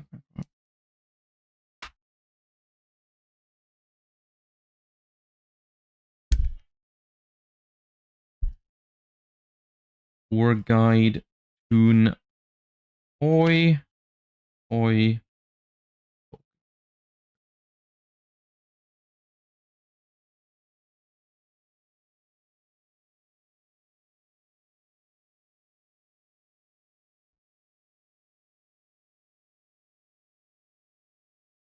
Thunder. The the thunder.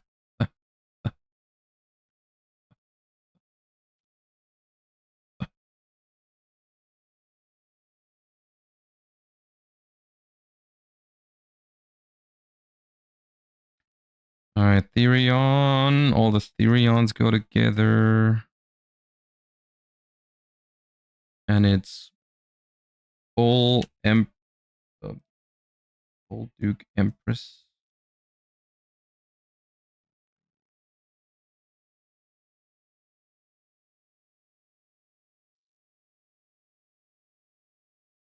Okay, we have the Man, the Fabled, the Bestial, the Iris, the Golden Sword Soul, the Bestial Aluber, and the Rion.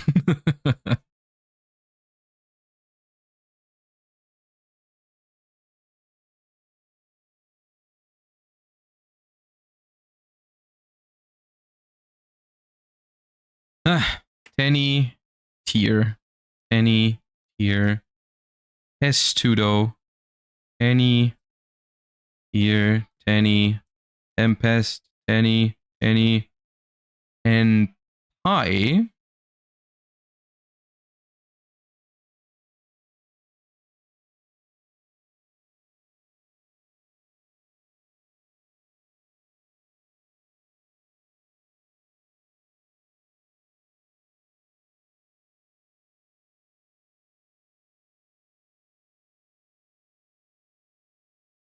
Judah, Adhara Ashuna,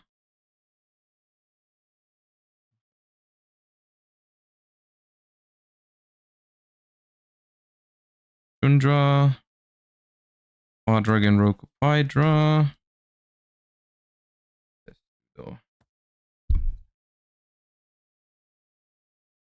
He done.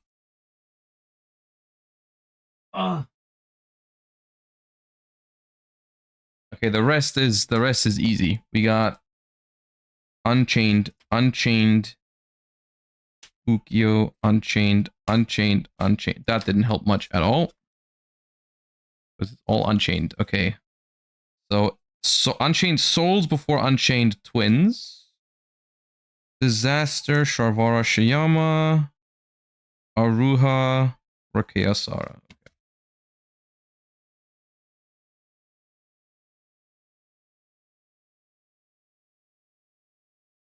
Okay. Volcanic, Vanquish, Volcanic, Volcanic, Vanquish. I think this category is only made of Volcanic and Vanquish Soul and some Vernusil. Oh, Virtual World too. Virtual World. Vanquish Soul, Vernusil, Virtual World, Vanity's Ruler, Visa Starfrost, Visa Samsara, Virtual World, Vision Hero, Vision Hero, Vision Hero. Vanity's Fiend, Vanquish Soul, and Vision Resonator. Okay.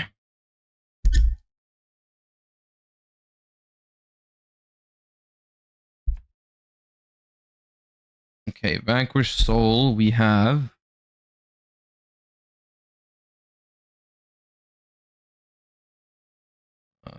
Vanquish Soul.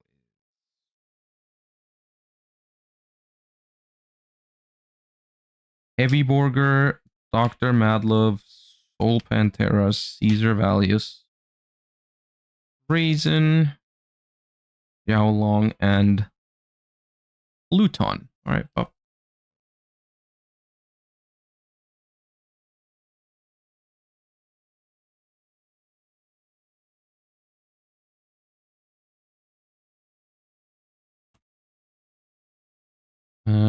Vera first, then Flowering Fields, Flourishing Hills, Flowering Fields. No, there's Awakening Forests, and then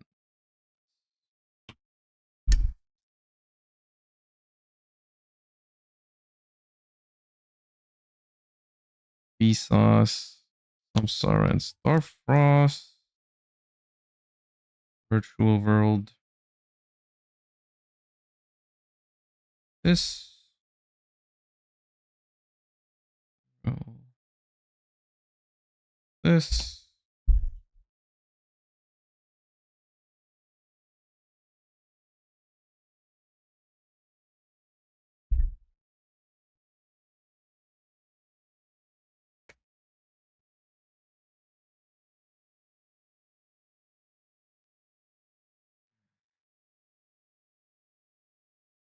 Wind Up Kitten, Wisdom Eye, Wise Wolf,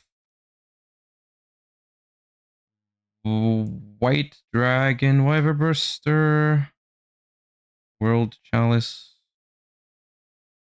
Wandering Griffin Rider, World Legacy, Wiz, Warlock.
All right, no X. Then we have Y. Just Bell and this.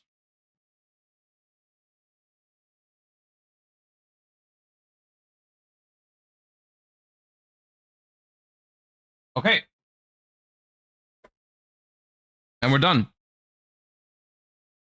Well, we're done for the most part. I would say at this point we are like 85% done.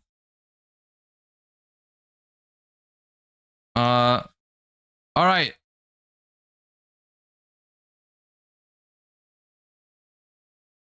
Jesus Christ, dude. 8.5 hours today. 8.5 hours. But what we've achieved now, dude, I feel like it'd be I thought it was gonna be faster, but well, we have now fully sorted extra deck over here, main deck monsters over here, spells and traps over here, alphabetically. The only thing that I would still have to do is I have like this row over here is just like random cards that I've taken out of here at some point and haven't sorted back in yet. And I have one more row like this in one of my other boxes. So those I would technically still have to sort into this right now.